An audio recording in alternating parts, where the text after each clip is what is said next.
25. grein samþykktar stjórn Reykjavíkurborgar og fundarsköp borgarstjórnar.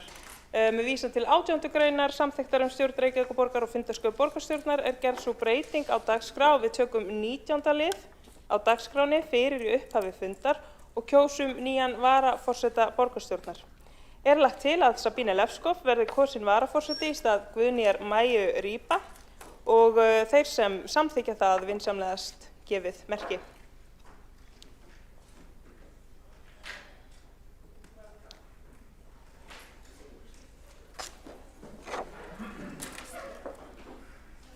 Þeir sem á móti kunna vera. Telst það samþykkt með 22 greiddum atkvæðum og 1 hjásetu borgarfulltrúans Kjartans Magnússonar. Það rétt skilið hjá forseta? Það þá samþykkt. Þá gengið til fyrsta liðar á útsendri dagskrá sem matastefna Reykjavíkurborgar en borist hefur breytingatillaga vegna stefnunnar sem borgarfulltrúar hafa fengið senda í tölvupósti og fyrst til að taka til máls borgarstjóri Heiða Björg Hilmisdóttir.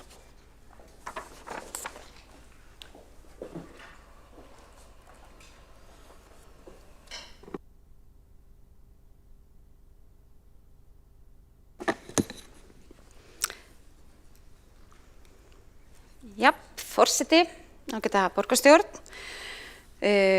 og aðrir sem kunna að vera að hlusta. Við leggjum hér fram uppfærslu í rauninni á matarstefnu Reykjavíkurborgar sem var fyrst samþykkt 2018 og hefur verið í gildi síðan þá. Það var skipaður hópur árið 2023 sem hefur starfað að þessari endurskoðun en frá því að matarstefnan var samþykkt þá hefur líka starfað annars vegar starfshópur þar sem starfsmenn hafa verið og fylgt eftir og eins var á síðasta kjörtímabili pólitísku stýrihópur sem fylgdi málinu eftir. Þannig að það liggur ýmislegt hér á bakvið þessa kannski ekki svo þykku skýrslu. Þetta í rauninni lætur kannski minna yfir sér heldur en að öll sú vinna og hugsun sem þarna að baki. Mér langar að byrja á að þakka öllum sem hafa verið í stýrihópnum sem koma að því að setja saman þessa matarstefnu. Þetta hefur verið góður hópur, þverrpólitískur. Í upphafi var það þannig að það átti að vera 3 fulltrúar, 2 frá meirihluta og 1 frá minnihluta. Vegna áhuga á þátttöku þá urðu þeir 5, 3 frá minnihluta og 2 frá meirihluta, enda þetta ekki mál sem kannski einkennir meira og minnihluta, heldur meira heilsu okkar og líf og lífsgæði.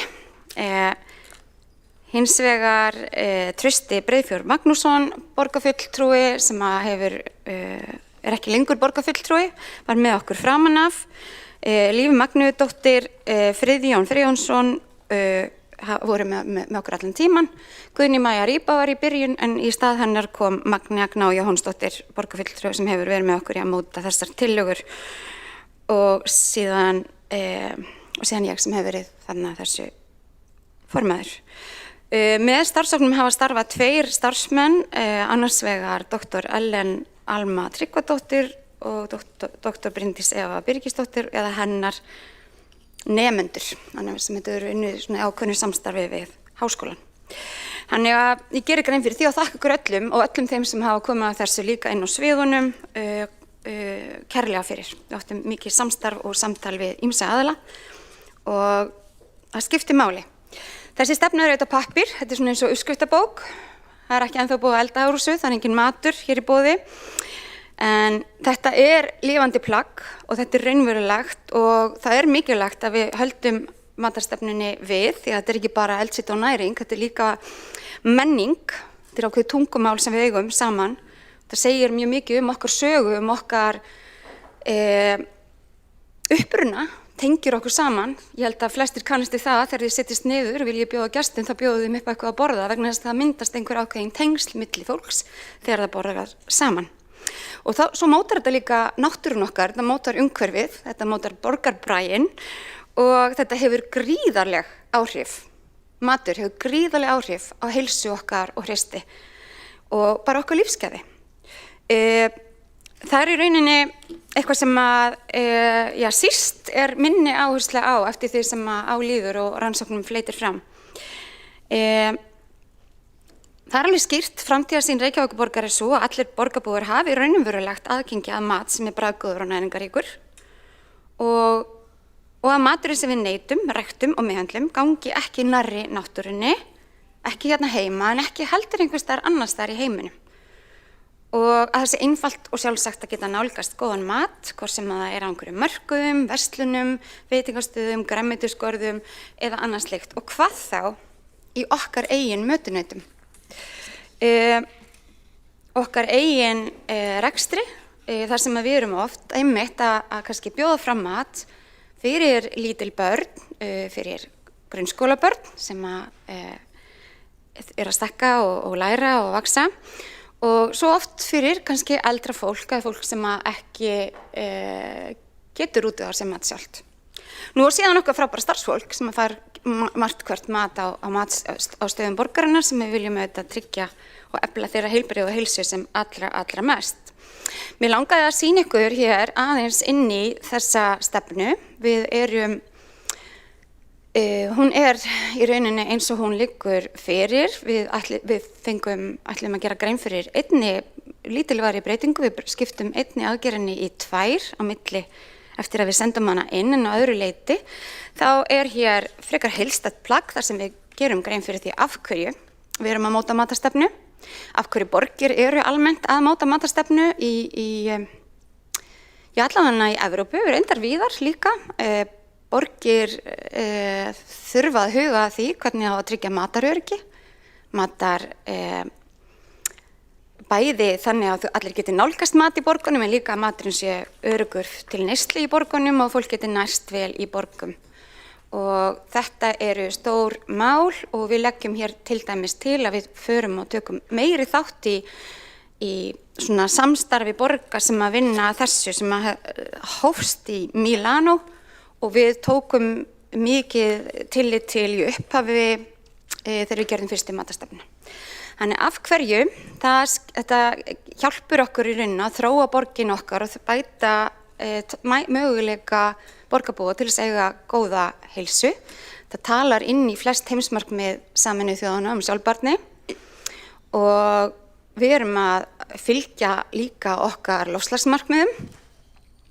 Við leggjum áherslu á það að þessu sé vel fylgt eftir, að það sé forysta sem að skili árangri og við séum að sýna gott fordæmi og við ætlum líka að framkvæma. Þannig að það sé ákveðið svona verkefnastýring og máltarstefnu teymi, það hefur reynst vel og við leggjum áherslu á það sé áfram. Það skiptir nefnilega máli að þessu sé einhvern veginn fylgt vel eftir og þetta eitthvað sem að sviðsstjórarnir hafa líka kallað eftir að við gerum. Þannig við erum að tala um það að það verði ákveðin verkefnastjóri þarna í aðgerðum sem að komi þá ekki viðbótar stöðugildi, heldur komi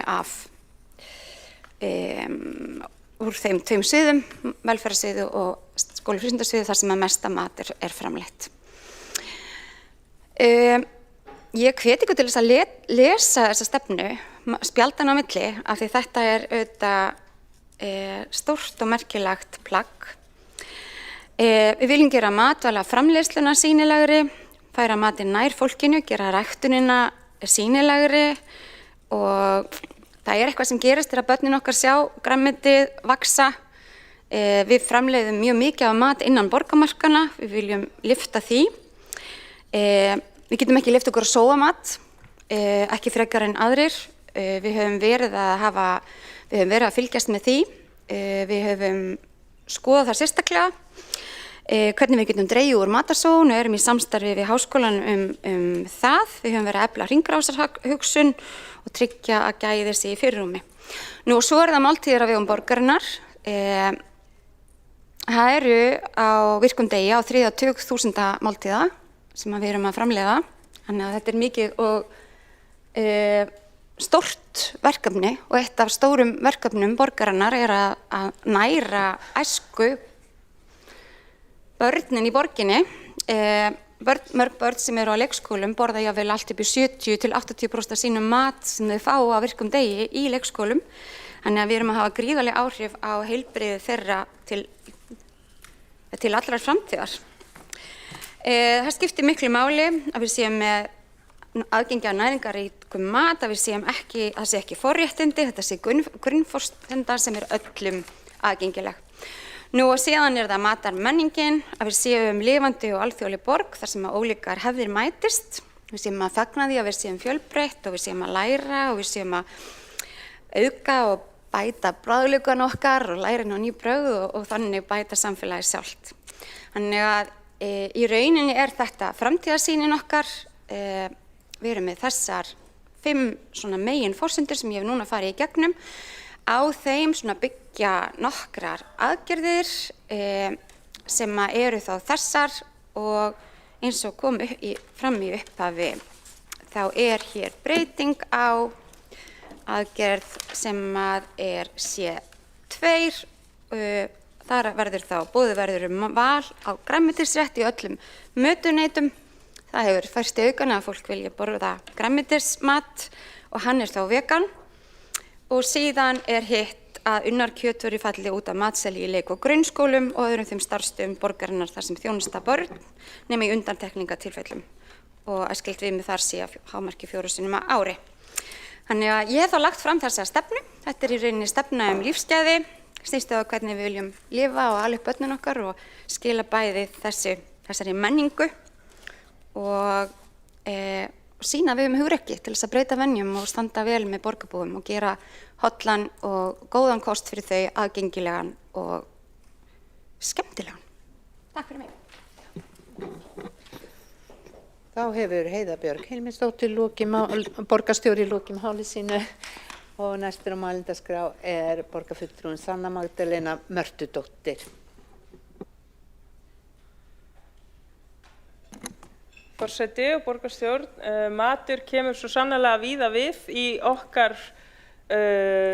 lífi dagsdaglega og meira en bara næring, líka oft tilefni til þess að njóta félagslegra samskipta, kynnast einmitt líka máltíðum mögulega frá öðrum menningarheimum og matur miklu meira en bara hitaeiningar og kaloríur og næring sem kom okkur í gegnum daginn.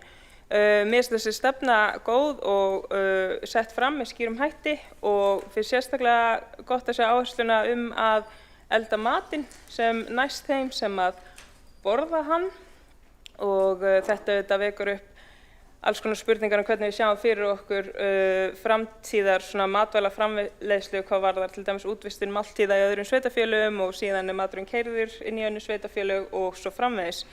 Ég vildi þó vekja athygli á því að það ekki allir sem hafa aðgang að mat og með leyfi forseta þá stendur í stefnunni allir borgarbúar neyta matar oft á dag, tilvitnun lýkur. Það því miður ekki þannig í okkar samfélagi að fólk hafi alltaf efni á því að borða mat út allan mánuðinn, alla 30 og 31 daga sem í hverju mánuði eða þá oft yfir daginn vegna fátæktar og það staðreynd í okkar samfélagi og það miður og því við eigum auðvitað öll rétt á góðum, næringarríkum, spennandi og góðum mat eins og kemur fram í þessari stefnu sem svona markmið hennar. Þannig ég fagna því. Lengra var það ekki að sinni. Takk hérlega fyrir.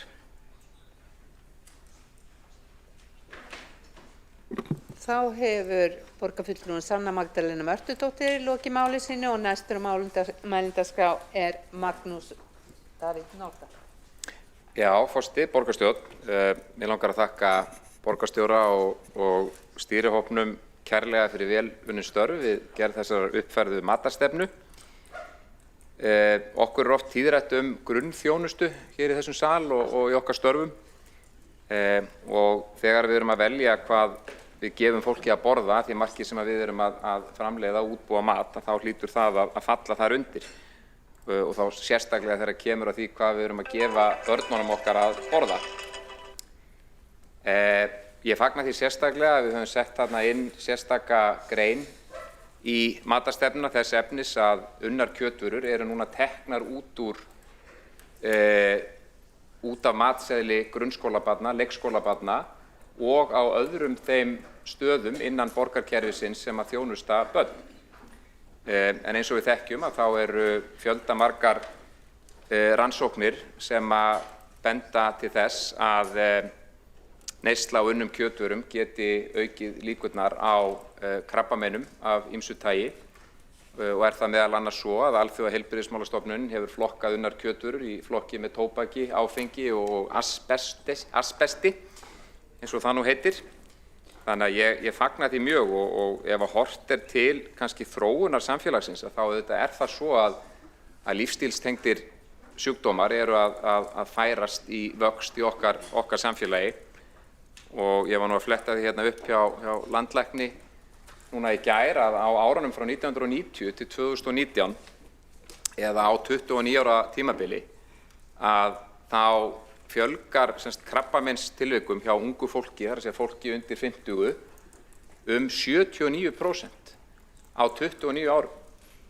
Og þetta svona rakið til lífstílstengdra þátta. Þannig að þegar við erum að uppfæra okkar matarstefnu þá fagna ég því sérstaklega að við séum að hugsa vel um þann viðkvæma hóp sem að börn eru og að við séum núna að taka út unnar kjötvörur á þeirra matseðli. Það mikið framfara skref og því ber að fagna.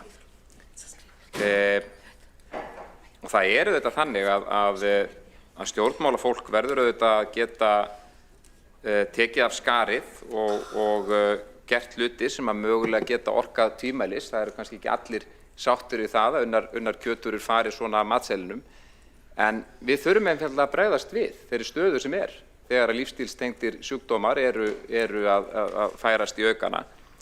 Og ef við horfum til okkar nágranna þjóða, að þá það svo í sveitarfélögum víða á Norðurlöndunum að þá hefur þetta skref verið tekið og mörg önnur heillaskref líka. Við getum kannski sett þetta í víðara samhengi, til dæmis samfélagsmiðlabann fyrir krakka yngri en 15 ára sem að Danir að taka upp, sem mikið framfaraskref og aðrar þjóðir hafa gert þetta líka eins og Ástralir og það þarf stundum að hafa kjark til að taka af skarið, jafnvel þó eitthvað kunni að vera óvinsælt.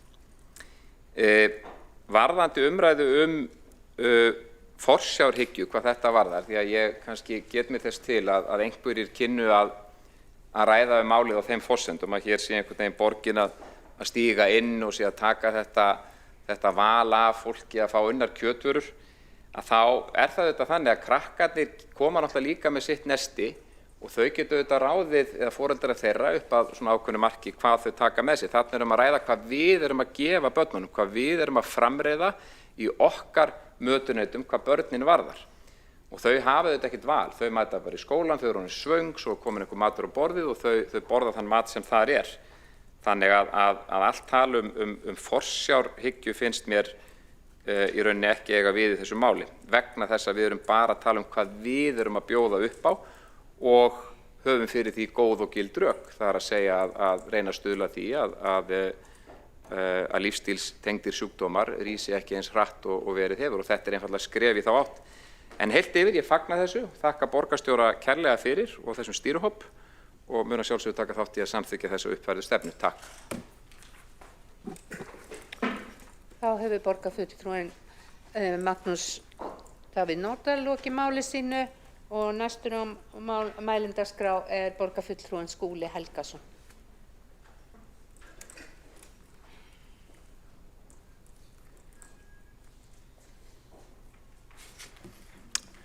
Já, forseti, góða ágæta borgarstjórn. Ég þakka fyrir þessa góðu og mikilvægu stefnu.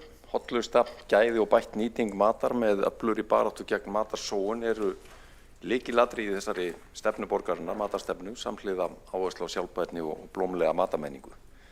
Mér finnst mikið fagnaðarefni að við skerpum á gildandi matarstefnu borgarinnar með þessari nýju uppfærslu. Ég naut þess heiðurs á sínum tíma að vera í stýrihópi matarstefnu ásamt fleiru góðu fólki hér og við ræddum þar ýmsa hluti sem að einmitt eru inn í þessari stefnu sem við erum að samþykkja hér í dag. Auki vægi grænmetisrétta í mötuneytum, almennt aukin hollusta í þeim mat sem að borinn á borð fyrir bæði börnin okkar og ungmenni en líka eldra fólk, starfsfólk og aðra sem tengjast og njóta þjónustu mötuneyta borgarinnar. Ég fagna sérstaklega þessari stefnumótun að boðið sé upp á val grænmetisrétt í öllum mötuneytum á vegum borgarinnar og skerpt sé á því að unnar kjötvörur verði ekki á boðstólum fyrir börn í leik- og grunnskólum og öðrum þeim starfsstöðum borgarinnar sem þjónusta börn nema þá í undantekningartilvikum. Og það bara hárrétt eins og hér kom fram í máli borgarfulltrúa Magnúsar M. Norðdahl að unnar kjötvörur eru á lista Alþjóðaheilbrigðisstofnunarinnar yfir krabbameinsvaldandi efni og hafa verið í rúman áratug. Í skýrslu stofnunarinnar frá 2015 kveðið skýrt á það að unnar kjötvörur á borð við beikon, pilsur og skinku séu krabbameinsvaldandi, en sú ákvörðun var byggð á meir en 800 rannsóknum á tengslum kjötneyslu og krabbameins. Í þeirri skýrslu kemur einmitt fram að 50 grömm, það er ekki meira, af unnum kjötvörum á dag sem eru kannski svona átt við 2 beikonsneiðar eða þar bil, auki líkur á krabbameini í ristli og endaþarmi tæp 20%. Ég fagna þessari ákvörðun sérstaklega og tel að hún sé löngu tímabær og við þurfum einmitt að slá skjaldborg börnin okkar þegar kemur að þessum málum og vekja reyndar okkur öll til vitundar þessi tengsl sem þarna á milli unnina kjötvara og krabbameins. Það líka gaman að sjá það í stefnu að það áhugavert að við séum í samstarfi fræðasamfélagið undirbúning rannsóknar á matarsóun á starfsstöðum borgarinnar. Markmiðið að meta matarsóun í 5 mötuneytum þvert á svið borgarinnar og kanna í kjölfarið áhrif þess að beita hnippingum eins og það orðað eða vitundavakningu og veita fræðslu leiðir til þess að takmarka matarsóun. Það líka unnið að rannsóknu varðandi næringarástand eldra fólks sem þiggur heimaþjónustu hjá borginni og það skiptir miklu máli sömuleiðis. Ég vil líka vekja athygli undir lokin á bara ákaflega einfaldri en greinilega árangursríkri tilraun sem var gerð í einum á grunnskólanum okkar upp í Grafarvogi í Rimaskóla sem hafði það markmið að auka grænmetisneyslu nemenda en þar var gerð tilraun til þess að opna augu nemenda fyrir hollustu grænmetis og allt grænmeti þar var borið fram aðskilið í stað þess að vera hluti af blönduðu salati og árangurinn var ansi magnaður. Við þessa einföldu breytingu jókst grænmetisneyslan meir en 15-falt úr 3 kílóum á viku í heildina fyrir nemendahópinn í heil 47 kíló á viku. Magnaður árangur það og sýnir að það þarf ekki endilega að flækja hlutina mikið til þess að ná eftirtektarverðum árangri. Ég þakka borgarstjóra og öðrum þeim sem lögðu hér gjörva hönd á plóginn við uppfærslu matarstefnunnar fyrir velunnin störf og óska okkur öllum til hamingju með þessa góðu stefnu. Þá hefur borgarfulltrúinn Skúli Helgason lokið máli sínu og næstur á mælendaskrá borgarfulltrúinn Magnea Gná Jóhannsdóttir.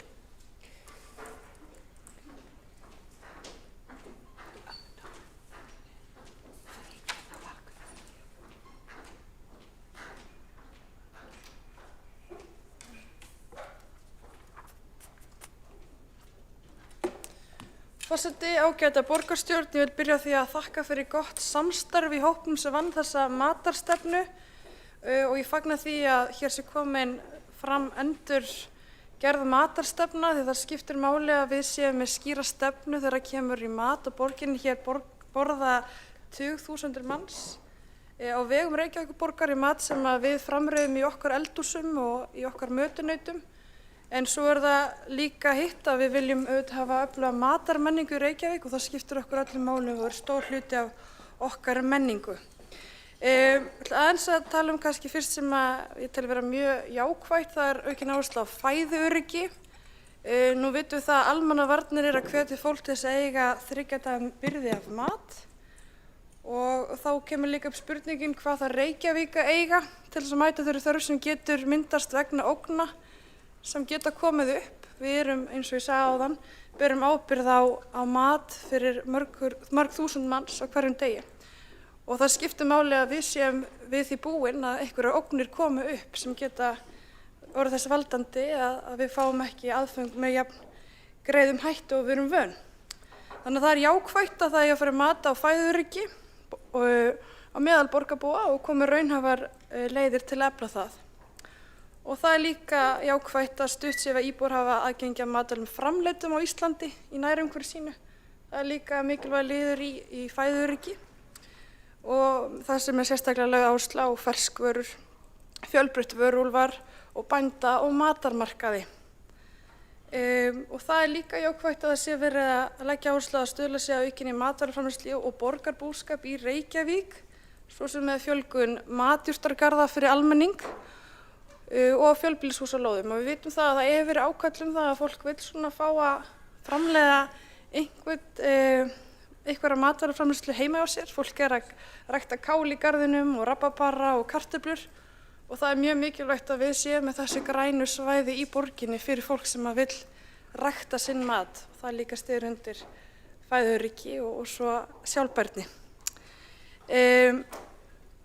Svo finnst mér mjög jákvætt að það verði boðið upp á hafragraut í öllum grunnskólum borgarinnar. Það skiptir gífurlega miklu máli fyrir námsárangur barna að þau séu vel nærð. Við vitum það að við erum svöng þá lærum við illa og við vinnum hlutina ekki jafn vel, þannig að það skiptir máli að við séum að tryggja það að börnin okkar séu nærð þegar þau mæta í skólana og búi þá við þann jafna grunn. Og ég sjálf var í grunnskóla þar sem var hafragrautur klukkan 9, mér fannst það frábært af því að mér finnst ekki gott að borða morgunmat og þá var það svona fínt að byrja daginn allan klukkan 9 og borða eitthvað áður en maður hélt áfram inn í daginn. Mér finnst jákvætt líka að sjá að börnum sé tryggður hæfilegur tími til að neyta matar í stofnunum borgarinnar og í notalegu umhverfi. Það skiptir líka gífurlega miklu máli að við séum ekki að drífa okkur áfram með matartíma barna. Þetta á að vera hluti af því að læra að njóta þess að borða mat og neyta matar og hluti af matarmenningunni er að fá það rými til þess að njóta þess að borða en líka mögulega þá að kannski eiga þátt í því að skapa matinn eða taka þátt í að búa til þetta umhverfi. Það skiptir máli. Ég fagnaði líka að það er áhersla á minnkun matarsóun og frískápar séu studdir. Það er líka mjög flott samfélagslegt verkefni sem hefur rutt sér til rúms í borginni og verið mjög ánægilegt að fylgjast með því hvað er mikil gróska í því verkefni og mikil aðsókn í það að skilja eftir mat fyrir aðra sem að þurfa mat og koma mat í hringhagkerfið þannig að við séum ekki að henda mat. Svo fannst mér líka jákvætt að sjá að áhersla á matarmenningu, að hún sé gert hátt undir höfði með fræðslu og aðgengi að fjölbreyttum mat með til dæmis með að stuða við bænda og matarmarkaði og hverfis og götuhátíða. Það er líka dýrmætt fyrir borgarsamfélagið að við séum að halda slíka viðburði og gera matarmenningu Íslendinga hátt undir höfði.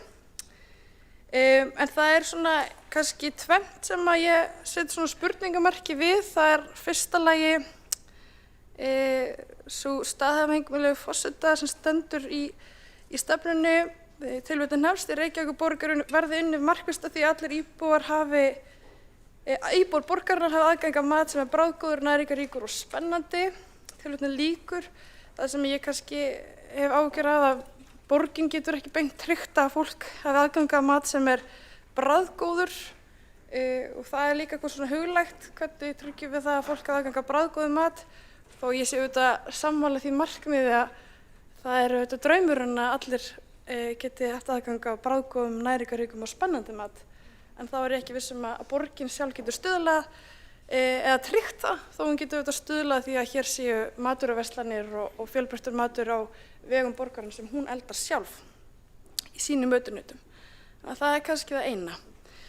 Og svo er það þessi breytingartillaga sem leggur til með að banna unnan mat hjá Reykjavíkurborg og þá velti ég fyrir mér hvort ekki verið hægt að bjóða upp á pulsu, bjúgur, slátur, kjötfarsbólur, beikon, saltkjöt, skinku, kóteldur, raspi, kæfu, pepperoni og fleira í mötunautum og starfsstöðum borgarinnar og hvernig það myndur svona falla í kramið hjá þeim sem að neyta matar hjá borginni ef við bönnum skinku og pepperoni á pítsur, ef við bönnum slátur með grónagrautnum, þetta er allt svona klassísku matur sem er hluti af íslenskri matamenningu.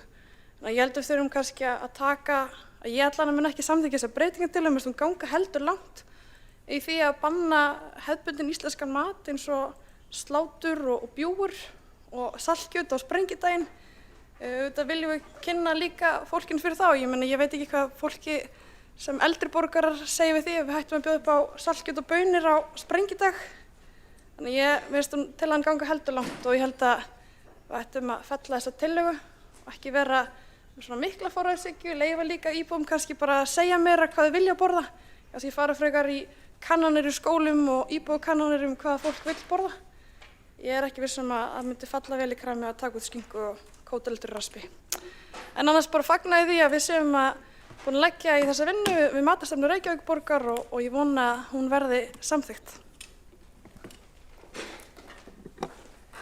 Þá hefur borgarfulltrúi Magna Jóhannsdóttir lokið máli sínu og næstur á mælendaskrá Friðjón Friðjónsson.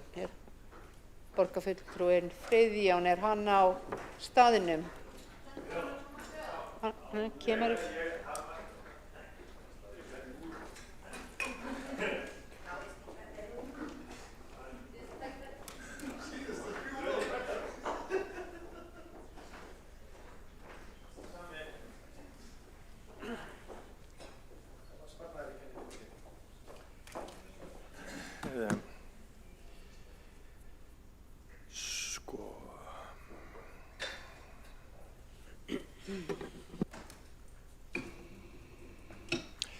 Forseti,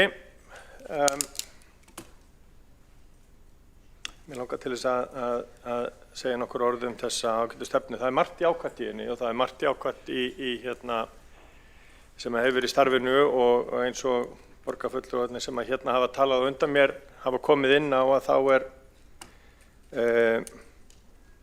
þá er tilgangur og markmið stefnunar eitthvað sem er fyllilega hægt að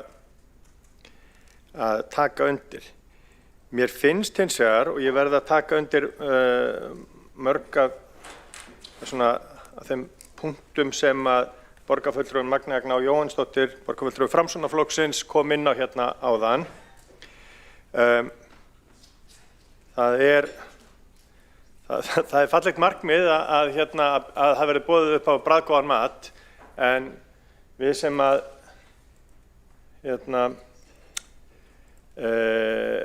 höfum staðið í því verkefni að gefa börnunum okkar að borða, vitum að þau eru ekki alltaf sammála því hvað bragðgott, sammála okkur hvað bragðgott og hvað ekki bragðgott. Þannig að það svolítið svona gildishlaðið hugtak. Það margt í þessari stefnu líka sem svona lyktar af smá óskhyggju og þannig að og sem allt gott og blessa. Það sýnir að við höfum einhverja stefnu og það eitthvað sem við viljum fara. En mér finnst þessi nýja viðbót sem kom núna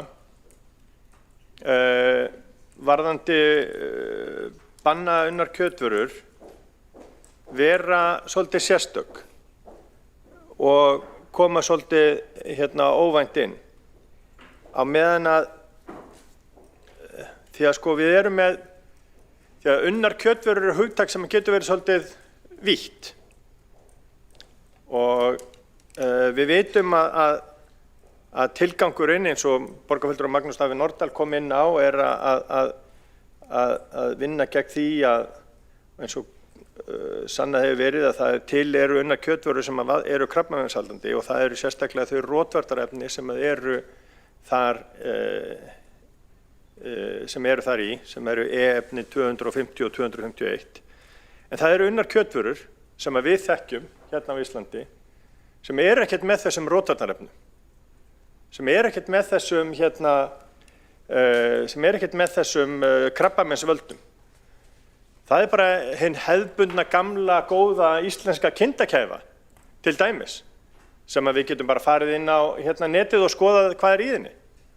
Og það eru ekki þessi rotvarnarefni í mörgum þeirra sem eru boðið upp á í búðum. Slátur sem bara tekið líka gjarnan ekki með þessum rotvarnarefnum. Frakkar hafa farið þá leið að þeir hafa verið að einbeita sér að því að banna þessi niturefni frekar heldur en að fara og segja að hér bara einhver stór flokkur matvara sem eru unnar kjötvörur. Því að unnar kjötvörur geta verið margs konar. Þannig að mér finnst þetta vera full vel í lagt. Ég get ekki stutt þessa breytingartillögu og mun kjósa gegn henni líkt og mig grunar að Framsóknarflokkurinn gerir, enda mun hann aldrei kjósa gegn kindakæfunni. Þannig að það er í hans eðli. Þannig að það er svona, mér finnst líka þessi viðbót ekki verið í anda starfsins sem að var í nefndinni. Og það er þess vegna sem að ég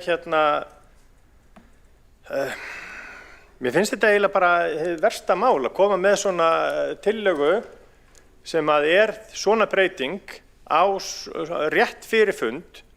Þannig að ég hvet borgarfulltrúa bara til þess að hafna þessar tillögu og að setja hana inn í matarstefnunefndina þegar að við fórum ekki, þegar hópurinn og þegar að skýrslan var unnin, að þá var þetta ekki þarna inni. Meðan að ég styð hins vegar markmiðið að við tökum út krabbameinsvaldandi efni, sérstaklega þegar að og bönnum krabbameinsvaldandi efni þar sem að börn eru annars vegar, sérstaklega. En við höfum ekki að gera það við höfum að gera það markvisst, en ekki að reyna að veiða spörfuglana með einhvers konar fallbyssum. Það er bara, það er ekki, við hljótum að geta unnið þetta betur.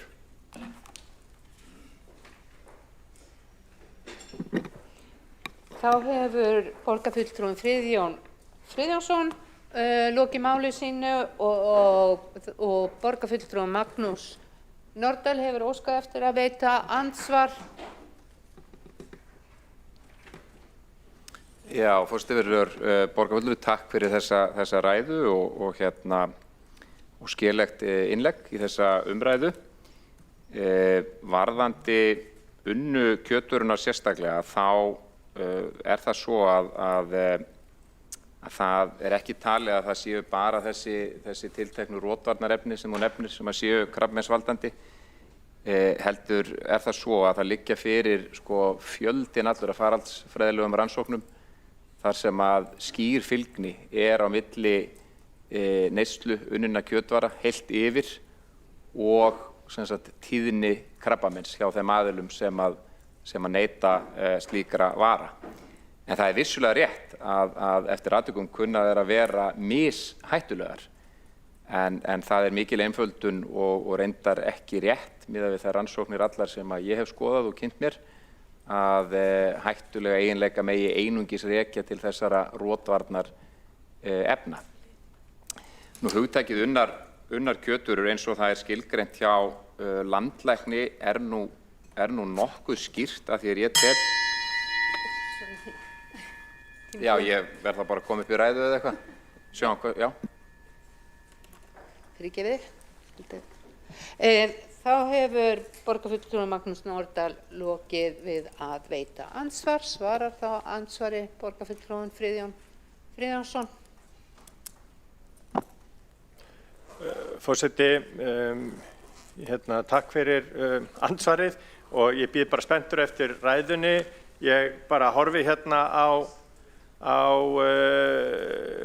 gamaldags kindakæfu sem er lambakjöt, kjötsóð, laukduft, salt og pipar og ég á bara ábúðslega bágt með að trúa því að slík afurð sé hættuleg. Það getur verið að það séu, ég bíð bara spenntur eftir ræðu borgarfulltrúa Pírata hætturnar við kindakæfu. Þá hefur borgarfulltrúinn Friðjón Friðjónsson lokið við að svara andsvari. Veitir þá borgarfulltrúinn Magnús Norðdahl andsvar öðru sinni. Já, forseti virðulegur borgarfulltrúi Friðjón. Sannleikurinn oft lyginni líkastur, en við getum þá líka snúið þessu við að fulltrúi Pírata í borgarstjórn vill banna kindakæfuna, að fulltrúi Sjálfstæðisflokksins vill halda áfram að dæla unnum kjötvurum í börn borgarinnar. Ef við ætlum að fara að tala í fyrirsögnum. Þannig að ég held að markmiðið svo skýrt hvað þetta varðar og hinn vísindalegi grunnur sömuleiðis.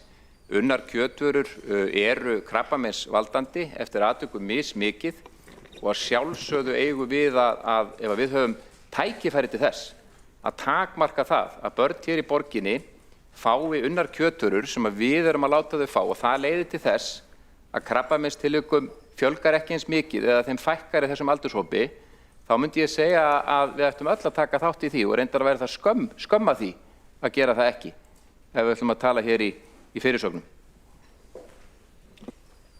Þá hefur borgarfulltrúi Magnús Norðdahl lokið við að veita andsvar öðru sinni. Svarar þá Friðjón borgarfulltrúi andsvari öðru sinni? Forseti, ég frábær með það að það sé gefið í skyn að við séum að við sjálfstæðismenn viljum dæla unnum kjötvörum í börnin í borginni. Það er ekki svo, eins og ég kom inn á í ræðu minni, þá tek ég alveg undir það að við gefum börnum ekki vörur sem að innihalda þessi efni sem að talin eru mest krabbameinsvaldandi. Ég bíð bara spenntur eftir ræðunni sem að kemur væntanlega eftir sem að færir okkur í sannin það að slátur og kindakæfa séu hættuleg og þá skal ég skipta skoðun en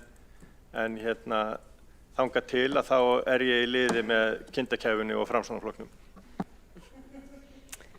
Þá hefur borgarfulltrúi Friðjón Friðjónsson lokið við að svara andsvari öðru sinni og þá andsvörum lokið undir þessari ræðu og næstur á mælendaskrá borgarfulltrúin Alexandra Briem. Forseti og borgarstjórn og góðir áheyrendur, sjálfri þykja mér unnar kjötvörur bara býsna góðar. Ég ætla ekki að ganga svo langt að segja að ef ég væri karl og héti Unnar, ég myndi að taka millirnafni kjötvörur en svona næstum því. Ég ætla samt að segja að það að mér þykja þær góðar og vilji neyta þeirra er ákveðin upplýst áhættutaka af minni hálfu. Og mér finnst það alveg eðlilegt að við sem stjórnvald pössum okkur með það hverju við höldum að börnum, úlingum og öðrum sem að koma til okkar og eru í mat hjá okkur. Við erum ekki að banna þeim að koma með unnar kjötvörur að heiman. Við erum ekki að banna unnar kjötvörur, við erum bara að segja skóla- og frístundarsviði að við kaupum þær ekki inn. Það er munur þar á. Við erum líka með þessar eðlilegu undantekningar af menningar ástæðum, sprengidagur og jólin og eitthvað svoleiðis. Mér finnst það allt í lagi. Og ég er líka meðvituð það að allt er krabbameinsvaldandi í of miklu magni, það svona liggur við. Og við þurfum að passa okkur að hlaupa ekki of mikið og undan okkur með að slökkva öllu að því einhver rannsókn einhvers staðar segja að eitthvað gæti mögulega kannski verið krabbameinsvaldandi. En þessi vöruflokkur er nú samt það, hvað segjum við, staðfest að sé í áhættuflokki, að hann er komin í þessa flokkun hjá Evrópusambandinu. Mér finnst alveg eðlilegt að við séum ekki að kaupa matvörur sem að flokkast þannig.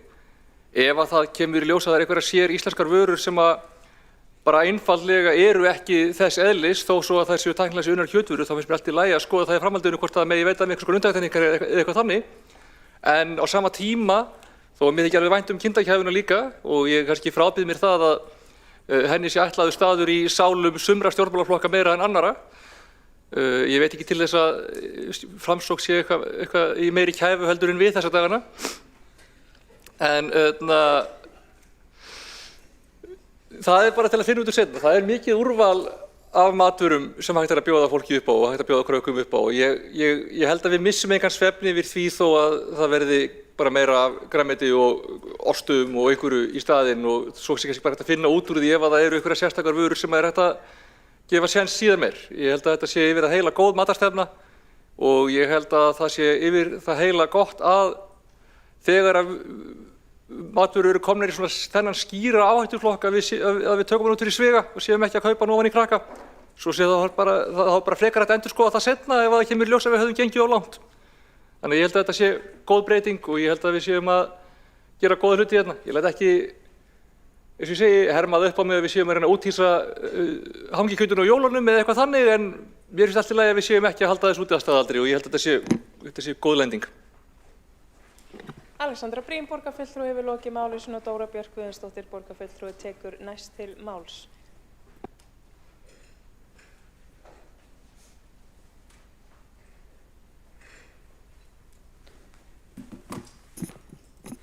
forseti, ágæta borgarstjórn. Ég fagna þessari uppfærðu matarstefnu sem hér liggur fyrir. Þetta skiptir ofboðslega miklu máli. Þetta skiptir máli ef við viljum bjóða upp á gæði og bjóða upp á barnvæna borg og halda vel utanum börnin okkar, en líka okkur sjálf og loftslagið sömuleiðis. Matarmenningin að breytast töluvert. Nú eiga öll börn þess kost að fá að heita máltíð í hádeginu og það ótrúlega dýrmætt og mikilvægt.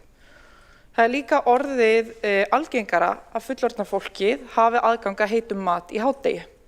Og þetta hefur valdið því að fjölskyldur sem vilja eða þurfa að spara sér peningin og einfalda lífið sömuleiðis hafi farið að einfalda kostinn kvöldmatarleytið með brauði, skyri, grjónagrauti og slíku.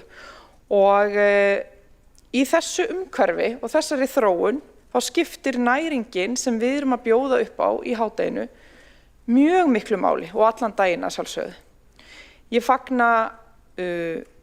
fagna í raun mjög þessari þróun að börn geti borðað og fengið góða og næringaríka máltíð í skólanum sínum, í leik- og grunnskóla, í hádeginu.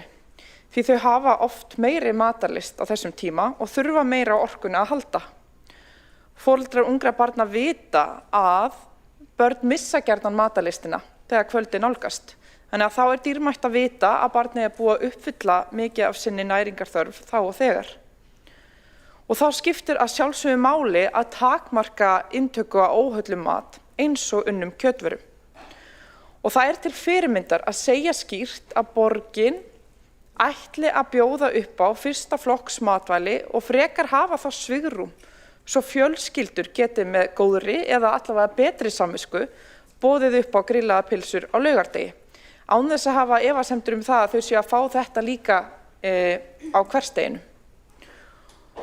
Og mér finnst líka mjög dýrmætt að það sé verið að gera tilraunir með það að auka grænmetisfæði eins og vitnað var til hér áðan og við eigum að halda áfram á þessari braut.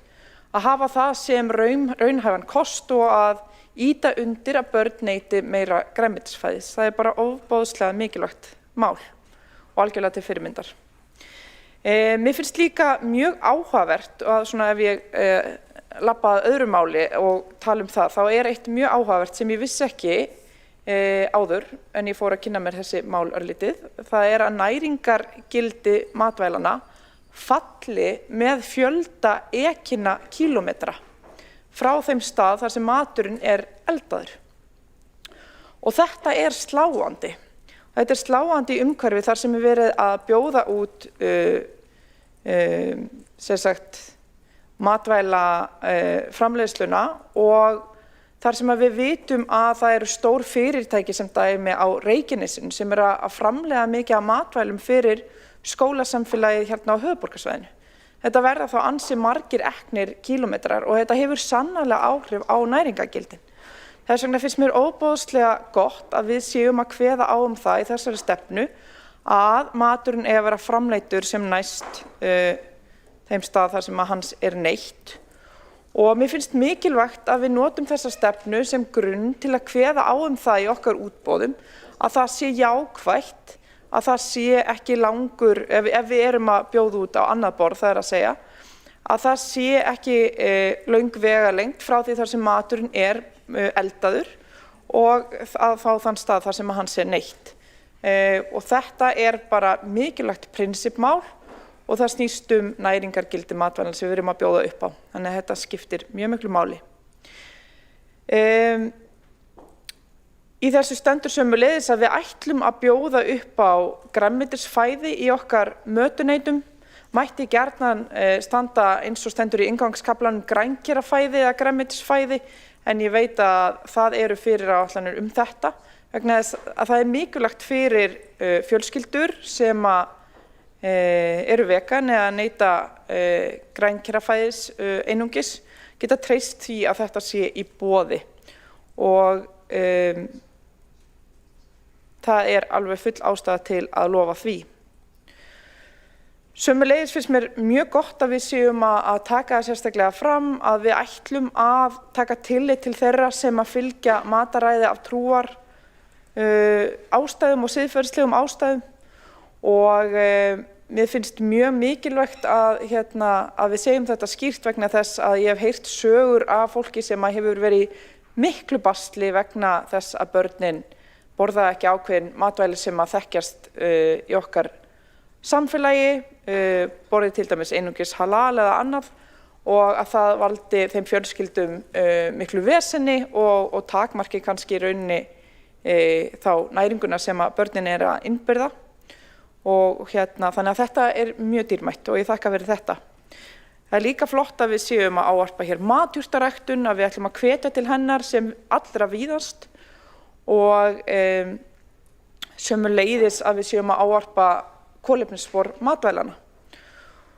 Og við vitum að draga úr matarsóun dregur úr kolefnisspori og auka grænmetisfæði ekki bara hollt, það dregur líka úr kolefnisspori og undir kaflanum sjálfbærni, gæði og bætta nýtingu matar stendur einmitt að unnið verði markvisst að því að bæta nýtingu matar og minnka matarsóun og svo líka með leyfi forseta kolefnisspor flestra máltíða á vegum borgarinnar verði reiknað og birt á aðgengilegan hátt og þetta eitthvað sem að mér hefur persónulega dreymt lengi að við séum að gera í meiri mæli og þess vegna mjög flott að við séum að ávarpa þetta í þessari stefnu. Og ganga á undan með góðu fordæmi vegna þess að upplýsingar valdefling og fólk sem að veit hvað það að neyta getur þá tekið upplýsta ákvörðun það og ef fólk veit ákveðin máltíð með minna kolefnisspor þá það gjarnan þá líklegara til að taka mið af því þegar það velur matinn sinn og þannig að það mjög gott mál. Þannig að þetta mjög fín stefna, góðar úrbætur og þær mikilvægar og þær segja það skýrt að við erum að setja heilsu, loftslagsmál og börnin okkar í fyrsta sæti og ég þakka fyrir það. Dóra Björk Guðjónsdóttir, borgarfulltrúi hefur lokið máli sínu og Helga Þórðardóttir, borgarfulltrúi tekur næst til máls.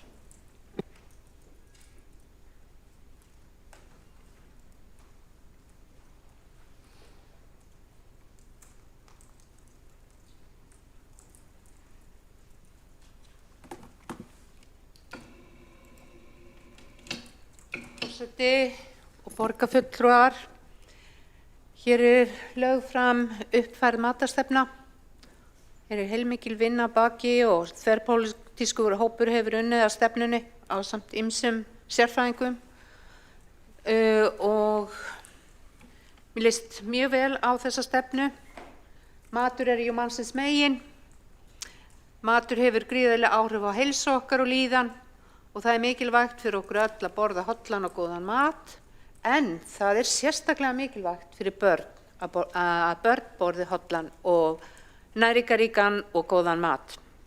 Þar sem þau að vaxa og dafna og við vitum líka að þau viðkvæmari fyrir allskyns aukaefnum og hefur það verið sýnt fram á það með ýmsum rannsóknum að óhollur matur með miklum aukaefnum hefur áhrif á heilsu barna til framtíðar. Ég hef verið svo lánsöm að fylgja borgarstjóra á fundi með foreldrafélögum skólabarna á hverfadögum. Og ég mátti bara til með að segja ykkur það að öllum þessum fundum, og þetta kom mér verulega óvart, kannski ekki Heiðu, en þar voru foreldrar einmitt áhyggjufullir yfir öllum þessum unna mat sem boðið upp á í mötunendum skólana og leikskólana líka. Og þess vegna þetta mikið ákall frá foreldrasamfélaginu að við höfum meiri ferskan mat. Og hér mikið rætt slátur og kindakæfu og unnin mat. Við skulum ekki fara út í bara einhver svona smáatriði því að ég held að við vitum öll að öll þessi aukaefni,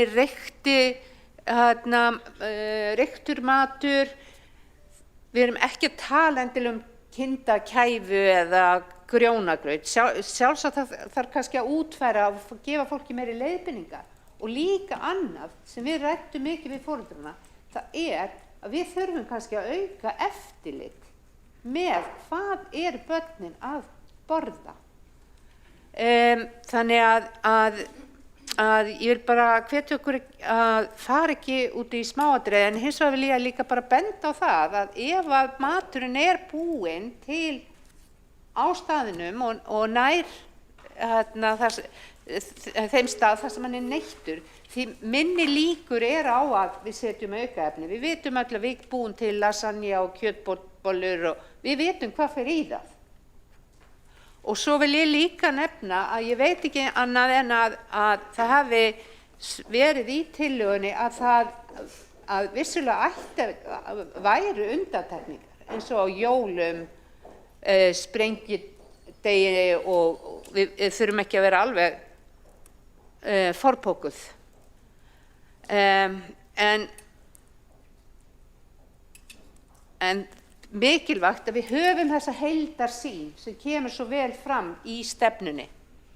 Og ég vil líka, líkt og borgarfulltrúi Magnea Gná, þá fagnaði því sérstaklega að það er nefnt að það verði boðið upp á hafragraut á morgnana í öllum grunnskólum.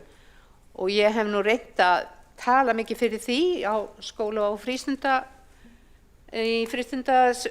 skóla- og frístundasviðið, en því miður eru sumir sem að telja sig ekki fært, en mér finnst það mikilvægt að við reynum að horfa til þess. Og líka, ég líka sammála því að það er mjög mikilvægt að gefa börnum nægan tíma til að neyta matar. Við borðum með mismiklu hraða og ég held að sé hollara að borða rólega. Og svo megum við heldur ekki gleyma því að þetta oft tækifæri til að uppfræða og fræða börnin að nýta matartíma í fræðslu. En já, og líka vissulega að þetta með að auka grænmetisfæði í mötuneyti borgarna finnst mér mjög jákvætt.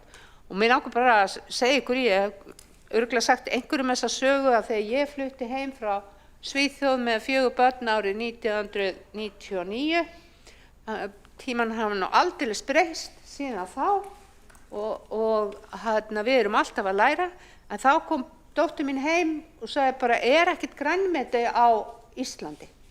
Því þá voru bara bjúgur og kartöflur og uppstú meira og minna í matinn, en sem betur fer þá eru betri tímar og þessi stefna hjálpar okkur að gera enn betur. Takk. Helga Þórðardóttir, borgarfulltrúi, við lokið máli sinu, og Líf Magnúsdóttir, borgarfulltrúi, tekur næst til máls.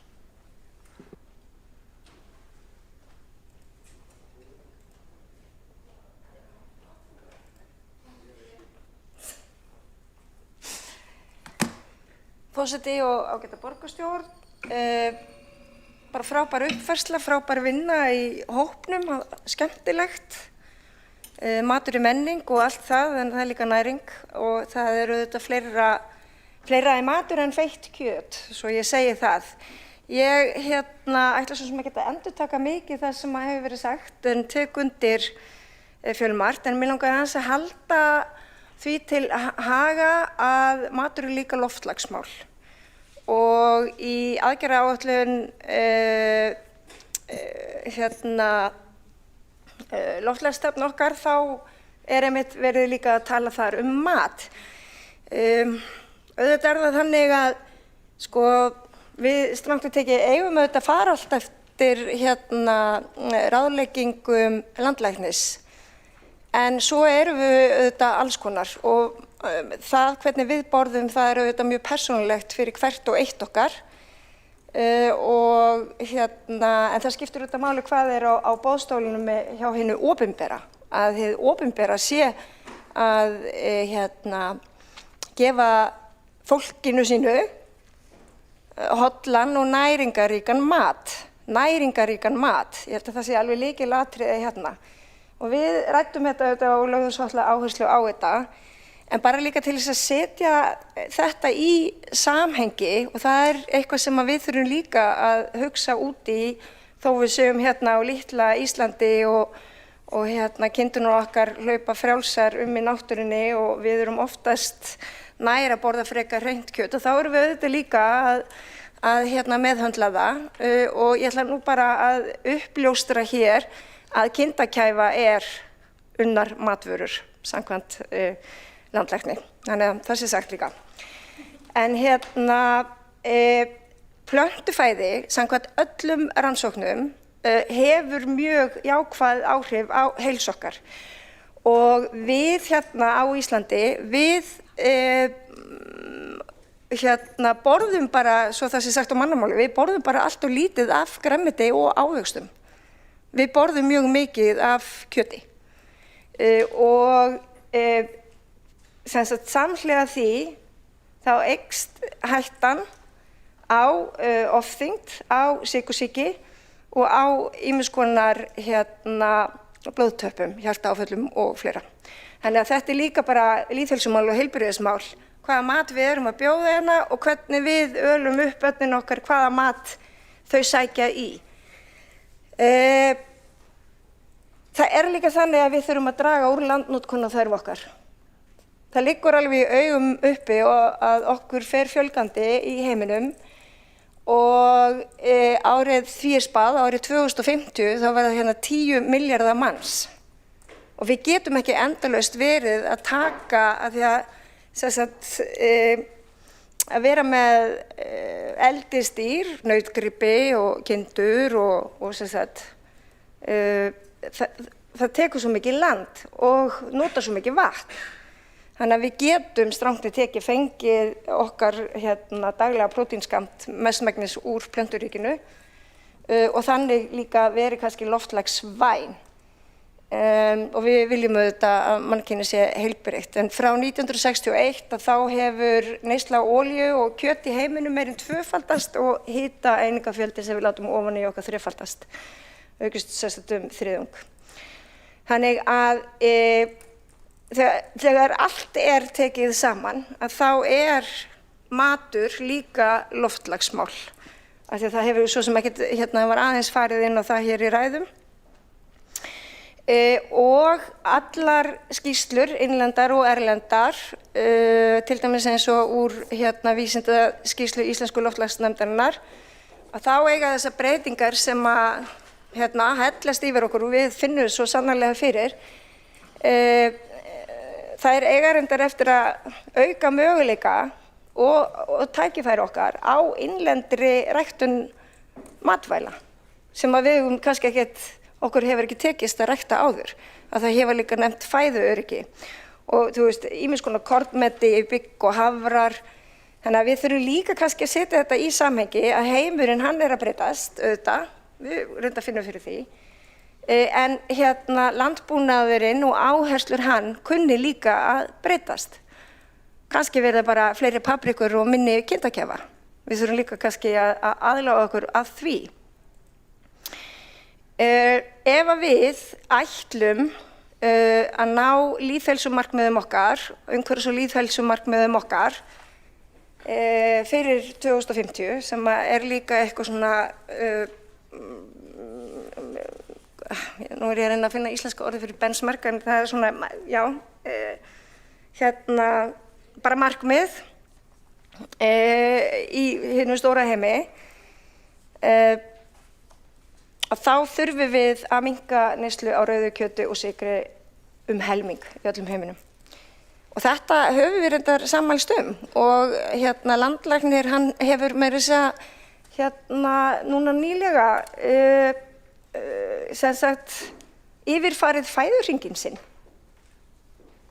og skorið niður kjötneyslu, svo það sé sagt, og unnar kjötvörur. Ég ætla líka að nefna það, þetta snýst ekki bara unnar kjötvörur, vegna þess að gerunnin matvæli, þau ég meina, þau geta líka verið vegan og alls konar. Og ég ætla bara að nefna keks með hertri jurtafitu, það bara gerunnin matvæli. Það bara sest í æðarnar á ykkur og veldur kransæðastíflu og hækkun kólesteróls. Þannig að sko, það sem skiptir auðvitað mestu máli fyrir okkur að íhuga vandlega hvað við setjum ofan í okkur og eiga bara í heilbrigðu sambandi við mat, hver svo sem hann er. Og svo ætla ég líka að nefna það að það er bara til alls konar ofnæmi og sumt fólk getur ekki borðað allar fæðutegundir. Og það þarf líka náttúrulega að huga því. Það er bara eins og í mörgum skólum, Melaskóli til dæmis, hann er hnetulaus skóli. Af því að það er bara banvænt bráðaofnæmi nemenda, svo ég nefni það. En það skiptir máli hvað við normaliserum í mötuneytum okkar og hvernig við ölum upp, af því að núna eru börn og unglingar sinn mesta vökutíma á forræði okkar í borginni, þess að þetta á virkum dögum. Og þar gerist ákveðið uppeldi auðvitað og mér finnst við hafa náð mjög vel utan það í þessari matarstefnu, sama hvað þó fólki hér inni kann að finnast einstök atriði, að þá eru þetta ekki, eins og fram hefur komið, ekki verið að banna neyslu á unnum kjötvörum, eða banna neyslu kjöti, alls ekki, en það er verið að biðja kannski að skoða í hversu miklu magni við neytum hvaða fæðutegunda, af því að það er það sem skiptir máli. Og viljum við endilega að börn og ungmenni, sérstaklega, og gamla fólkið okkar og fleiri, og starfsmenn, náttúrulega bara Reykjavíkurborgar, fái fái að velja hollan og næringaríkan mat, svo það sé sagt. En kæru borgarfulltrúar, kæri forseti, höfum í huga stór hluti losun gróðurhúsalofttegunda er vegna matvælaframleiðslu, matasóunar og flutninga matar, og það er líka viðfangsefni hjá okkur sem hér sem mér finnst við ekki ræða nægilega oft. Líf Magnúsdóttir, borgarfulltrúi, við lokið máli sínu og tekur næst til máls Ragnhildur Alda María Vilhjálmsdóttir, borgarfulltrúi.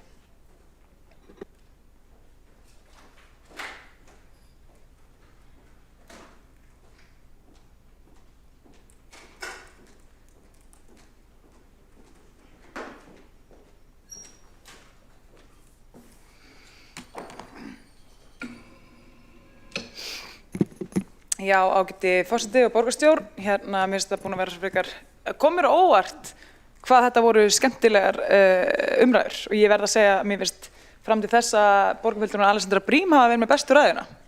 Bara, hún er alltaf ekki enn í herbygginu en hún heyrir þetta kannski í kallkerinu en hún var alveg best so far, sko. Og næst eftir uppáhaldið mitt Magna Gná, sem allir vita að það er alltaf að hrósa hennar. Og svo Friðjón. Af því að hann baðaði höndum og ég var næstu búin að glemma honum. Hann var auðvitað líka með bestu ræðina. Allavega, núna er ég búin að mæla ræðuhæfni ykkar hér inni og fer að snúa mér að umræðefnu. En sko, allar þessar umræður matarstefnuna og matarstefnuna sjálf, þetta rifjaðist upp fyrir mér þegar ég fór í megrun hérna árið. Og ég fór í rosalega mikla megrun eins og öll vitið. Og ég þurfti að fara að skoða vel hvað ég væri að borða, hvað eru mikla kaloríur í matnum. Ég áttaði mig þá á því að allir góðir íslenski fiskiréttir eru með svona hálfum til heilum pel af rjóma og skrítið, ég var búin að bæta á mig hérna kíló sko, var orðinn svolítið rjómakall bara og ef það er ekki rjómi þá er eitthvað svona smurostur eða hins konar ostur eða alls konar ostur eitthvað og þess vegna er þetta svona ógeðslega gott. En það sem kom fyrir þegar ég fór að taka mataræðið mitt í gegn og við fórum að elda bara hollan mat, meira plöntufæði, meira tofu og alls konar svona, er að það varð ákveðin uppreisn. Sonur minn og vinir hans, fyrst alveg hættu vinirnir að koma í mat sem var jákvætt. En hitt sem að gerðist var það að sonur minn hætti að koma í mat og hann var brjálaður yfir þessu. Hann var ógeðslega reiður og það voru bara, þú veist, endalaust væl og kvart yfir því hvað þetta væri vondur matur og bara ekkert að fiskur og eitthvað tofu kjaftaði og þú veist, hvaða viðbjóður þetta væri ekki borðandi. Hann vildi bara fá kjöt. Hann vildi bara, hann var alveg, hvað, þú veist, þetta með fiskinn sérstaklega fór í hann, sko. Og það sem að í raunveru gerðist er að sonur minn grenntist líka. Ekki bara ég, heldur líka sonur minn, þannig að hann hætti náttúrulega mæti mat. Þannig að allir eru grennri nema hundurinn. En allavega, það sem ég áttaði mig á í þessu öllu saman það að það skiptir raunverulega ekki máli hvað við viljum að krakkarnir okkar borða og við viljum hafa vit fyrir þeim í þeim efnum. Þetta alveg eins og kom fyrir núna í mörgum skólum eftir að svona kokkanir hafa verið að fara úr skólunum og þetta orðið meira þannig að það verið að panta mat inn. Krakkar, allavega mér sagt af þeim vinum svona míns sem hættir að mæta í mat en koma samt heim í hádeginu og borða brauð með sultu, að þeir eru bara búin að lýsa því yfir að þeir eru alveg hættir að borða í skólanum. Og ég spyr af hverju, hvað meinaru og hvers vegna, að ég ekki að senda strákinn minn með nesti, getur gleymt því að ég nenni því, sko, með fullri virðingu og ást til svona míns. Þannig að það er bara vegna þess að þeir lýsa því yfir að maturinn sé bara búin að versna svona mikið. Ok, og ég spurði hina krakkana hvað þetta verður satt og þetta er bara eitthvað allavega þeirra skoðun. Þannig að niðurstaðan mín á þessu sú að hér er salur fullur af bara velmeinandi foreldrum sem að vonast til þess að ef þeir segja börnunum sínum að borða hitt og þetta, krakkarnir gera það. Mín reynsla, og ég held að reynsla flestra henni inni svo, að krakkarnir bara gera það alls ekki neitt. Þau bara borða þetta ekkert. Þannig að það sem við þyrftum frekar að setja áherslu á er að vera með mat sem að krakkarnir vilja borða, sem er líka næringaríkur. Og það er þó eitt sem mér varst áhugavert við umræðinu sem átti sér stað í stýrihópnum sem voru að tala þetta með fjarlægðin og næringagildið. Þú veist, auðvitað maturinn bara fluttur með mismunandi hætti í kælu og svo framvegis í hitaboxum og eitthvað. Og það er bara, þetta er allt bara mjög úthugsað af þessum rekstraraðilum, hvernig halda næringagildinu og öllu þessu í gangi. En hins vegar ættum við eiginlega frekar og það er svona eiginlega mitt innlegg í þessa umræðu hérna, að auðvitað ætti þetta bara að vera þannig að foreldraráðin sjálf og skólanir sjálfir setji sér bara matarstefnu. Þeir þekkja sinn kúnahóp best, þeir vita hvað þessi krakkar eru að borða og hvað þeir eru ekki að borða og allt eitthvað hér sem við erum eitthvað með eins og ég reyndi að gera við úlingsson minn, reyna að yfirfæra mínar skoðanir á mat á hann, það er bara ekkert líklegt til þess að ná neinum árangri held ég. Ekki neinum viti, sko. Þetta sé mér fallegt plagg og allt svona, þá þarf þetta að gerast að mínu mati á gólfinu þar sem maturinn er borðar. Og ég er reyndar alveg sammála þeim sem hafa komið undan og sagt að við ættum að færa okkur aftur yfir í skólaeldhúsinu og vera frekar með kokk á staðnum, það sé til bóta. Og þá er kannski hitt líka, því það er búið að vera mikið tala þessar unnar kjötvörur og allt þannig. Ég meina, sjáu þið fyrir ykkur í Ítalíu? Ef að allt í einu færi ítölsk yfirvöld að tala það að þetta banna pasta carbonara, sko. Nei, þú veist, það myndi ekki ganga upp. Eða eitthvað með þessum pilsum eða eitthvað sem þú veist, það myndi ekki ganga upp. Og ég veit alveg þessar rannsóknir, ég las hana bara sjálf, vegna þess að þegar það kom í ljós að bacon væri krabbameinsvaldandi, þá fékk ég áfall. Af því ég fokkin elska bacon, afsakið orðbragðið. Og ég vissi bara að lífstíllinn minn myndi ekki þola, á þessum tíma væri líka í nikotíninu mikið og átti það til að vera ansi spræk í stundapólitíkurspartíunum og bara, þú veist, ég vissi bara að lífstíllinn minn og minn líkami myndi ekki þola meira krabbameinsvaldandi lífstíl. Og þar með talið baconið og unnar kjötvörur sem ég elska, verða kæfaða, bjúra, nefndu það, þetta er ógeðslega gott. Þannig að ég fór djúpt í þessar baconrannsóknir af því þetta var alveg bara þannig að það var verið að segja bara herru svínakjöt og unnar kjötvörur eru bara að fara að drepa þig miklu hraðar en sígarettunar. Og þá var maður að velta fyrir sér ætti að halda sígarettunum að sleppa á baconinu, sko. En allavega, niðurstaðan í þessu var því ég fór alltaf djúpt í þetta að þetta virkilega bara kom mér í uppnám verandi hérna og því ég var alveg að spója að gera skermisætt og allt þetta, sko. Og þá fór ég bara að skota meira og þá er það bara svona ljóst að eins og í öllu en það snýst ekki það að þú borðir bacon af og til og það sé að fara að valda í krabbameini. Þetta snýst það að þú ert að borða bacon mörgum sinnum í viku og svo þessar unnar kjötvörur mörgum sinnum í viku og svo þessar unnar kjötvörur mörgum sinnum í viku og svo framvegis að þá ertu líklegri til þess að þróa með eitthvað svona krabbamein. Þannig að það sé einu svona endrum einhverjar kæfur eða bjúur eða þú veist pasta carbonara eða pilsupasta í skólunum er ekki að fara að drepa þessa krakka. Þú veist, það er bara svoleiðis. Það er ekki verið að drepa þessa krakka. Þessi krakkar er ekki verið að deyja úr pilsum. Ekki nema borðið á þær daglega eða eitthvað svoleiðis. Þannig að ég vildi svona helst koma því að framfæri. En svo er önnur hlið á þessu öllu saman sem ég held að við höfum ekkert rætt en að spá því. Og það er að matur kostar og það er ástæða fyrir af hverju að þessi skólar hugsa menjún svolítið þannig að það er x mikið af svona mat og x mikið af svona mat og og þeir vilja helst ekki henda neinu, þannig að þetta er allt bara þannig úthugsað. Og það er það að kaupa líka rosa mikið salat og fleira sem að krakkanir með við þennan litla hóp í kringum strákinn minn eru ólíklegir til þess að borða, en þetta kostar bara pening. Þannig ef við ætlum að setja eitthvað á matarstefnu, þá þurfum við líka að vera tilbúin til þess að borga fyrir það ef það kostar meira. Þannig að þetta er eitthvað sem ég finnst að það er svolítið mikilvægt að spá í þessu tilfelli. Annars er þetta bara ekkert nema bara eitthvað plagg sem af meðmælandi foreldrum sem halda að geti haft vit fyrir krökkunum sem að minni reynslu hefur ekki gengið og ég held að flestir hérna kannist nú við það. Herru, það var það ekki meira í bili, ég segi bara takk fyrir. Ragnhildur Alda María Vilhjálmsdóttir, borgarfulltrúi við loki máli sínu, forseti hvetur borgarfulltrúa og minnir borgarfulltrúa á að forðast notkun blótsýrða í ræðum sínum í pontu. Magnús Davíð Nordal, borgarfulltrúi, tekur næstur til máls.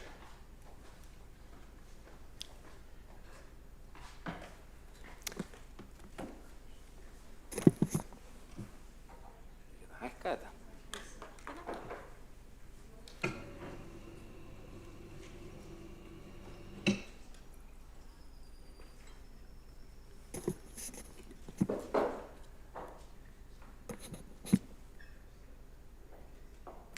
Forseti, virðulega borgarstjórn, ég vil þakka borgarfulltrúum fyrir skemmtilega umræðu hér unnar kjötvörur. En þessi umræða er svolítið skondin og sérstaklega af hálfu fulltrúa Sjálfstæðisflokksins þar sem að þeir áttu nú fulltrúa í þessum stýrihóp. Í upprunalegri tillögu sem var hér lögð fram í dag er talað og það er ekki bara fyrir börnin, heldur fyrir alla í borginni, verði boðið upp á val grænmetisrétt í öllum mötunautum og unnar kjötvörur falla út af matseðli sem aðalmáltíð. Breytingatillagan sem hér er lögð fram er í rauninni þrengri og afmarkar þetta við börn. Þannig að þið sjálfstæðismenn, ef að þið kjósið á móti breytingatillögunni, þá eru þið að kjósa gegn tillögu sem að einhverju leyti gengur skemur, en svo tillaga sem að þið vildu samþykkja og afgreiddu úr stýrihópnum. Það er ankannalegt í meira lagi. Þá er það svo að heildarhagsmunir borgarbúa hljóta að skipta meira máli en matarvenjur og uppeldisaðferðir tiltekinna borgarfulltrúa og vísa ég þá til þeirra ræðu sem hér var flutt á undan. Staðan er sú að rannsóknir síðustu ára eru algjörlega ótvíræðar þegar kemur að því að meta áhrif unninna kjötvara á heilsu. Alþjóðaheilbrigðismálastofnunin er búin að skilgreina þessar vörur með þeim hætti að þær auki líkur á krabbameini og börn sem í mótun, börn sem að vaxa þar sem að frumuskiptingin er örari, eru í meiri hættu. Og það má vera að það sé hægt að tala þetta bara með miklu gríni og slíkt eins og einhverjir hér hafa gert, en það er alvarlegri hlið á þessu máli. Í okkar samfélagi á hverju ári eru aðilar sem fá krabbamein, meðal annars börn, og ef að við getum gert eitthvað, við hér í þessum sal, til þess að takmarka líkur þess með því að hafa áhrif á það hvað við erum að bjóða upp á í skólunum, og ég frábið mér alla umræðum það að hér séum að ræða einhverja forsjárhyggju. Við veljum það námsefni sem að börn fá í skólanum, þau lesi ekki bara þær bækur sem að foreldrarnir ákveða, hinn andlega næring, bóknámið er rammað inn af stefnum og þið sama á að eiga við hérna líkamlega næringu.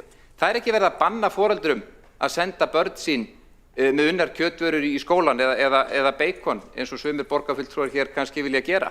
Þvert á móti, við erum að hugsa hvað hið opinbera er að gera, eins og borgarfulltrúi Líf Magnúsdóttir kom hér inn á áðan. Og ef við getum valið að móta góðar venjur hjá börnunum okkar til framtíðar og dregið úr líkonum á lífsstílstengdum sjúkdómum, þá eigum við að gera það og við eigum að standa saman að því. Tala nú ekki þegar sú breytingatillaga sem að hér liggur fyrir gengur skemur en sú tillaga sem þegar var inn í stefnunni.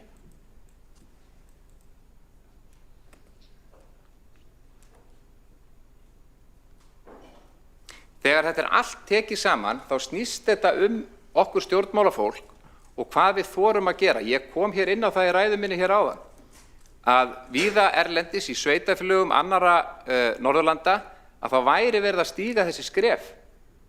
Það er verið að stíga líka önnur skref hvað varðar lýðheilsu eins og bann við samfélagsmiðlanotkun upp að 15 árum í Danmörku. Þjóðir eins og Finnland eru mjög framalega þegar kemur að þessum málum og þeir þora og auðvitað eigum við að gera það og verja okkar viðkvæmu hópa í samfélaginu sem að börn eru. Og höfum það í huga að við erum að móta venjur þeirra til allrar framtíðar. Það hvað þau venjast við í skólanum getur haft áhrif á hvað þau borða út lífið. Við stjórnum ekki hvað þau gera heima hjá sér. Það er enginn að tala um það. Það er enginn að tala um að banna það að þau jafnvel komið með unnar kjötvörur í skólan. Þetta er hvað við erum að bjóða upp á. Á þessu grundvallar munur sem að sumir borgarfulltrúar hér virðast ekki átta sig á. Þetta er forvarnargildi og langtímahugsun. Að draga á neyslu í æsku getur haft mælanleg áhrif á lýðheilsu til framtíðar. Með því að fjarlægja unnar kjötvörur er tryggt að öll börn fái betri grunn. Og þetta er ekki skerðing, þetta er gæðabreyting á því sem við bjóðum upp á. Og það vekur furðu að fulltrúar minnihlutans hér skuli nálgast þetta mál með þessum hætti og skuli ekki taka þátt í að samþykkja þessa mikilvægu breytingatillögu sem að verndar börnin í okkar samfélagi. Takk fyrir. Magnús Davíð Norðdal, borgarfulltrúi, hefur lokið máli sínu. 2 borgarfulltrúar hafa óskað eftir að veita andsvar og veitir þá andsvar borgarfulltrúi Magnea Gná Jóhannsdóttir. Já, forseti, ég þakka borgarfulltrúunum fyrir sína ræðu.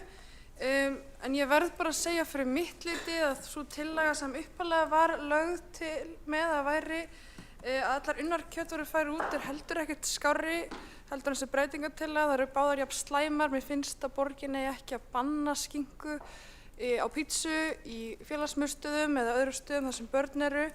Auðvitað er það þannig að við viljum tryggja það að þessi fjölbreytt fæði í boði fyrir börnin okkar en það er ekki borgarinnar að banna pepperoni eða skinku eða slátur og ég trúi því bara að fólki sem vinnur með börnunum okkar og er að útbúa matselina það huga næringu barnanna og það er þannig, ég hef ekki heyrt að þetta sé mikið vandamál þó að sé boðið upp á slátur stöku sinnum með grónagrötnum þá er þetta ekki þannig vandamál að við þurfum að banna það. Okkar leið gæti verið frekar að segja bjóðum upp á fjölbreyttan mat, tryggjum að sé valum grænmetisrétti en bönnum ekki slátur. Magnea Gná Jóhannsdóttir, borgarfulltrúi, hefur lokið við að veita andsvar og svara þá ansvari Magnús Davíð Norðdal, borgarfulltrúi. Já, borgarfulltrúi Magnea Gná, takk fyrir þetta andsvar. Þetta er nú bara þannig umræða, við getum eflaust haldið hér áfram í allan dag. En ég vil ítreka punktinn sem ég kom inn á hér í ræðu minni. Og þetta snýst hvað við erum að bjóða upp á. Það er ekki verið að ræða hér enda höfum við ekki til þess heimildir að banna unnar kjötvörur með öllu því sem því tilheyrir. Krakkar geta ennþá tekið með sér þessar vörur í skólan þegar þau fá sér nesti. Þetta er hvað við bjóðum upp á. Í þeirri tillögu sem að borgarfulltrúin sjálf tók þátt í að móta og var lögð hér fyrir borgarstjórn, þar var ekki gert ráð fyrir neinum undantekningatilvikum. En í uppfærðri breytingatillögu er sérstaklega gert ráð fyrir undantekningatilvikum. Meðal annars til þess að geta mætt þjóðlegum hefðum eins og að geta boðið upp á hangikjöt og saltkjöt og slíkt sem ætti nú að vera í anda framsóknarmanna ef við svona reynum að beina þessu aftur í skemmtilegri farveg. En grunnurinn er þessi, börn velja ekki sjálf hvað þau lesa í skólum, ekki frekar en hvað við bjóðum þeim upp á að borða. Hinn líkamlega og hinn andlega næring er á okkar forræði að miklu leyti. Magnús Davíð Norðdal, borgarfulltrúi, hefur lokið við að svara ansvari og veitir þá ansvari öðru sinni Magnea Gná Jóhannsdóttir, borgarfulltrúi. Já, forseti, ég man nú bara ekkert eftir að þetta hafi sérstaklega verið tekið til umræðu inn í þessari matarstefnu og að svo það hef ég ekki samþykkt þessa tillögu sérstaklega því að þarna í þessari tillögu sem hér er lagt upp með erum við að banna það að kótilettur í raspi séu boðnar á mötuneyti borgarinnar fyrir eldra fólk og það finnst mér ekki rétt að við séum að taka þannig ákvarðanir. En þá langar mér að spyrja borgarfulltrúan, er þessi tillaga þá að leggja til ef að félagsmiðstöðvar vilja halda pítsakvöld og panta pítsur eins og stundum er gert og við þekkjum að þá verður ekki hægt að panta pítsu með pepperoni í félagsmiðstöðum borgarinnar vegna þessarar tillögu. Magnea Gná Jóhannsdóttir, borgarfulltrúi, hefur lokið við að veita ansvari öðru sinni og svara þá ansvari öðru sinni Magnús Davíð Norðdal, borgarfulltrúi. Já, það er nú áhugavert að bara forseti, virðulegur borgarfulltrúi, áhugavert að eiga þessa umræðu hér áfram. Nú, sá sem hér situr og tala sat ekki í þessum stýrihóp eins og borgarfulltrúin sjálf gerði og kannast ekki við lið C2 sem að þar sem að segir orðrétt, boðið upp á val grænmetisrétt í öllum mötuneytum og unnar kjöt eru fall út af matseðli sem aðalmáltíð. Þarna ekki vikið að neinum undantekningum eins og gert í hinni uppfærðu breytingartillögu og þar líka lagt til að æskilegt viðmið að hámarki 4 sinnum á ári sem þá æskilegt viðmið. Þannig að til að svara spurningunni já, þá það svo við erum að takmarka neyslu unninna kjötvara nema í undantekningartilvikum og þau undantekningartilvik þá á hverri starfsstöð, það æskilegt að þau séu ekki fleiri en 4. Þetta bara mjög skýrt og borgarfulltrúin á að þekkja þær tillögur sem hún sjálf á þátt í að móta og svo hvort að breytingartillagan þá gangi skemur eða lengra. Þetta ekkert flókið. Magnús Davíð Nordal, borgarfulltrúi, hefur lokið við að veita andsvar öðru sinni og hefur borgarfulltrúi Magnea Gná Jóhannsdóttir eftir að gera stutta athugasemdir til þess að bera á sér sakir. Já, forseti, ég verð nú bara að gera athugasemd það að ég hef ekki kynnt mér efni þessara stefnu, það ekki svo, heldur man ég ekki eftir til að þetta verði sérstaklega rætt á þessum fundum. Það auðvitað þannig sem við þekkjum, sem unnið í stýrihópum, að við ræðum og svo tekur starfsfólk við þeir upplýsingum sem rætt og það unnið einhver texti. Og ég bara átta mig ekki á því hvernig þetta hefur rataður hérna inn, hvorki ég né Friðjón sem fulltrúar minnihlutans í þessum stýrihóp neitt sérstaklega hress með þessa tillögu eða til hérna og ég hefði ekki samþykkt hana svona út, svo það sé sagt. En svo getum við þetta rökrætt það hvernig svona stefnumótun unnin en þetta ekki til að sem ég man eftir að hafi verið rætt á þessum fundum. Magnea Gná Jóhannsdóttir, borgarfulltrúi, hefur lokið við að gera stutta athugasemd til að bera af sér sakir. Borgarfulltrúi Magnús Davíð Nordal óska eftir að gera stutta athugasemd vegna til að bera af sér sakir? Nei. Þá veitir ansvar borgarfulltrúin Ragnhildur Alda María Vilhjálmsdóttir. Já, ágæti forseti og borgarstjórn, borgarfulltrúin Magnea Gná hérna hefur kannski reyndar miklu lítið bara svarað þessu en það orðin svo fá tækifæri fyrir mig til þess að karpa við hann Davíð hér á þessum vettvangi að ég ætla bara að reyna að hamstra eins mörgum skiptum og ég get af einum og kærum söknuði þegar þú ferð. Hérna, það sem ég ætla að segja í þessu að mér fannst alveg kannski svona koma svo skýrt fram og það svona það sem andsvar snýst að við erum með einhverja stefnu og svo erum við undantekningar og undantekningar. Þú veist, það bara nálgun okkar hérna sjálfstæðismanna að við eigum frekar alltaf að leitast til þess að færa ákvörðunarvaldið til kúnans eða til þarna fóreldrana og krakkana, og inn í skólana. Það sem við erum að tala um. Og á öðru leyti, allt svona kerfi sem byggjur upp á, já, við erum hérna með eitthvað reglu, en svo eru undantekningar fyrir þig og undantekningar fyrir þig og undantekningar fyrir þig. Þetta bara, ómarkvisst og gera það líka bara verkingum að vera að flækja hlutina rosalega mikið. Þannig að það það sem ég vildi koma framfæri. Ragnhildur Alda María Vilhjálmsdóttir, borgarfulltrúi, hefur lokið við að veita ansvar og svara þá ansvari Magnús Davíð Nordal, borgarfulltrúi. Já, forseti borgarfulltrúi Ragnhildur Alda Vilhjálmsdóttir, borgarfulltrúanum þykir vænt það hafa verið kallaði Davíð, þar sem það nú eiginlega bara móðir hans sem að kalla hann Davíð. Magnús Davíð, en bara gott, það var bara hlýjaði mér hjartarætur. Í grunninn snýst þetta það að hér höfum við tækifæri til þess að hafa áhrif á lýðheilsu borgarbúa til framtíðar. Við getum stuðlað að því að lífstílstengdir sjúkdómar eins og krabbamein rísi ekki eins hratt og verið hefur. Þetta áhrifaþáttur, það hafa rannsóknir sýnt og sannað, rannsóknir til áratuga. Þetta ekki einhver bábilja, rannsóknir til áratuga. Þannig að ég hvet borgarfulltrúan til þess að nýta hér tækifærið í dag til þess að hafa áhrif á lýðheilsu til framtíðar, óháð matarvenjum hennar barns og hennar fjölskyldu, að taka þátt í því að breyta framtíðinni hér til eins betra.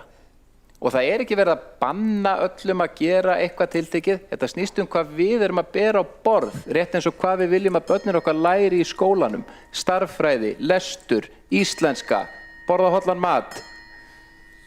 Magnús Davíð Nordal, borgarfulltrúi, hefur lokið við að svara ansvari. Forseti minnir borgarfulltrúa að virða tímamörk sem gefin eru til ansvara og veitir þá ansvar öðru sinni borgarfulltrúa Ragnhildur Alda María Vilhjálmsdóttir. Já, getið fórseti, ég afsaka hérna, ég getið verið léleg með nöfn, sko. Það var hitt sem ég ætlaði að myndi koma inn og mynda á, það er þetta með, það er ákveðin svona tilneiging hér í þessum sal að halda það að við ráðum í raun og veru meira en við ráðum og höfum áhrif á fleiri hluti en við actually höfum áhrif á. Það er einfallega þannig að við getum alveg sagt, jú, það er rétt, þú veist, bacon því miður, ef þú borðar það nógu oft, eða pilsur, ef þú borðar það nógu oft, er með tengingu við krabbamein og allt það, eins og ég kom inn á er ég full meðvituð þetta, en pilsupasta einu sinni í viku er ekki að fara að hafa áhrif á tíðni eða gengi krabbameins hjá skólabörnum. Það er bara staðreynd. Fyrir utan það líka að það sem að forsenda þess sem að er verið að segja hérna meðal annars það að sjálfstæðismenn sé að reyna að valda börnum krabbameini sé að við getum mætt hana og tryggt það að krakkarnir borði ekki matinn. Málið er að við getum alveg sagt, heyrðu, matarstefnan á að vera A, B, C, en það hvort að krakkarnir síðan borði þetta, það er bara allt annað mál. Þess vegna held ég að það sé vænlegast til þess að ná árangri sem er gert á forræði skólana. Ragnhildur Alda María Vilhjálmsdóttir, borgarfulltrúi, hefur lokið að veita andsvar öðru sinni. Forseti ítrekar á að borgarfulltrúar verði tímamörk andsvara. Svarar það ansvari öðru sinni borgarfulltrúi Magnús Davíð Nordal. Já, forseti, virðulegi borgarfulltrúi Ragnhildur Alda, það er náttúrulega enginn að halda því fram að sjálfstæðisflokkurinn eða sjálfstæðismenn séu að reyna að valda krabbameini hjá börnum. Það er einfaldlega mjög svona óviðeigandi að halda þessu fram og já, ekki við hæfi. Hins vegar er það svo að ef að við, Ragnhildur Alda, náum að draga úr neyslu unninna kjötvara hjá börnum og ungmennum og móta hér betri venjur til framtíðar, að þá erum við að hafa áhrif á lýðheilsu og nýgengi krabbameins. Þannig að það er nú bara staðan út frá þeim rannsóknum sem að fyrir liggja. En þetta er spurning um forgangsröðun, þetta er spurning um gildismat, en ég frábið mér alla umræðu forsjárhyggju. Þetta er spurning um hvað við erum að bjóða upp á. Fólk getur gert það sem það vill heima hjá sér. Það getur sendt börnin sín með það nesti sem það vill í skólan.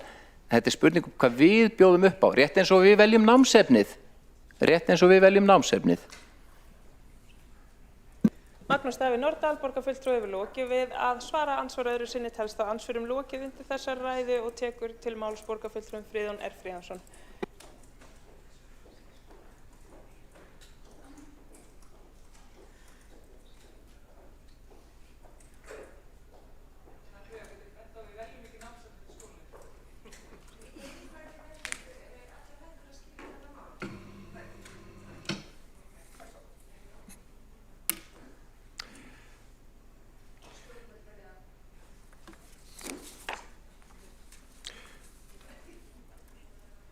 Forseti, ég held að það sé rétt að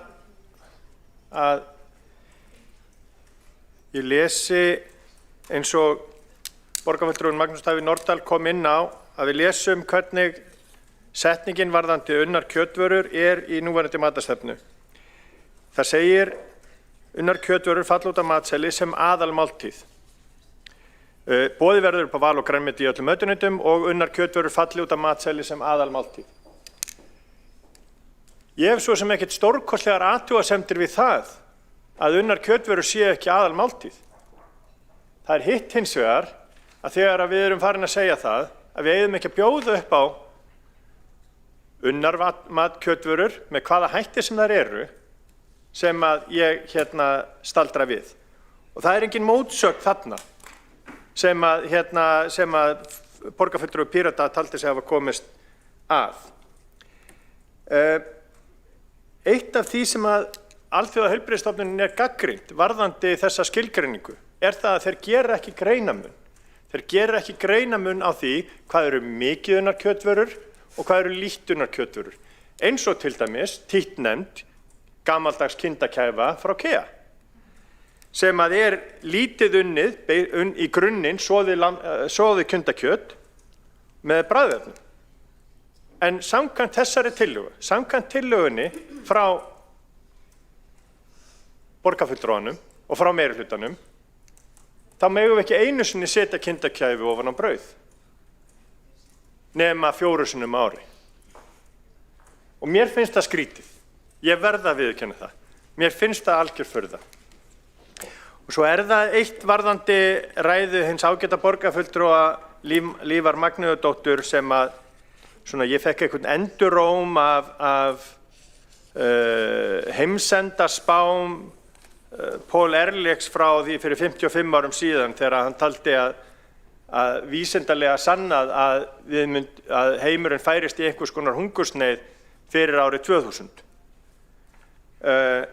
Það voru vísindi þess dags og menn fóru í alls konar aðgerðir þess vegna, en þeir reyndust bara ekki sönn. Þau reyndust vitleysa. Þannig að ég verð að segja það að þessar bölspár borgarfulltrúans Lífar Magnúsdóttur það hvernig heimurinn á hættuslóð og hér stefni í þannig mannfjölda við ráðum ekki við það, að þá eru bara spárnar eins allt öðruvísi, langtíma spárnar. Og við þurfum ekki að leita til Snorra Mássonar, þingmanns Miðflokksins og varaformanns, sem á fulltrúa í salnum, til þess að komast að því. Sameinuðu þjóðirnar og aðrir sérfræðingar hafa spáð að mannfjöldi í heiminum mun fækka, ná ákveðnu hámarki eftir 40-50 ár og svo fyrir okkur að fækka í heiminum. Það getur verið að það veri rangt líka, eins og heimsendaspár Paul Ehrlichs fyrir 55 árum síðan. Ég held að það sé ekki snjallt allavega að við mótum matarstefnu á grunni þess að við verðum orðin rúmlega 10 milljarðar eftir 40-50 ár.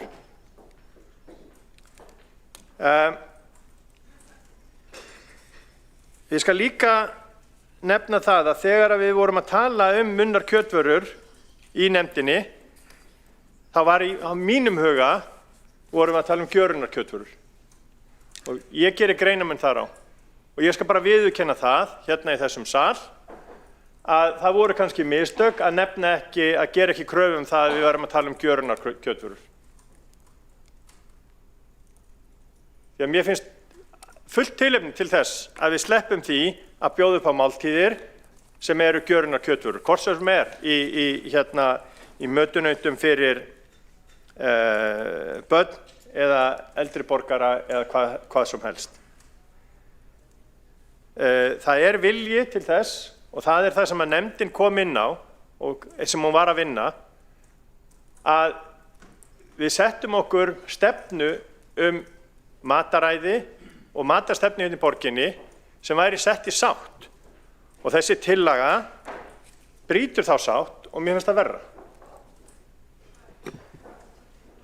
Friðjón Friðjónsson, borgarfulltrúi við lokið máli sinni. Einn borgarfulltrúi hefur óskað eftir að veita andsvar, borgarfulltrúi Magnús Davíð Nordal. Já, forseti virðulegur borgarfulltrúi Friðjón Friðjónsson, takk fyrir þessa ræðu og áframhald þessarar góðu umræðu sem hér hefur farið fram. Nú, varðandi gagnrýni sem að sett var hér fram á Alþjóða heilbrigðismálastofnunina, þá þetta rétt. Þetta vissulega ein af þeim röddum sem hafa komið fram eða athugasemdum að þarna sé ekki gerður nægjanlega mikill greinamunur á einstökum tegundum unninna kjötvara. Það eru hins vegar margar aðrar rannsóknir og stofnanir sem að hafa á þetta bent, meðal annars rannsókn sem var gerð í Evrópu og kallast EPIC-rannsóknin, European Prospective Investigation into Consonant Nutrition. Það var fylgt eftir 500.000 einstaklinga í Evrópu yfir 10 ára tímabil og það var metið sem svo að þarna væru skýr tengsl á milli. Það að segja hversu mikið unnum kjötvörum þú neytir og hverja líkurnar eru síðar meir.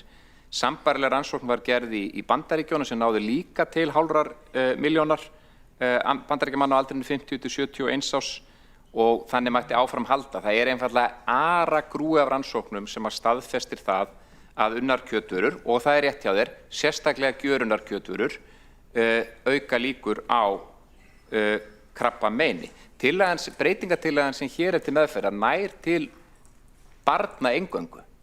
Það að segja hvers matarvenjur eru enn í mótun. Við erum ekki að skipta okkur núna því hvað eldra fólkið að fara að borða. Það getur fengið lifrakefuna sína áfram og allt þetta sem þú taldir upp. Matarvenjur þess mótuðust fyrir áratugum síðan Tillagan núna fókusar á börnin. Tillagan sem að þið afgreidduð úr ykkar stýrihóp og hér til meðferðar viðameiri. Það bara þannig, því ekki hægt að neita.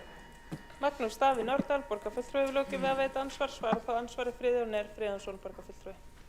Forseti, nú ég hreinlega ósammála því að tillagan eða setningin sem í matarstefnunni sé viðameiri vegna þess að hún segir þær unnar kjötvörur falla út af matseli sem aðal máltíð og þar ger ég greinamun á tillögu breytingatillögunni og þessari tillögu eins og stefnun eins og hún í stefnunni. Það sem hins vegar, það sem mér finnst eiginlega verra það, fyrst að þetta svona mikið hjartansmál hjá borgarfulltrúanum og öðrum borgarfulltrúum, af hverju kom þetta ekki inn í starfið? Af hverju komuð ekki með þessar athugasemdir inn fyrir löngu síðan? Þegar að nefndin og þegar að starfshópurinn var að störfum. Vegna þess að mér finnst það verra að við séum að ræða hérna ákveðnar rannsóknir og við erum ekki með neinni stöðu til þess að leggja mat á það eða fletta upp á þeim og verðum að taka orð Pírata trúanlega fyrir þeim. Friðjón R. Friðjónsson, borgarfulltrúi, hefur lokið að svara ansvari, veit þá ansvara öðru sinni borgarfulltrúin Magnús Davíð Nordal. Já, forseti virðulegur borgarfulltrúi Friðjón R. Friðjónsson. Það nú alltaf gaman þegar maður í andsvörum reynir að vera sanngjarn og það má kannski segja að við höfum báðir rétt fyrir okkur einhverju leyti. Tillagan þrengri að því leytinu til að sá hópur sem hún tekur til núna í þessari breyttu mynd börn, ekki þá eldri aðilar, 18 ára og eldri, hún nær þá ekki til þeirra lengur. Þannig að því leytinu til núverandi tillaga þrengri. En það rétt sem þú bendir á að efnislegt inntak tillögunnar með referens í að þetta sé sem aðalmáltíð, já, að því leyti hún rýmri. Þannig að það má segja sem svo að við höfum báðir rétt fyrir okkur hvað þetta varðar. Í grunninn snýst þetta það að hér höfum við áhrif og tækifæri til þess að hafa áhrif á lýðheilsu til framtíðar og vinna gegn lífsstílstengdum sjúkdómum sem hafa verið að aukast á síðustu árum og áratugum. Þetta snýst ekki forsjárhyggju, ekki frekar en það að við veljum að krakkar læri starffræði í skóla, íslensku eða hvað eina sem og hvaða bækur og efni og höfundar við veljum að hafa til hliðsjónar. Þetta ekki forsjárhyggja. Þetta snýst að við stuðlum að bættri lýðheilsu. Magnús Davíð Nordal, borgarfulltrúi, hefur lokið við að veita ansvar öðru sinni. Forseti ítrekar og minnir borgarfulltrúa á að virða tímamörk sem gefin eru til ansvara. Svarar þá ansvar öðru sinni borgarfulltrúin Friðjón R. Friðjónsson.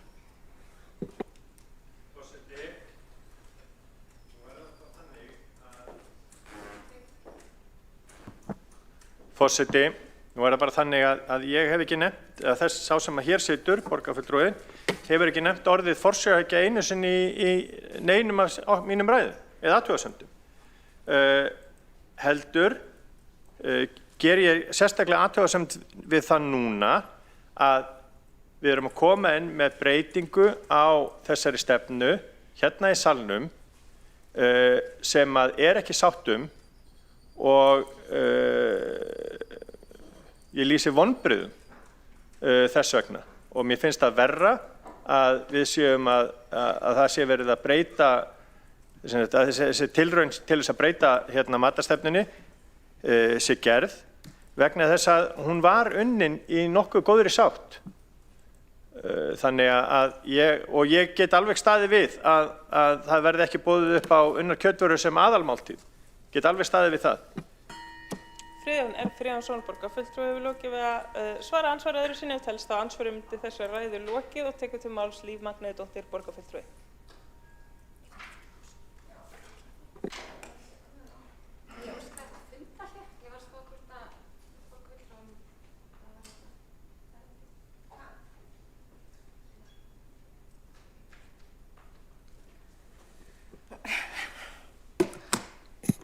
Forseti, borgarstjórn, frekar hann að koma kannski upp í andsvar við ræðu Friðjóns R. Friðjónssonar borgarfulltrúa ákvað ég að koma hérna upp í aðra ræðu vegna þess að mér fannst þessi ræða sem að borgarfulltrúin hélt einkennast mjög mikið að strámennsku og að einhverju leyti til var verið að gera kannski lítið úr málflutningi mínum sem að Friðjón R. Friðjónsson borgarfulltrúi kallaði heimsendaspár og vísaði svo í einhver dúdda í heiminum sem að spáði því að hér yrði mikil hungursneyð en staðreyndin er einfaldlega svo og ég er að vitna í tölur mjög virts vísindarit sem að heitir The Lancet á enskri tungu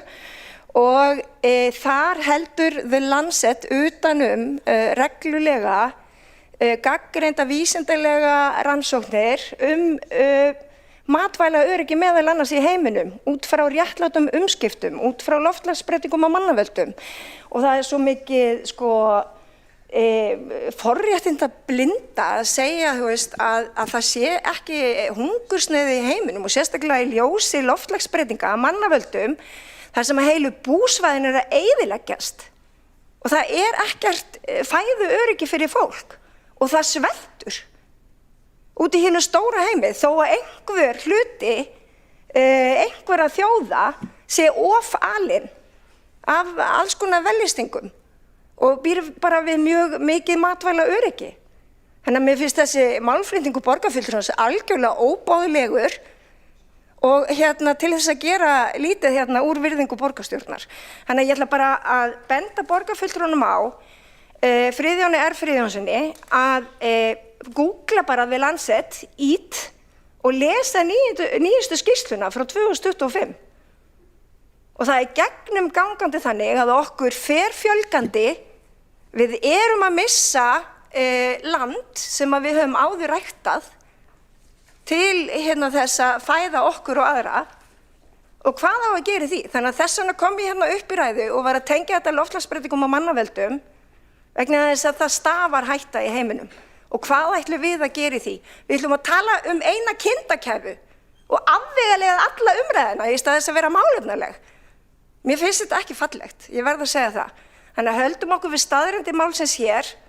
Það eru rannsóknir sem að styðja meðal annars málflutning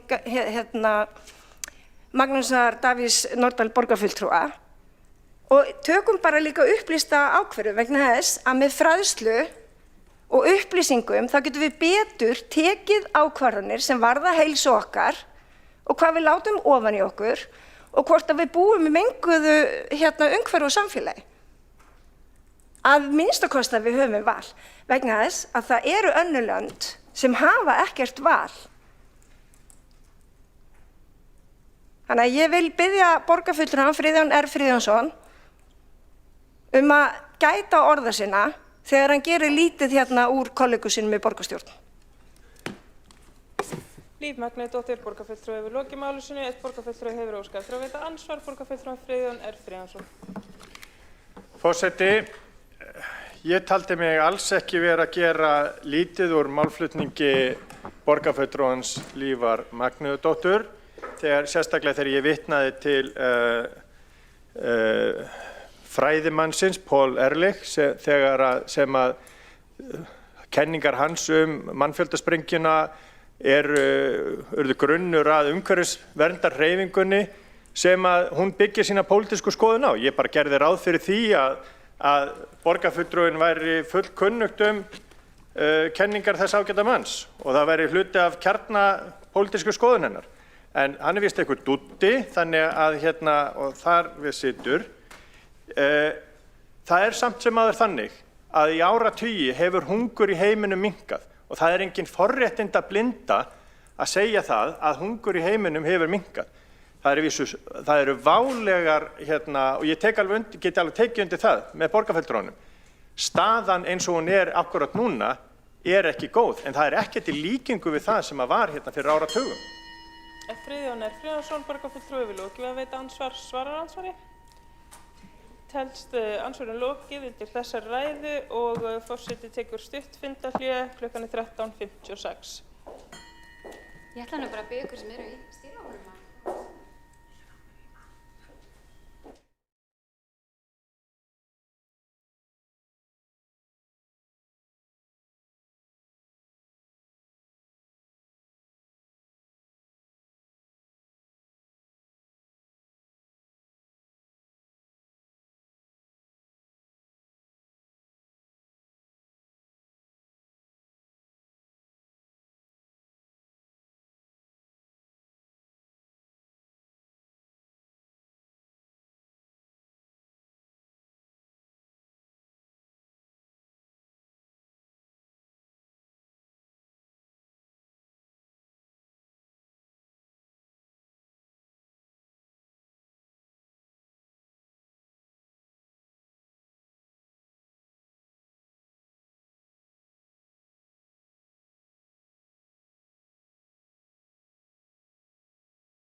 Fundi er framhaldið í borgarstjórn klukkan 14:39 og tekur til máls borgarstjóri Heiða Björk Hilmisdóttir. Á meðan að borgarstjóri talar þá mun forseti loka fyrir mælendaskrá.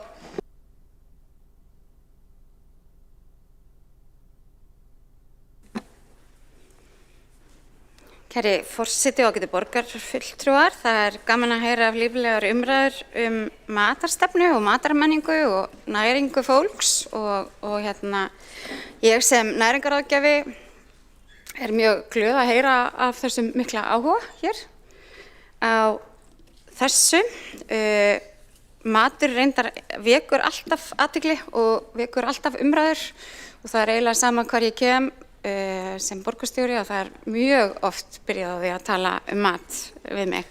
Svona eins og borgarfulltrúi Helga Þórðardóttir kom inn á, þá er það bæði börn og foreldrar, ekki síst, en líka eldra fólkið og fólk sem eru starfsmenn borgarinnar. Þetta liggur bara mjög ofarlega í huga mjög margra, það er matur.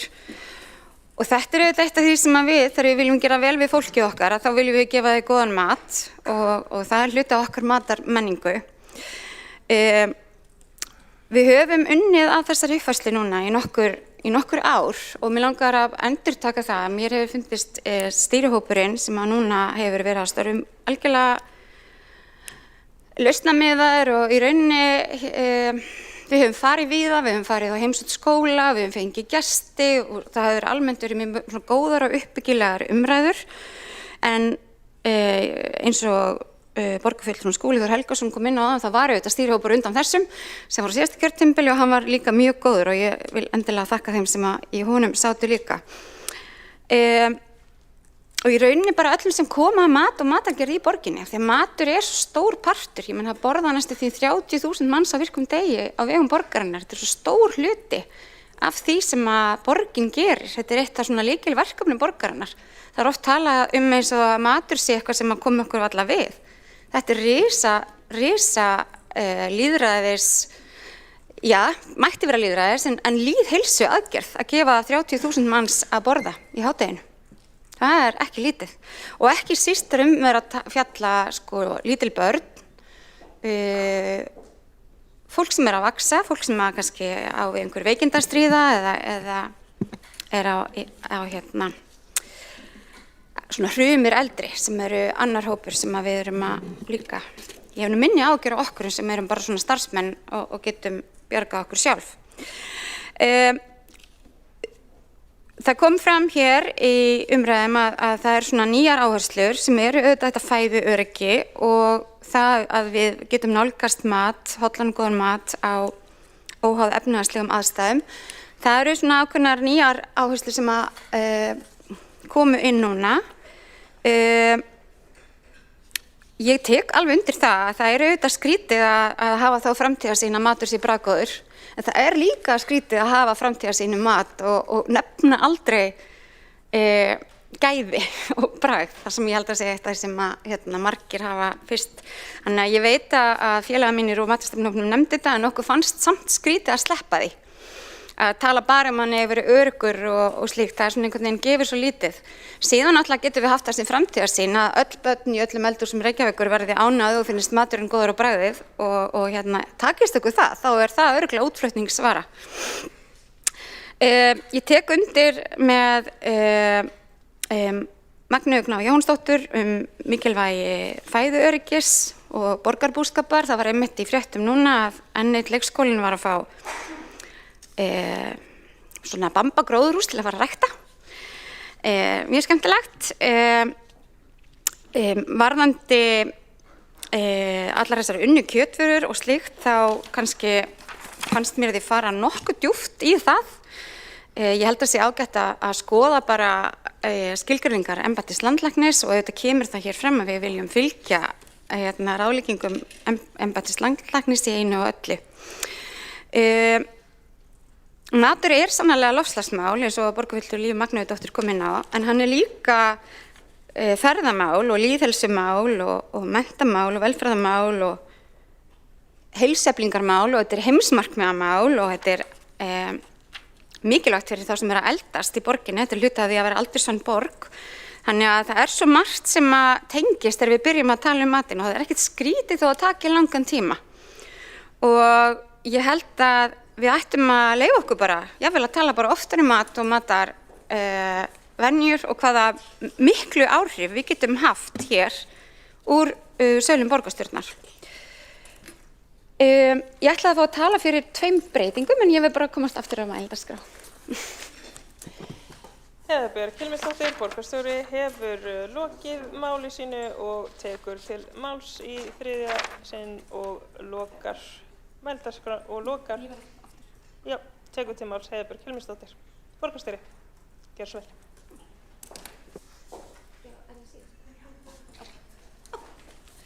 Súper. Þakka þér fyrir það, forseti og ágætu borgarfulltrúar. Ég var að reyna svona að drepa á því helsta sem að komið var hér inn á.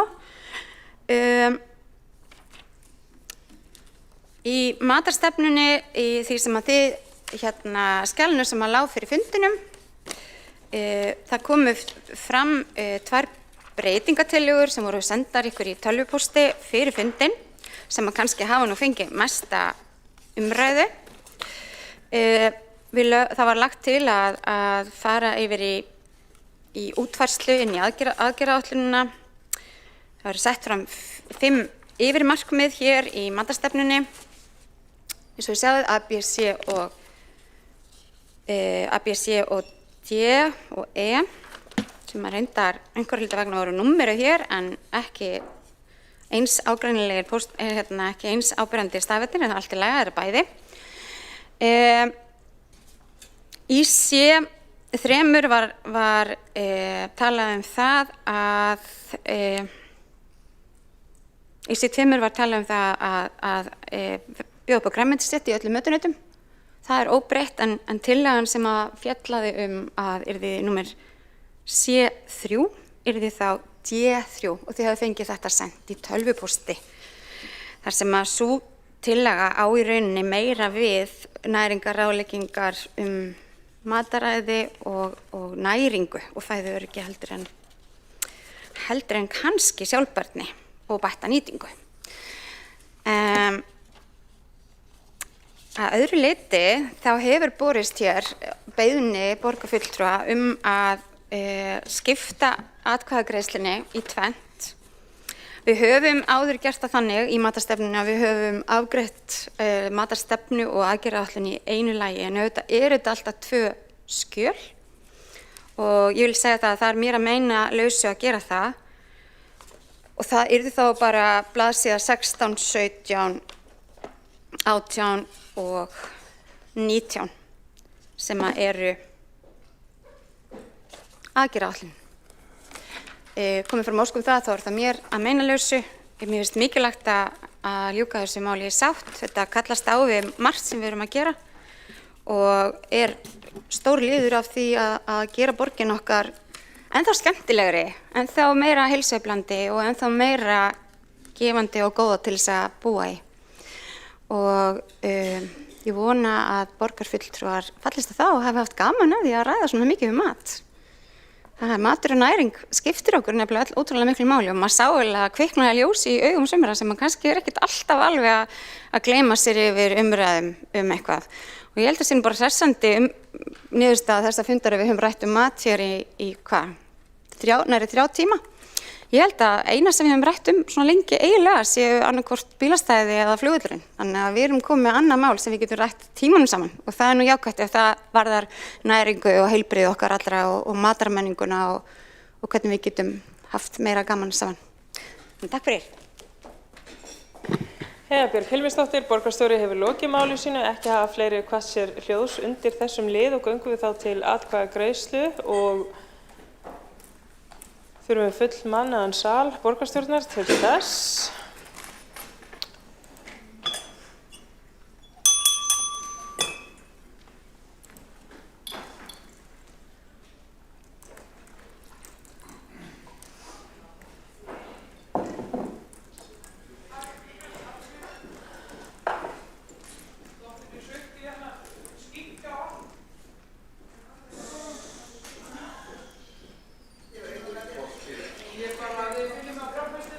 Óskað hefur verið eftir því að atkvæðagreiðslu um fyrirliggjandi skjöl fari fram í tvennu lagi og verður forseti við því. Við byrjum á því að greiða atkvæði matarstefnu Reykjavíkur áður en við förum í að afgreiða aðgerðaáætlun með stefnunni og breytingatillöguna hana.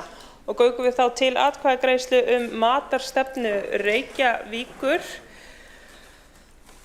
Þau sem samþykkja hana vinsamlega gefið merki.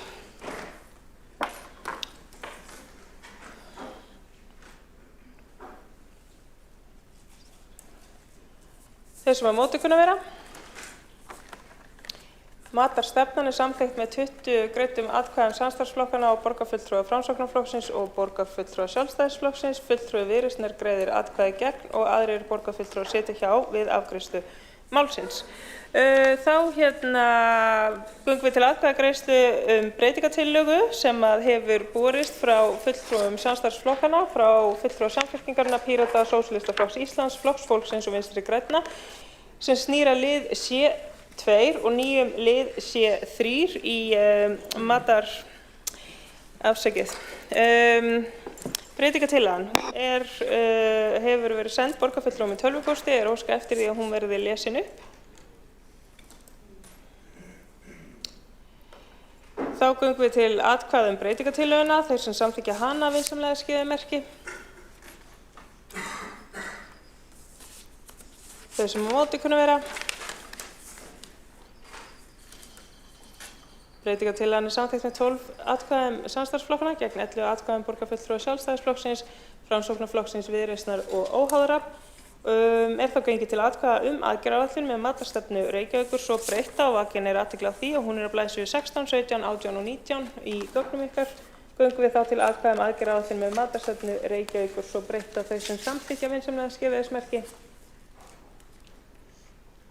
Þau sem á móti kunna vera. Þá aðgerðaáætlun svo breytt samþykkt með 12 atkvæðum borgarfulltrúa samstarfsflokkanna gegn atkvæðum borgarfulltrúa Sjálfstæðisflokksins og Framsóknarflokksins og Viðreisnar og 2 borgarfulltrúar utan flokka sitja hjá við afgreiðslu málsins.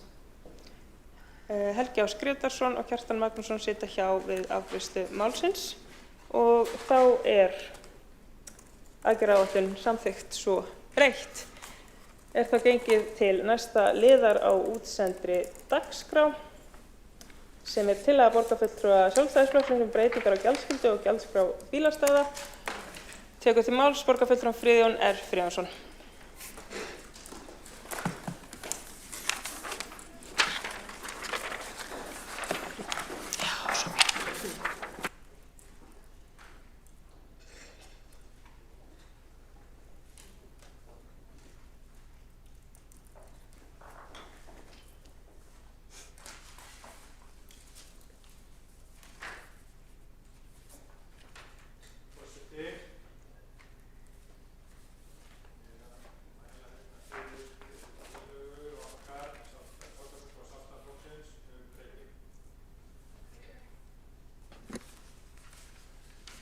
Forseti,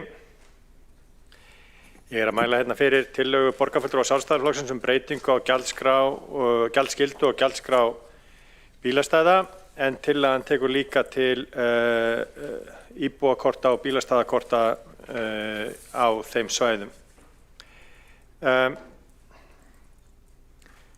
Ég ekki viss að það þjóðnefndalega tilgangi lesi tillöguna upp en forsaga málsins samt sem áður sú að sumarið 2023 var gjaldskyldan aukin verulega og í umhverfis- og skipulagsráði lögðu borgarfulltrúar Sjálfstæðisflokksins sem að annar þeirra var þá í Sjálfstæðisflokknum það til að farið yrði í samráð við íbúasamtök og rekstraraðila í borginni þessar tillögur. Það var alveg að mörgu leyti hægt að skilja að fyrir fyrirtækin í borginni og sem að veita þjónustu, verslun og þjónustu í borginni þá þarf að vera ákveðin tilfærsla á bílum í bílastæðum í borginni.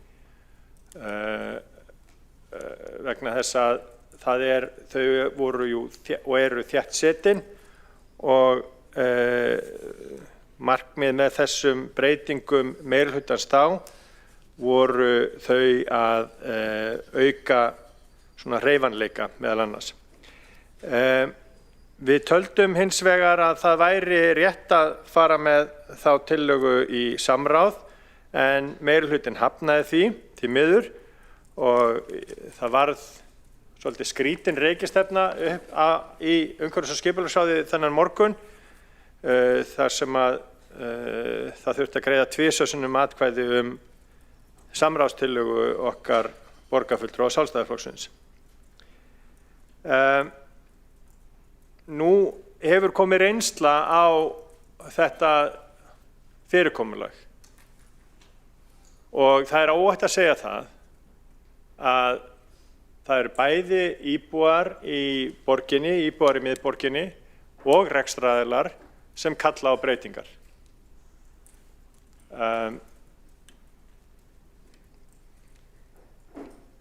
Það er alveg rétt að þetta eru takmörkuð gæði bílastæðin hérna í miðborginni og það þarf að tryggja það að þau séu ekki þéttsetin eða þau séu ekki setin af sömu bílunum allan daginn.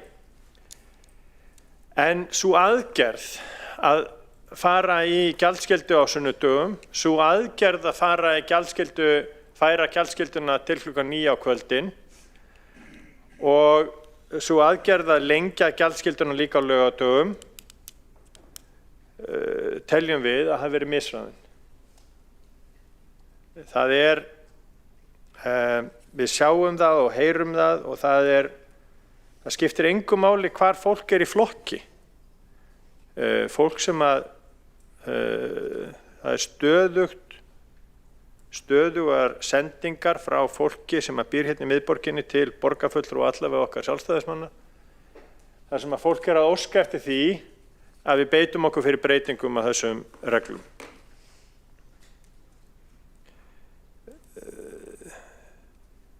Það var líka sumarið 2023 þegar að borgarfulltrúar Sjálfstæðisflokksins lögðu fram breytingatillögu á íbúakortsvæðum hérna í borginni til einföldunar og sem betur fer tókst aðeins að einfalda það á síðasta ári eða öllu heldur að það var búið til annað íbúakort og fólk hefur vald til þess að fá það en við teljum það ekki vera nóg.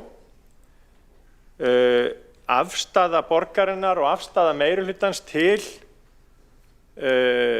íbúakorta, íbúa og bílastæða hjá íbúum hérna í miðbænum mjög neikvæð. Fólki hafnað bílastæði á lóð, fólki hafnað auka kort eða var hafnað og síðan núna vitum við það að leigjendur þurfa að ganga bónleið til húseiganda til þess að fá íbúakort og svo framvegis. Þetta allt hluti af þeim breytingum sem við erum að leggja hérna til og svo gerðist það núna hérna rétt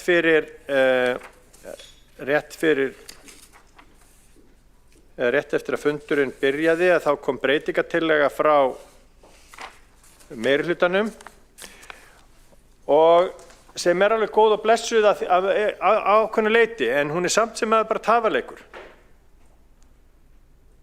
Þetta bara tafaleikur. Við ætlum að skoða, við ætlum að íhuga og svo framvegis. Ég held að það væri ráð fyrir okkur öll að láta það verða eitt af okkar síðustu verkum hérna í þessari borgarstjórn á þessu kjörtímabili að koma til móts við íbúa hérna í nágrenninu og gefa þeim kost á fleiri íbúakortum að breyta aftur tilbaka þannig að þeim finnist í lagi að kalla til sín gesti án þess að það valdi þeim einhverjum fjárhagslegum búsifjum og að við leyfum bílastæðakort fyrir atvinnurekendur í miðborginni. Þannig að atvinnurekendur í borginni geti lagt á gjaldskyldum svæðum í takmarkaðan tíma. Ég held að það væri, eins og ég sagði, ráð fyrir þessa borgarstjórn að samþykkja þessa tillögu og vera ekki með einhverja tafaleiki og þá aldrei að vita nema að ánægja með borgarstjórn og borgarfulltrúar muni aukast og þeir fái jafnvel einhverju endurkjör. Það geti jafnvel gerst. En ég hlakka til að heyra umræðu þessa tillögu okkar og býð spenntur eftir því að heyra sérstaklega hvað óháðir borgarfulltrúar sem kenna sig við Miðflokkinn hafa málið að segja. Friðjón R. Friðjónsson, borgarfulltrúi, hefur lokið máli sínu og tekur næstur til máls Björn Gíslason, borgarfulltrúi.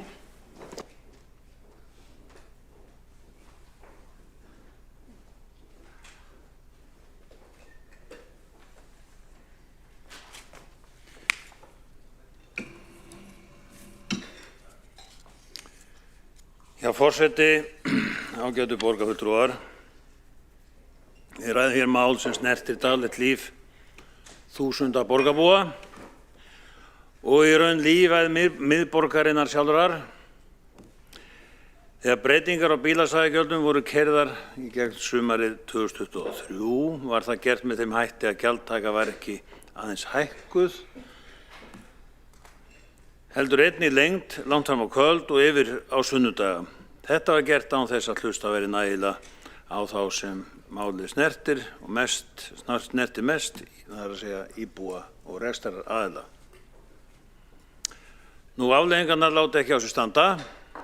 Við höfum séð ítrekaðar fréttir og umfjallanir þar sem rekstraraðilar í miðborginni lýsa því að kvöldumferð hafi dregist saman. Veitingastaðir og verslanir hafa bent á að fólk hugsi sig tvisvar áður en það skreppur niður í bæ. Ekki vegna þess að það vilji það ekki, heldur vegna þess að það kostar einfaldlega meira og flóknara en áður. Við þekkjum þetta sem lögl. Þetta er raunveruleg breyting á hegðun fólks. Miðborgin er ekki bara vinnustaður á daginn, hún á að vera lifandi vettvangur á kvöldin og helgar. En með þessari stefnu hefur borginni reynd sett gjaldtöku á mannlífi sjálft. Og spurningi sem við verðum að spyrja er einföld, er markmið að hámarka tekjur eða hámarka líf í borginni? Nú tillagan sem hér liggur fyrir er skýr og hófstillt leið til að leiðrétta þetta. Við segjum að kvöldin eigi að vera frjáls eftir klukkan 18, að laugardagar eigi að vera léttari eftir klukkan 16 og að sunnudagar eigi að einfaldlega að vera gjaldfrjálsir. Þetta er ekki róttæk krafa, þetta er skynsemi. Við erum að tala að lækka þröskuldinn, við erum að tala að leyfa fólki að koma í bæinn án þess að þurfa að hugsa fyrst gjaldmæla, mismunandi upp og sektir. Á sama tíma bendum við á annað sem hefur komið skýrt fram í umræðinu. Kerfið er orðið flókið. Íbúakortin eru torskilin, gjaldsvæðin margbrotin og reglunar síbreytilegar. Þetta hefur skapað óánægju, ekki aðeins hjá gestum miðborgarinnar, heldur líka hjá íbúum sem eiga að njóta forgangs í eigin hverfum. Það er einfaldlega ekki ásættanlegt að fólk sem býr í miðborginni upplifi að það sé gestur í eigin götu. Þá er annað sem ekki má gleymast, að samráði brást. Tillaga að ræða breytingarnar við samtök rekstraraðila og íbúasamtök var felld. Það er dálítið alvarlegt. Því góð stefnumótun byggir ekki á því að keyra ákvarðanir í gegn, heldur að byggja þær með fólkinu sem lifir með þeim. Og það er einmitt það sem þessi tillaga kallar eftir núna, að við förum aftur að borðinu, að við hlustum. Forseti, við viljum öll lifandi miðborg, við viljum öflugt atvinnulíf og við viljum öryggi, mannlíf og fjölbreytni. En það gerist ekki að sjálfu sér. Það gerist þegar við tökum ákvarðanir sem styðja við fólk en flækjum ekki líf þess. Það gerist þegar við skiljum að aðgengi er forsenda lífs í miðborginni. Og það gerist þegar við hættum að líta á bílastæði sem tekjulind og förum að líta á þau sem innviði. Þess vegna segjum við léttum á kvöldunum, léttum á helgunum, einföldum kerfið og hlustum á fólkið. Gerum miðborgin aftur að stað sem fólk sækir, ekki stað sem það forðast. Ég hvet borgarstjórn til að samþykkja þessa tillögu okkar. Forseti, ég loki máli. Björn Gíslason, borgarfulltrúi, hefur lokið máli sínu og Ragnhildur Alda María Vilhjálmsdóttir, borgarfulltrúi, tekur næsti máls.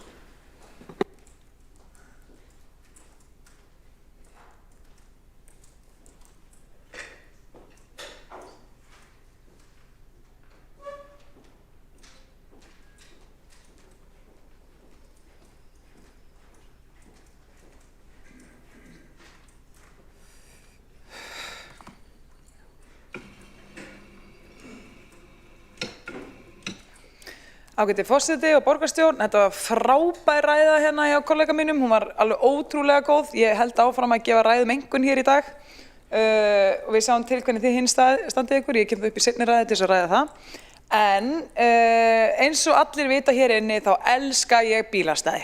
Ég elska bílastæði, vill helst hafa sem flesta þeim. Mér finnst gaman mér finnst það betra þegar bílastæði eru neðanjarðar.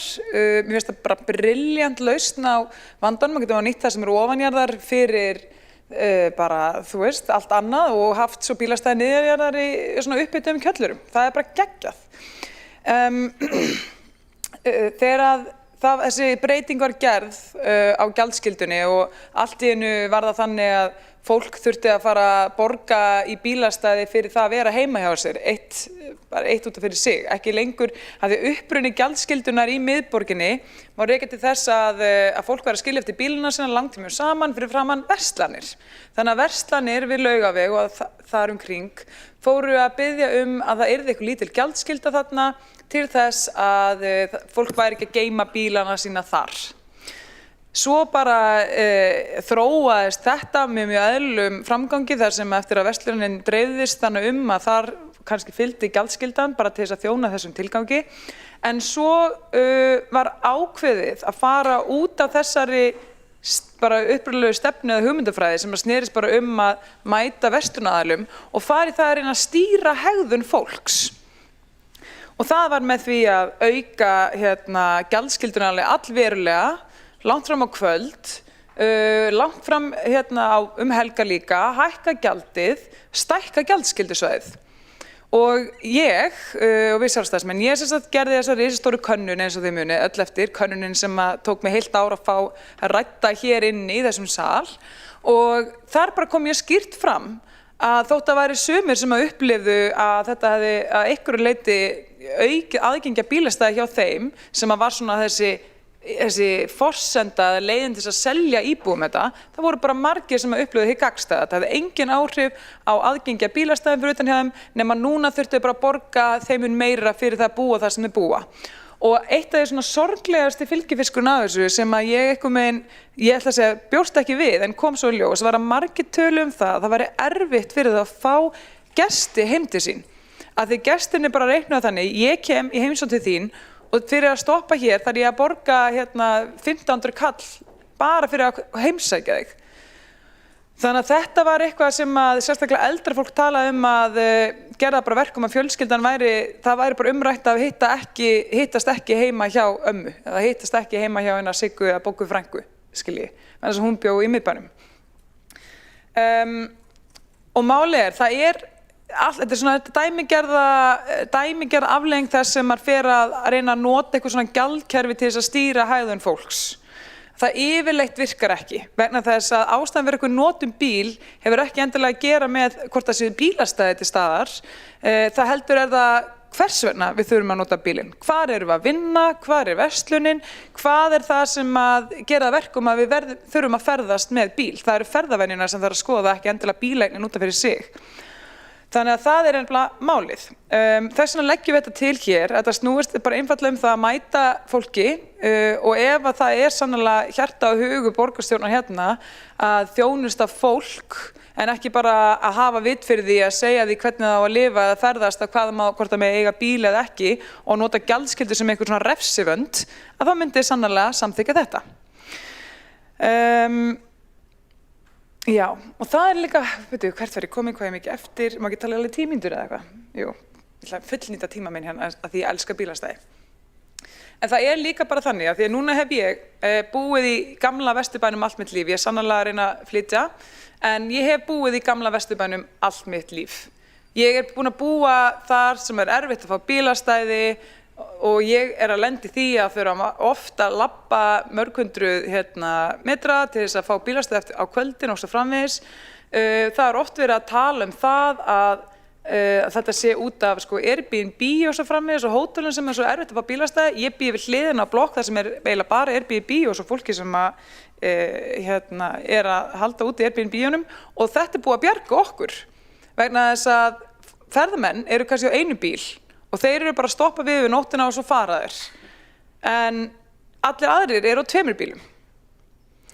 Og það vegna þess að það raun og veru ekkert gert til þess að þjónusta fólk að því leytinu til aðgerðir hérna úr borginni. Það snúast ekki hvernig skipuleggjum við borgina þannig fleiri vinnustæðir séu nálægt heimilum fólks þannig það þarf ekki að keyra allir vestur í bæ og svo allir aftur austur.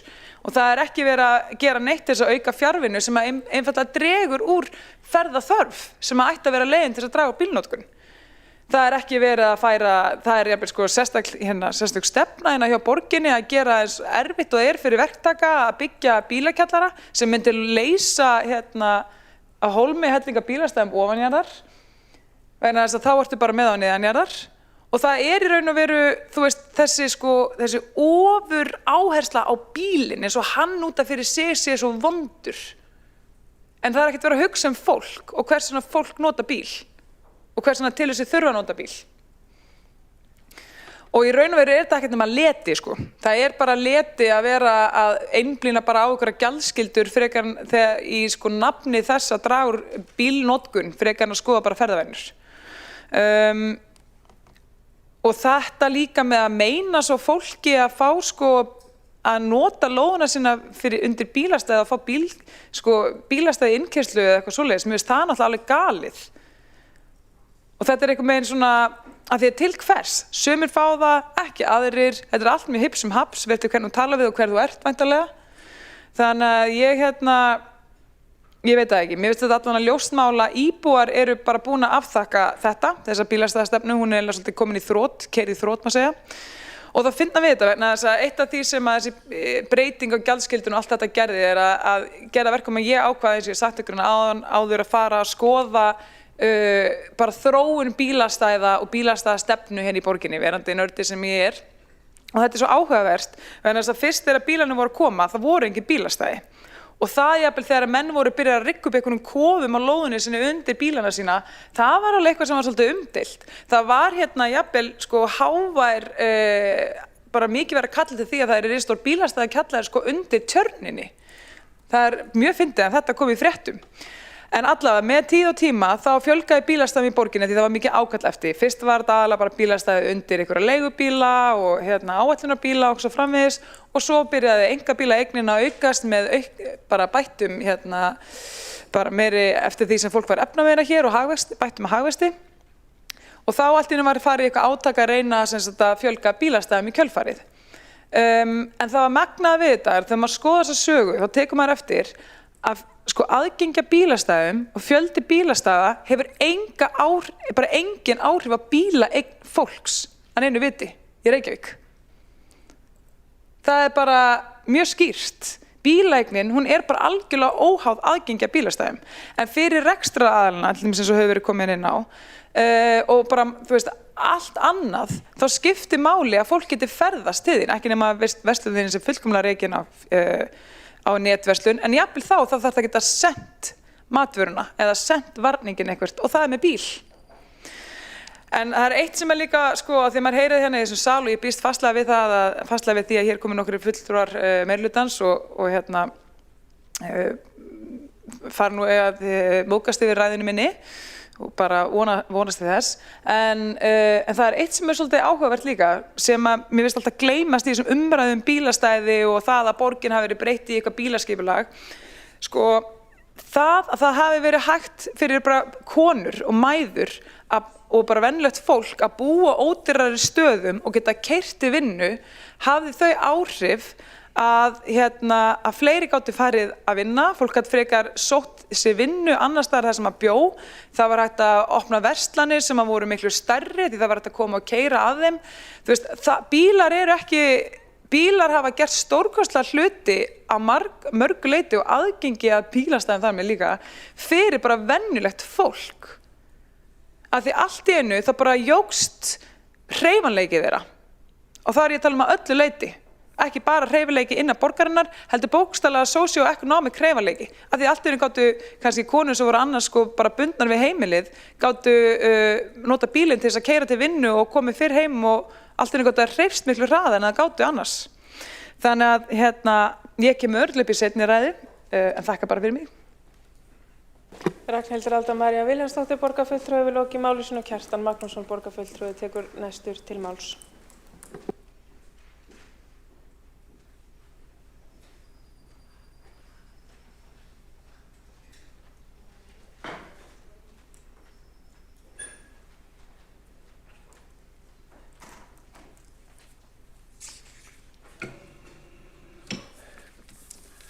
Forseti, góðir borgarfulltrúar.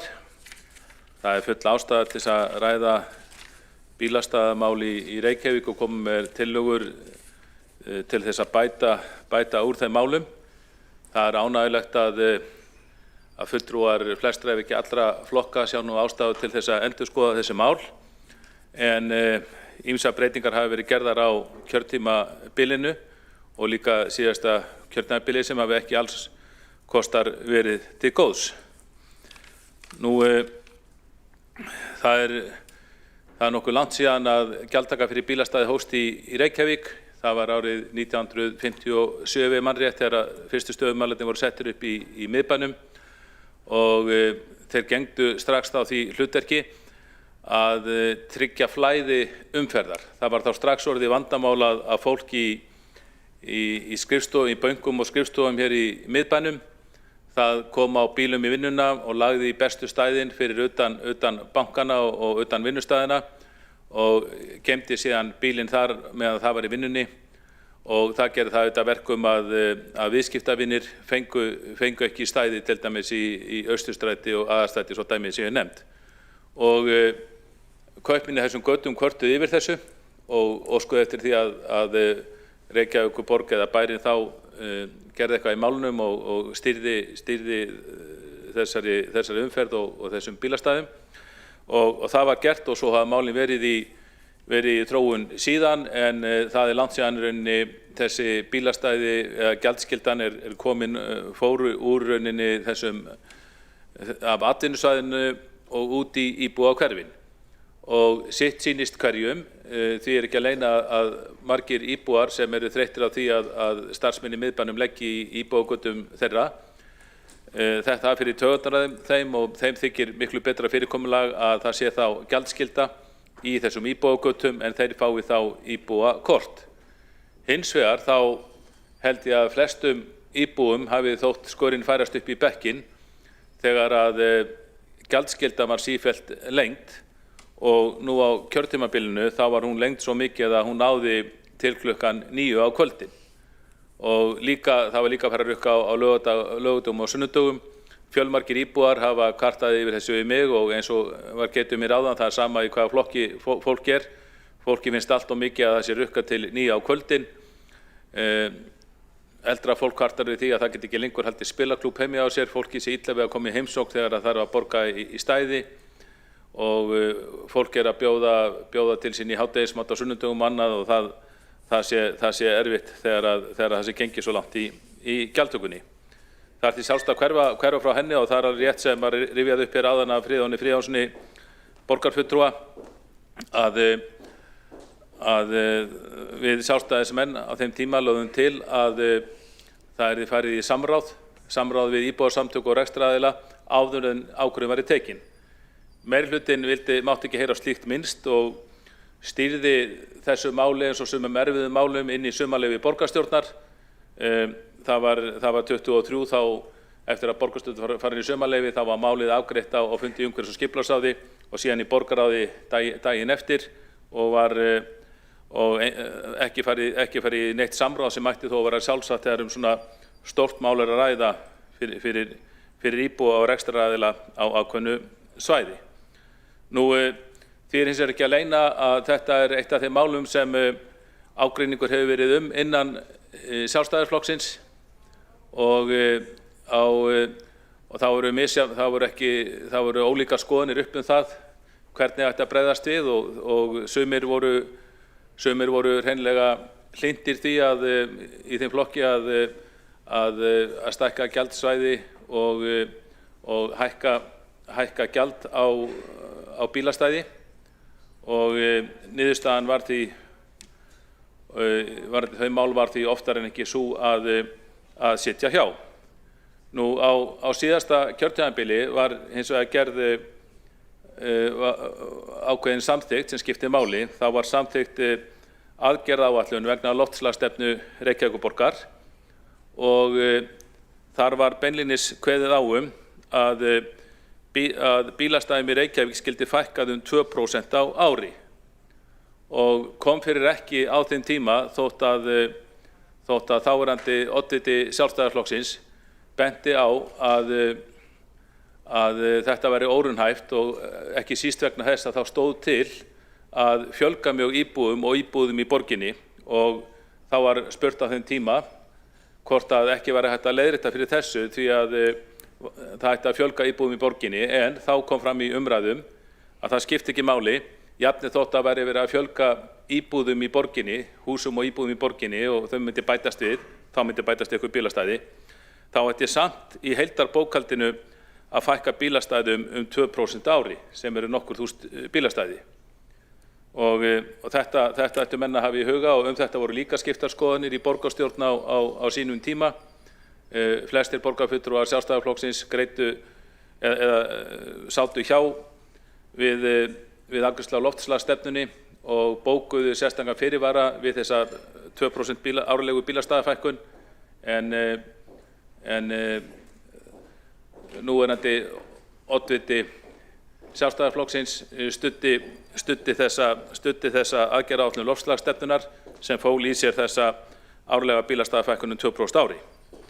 En í aðalatriðum þá getum við sagt að okkur lítist vel á þessa tillögu borgarfulltrúa Sjálfstæðisflokksins. Við teljum þá að hún mætti ganga lengra og höfum lagt fram eftirfarandi breytingartillögu. Hún hljóðar svo, með leyfi forseta. Lagt til að ákvæði að bílastæðum í Reykjavík verði fækkað 2% ári verði fellt úr aðgerðaáætlun vegna loftslagsstefnu Reykjavíkurborgar. Jafnframt lagt til að borgarstjórn samþykki eftirfarandi breytingar á gjaldskyldu og gjaldskrá bílastæða í Reykjavík. Að gjaldskylda á gjaldsvæðum P1 og P2 falli niður eftir almennan skrifstofutíma, það eftir 16 virkadaga. Að gjaldskylda á laugardögum verði stytt og falli niður eftir kl. 16. Að gjaldskylda á sunnudögum verði felld niður. Að gjaldtaka á íbúðasvæðum verði endurskoðuð með það að markmiði að bæta íbúðakort og einfalda kerfið. Að innleitt verði sérstakt bílastæðakort fyrir atvinnurekendur sem sinna nærþjónustu við íbúa í miðborginni. Að innleitt verði sérstök skammtímakort fyrir iðnaðarmenn sem sinna tímabundnum verkefnum fyrir íbúa í miðborginni. Að ráðist verði í markvissa kynningu á bílastæðahúsum Reykjavíkurborgar og aðgangi að þeim. Að gjald á gjaldsvæði P1 lækki úr 660 krónum í 430 krónur á klukkustund. Að virt samráð breytingar á gjaldskrá og gjaldskyldusvæðum bílastæðasjóðs verði ætíð haft við samtök rekstraraðila sem og íbúasamtökum í miðborginni og Vesturbænum áður en endanlegar ákvarðanir eru teknar þar að lútandi. Þetta að mörgu leyti, þessi breytingartillaga í mörgu leyti samræmi við tillögu Sjálfstæðisflokksins en eins og ég sagði áðan, það þó í nokkrum tilvikum lagt til að verið gengið lengra. Til dæmis hæst ber þá þetta ákvæði að það að hætta við þá stefnu að bílastæðum í Reykjavík verði fækkað 2% ári sem sumir borgarfulltrúar Sjálfstæðisflokksins eins og Björn Gíslason borgarfulltrúi mótmæltu hástöfum á sínum tíma. Nú einnig að bílastæðakort fyrir atvinnurekendur sem sinna nærþjónustu við íbúa í miðborginni. Þarna tökum við fram nærþjónustu og því okkur finnst ákvæði tillögu Sjálfstæðisflokksins vera full víðfeðmt. Þannig að það má skilja það ákvæði þannig að það nægi bara að hafa hvaða fyrirtæki sem til að fá bílastæðakort, af því margir eru með lítil fyrirtæki heimi á sér sem eru þó kannski ekki í nærþjónustu við íbúa. Einnig að það verði bætt úr þessu vesenni fyrir iðnaðarmenn. Margir iðnaðarmenn þeir segjast vera hættir að taka sér verkefni í 101 vegna þess að þeir get ekki komist að með bíla sína á þess að fá sektir. Og einnig leggjum við til beina lækkun, eins og þið heyrðuð, á P1 úr 660 í 430 krónur á klukkustund. Þá erum við reyna, það felur í sér að hækkunin 2023 sem var mjög óvinsæl og hún verði hreinlega aftur kölluð. Slík breyting hlýtur nú að vera bara lóða á ofarskalirnar í baráttunni við verðbólguna eins og menn heyra. Og svo lokum að það verði ætíð haft samráð með þessi mál við rekstraraðila sem og íbúasamtök í miðborginni og ætti að vera sjálfsagt. Ég legg þessa breytingartillögu hér fram. Kjartan Magnússon, borgarfulltrúi, hefur lokið máli sínu. Aðalsteinn Haukur Sverrisson, borgarfulltrúi, tekur næstur til máls.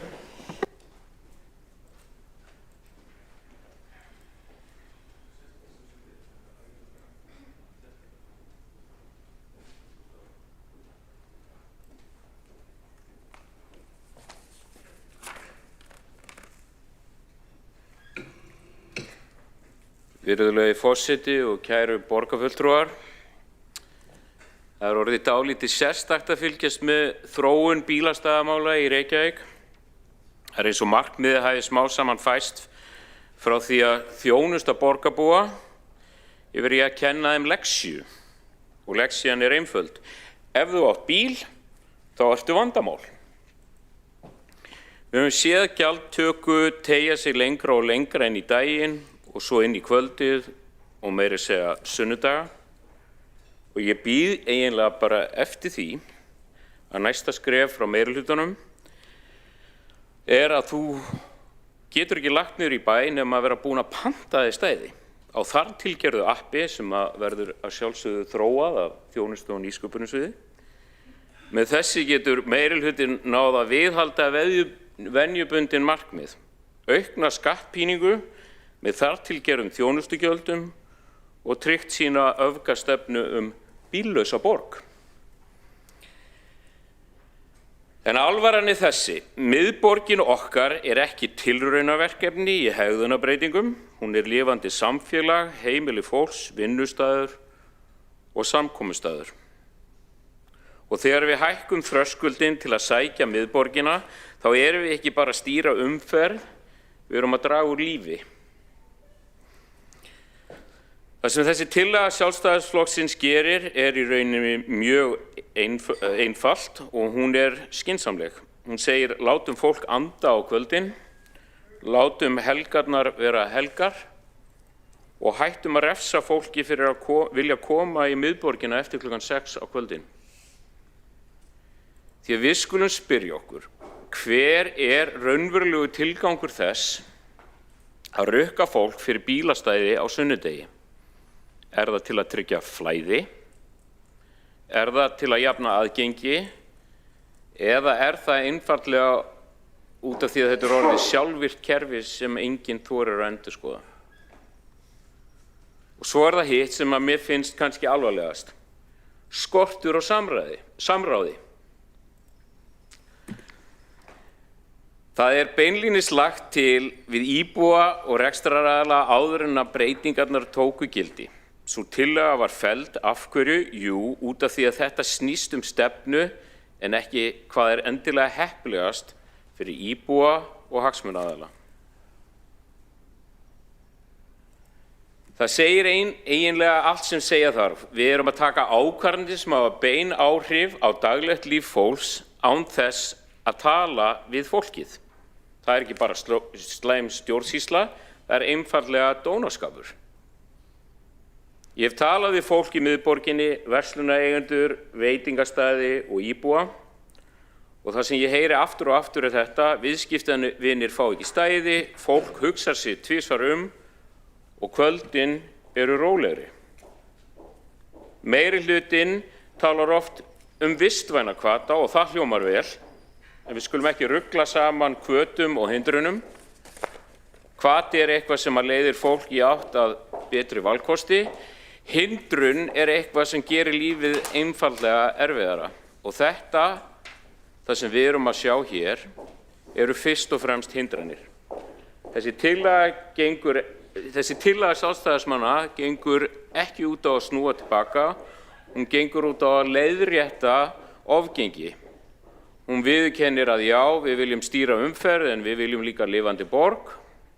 Já, við viljum fjölbreytt samgöngukerfi en við viljum líka að fólk komist leiðar sinnar. Og síðast en ekki síst, við verðum að muna að Reykjavík ekki Kaupmannahöfn. Við erum ekki með sama þéttleika, ekki sama almenningssamgöngukerfi og ekki sömu forsendur. Að haga sér eins og við séum það ekki framsýni, það einfaldlega sjálfsblekking. Þetta kjarninn, það verið að beita stefnu sem hentar þéttum stórborgum á eina strjálbyggðustu borg í Evrópu og láta íbúana borga verðið. Ef við viljum miðborg sem lifandi, örugg og aðgengileg þá þurfum við að hætta að loka henni hægt og rólega fyrir venjulegu fólki. Þessi tillaga skref í rétta átt, skref í átt að jafnvægi og já, skref í átt að því að fólk nenni aftur að koma í miðborgina. Ég hvet borgarfulltrúana til að styðja tillöguna.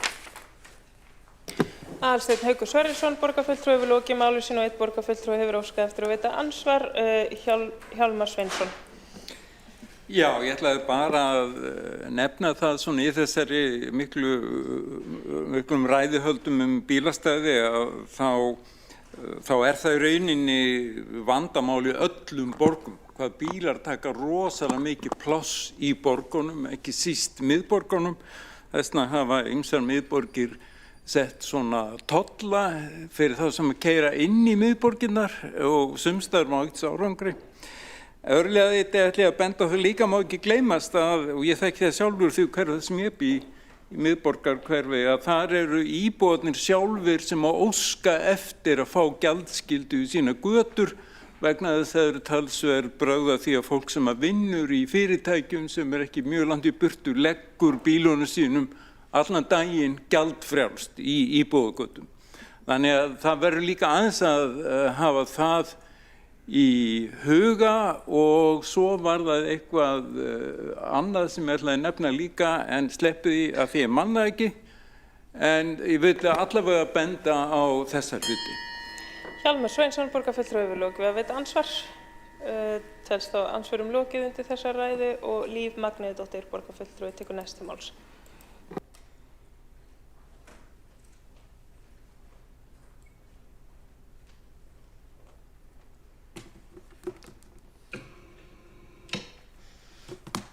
Forseti, ég kem hingað upp með breytingatillögu sem að þegar hefur verið send borgarfulltrúum í tölvupósti. Ég ætla bara að lesa hann upp örsnöggt áður en að ég síðan kannski nefni nokkur atriði varðandi þessa bílastæðaumræðu. Með leyfi forseta, lagt til að borgarstjórn samþykki eftirfarandi tillögur og breytingar á gjaldskyldu og gjaldskrá bílastæða í Reykjavík.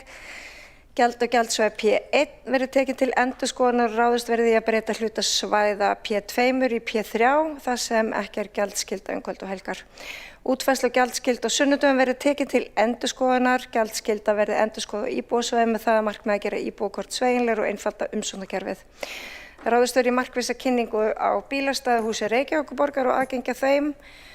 Þegar vinnu við breytingar á gjaldskrá og gjaldskyldu lokið skal senda þær í samráðsgátt áður en þær eru samþykktar enda snertir gjaldskylda alla sem koma til Reykjavíkur og íbúa borgarinnar. Sérstaklega skal gera íbúum og hagsmunaaðilum viðvart á þeim svæðum sem breytingarnar hafa áhrif á. Síðan erum við með viðaukatillögu sem ekki breytingartillaga eðli málsins samkvæmt sem segir aftur með leyfi forseta borgarstjórn samþykki jafnframt að farið verði heildar endurskoðun á þeim verklagsreglum sem fylgt þegar breytingarnar eru ákvarðaðar á stækkun gjaldskyldu svæða eða útfærslu á verðlagningu og tímamörkum sem þau fylgja hverju sinni. Og lestri lokið og þar með þá flutningi þessara breytingartillögu. Nú, af hverju erum við að koma með breytingartillaga? Jú, það hefur farið fram ýmiss konar vinna við að rýna og breyta í umhverfis- og skipulagsráði svona undanfarna mánuði og það auðvitað vinna í gangi við það að skoða hvort að þessar verklagsreglur sem að í rauninni voru ákveðnar af stýrihópi 2019 og eru í gildi, hvort að það þurfi ekki alltaf að vera á tánum og endurskoða þær. Og það kann þá að vera að það þurfi að grípa til einhverja nýrra gjaldskyldu svæða eða draga úr eða hvernig sem það svo fer og það getur við alveg rýnt og það búið að vera að rýna það svo sem inni á sviði hjá samgöngustjóra. En þetta auðvitað, já, smá hjákátlegt vegna þess að við höfum oft í þessum sal talað einmitt ýmiss konar rannsóknir og aðgerðir víða í kringum okkur og bæði í sambærilegum borgum og ósambærilegum borgum og það sem sagt, og hérna hljómar þetta eins og í flutningi Sjálfstæðisflokksins að fleiri gjaldlaus bílastæði séu miklu minna vesen. En í reynd þá gerist alltaf hið gagnstæða, alltaf, allstar. Og það nefnilega þannig að bílastæði, þau lúta lögmálum takmarkaðrar auðlindar frekar en einhverjar einfaldrar þjónustu. Þannig að þetta hljómar bara eitthvað fleiri endurgjaldslaus bílastæði og fellum gjaldskyldu á þessum tíma og að gagnstæða gerist. Það fær engin bílastæði lengur og sérstaklega hérna miðsvæðis. Þannig að þegar við förum og fellum út gjaldskyldu eins og Sjálfstæðisflokkurinn lagði til, að þá auðvitað eykst notkunin og bílum lagt lengur í stæði og eru þar með þá að taka í rauninni stæði og minnka flæðið og þá rýra þjónustuna. Og þetta hefur bara, ég spurði nú gervigreindina, jæja, geturðu sagt mér einhver dæmi borgir sem að hafa tekið á það ráð að afnema bílastæðagjöldin til þess að auka þjónustu við fólk og gervigreindin taldi upp nokkrar skemmtilegar borgir og ég mæli með því að þið getið kynnt ykkur það en niðurstaðan allsstaðar var sú sama. Stæðin fyllast hratt, starfsfólk og aðrir langtímanotendur slímsetja stæðin og færa sig úr stað, það engin hreyfing, stæðum í rauninni fækkar sem þú getur lagt í og viðskiptavinir eiga erfiðara með að finna stæði og það dregur sem sagt þá úr þeirra hagnaði. Af því að þetta auðvitað lögmálið framboð og eftirspurn. Og það líka kaldhæðnislegt að hugsa til þess að það sé verið að kvarta yfir bílastæðaleysi í Reykjavík þegar staðreyndin sú að bílastæðum hefur fjölgað með tilkomu Hafnatorgs. Stærsta bílakjallara Íslands og ég held meira að hann sé 50 stærst á Norðurlöndunum, bílakjallarinn hérna undir Hafnatorgi. En það auðvitað alveg sjálfsagt að endurskoða þetta, en niðurstaðan gæti líka verið sú að það ætti að stækka gjaldskyldusvæðin. Við viljum líka bara auðvitað gera þetta sveigjanlegt fyrir íbúana sem ekki hafa stæði inn á lóð og að því að það var talað það að vera svo hræðilegt að einhver fengi ekki að búa til bílastæði inn á lóð, en það þetta bara aðalskipulag og deiliskipulag sem að ákvarða það, en ekki vondir stjórnmálamenn sem að hata einkabílinn. Þetta svo fráleit umræða, ég bara ástundum ekki til orð. Hér enginn sem að hatar einkabílinn, en við erum sannarlega búin að samþykkja stefnumörkun á vettvangi Reykjavíkurborgar að ná hlutdeild virkra ferðamáta og notkun á almenningssamgöngum fyrir 2040 upp í annars vegar í almenningssamgöngum upp í 12% eða meira, það væri æskilegt að það væri meira, og gangandi og hjólandi sem að fara til vinnu eða gera hvað sem að það sé 30% á höfuðborgarsvæðinu. Þetta samkomulag allra sveitarfélagina á höfuðborgarsvæðinu. Og svona aðgerðir eru kannski ekki til þess fallnar að ná slíkum eftirsóttum markmiðum, bæði með tilliti til loftslagsbreytinga, mannavöldum og umhverfisverndar, en líka lýðheilsu og fleira. Og það er líka staðreynd að með minni notkun einkabílsins að þá líka fáum við heilnæmara loft að anda að okkur. Þannig að það ávinningurinn gríðarlegur. En varðandi bílastæðin, þá langar mig að segja að þessar verklagsreglur voru sem sagt unnar 2019. Það alveg komin tími til þess að skoða þetta, fara aftur í einhverjar talningar, vega og meta hvort að ég að gera breytingar á þessu. Nú erum við að leggja hérna til að koma til móts við íbúa í miðborginni með því að færa svæði úr P2 í P3. Við skulum sjá hver reynslan verður af því, en þegar við gerum þessar breytingar þá þurfum við að fylgja þeim eftir og við þurfum að skoða hvaða afleiðingar þær hafa. En allar rannsóknir sýna okkur hins vegar, ef við afnemum bara gjaldskylduna, þá fær enginn stæði og allir verða meira pirraðir. Þannig að ef að markmiðið að létta pirringsfólks með þessari tillögu Sjálfstæðisflokksins, þá held ég að sú vegferð eigi eftir að koma í baki á þeim og þess vegna erum við í meirihlutanum að losa Sjálfstæðisflokkinn úr snörunni með okkar ágætu breytingatillögu sem ég vona að verði samþykkt og ég vil koma upp í aðra ræðu. Líf Magnúsdóttir borgarfulltrúi hefur lokið máli sínu. Einn borgarfulltrúi hefur óskað eftir að veita andsvar, Helgi Ás Grétarsson. Forseti, ágæta borgarstjórn. Ég vil þakka borgarfulltrúan Líf Magnúsdóttur fyrir sína fróðlegu ræðu. Hún vísaði meðal annars í allar rannsóknir hafa sýnt hverjar séu afleiðingar af endurgjaldslausum bílastæðum. Mig langaði að vita hvaða rannsóknir eru það? Helgi Ás Grétarsson, borgarfulltrúi hefur lokið að veita andsvar. Óskar eftir að svara ansvari. Tekur þá næsti máls Alexandra Briem, borgarfulltrúi.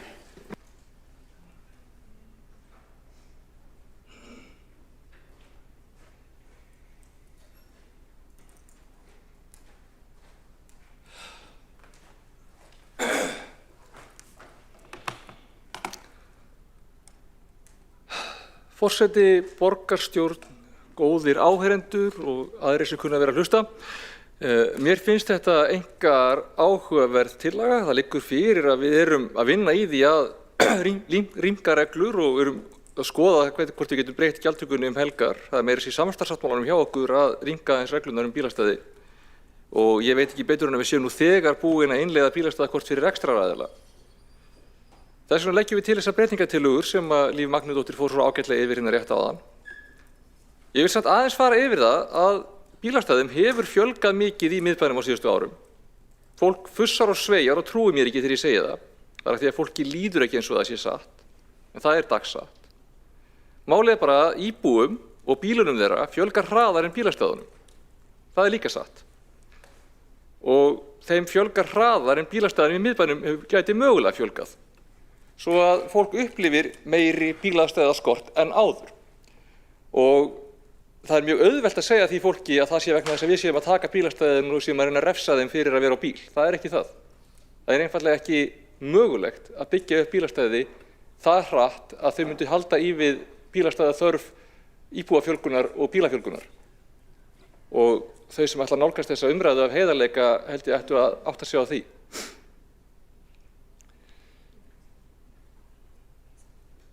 Flest bílastæði sem hafa verið uppbyggð eru í bílastæðahúsum og í bílakjöllurum. Fólki langar til að fá að leggja á götunni, ekki í þessum húsum eða kjöllurum. Ég veit það alveg. Ég skil það, það er miklu fljótlegra og þægilegra, það langar það öllum. Staðreyndin er hins vegar að það gengur ekki upp stærðfræðilega að allir sem vilja leggja á yfirborði geri það. Það er ekki pláss á yfirborði fyrir öll stæðin sem fólk myndi þurfa, nema að ryðja burtu þeim húsum og þeim verslunum sem fólk fer niður í bæ til að heimsækja, eða versla í, eða vinna í, eða hvað það er sem er að gera. Og við búum við þá aðstöðu að fólki langar til að fá eitthvað sem ekki mögulegt að veita því, sem að fjölga bílastæðum án þess að ryðja burtu hlutum sem þarf að ryðja burtu til að koma fyrir bílastæðum. Það ekki hægt. Ástæðan fyrir gjaldtöku í bílastæðum niður í bæ ekki tekjuöflun, þó svo að það sé ekkert verra að fá eins smá tekjur þannig séð, þá það ekki þess vegna sem við erum í gjaldtökunni. Og það ekki einu sinni vegna þess að okkur langar til að refsa fólki fyrir að vera á bíl. Þó það sé í sjálfu sér ágætis auka afleiðing ef að þú ert á þeim buxunum, þá ekki þess vegna sem við erum að því. Það snýst það að það mjög mikil aðsókn í þessi bílastæði niður í bæ sem eru takmörkuð auðlind. Og þá þarf einhvern veginn að passa að þau nýtist vel þeim sem þurfa á þeim að halda. Gjaldtaka miðsvæðis snýst að fólk sé ekki að hanga með bílana sína í bílastæðunum að óþörfu heilu og hálfu dagana og hafi þess frekar hvata til þess að rýma þau fyrir aðra sem þurfa líka að nota þau. Og þá sérstaklega íbúana sem að fá íbúðakortin og þurfa ekki að greiða. Menn bara fyrir íbúðakortið auðvitað. Og það það sem þessi tiltekna gjaldtaka snýst að stæðin losni þó allavega reglulega og nýtist fleirum. Fólk sem þarf að vera lengur, kannski að því að það í vinnunni eða heimsækja einhvern heila og hálfa daginn eða fara í mikla verslunar búðarráp eða eitthvað svoleiðis. Ef að þeim liggur á virkilega að vera heilu dagana, þá að minnst okkar greiði þau fyrir það. Greiði hinum sem að fá ekki þau gæði fyrir það í gegnum opinbera sjóði að fá þá að nýta þessi gæði. Og eða þau geta þá lagt lengri í burtu eða í bílastæðahúsi eða komið með öðrum leiðum. Þannig að þau sem fleiri sem að þurfa að nota þetta stæði geti þá mögulega átt kost á því. Í þessu tilfelli snýst það að fleiri geti fundið bílastæðið, ekki það að vera eitthvað að refsa fólki fyrir að nota bílinn. Svo að dæmi sé tekið, þá man ég þegar ég var í kringum 20 og fór stundum á djammið á bíl. Og ég skildi hann kannski eftir niður í bæ, því ég vildi ekki keyra heim full. Ekki á gjaldskyldu, ég fór yfir og keyrði einhvers rétt hjá þar sem var ekki gjaldskylda, einhvers nálægt miðbænum í einhverju íbúðahverfi eða hlíðargötu eða eitthvað svoleiðis. Skildi hann eftir þar. Svo fór ég heim með leigubíl nóttina eða gisti ég á einhverju niður í bæ eða eitthvað. Eyddi deginum í þingu, kom svo kannski á sunnudegi að sækja bílinn. Og kom kannski jafnvel fyrir að ég kem á mánudegi að sækja bílinn. Ég alls ekki ein þessa hegðun. Og þetta ekki góð nýting á bílastæði. Ef það hefði verið gjaldtaka, þá hefði ég auglast til þess að minnstakosti að fara og sækja bílinn á laugardeginum. Og ef ekki, þá hefði ég kannski bara fengið far eða komið með strætó eða leigubíl á djammið til að byrja með, til þess að þurfi ekki verið að skilja bíl eftir þar sem hann væri að teppa stæðið allan daginn. Vegna þess að ég hefði verið að forðast bílastæðagjaldið. Og ég viðurkenni það að það alveg erfitt að halda stór mannamót og fjölskylduboð niður í bæ, þar sem allir ætla að mæta á bíl. Það bara takmarka pláss til þess að leggja niður í bæ. Það veruleikinn. Ef við drögum úr gjaldtöku, kannski með þá góðu von að þá geti amma boðið fjölskyldunni í fjölskylduboð á sunnudeginum, þá leiðir það bara til þess að þegar fólk ætlar að koma til í fjölskylduboði, þá bara finnur það alls ekki neinstæði, bara hvergi, frekar heldur en að þurfa að bölva yfir því að þau séu svo dýr. Það það sem mun gerast. Þegar ef við drögum úr gjaldtöku að hættuminni, frábært ef að þú finnur stæði, en þú verður bara töluvert ósennilegri til að finna stæði. Og það bitnar á íbúum með íbúakortin. Þeir munu eiga erfiðara með að finna stæði til að leggja í með sínum íbúakortum af því að það sennilega þau séu teppt af einhverjum sem ekki íbúi. Jú, kannski ætla að fara í mat hjá ömmu eða í fermingarveislu eða eitthvað. Fínar ástæður til að fara niður í bæ, ekkert mál. En það bara ekki pláss til þess að allir sem vilja geti farið og fundið ókeypis stæði niður í bæ. Sama hvað hver segir. Eina leiðin til þess að geta mögulega gert það að ryðja burtu öllu því sem að fólk að sækja niður í bæ. Og þá bæði getur komið fyrir fleiri stæðum og væntanlega koma færri vegna þess að það ekkert að heimsækja þar lengur. Þannig að þá getur komið því fyrir, vissulega, það eina leiðin. Það þannig líka að rekstraraðilar vilja til dæmis gjarnan að þeir sem ætla að koma á veitingastæði eða aðrar verslanir eða eitthvað svoleiðis, þeir vilja gjarnan að þeirra gestir geti lagt frítt niður í bæ og komið þess frekar þangað til þeirra og heldur en að fara eitthvað annað. En íbúar hljóta að vera meðvitaðir það og ættu að vera meðvitaðir það að þessir veitingastæðagestir sem kannski fá sér vín með matnum og skilja sér bílinn eftir, þeir eru að leggja í staðunum sem íbúarnir myndi vilja nota með sínum bílastæðakortum, með sínum íbúakortum. Og gera það enn erfiðara fyrir ömmu að fá fjölskylduna í sunnudagsmat. Ég tek líka undir það að þessi frumskógur greiðslulausna fáránlegur. Það ekki eitthvað sem við getum stýrt og við höfum hvatt og við höldum áfram að hvetja Alþingi til þess að setja lög sem að setja skýrari ramma gjaldtöku á bílastöðum. Það bara hliðarvandamál, við stýrum því ekki, en klárlega það vandamál. Og ég skil líka alveg að hér komi fólk upp í röðum og lofi íbúum bara að gefa því fleiri stæði. Haldi bara fram að þetta vandamáli sé illvilji okkar gagnvart bílnum. Það að koma kosningar, ég skil alveg að þetta sé það sem fólk vilji gera. Fólk vill heyra að það sé hægt að leysa þetta, við séum bara svo vond. Það ekki þannig. Það óheiðarlegt að segja fólki að það sé þannig. Það ótrúlegt að heyra fólk hér mæta í pontu og tala eins og þið vitið ekki ósköp vel. Ég veit til dæmis að Aðalsteinn Sverrisson borgarfulltrúi skildi þessa hluti bara óskaplega vel fyrir ekki nema rúmlega ári síðan. Ég veit ekki hvað honum gengur til að þykjast ekki vita þetta í dag. Við viljum að bílastæðin sem eru niðri í bæ nýtist vel þeim sem þurfa á þeim að halda. Við erum ekki á móti því að fjölga þeim, en það bara mögulegt að raunverulega fjölga þeim í bílastæðahúsum og bílakjöllurum. Þess vegna það leiðin sem við höfum farið. Við erum til í að reyna ákveðna rýmkun á þessum reglum. Það sem hefur kannski mögulega verið gengið eitthvað aðeins of langt, þar sem við höfum kannski farið of langt frá miðbænum, þar sem þetta meira að flækjast fyrir íbúum og þeirra gestum heldur en að spara þeim stæði sem annars hefur farið. Við erum alveg tilbúin að skoða það. Þess vegna erum við með þessar breytingatillögur. Og við viljum gera íbúakortin betri og aðgengilegri. Við höfum farið í kort fyrir rekstraraðila. Við erum alveg til í að skoða þessa hluti. En þessi tillaga eins og hún og sérstaklega orðræðan sem ég heyri hérna í dag, ef það nær fram að ganga, þá myndi það gera fólki erfiðara fyrir að finna stæðinir í bæ þegar því vantar stæði. Það bara þannig sem það er. Ég ekki eitthvað að ljúga upp í pontu eða misskilja eða eitthvað. Það bara þannig virkar veruleikin. Ef við gerum það sem við verðum að leggja til, þá verður erfiðara að finna stæðinir í bæ. Ég skil alveg þetta stóra kosningamálið á sumum, bílastæði fyrir alla, sama hversu raunhæft það er. Mér finnst það gott ef við gætum reynt að vera heiðarleg og reynt að byggja málflutningu okkar á því sem mögulegt og í samræmi við góða borgarhönnun og sem í samræmi við þessi rúmfræðilegu takmörk sem þessi ágæti alheimur sem við búum í þvingar upp á okkur, sama hversu mjög sem við vildum geta brotið þær reglur. Í þessari borg þá fylgjum við rúmfræði lögmálum alheimsins. Alexandra Brím, borgarfulltrúi við lokið máli sinni og Helgi Áss Grétarsson, borgarfulltrúi tekur næstur til máls.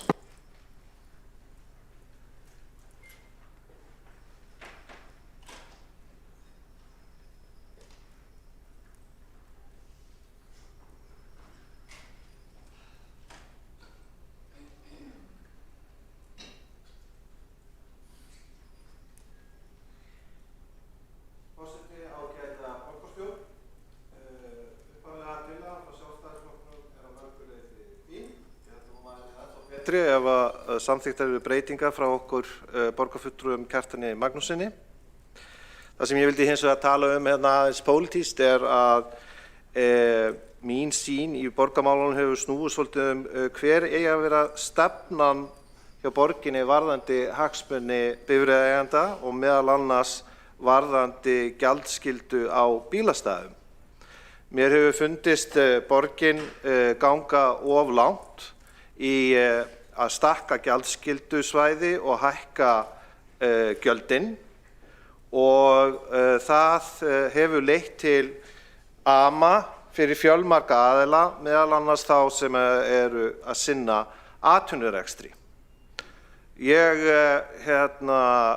Það voru mér mikil vonbrigði varðandi minn gamla flokk, Sjálfstæðisflokkinn, hver stefna hans var á miklu reiki í þessum málum og að niðurstaðan væri oft þá að sitja hjá þegar kæmi að því að hækka gjöldin og að stækka gjaldskyldusvæðið.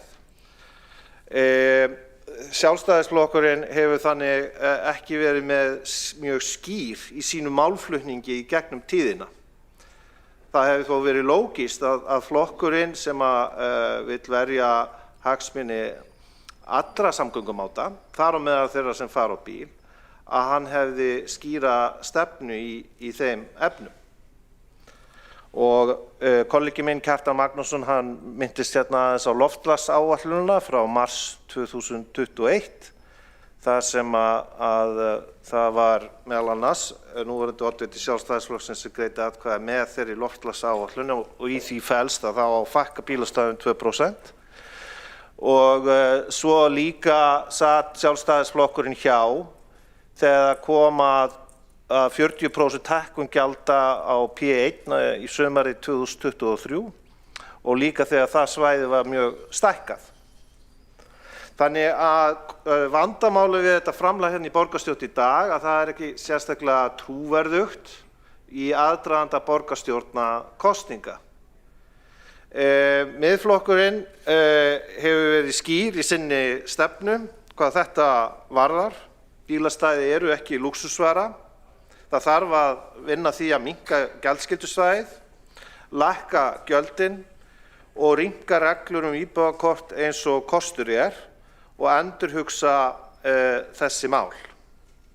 Einnig hef ég orðið var við það að mjög mikið af eldra fólki sem hefur hagsmuni hér í miðborg Reykjavíkur finnst þetta að vera mjög leiðilegt hvernig mál hafa þróast og vilja til dæmis helst ekki nota bílakjallara þó svo að það sé vissulega margt til í því að það eigi að reyna að rýmka notkun þeirra. Í komandi borgarstjórnarkosningum 16. maí þá verður sjálfsagt tekist á þetta og hvaða stjórnmálaafl hafi trúverðugleika gagnvart almenningi. Ég vil að lokum líka minna á að núverandi forseti borgarstjórnar Sanna Magdalena Mörtudóttir að hún ein stóð gegn þessum breytingum sumarið 2023 sem borgarráðsfulltrúi Sósíalistaflokksins og skrifaði bókun sem er að mörgu leyti ansi góð og stenst tímans tönn þar sem fram kemur meðal annars að miðborgin eigi að rúma allan fjölbreytileika borgarinnar ekki aðeins lífstíl þeirra efnaðri. Og svo hafi hún einnig áhyggjur á aukningu á bílaumferð lengri út í þau íbúðahverfi sem hafa ekki gjaldskyldu bílastæði með tilheyrandi mengun og ónæði og svo framvegis. Margt í þeirri bókun bara ágætt. Þó að við séum mjög á öndverðu með í pólitík og Sanna Magdalena að þá margt sem hér kemur fram í hennar bókun frá fundi borgarráðs 29. júní 2023 sem stenst tímans tönn. Miðborgin á að vera fyrir alla. Helgi Árs Grétarsson, borgarfulltrúi hefur lokið máli sínu og Líf Magnúsdóttir, borgarfulltrúi tekur næst til máls.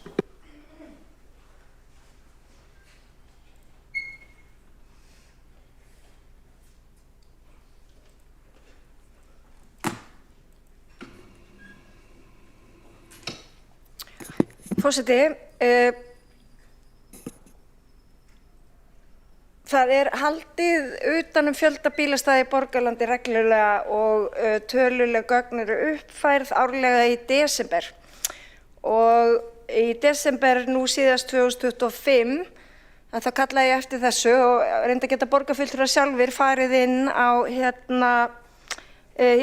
borgarvefsjá og séð þessi gögn og tekið þau saman inn á þeir eru á Reykjavíkurnetinu, en allt í lagi. Nú kom að benda það að almenningsstæði á borgarlandinu, þar sem gjaldskylda, þau eru í desember 2025 talin 2699 og þar sem ekki gjaldskylda og þar eru stæði, það eru 27.970. Talandi allt gjaldskyldu ofbeldi hérna af hendi þessa meirihluta. Og samtals eru þá þessi bílastæði, almenningsstæði á borgarlandi 30.669 talsins, sem bara býsna mikið. Það víða hægt að leggja ágætu félagar.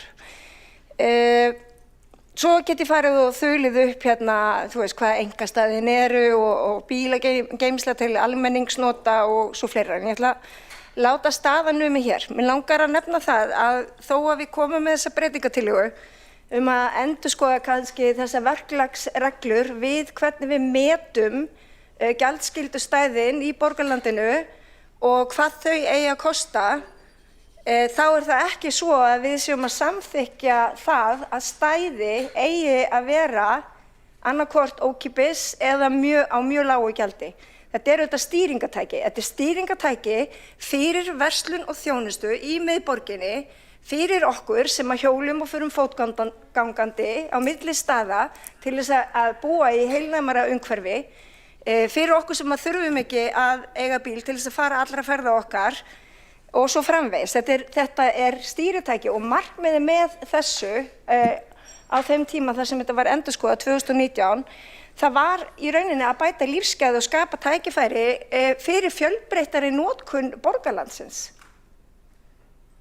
Og það gerum við með stýringum. Og hvað er það sem við höfum hér, stjórnvaldið, til þess að stýra? Jú, það eru gjöld og kröfur sem að við gerum til bílnotenda hvernig þeir haga ferðum sínum og þeir hafa val það.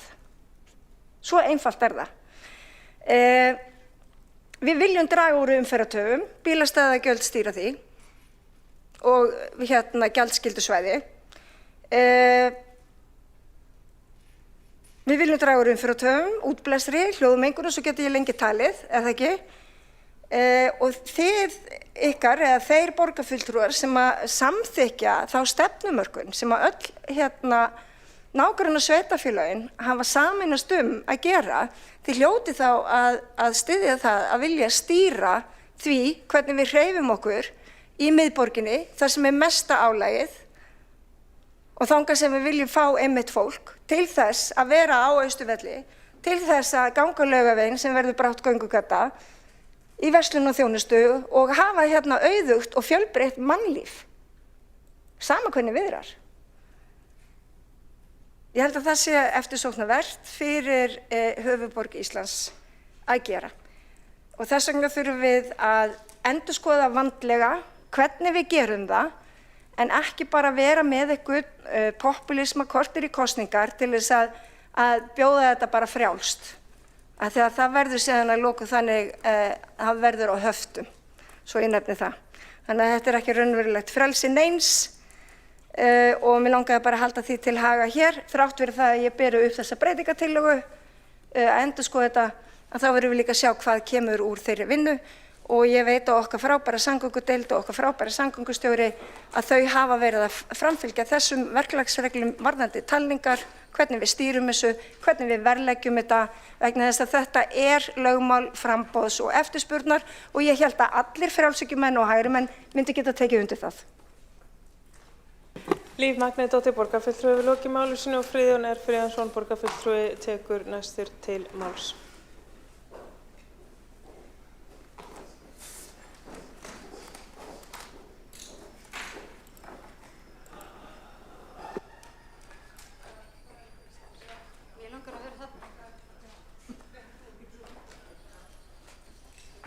Allt og gaman frammi.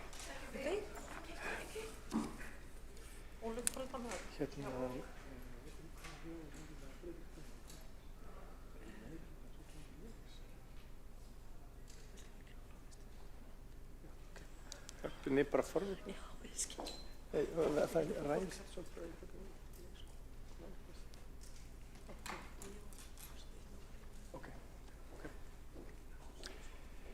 Forseti, mig langar til þess að þakka fyrir þessa umræðu. Hún er búin að vera áhugaverð.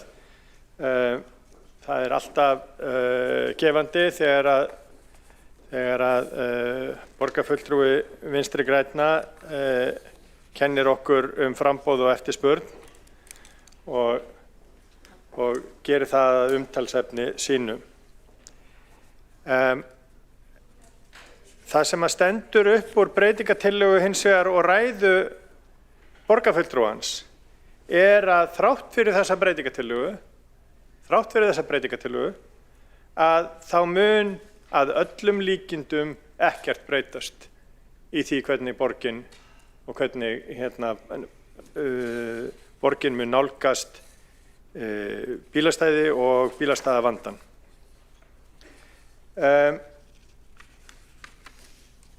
Ég minnist þess þegar að þessar breytingar voru gerðar 2023 að þegar að gjaldskyldusvæðið var stækkað út í vesturátt, að þá var það þá fannst mér það vera tilraun sem að var hægt að gera. Meðal annars vegna þess að íbúar á því svæði kölluðu eftir gjaldskyldu sem að allavega í mín eyru vegna þess að þar voru bílar þeirra sem að voru að vinna hérna í borginni og fólk fekk ekki stæði heima hjá sér. Það sem gerðist auðvitað síðan, eins og þau sem að þekkja til í gamla Vesturbænum, að fólk færði sig bara ennþá lengra og byrjaði að leggja fyrir framann austan eða sem sagt vestan Hósvallagötu. Og ég ekki viss að það sé lausn á vandanum að gera gjaldskyldu algilda í borginni eða stækka gjaldskyldusvæðin ennþá meira. Alls ekki. Ekki nema þá að við förum í einhverjar meiri háttar breytingar á því hvernig íbúakortum útdeilt og hvernig fólk fær fyrir hvernig íbúar á svæðunum fá kort, sem sagt leyfi til þess að leggja. Og ég alveg til í að ræða það. En það nú fyrir eitthvað ólíklegt að ég verði hérna í borgarstjórn nokkrum miklum vinum, þannig að ég fæ líklega ekki að ræða það. Mér fannst ræða borgarfulltrúans Alexander Brím vera að ganga full langt í því að segja að gefa það í skyn að við ætluðum að hér yrði einhvers konar villta vestur í bílastæðum og við ætluðum að afnema alla gjaldskyldu og þess háttar. Það bara ekki rétt. Ég verð líka að segja að mér finnst tillögur óháðra borgarfulltrúa sem að kenna sig við Miðflokkinn vera margar hverjar bara mjög góðar og myndi styðja margar þeirra. Ég ekki alveg viss hins vegar að það sé rétt að við ákveðum hér að þetta sé besta leiðin að fara í 430 krónur. Ég myndi vilja að við skoðum það betur. Ég myndi vilja samráð við rekstraraðila. Rekstraraðilar í borginni, og ég tala af reynslu hafandi verið rekstraraðili í borginni, voru almennt ekki á móti hækkuninni á sínum tíma vegna þess að þeir vildu fá meira flæði.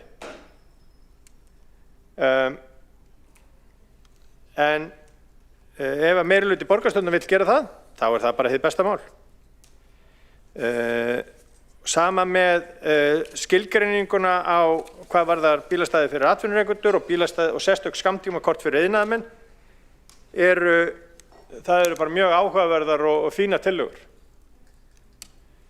Mér finnst hins vegar að breytinga og viðaukatillögur meirihlutans bera allar þess merki að meirihlutinn sé að gera þetta í popúlískum tilgangi í aðdraganda kosninga en ekki af raunverulegum vilja til þess að innleiða einhverja breytingar í því hvernig nálgast bílastæði í miðborginni. Friðjónir Friðjónsson, borgarfulltrúi, lokið máli sinni. 2 borgarfulltrúar hafa óskað eftir að veita andsvar og við það andsvar borgarfulltrúinn Helgi Ás Grétarsson. Forseti og ágæta borgarstjórn. Ég ætla bara að spyrja borgarfulltrúan Friðjón Friðjónsson hvort að hann væri ekki of svartsýnn að hann verði ekki lengur kjörinn fulltrúi á næsta kjörtímabili. Hann ekki full sjálfstraust að Sjálfstæðisflokkurinn fái 11 borgarfulltrúa eftir kosningar? Helgi Ás Grétarsson, borgarfulltrúi, lokið að veita andsvar og svarað andsvari borgarfulltrúinn Friðjónir Friðjónsson. Ég þakka borgarfulltrúanum fyrir þessa spurningu. Ég tel mig auðvitað vera í baráttusæti, en ég hins vegar, við í Sjálfstæðisflokknum erum raunsæ og skynsöm og ekki uppfull af einhverjum lítum raunsætt á málin og ég gerir nú ráð fyrir því ég verði frekar varaborgarfulltrúi, svona borgarfulltrúanum til gleði. Friðjónir Friðjónsson, borgarfulltrúi, lokið að svara andsvari og veit það ansvarið eru sinni borgarfulltrúinn Helgi Ás Grétarsson. Forseti, ágæta borgarstjórn. Ég hvet borgarfulltrúan Friðjón Friðjónsson að fara í sjálfseflingarnámskeið og hafa mikla trú á sjálfum sér og framboðinu Það er full þörf á að koma Samfylkingun og fylginættum þess flokks úr borgarstjórn, af því að saman getum við alltaf búið til betri borg ef að hægri öfl hér sem að byggja á heilbrigðri skynsemi, vegna þess að ég held að Sjálfstæðisflokkurinn og Miðflokkurinn séu skynsemisflokkar, að við hljótum að geta náð meirihluta saman. Helgi Áss Grétarsson, borgarfulltrúi, við lokið við að veita andsvar öðru sinni. Forseti borgarstjórnar minnir á að til umræðu er tillaga borgarfulltrúa Sjálfstæðisflokksins breytingar á gjaldskyldu og gjaldskrá bílastæða og breytingartillögur því tengdu. En svarar það andsvar öðru sinni borgarfulltrúum Friðjón R. Friðjónsson. Ég ætla bara að þakka borgarfulltrúanum fyrir vinsamleg og falleg orði mín garð. Friðjón R. Friðjónsson, borgarfulltrúi, við lokið við að svara andsvar öðru sinni, veit þá andsvar Líf Magnúðardóttir, borgarfulltrúi. Forseti, já, við langar bara að halda þér til haga hér að við viljum gjarnan vanda okkur þegar kemur að þessum breytingum sem að varða alla íbúa Reykjavíkurborgar sem að eiga annarkvort heima miðsvæðis eða gera sér ferðinga miðsvæðis. Og þetta, eins og ég sagði áðan í ræðu minni, að þá varðar þetta líka framboð og eftirspurn, að hafa gjaldtöku lága þar sem er minni eftirspurn eftir því að leggja og svo náttúrulega bara stigmagnast það eftir það sem að framboðin er mest. Það var líka áhugavert að heyra Friðjón R. Friðjónsson, borgarfulltrúi, í rauninni hallmæla því að það var sett á gjaldskylda hérna í Vesturbænum en þá færðu bílar sig bara eitthvað annað og voru að taka stæði af íbúum á öðrum stað. Og þá hugsa ég, já þetta er fullkomið tækifæri þá til þess að rýna hvort að við þurfum ekki að víkka út gjaldskylduna og það gerum við með því að samþykkja þessar tillögur sem að meirihlutinn lagði hérna fram, breytingatillögur áðan. Líf Magnúðardóttir, borgarfulltrúi, við lokið við að veita andsvar og svara það ansvari Friðjón R. Friðjónsson, borgarfulltrúi. Forseti, ég var bara að lýsa í ræðu minni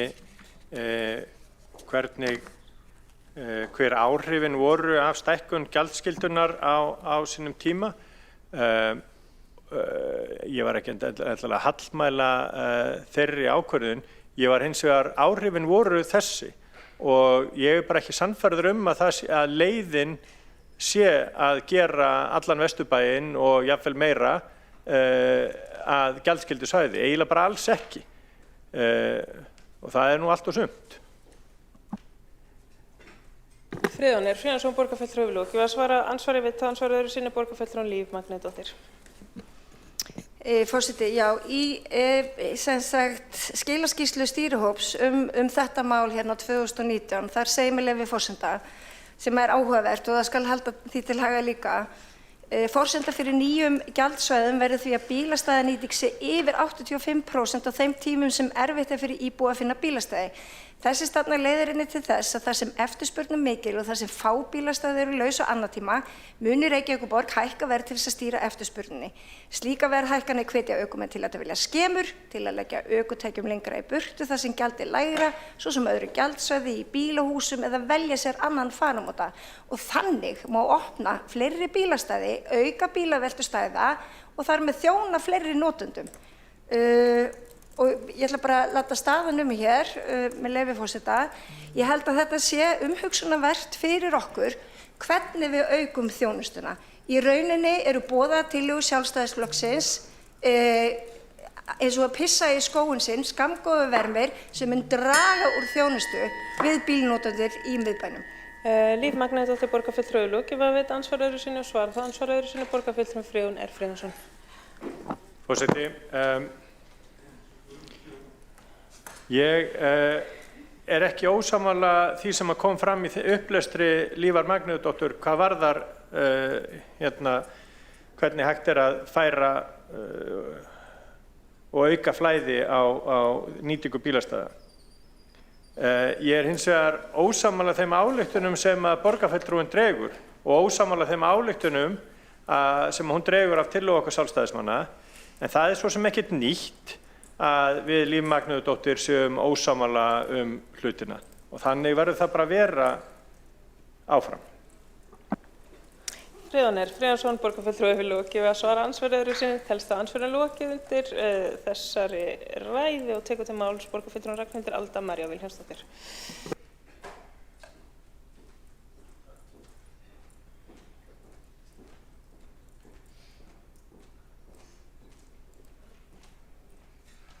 Já, ágæti forseti, ég ætlaði nú ekkert að segja meira en ég sagði í fyrri ræðu, en svo þegar að borgarfulltrúinn Líf Magnúsdóttir fór að hóta því að útvíkka frekar gjaldskyldu svæðið sem að hlýtur þá að leiða bara eina átt og það er heim til mín.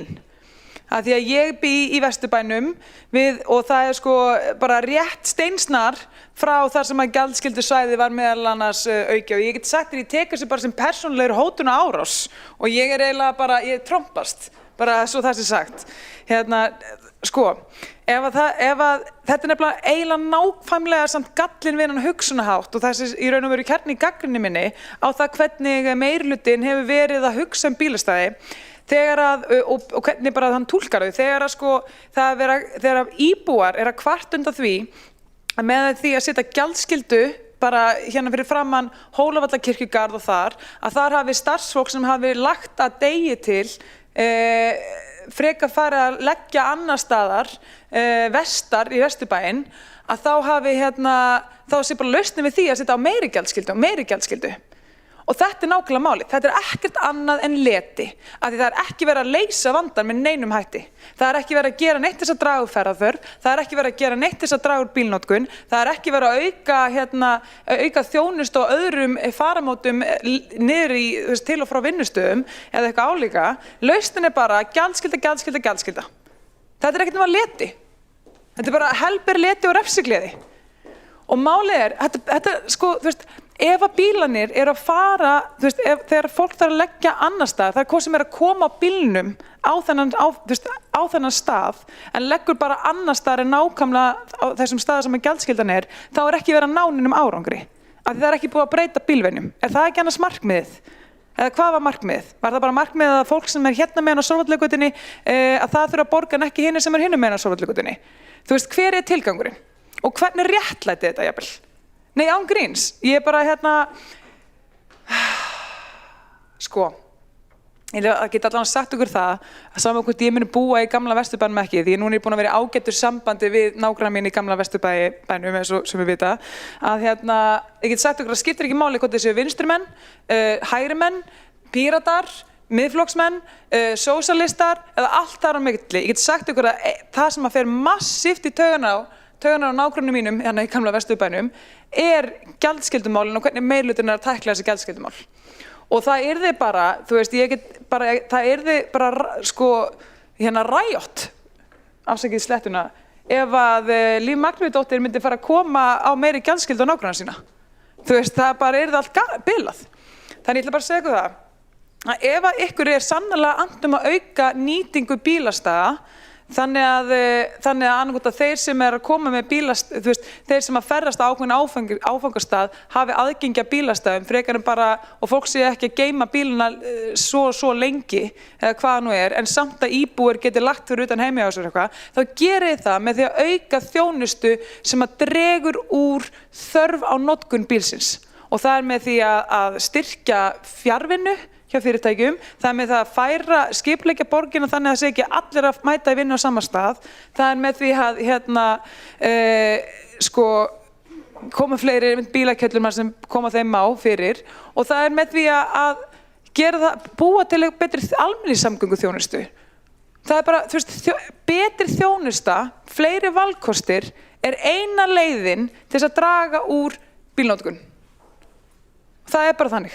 En það gjaldskylda og það að bara koma gjaldskylda á alla borgina er engin lausn. Fyrir utan hitt sem var annar punktur sem ég ætlaði að koma inn á. Hvað nákvæmlega, hún er að endurspila þessa ræðu því hún er svo góð. Fyrir utan hitt, hvað gerist þegar þú ætlar að koma gjaldskylda á alla borgina?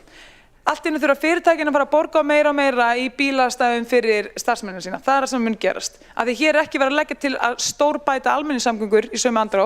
Það er ekki verið að gera, borgin er ekki að leggja til þess að fara að setja fleiri og fleiri milljónir til þess að fjölga stoppum í Reykjavíkurborg, sko, eða auka tíðni strætó í Reykjavíkurborg. Þú veist, það er ekki hugur sem vil ekki máli þar. Þannig að hvað erum við að tala um? Það sem mun gerast er það að kostnaðurinn við allt mun hækka, kostnaður við heimsendingar, kostnaður fyrirtæki að borga fyrir bílastæði fyrir starfsmenn sína mun hækka, og eina sem gerist er að verð hækkar allstaðar. Þannig bara meiri verðbólga. Eina leiðin út úr þessu bara að bæta þjónustu. Það bara þannig. Takk fyrir. Ragnhildur Alda María Vilhjálmsdóttir borgarfulltrúi við lokið máli sínu og Hjálmar eru 2 borgarfulltrúar sem óska eftir að fara í andsvar. Já, ég hef bara spáð í... Það augnablik, það Hjálmar Sveinsson borgarfulltrúi sem veitir andsvar. Fyrirgeði, já. Ég hef bara spáð því hvort að borgarfulltrúin sem hér talaði síðast hafði algjörlega mistað þessar miklu umræðu stór bætingu á almenningssamgöngum með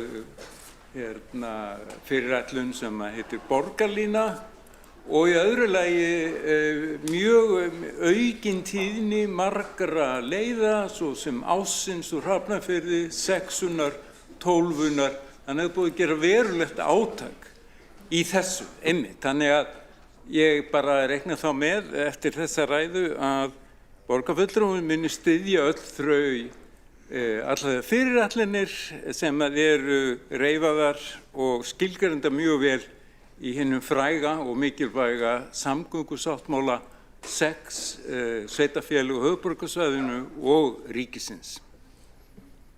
Hjálmar Sveinsson borgarfulltrúi við lokið að veita ansvar, svara þá ansvari borgarfulltrúin Ragnhildur Alda María Vilhjálmsdóttir. Já, ágæti forseti, ég þakka þessa spurningu vegna sem kemur einmitt í kjarna málsins af því sem ég var að segja. Núna jafnvel Samfylkingin í ríkisstjórn og sannarlega það þannig að ríkið á að borga hvað 80% af þessum samgöngusáttmála og þar með talið stóran sker á borgarlínunni. Ég segi bara show me the money. Hvar eru peningarnir? Þú veist, akkur enginn að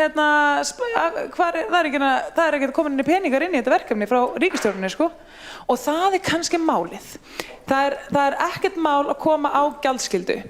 Það er bara þetta auðvelda cop-out, þessi leti sem ég er að tala um.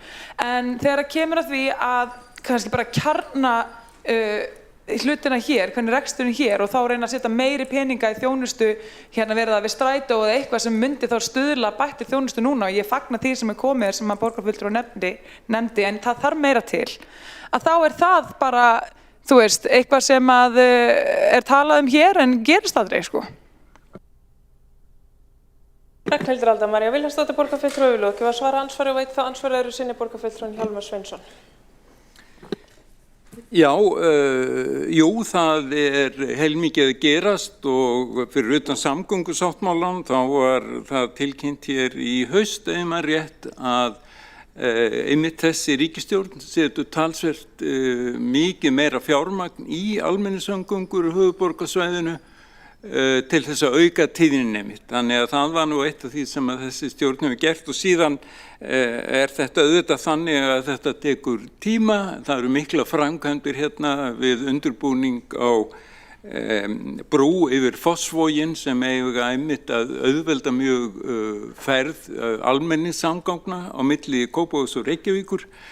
Og sem betur fer að þá áttu sjálfstæðismenn fyrðu stóran hlut í samgöngusáttmálanum, nánast allir bæjarstjórar höfuðborgarsvæðisins voru á vegum sjálfstæðisflokksins og ríkisstjórn var einhverju leyti undir stjórn sjálfstæðisflokksins og ég nefni þetta vegna þess að mér finnst þetta alltaf vera rós í hnappagat flokksins og ég lít þannig á að það séu þá einhver svona hávær minnihluti sem að skrifa hér kvölds og mótna gegn einmitt stórbættum almenningssamgöngum í Morgunblaðið.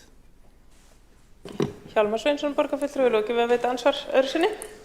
Veitir svarar ansvar öðru sinni borgarfulltrúi Ragnhildur Alda María Vilhjálmsdóttir. Já, kæri forseti, aftur þakka ég bara fyrir þessa athugasemd vegna þess að það er rétt sem að borgarfulltrúin kemur inn á að þegar að sjálfstæðisflokkurinn var í ríkisstjórn þá var honum algjörlega alvara að fjármagna þennan samgöngusáttmála og var búin að bara áætla fé taka til hliðar fyrir það. Síðan að Samfylkingin kom í ríkisstjórn þá hefur bara ekkert heyrst nema nálir detta hvað þetta varðar og jú, kannski eitthvað fyrir strætó hér og þar en það bara byggist á fjármagnin sem var búið að þú veist, eyrnamerkja þessu áður en þau komu að en allt hitt sem þarf að fylgja það er bara ekkert að frétta þar og ég hvet borgarfulltrúan að tala við sitt fólk og koma að þessu bara biðja að put their, þú veist, money where their mouth is afsakið, voru bara ensku sletturnar. Ragnhildur Alda María Vilhelmsdóttir, borgarfulltrúi, hefur lokið við að veita ansvar öðru sinni og veitir þá ansvar borgarfulltrúin Líf Magnúsdóttir. Forseti, já, ég var á svipuðum nótum og Hjálmar Sveinsson borgarfulltrúi og langaði að benda borgarfulltrúanum á að það eru auðvitað búið að leggja fleiri hjólastiga en nokkru sinni fyrr og við jukum tíðni strætó og við höfum liðkað fyrir því að en eldri börn komist frítt leiða sinna en svo langar mér líka að halda þið til haga að það var fyrir tilstundunum Vinstri grænna að ríkið tók að sér að taka þátt í rekstri almenningssamgangna auðvitað með Sjálfstæðisflokknum og það ber að þakka fyrir það en það væri líka ágætt ef að borgarfulltrúar getur hlustað sér til gagns og það mér finnst svo endalaust snúið út úr fyrir manni. Ég var að benda á að þetta þyrfti að skoða varðandi stækkun gjaldskyldu-svæða. Það þarf að skoða, meta, safna gögnum og vinna vel úr þessu. Það tillagan okkar hér í dag, breytingatillagan, og það í rauninni bara ólíkt þeim vinnubröðu sem að Sjálfstæðisflokkurinn boðar, eins og tillaga þeirra ber með sér í dag. Til bara að sleikja puttun og setja hann út í loftið og vona það besta og halda atkvæðin komi ef að það yrði nú gefið frítt í öll bílastæði, lón og dón á þessum dögum og hingað og þangað og ég myndi það kemur í bakið á ykkur, Sjálfstæðisflokkur. Líf Magnúsdóttir, borgarfulltrúi, hefur lokið við að veita ansvar. Svarar ansvari borgarfulltrúin Ragnhildur Alda María Vilhelmsdóttir. Já, forseti, ég skal byrja að hlusta betur með til gagns en ég bið borgarfulltrúan Líf Magnúsdóttir að lesa sér betur til gagns. Það sem að verið að tala í okkar ágætu tillögu einfaldlega að endurskoða út frá því endurskoða hvernig við höfum verið að haga gjaldskyldu hérna í borginni og vegna þess að þessi breyting sem hún varð ekki til batnaðar, hún hefur ekki náð tilskyldum árangri, íbúar eru óánægðir með hana og mér finnst bara mjög eðlilegt að þegar einhverju hérna breytt og það ekki að skila árangri og það ekki að ganga upp og það ekki að ná því markmiði sem ætlað var með breytingunni, að þá kunni fólk bara að snúa við og breyta þá til batnaðar aftur í fyrra horf. En ég missar það ekki þegar hér var örugglega bara til að storka Friðjóni talað að auka þá gjaldskylduna, það að skoða það frekar og það eru bara svona tal sem æsir mig upp. Hræðir mig stórkostlega, verandi einn af þeim sem býr í næsta bæ við gjaldskyldu svæði og bara kæri mig ekkert að fá þetta heim til mín. Ragnhildur Alda María Vilhelmsdóttir, borgarfulltrúi, hefur lokið við að svara ansvari veitir ansvari öðru sinni borgarfulltrúin Líf Magnúsdóttir. Já, forseti, það var einmitt það sem ég sagði ekki. Ég sagði að þetta þyrfti að meta vandlega, skoða og safna gögnum og verið einhvers konar samtali. Þetta varðar framboð og eftirspurn og þetta varðar stýringar og það það sem ég var að benda á og þá þarf að skoða það í hverju tilfelli fyrir sig. Það eru meira að segja íbúar í hverfum sem að biðja gjaldskyldu á sínu svæði til þess að fá stæði og það staðreynd. Og það hefur virkað hingað til, þannig að ég veit ekki hvað borgarfulltrúinn að vísa í þegar hann segir að allir séu bara mökk óánægðir með núverandi fyrirkomulag. Auðvitað má alltaf taka það upp og skoða. Er hægt að gera þetta betur? Er hægt að stýra þessu betur? Er hægt að koma betur til móts við rekstraraðila og íbúa sem sannarlega búa á aðþrengdum svæðum þar sem umferð mikil og fólk vill sækja sér þjónustu, skemmtun og hvað eina. Þannig að það það sem það þarf að skoða til að Sjálfstæðisflokksins ber það með sér að þau hafa ekki safnað neinu gögnum og ekki skoða neitt. Þau eru bara búin að tala við einhverja einstaka sjálfstæðismenn sem að taka þá marka, sem bara fínt. Líf Magnúsdóttir, en ekki góð vísindi. Hefur lokið við að veita ansvar öðru sinni, svara ansvar öðru sinni borgarfulltrúin Ragnhildur Alda María Vilhelmsdóttir. Ég veit ekki, kannski var hún ekki á fundinum þar sem að könnunin sem ég var með sem var með rúmlega 2000 manns að ganga 3000 manns tók þátt í en að segja það að Sjálfstæðisflokkurinn hafi ekki aflað gögnum og sé bara að tala við sjálfstæðismenn bara fáránlegt af því að borgarfulltrúinn veit miklu betur en það og það bara eitt af því mesta vinnan sem ég lagti í að rannsækja eitthvað var fyrir utan bara mastersverkefnið mitt og BS-verkefnið mitt var að rannsækja upplifun fólks af þessari gjaldskyldu og þessari breytingu á gjaldskyldu í Reykjavíkurborg. Þannig að þetta bara mjög vel útpælt til vel smíðuð og það þýðir ekkert að afneita bara skoðanu fólks, þess að hendar ekki viðkomandi og skoðanu viðkomandi. Ragnhildur Alda María Vilhelmsdóttir, borgarfulltrúi, hefur lokið að svara. Andsvar öðru sinni telst að andsvörum lokið undir þessa ræðu og Helgi Ás Grétarsson tekur næstu til máls og er jafnframt síðastur á mælendaskrá.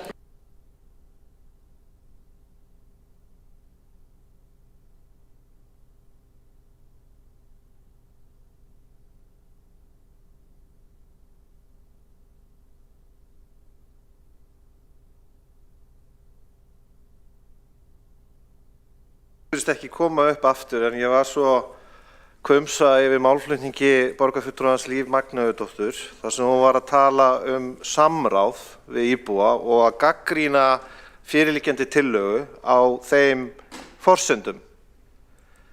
En hvernig var þetta sumarið 2023 í sumarleyfi borgarstjórnar? Hvernig voru vinnubrögðin þá? Í skjóli nætur nánast. Það sem örfáir kjörnir fulltrúar höfðu aðgang að upplýsingum mjög víðtækar breytingar.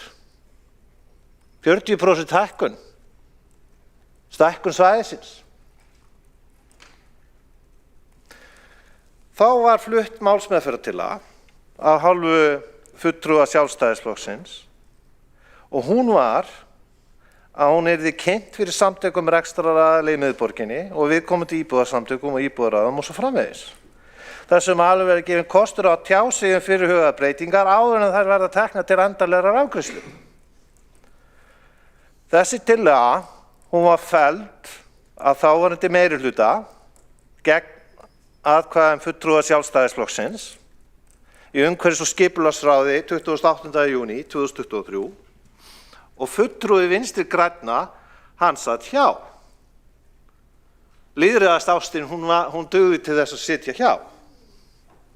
Það sem ég vil bara koma hérna á framfæri að þessi breyting sem var sumarið 2023 var með ólíkindum. Með tilliti til umfangs og með tilliti til þess hvað fáir kjörnir fulltrúar í raun og veru höfðu aðkomu að þeirri vinnu. Svo bara daginn eftir umhverfis- og skipulagsráð 28. júní var þetta flutt fyrir borgarráð og það keyrt í gegn og það hægt að klára í ljósi þess að borgarstjórn var í sumarleyfi. Ég vildi þess vegna bara ítreka þessa staðreyndir máls þegar verið að gagnrýna fyrirliggjandi tillögu sem hér lögð fram í borgarstjórn og eftir atvikum með þeim breytingum sem ég og borgarfulltrúi Kjartan Magnússon hafa lagt fram að vinstri menn hér í borgarstjórn hafa konsekvent í mörg ár, vegna þess að þetta ekki í fyrsta skipti sem að svona málsmeðferðartillaga hafi verið felld, heldur hún hefur verið gert síðan oft áður. Þannig að mér finnst þessi málflutningur með fullri virðingu forseti hjá borgarfulltrúanum Líf Magnúsdóttur ekki rísa mjög hátt. Helgi Ás Grétarsson, borgarfulltrúi, hefur lokið máli sínu. Ekki að fleiri hvað sé hljóðs undir þessum lið og göngum við til atkvæðagreiðslu.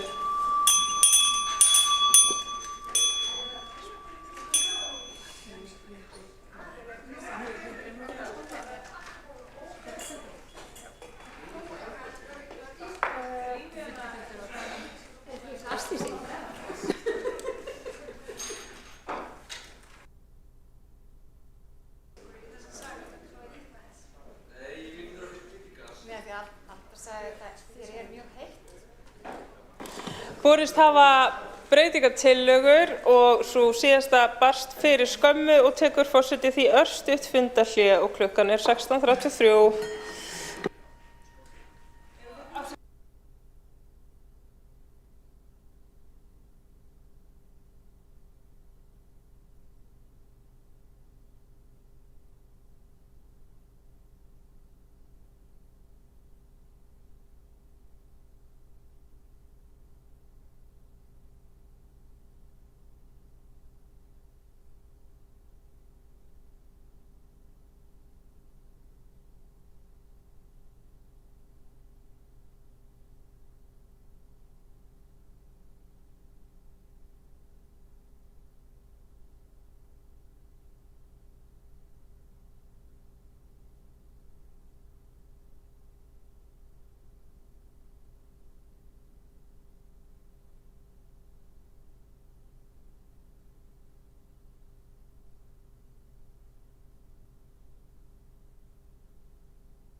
Það var fundi framhaldið 16:38 og við göngum til atkvæðagreiðslu.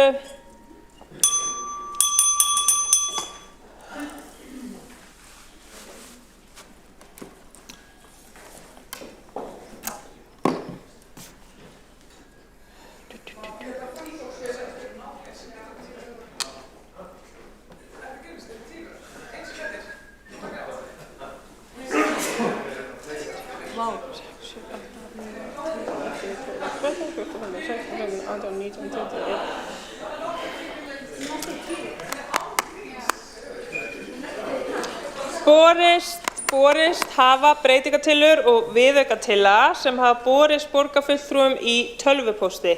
Forseti metur sem svo að tillaga samstarfsflokka gangi lengst því hún feli í sér mest frávik frá upphaflegri tillögu. Tillaga Framsóknar feli í sér næstmesta frávikið frá upphaflegri tillögu og loks breytingartillaga óháðra. Göngum við þá til atkvæðagreiðslu breytingartillögu og viðaukatillögu samstarfsflokkana. Þeir borgarfulltrúar sem samþykkja vinsamlega skefið þess merki.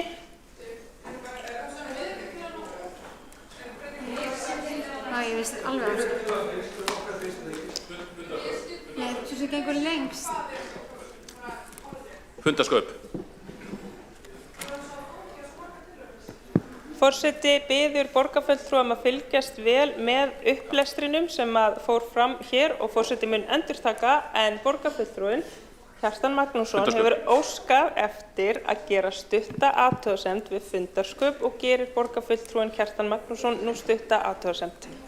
Forseti, góðir borgarfulltrúar, ég vil nú segja eftir að fara yfir þessar tillögur þá ég alls ekki sammála því að breytingartillaga samstarfsflokkana eða meirihlutaflokkana gangi lengst af þeim sem hafa borist vegna þess að hún felur í sér að þau atriði sem sjálfstæðisflokkur leggur til að sé breytt þeim vísað til einhvers konar endurskoðunar og það er alls ekki konkrétt en til dæmis tillaga sem við Helgi Ás Grétarsson hefur lagt fram, þær tillögur eru miklu meira konkrétt og þar að auki lagt til ákveðið atriði verði fellt út úr aðgerðaáætlun loftslagsstefnu borgarinnar.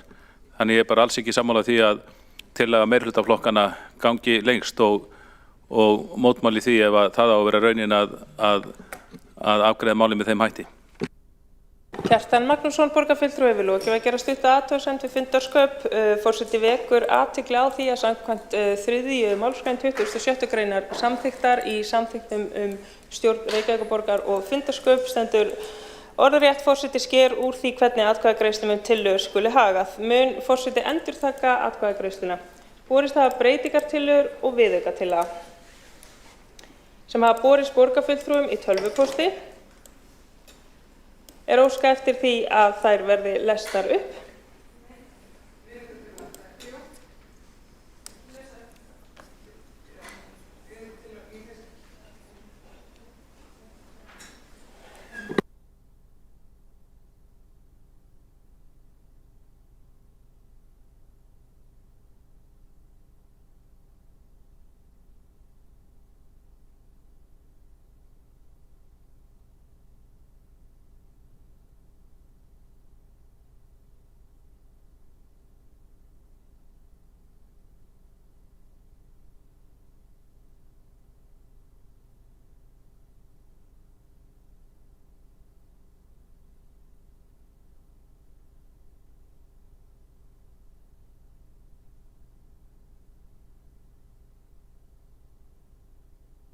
Forseti að leita að nýjustu útgáfum allra þessara breytingatillagna og viðaukatillögu þannig að hægt sé að lesa uppátt.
Forseti mun nú lesa allar þær tillögur sem hafa borist við þetta mál. Breytingatillaga samstarfsflokkana auk viðaukatilögu sömu fulltrúa. Lagt til að borgarstjórn samþykki eftirfarandi tillögur og breytingar á gjaldskyldu og gjaldskrá bílastæða í Reykjavík. Gjald á gjaldsvæði P1 verði tekin til endurskoðunar, ráðist verði að breyta hlutasvæða P2 í P3. Þar sem ekki gjaldskylda kvöld og helgar. Útfærsla á gjaldskyldu á sunnudögum verði tekin til endurskoðunar. Gjaldskylda verði endurskoðað á íbúðasvæðum með það að markmið að gera íbúðakort sveigjanlegri og einfalda umsóknarferli. Ráðist verði í markvissa kynningu á bílastæðahúsum Reykjavíkurborgar og aðgengi að þeim. Þegar vinnu við breytingarnar á gjaldskrá og gjaldskyldu er lokið skal senda þær í samráðsgátt áður en þær eru samþykktar enda snerti gjaldskylda alla sem komi til Reykjavíkur og íbúa borgarinnar.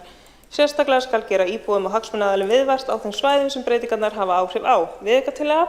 Borgarstjórn samþykkir jafnframt að farið verður í heildarendurskoðun á þeim verklagsreglum sem fylgt þegar breytingar eru ákvarðaðar á stækkun gjaldskyldusvæða eða útfærslu á verðlagningu og tímamörkum sem þau fylgja hverju sinni. Breytingatillaga Kjartans Magnússonar og Helga Áss Grétarssonar borgarfulltrúa er svohljóðandi. Lagt til að ákvæði að bílastæðum í Reykjavík verði fækkað 2% á ári verði fellt úr aðgerðaáætlun vegna loftslagsstefnu Reykjavíkurborgar. Jafnframt lagt til að borgarstjórn samþykki eftirfarandi breytingar á gjaldskyldu og gjaldskrá bílastæða í Reykjavík. Að gjaldskrá og gjaldsvæðin P1 og P2 falli niður eftir almennan skrifstofutíma, það er eftir klukkan 16 virkadaga, að gjaldskylda á laugardögum verði stytt og falli niður eftir klukkan 16, að gjaldskylda á sunnudögum verði felld niður, að gjaldtaka á íbúðasvæðum verði endurskoðuð með það að markmið að bæta íbúðakort og einfalda kerfið. Að innleitt verði sérstakt bílastæðakort fyrir atvinnurekendur sem sinna nærþjónustu við íbúa í miðborginni, að innleitt verði sérstök skammtímakort fyrir iðnaðarmenn sem sinna tímabundnum verkefnum fyrir íbúa í miðborginni. Að ráðist verði í markvissa kynningu á bílastæðahúsum Reykjavíkurborgar og aðgengi að þeim. Að gjald á gjaldsvæði P1 lækki úr 660 krónum í 430 krónur á klukkustund. Að virt samráð breytingar á gjaldskrá og gjaldskyldusvæðum bílastæðasjóðs verði ætíð haft við samtök rekstraraðila sem og íbúasamtök í miðborginni og Vesturbænum áður en endanlegar ákvarðanir eru teknar þar að lútandi. Og loks er það breytingatillaga borgarfulltrúa Framsóknarflokksins sem er svohljóðandi að gjaldskylda á gjaldsvæðum P1 og P2 falli niður eftir klukkan 18 virkadaga, að gjaldskylda á laugardögum verði stytt og falli niður eftir klukkan 16, að gjaldskylda á sunnudögum verði felld niður, að farið verði endurskoðun og gjaldtöku á íbúðasvæðum með það að markmið að bæta íbúðakort og einfalda kerfið. Að verð á íbúðakorti fyrir bíl nr. 2 verði lækkað helming, að innleitt verði sérstakt bílastæðakort fyrir atvinnurekendur í miðborg, bæði þá sem stunda rekstur í miðborginni og skammtíma bílastæðakort fyrir þá sem sinna tímabundnum verkum fyrir íbúa í miðborginni, svo sem iðnaðarmenn. Að ráðist verði í markvissa kynningu á bílastæðahúsum borgarinnar og aðgengi að þeim. Að gjald á gjaldsvæði P1 verði tekið til endurskoðunar með það að markmið að lækka gjaldtöku. Áður en breytingar á gjaldskrá og gjaldskyldutakagildi verði haft virt samráð við samtök rekstraraðila og íbúasamtök í miðborginni og Vesturbæ, enda var slíkt samráð ekki tryggt við síðustu breytingar. Göngum við þá til atkvæðagreiðslu breytingatillögu og viðaukatillögu samstarfsflokkanna. Þeir borgarfulltrúar sem samþykkja vinsamlegast gefa þess merki. Þeir sem á móti kunna vera.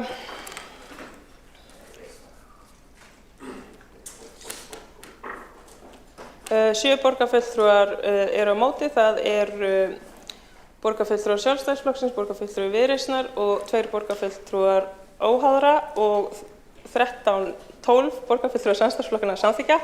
Aðrir sitja hjá. Þar sem hún er samþykkt þá göngum við til atkvæðagreiðslu tillöguna svo breytta og við bætta. Þeir borgarfulltrúar sem samþykkja vinsamlegast gefa þess merki. Þeir sem á móti kunna vera.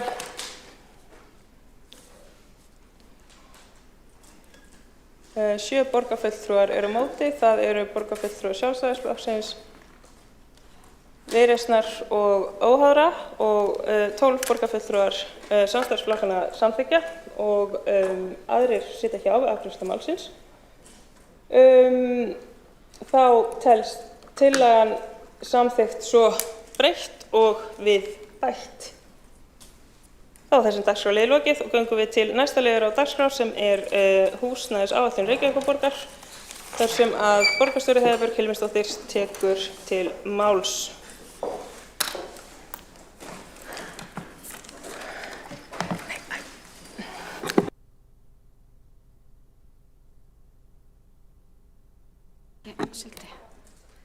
Það er ekki svolítið lítið. Þú veist að við séum nú hérna alveg.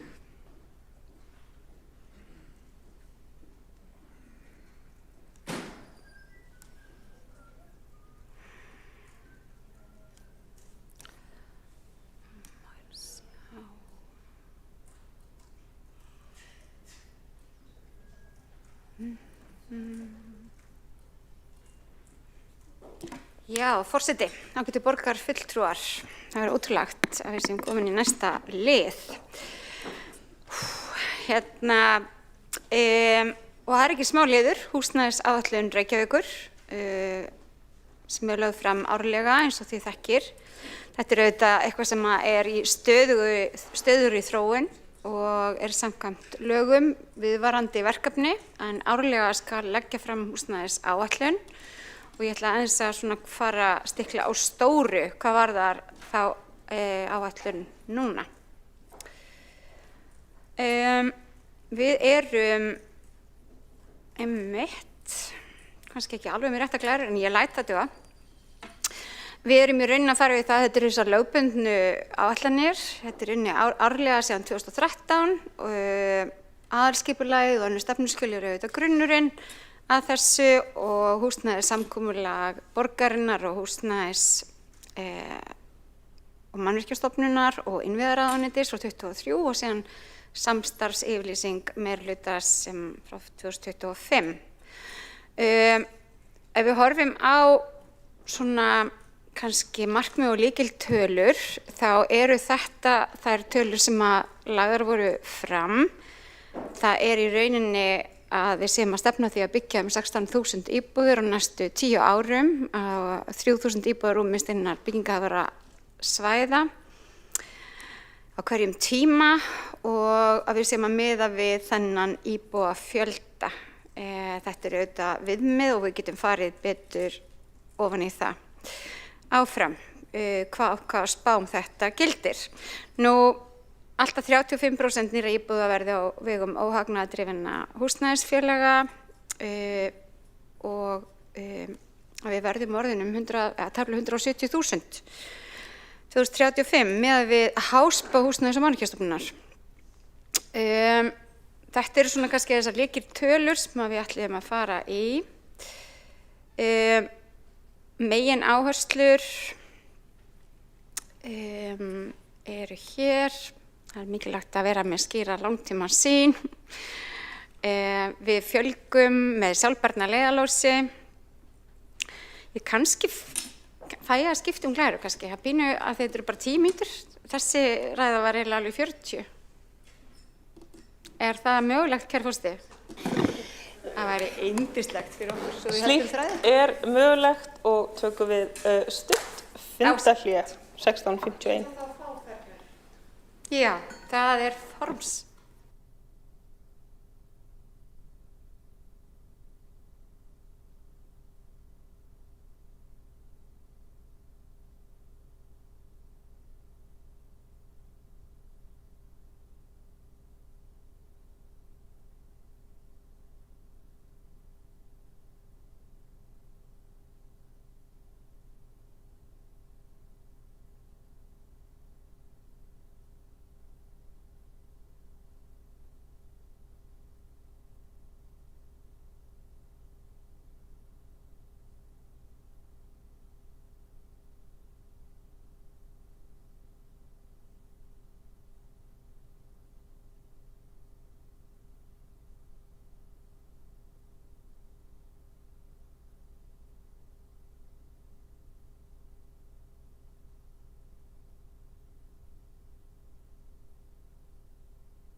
Mjög gott. Kæri, já, nei, ég alls ekki næst.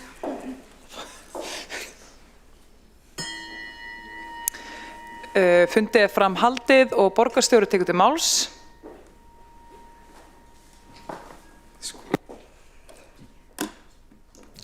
Já, forseti, ágætu borgarfulltrúar, þakka fyrir þetta. Það er betra að hafa réttu myndirnar, svo ég þreyti ykkur nú ekki með of langri ræðu þessi mikilvægu þó mál. En eins og ég fór yfir, þá er þetta endurskoða árlega húsnæðisáætlunin. Hún er í rauninni í stöðugri endurskoðun, en það er það lykilatriði hverra borgar að tryggja að upp sé byggt húsnæði, íbúðir fyrir alla íbúa. Við lögum fram þessa húsnæðisáætlun í borgarráði og var samþykkt þar og vísað hingað líka og kynntum hann líka á opnum fundi daginn og síðan er önnur útgáfa henni sem er send inn til Húsnæðis- og mannvirkjastofnunar.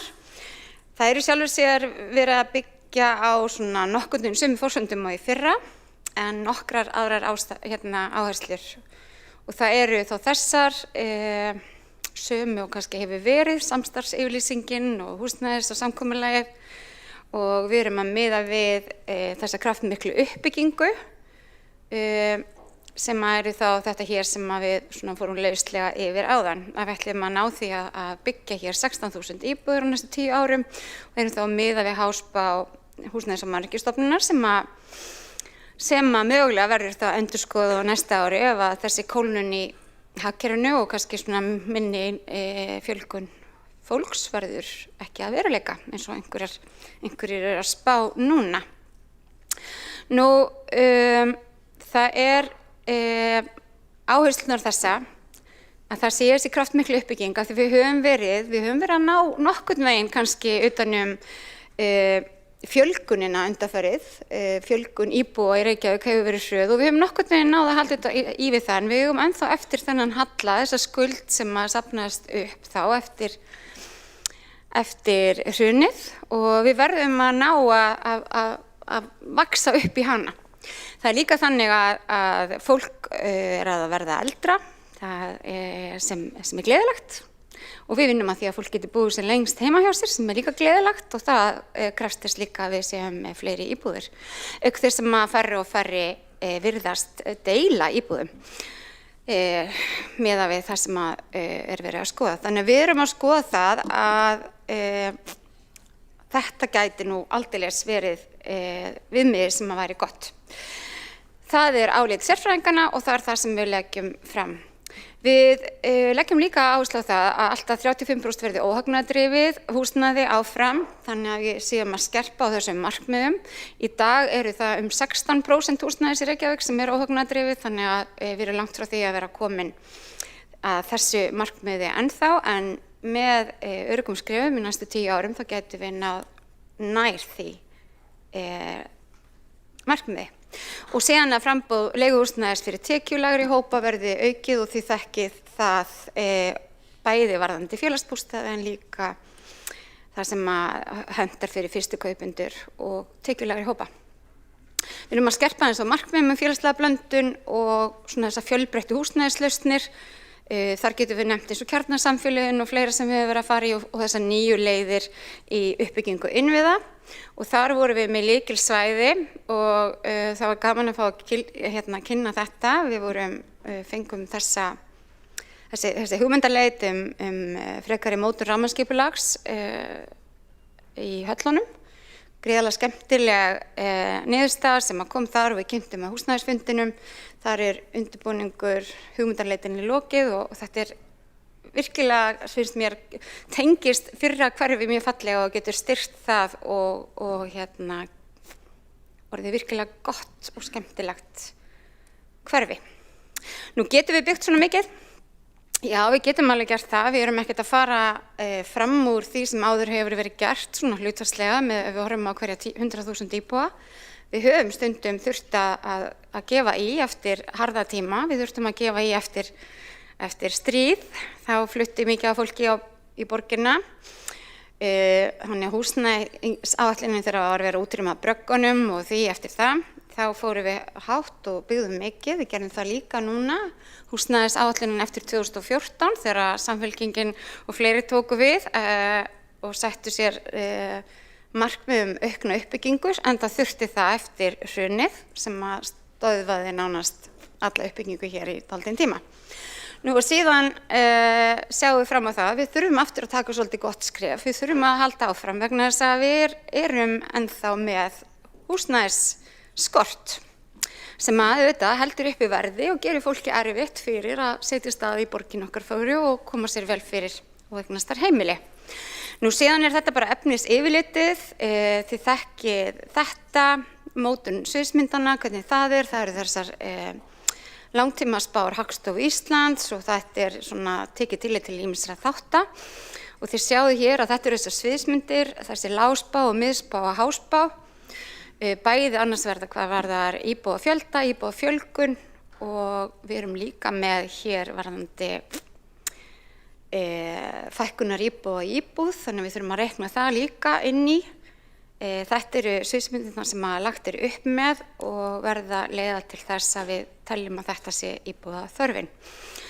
Nú, staðan núna er þessi, það eru alltaf áskorun að ná markmiðum og þetta eru 14–16.000 íbúðir, það er hérna áskorun að ná því, en þetta er staðan núna á þeim íbúðum sem eru núna í mismunandi stigi undirbúnings, þess lauslegt mat.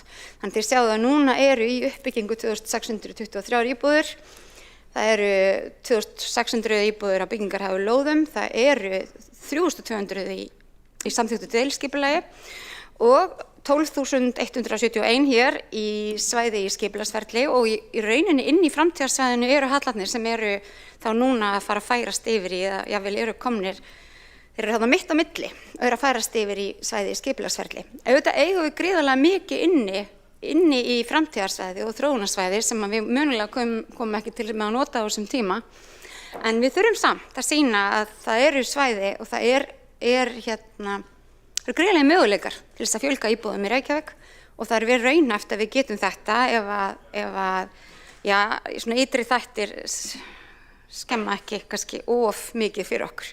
Þetta er kannski önnur leið til þess að segja það sama, en mér finnst bara mikilvægt þetta er mikilvægt að sýna fram á það að það er búið að undirbúa mikið, það er búið að skipuleggja mikið og við vitum hvað við erum að gera. Ef við horfum á yfirleitt uppbyggingar hér, þá sjáum við auðvitað að samræmi við aðalskipulag Reykjavíkur, þá erum við að byggja auðvitað fyrst og fremst meðfram borgarlínu ásnum. Þar er byggt mest núna og þéttast. Þetta eru vestan Elliðaárvogs og austan Elliðaárvogs eins og við sjáum.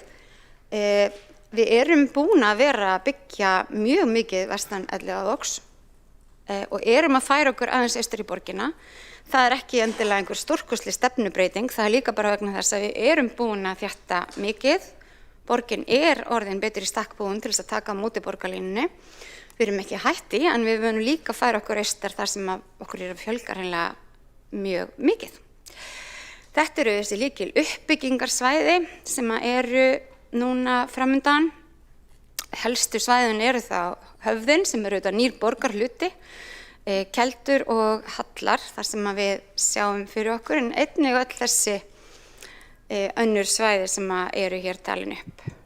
Nú ef við bara horfum á það sem er úthlutað úr borgarlandinu, þetta eru svona ákveðin líkindi það sem við sjáum fyrir okkur að muni verða úthlutað. Við erum að tala á næstu 5 árum áætla það að við getum úthlutað á bilinu 4.500 til 5.000 íbúðum. Þar af 1.000 íbúðum vonandi bara núna í ár og næsta vetur. Þannig að það er góður gangur í húsnæðismálunum. Hagkvæmu íbúðirnar, þetta er svona skiptingin þar á milli, þetta eru auðvitað margar tegundir, þetta eru heimilislaust fólk, þetta eru almennar leiguíbúðir, félagsbústaðir, húsnæði fyrir fatlað fólk, eldra fólk, stúdentaíbúðir, öryrkjar og fleiri aðilar sem við erum þá auðvitað byggja með. vinna með, margir þeirra eru að byggja sjálfur að sjálfsögðu. Við höfum lagt á það kannski aukna áherslu að við séum að horfa inn á félagslega blöndun í öllum hverfum og öllum borgarhlutum og leggjum til að félagsbústaðir setji sér svolítið skýrari stefnum það hvernig við getum til sérstaklega sem við eigum en einnig varðandi þegar við erum að skoða hlutverk á einstaka uppbyggingarsvæðum. Þannig að ég set það hér fram kannski svolítið til ykkur til fróðlegs. Nú síðan hér bara höfuðborgarsvæðið allt og það má kannski bara taka það sem hvatningu til félaga okkur í nærliggjandi sveitarfélögum að ef öll sveitarfélög höfuðborgarsvæðisins væru með jafn mikið af óhagnaðardrifnu húsnæði að það tækifærum fyrir tekjulægri, tækifærum fyrir stúdenta, öryrkja og eldri borgara að finna sér húsnæði, það væri ekki skortur á því á höfuðborgarsvæðinu.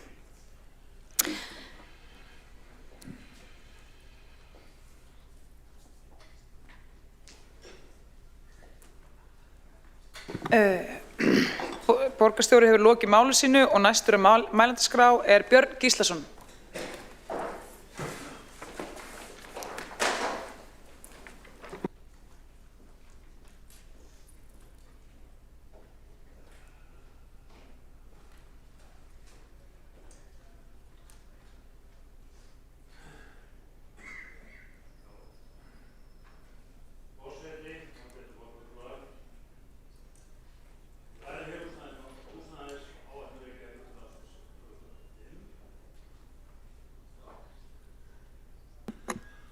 Já, forseti, ágætu borgarfulltrúar.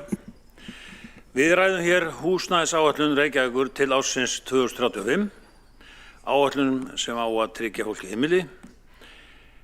En þegar hún er lesin vandlega blasir við stefna sem er bæði þröng og að mínum að þetta er dálítið hættuleg. Í áætlunum segir að uppbygging fari mestmegnis fram í grónum hverfum þar sem innviðir eru fyrir hendi og jafnframt að þau verið 80% nýrra íbúða eigi að rísa innan áhrifasvæðis borgarlínu. Þetta þýðir í einföldu máli að borgin ætlar að halda áfram á sömu braut, þétta meira, byggja hærra, þrengja meira að. Nú forseti, þetta er ekki alveg hlutlaus stefna. Þetta er meðvituð ákvörðun hvernig fólk á að búa. Þetta er stefna sem ýtir undir blokkabyggð, stefna sem þrengir að sérbýli, stefna sem gerir ráð fyrir því að fjölskyldur aðlagi sig að kerfinu í stað þess að kerfið taki mið af fólkinu. Og við sjáum afleiðingarnar nú þegar byggt er eingöngu í þéttingu hækka verð á byggingalandi, lóðir verða dýrari, uppbygging verður flóknari, verkefnin verða áhættu samari. Og hvað gerist þá? Íbúðir verða dýrari. Þetta er grundvallaratriði sem ekki er verið að horfast í augu við.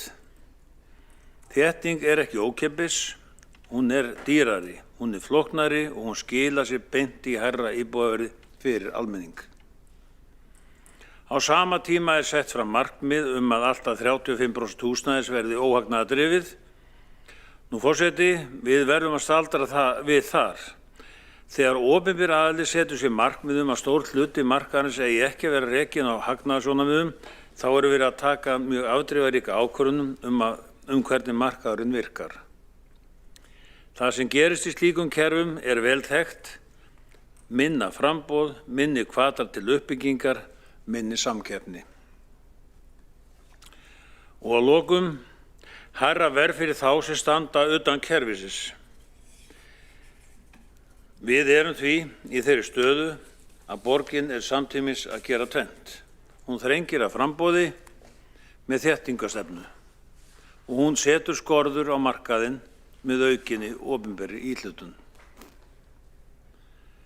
Það þarf ekki að vera hagfræðingur til að sjá hvert þetta leiðir. Þetta leiðir til skorts, þetta leiðir til hærra verðs, þetta leiðir til þess að fólk kemst ekki inn á markaðinn. Nú forseti, á sama tíma er talað fjölbreytni en raunveruleikinn er annar. Hvar eru einbýlishúsin, hvar eru parhúsin og hvar eru raðhúsin? Þau eru ekki í forgangi. Þau eru ekki raunverulegur valkostur í þessari áætlun. Og hvað gerist þá? Fjölskyldur fara úr borginni. Það er leita annað Þær fara þangað sem þær fá rými, þar sem þær fá lóð, þar sem þær fá frelsi til að byggja sitt eigið líf. Þetta er ekki bara húsnæðismál, þetta er spurning framtíð Reykjavíkur. Ætlar Reykjavík að vera borg fyrir alla eða borg fyrir eina tegund búsetuforms? Nú við í Sjálfstæðisflokknum segjum þetta skýrt. Við viljum fjölbreytni í verki, við viljum aukið framboð lóða, við viljum raunverulegt val fyrir fólk. Við viljum að markaðurinn fá að vinna, ekki að hann sé aðþrengdur og steyptur í eitt og sama mótið. Og forseti, það er ekki nóg að byggja mikið, við verðum að byggja rétt. Og rétt þýðir að byggja það sem fólk vill og markaðurinn kallar eftir. Annars blasir við einföld niðurstaða, við byggjum borg sem er skipulögð á blaði en virkar ekki fyrir fólkið sem á að búa í henni. Ég hvet borgarstjórn til að stíga skref tilbaka, endurskoða þessa stefnu og setja fólk aftur í forgang, ekki kerfið. Forseti, ég loki máli mínu.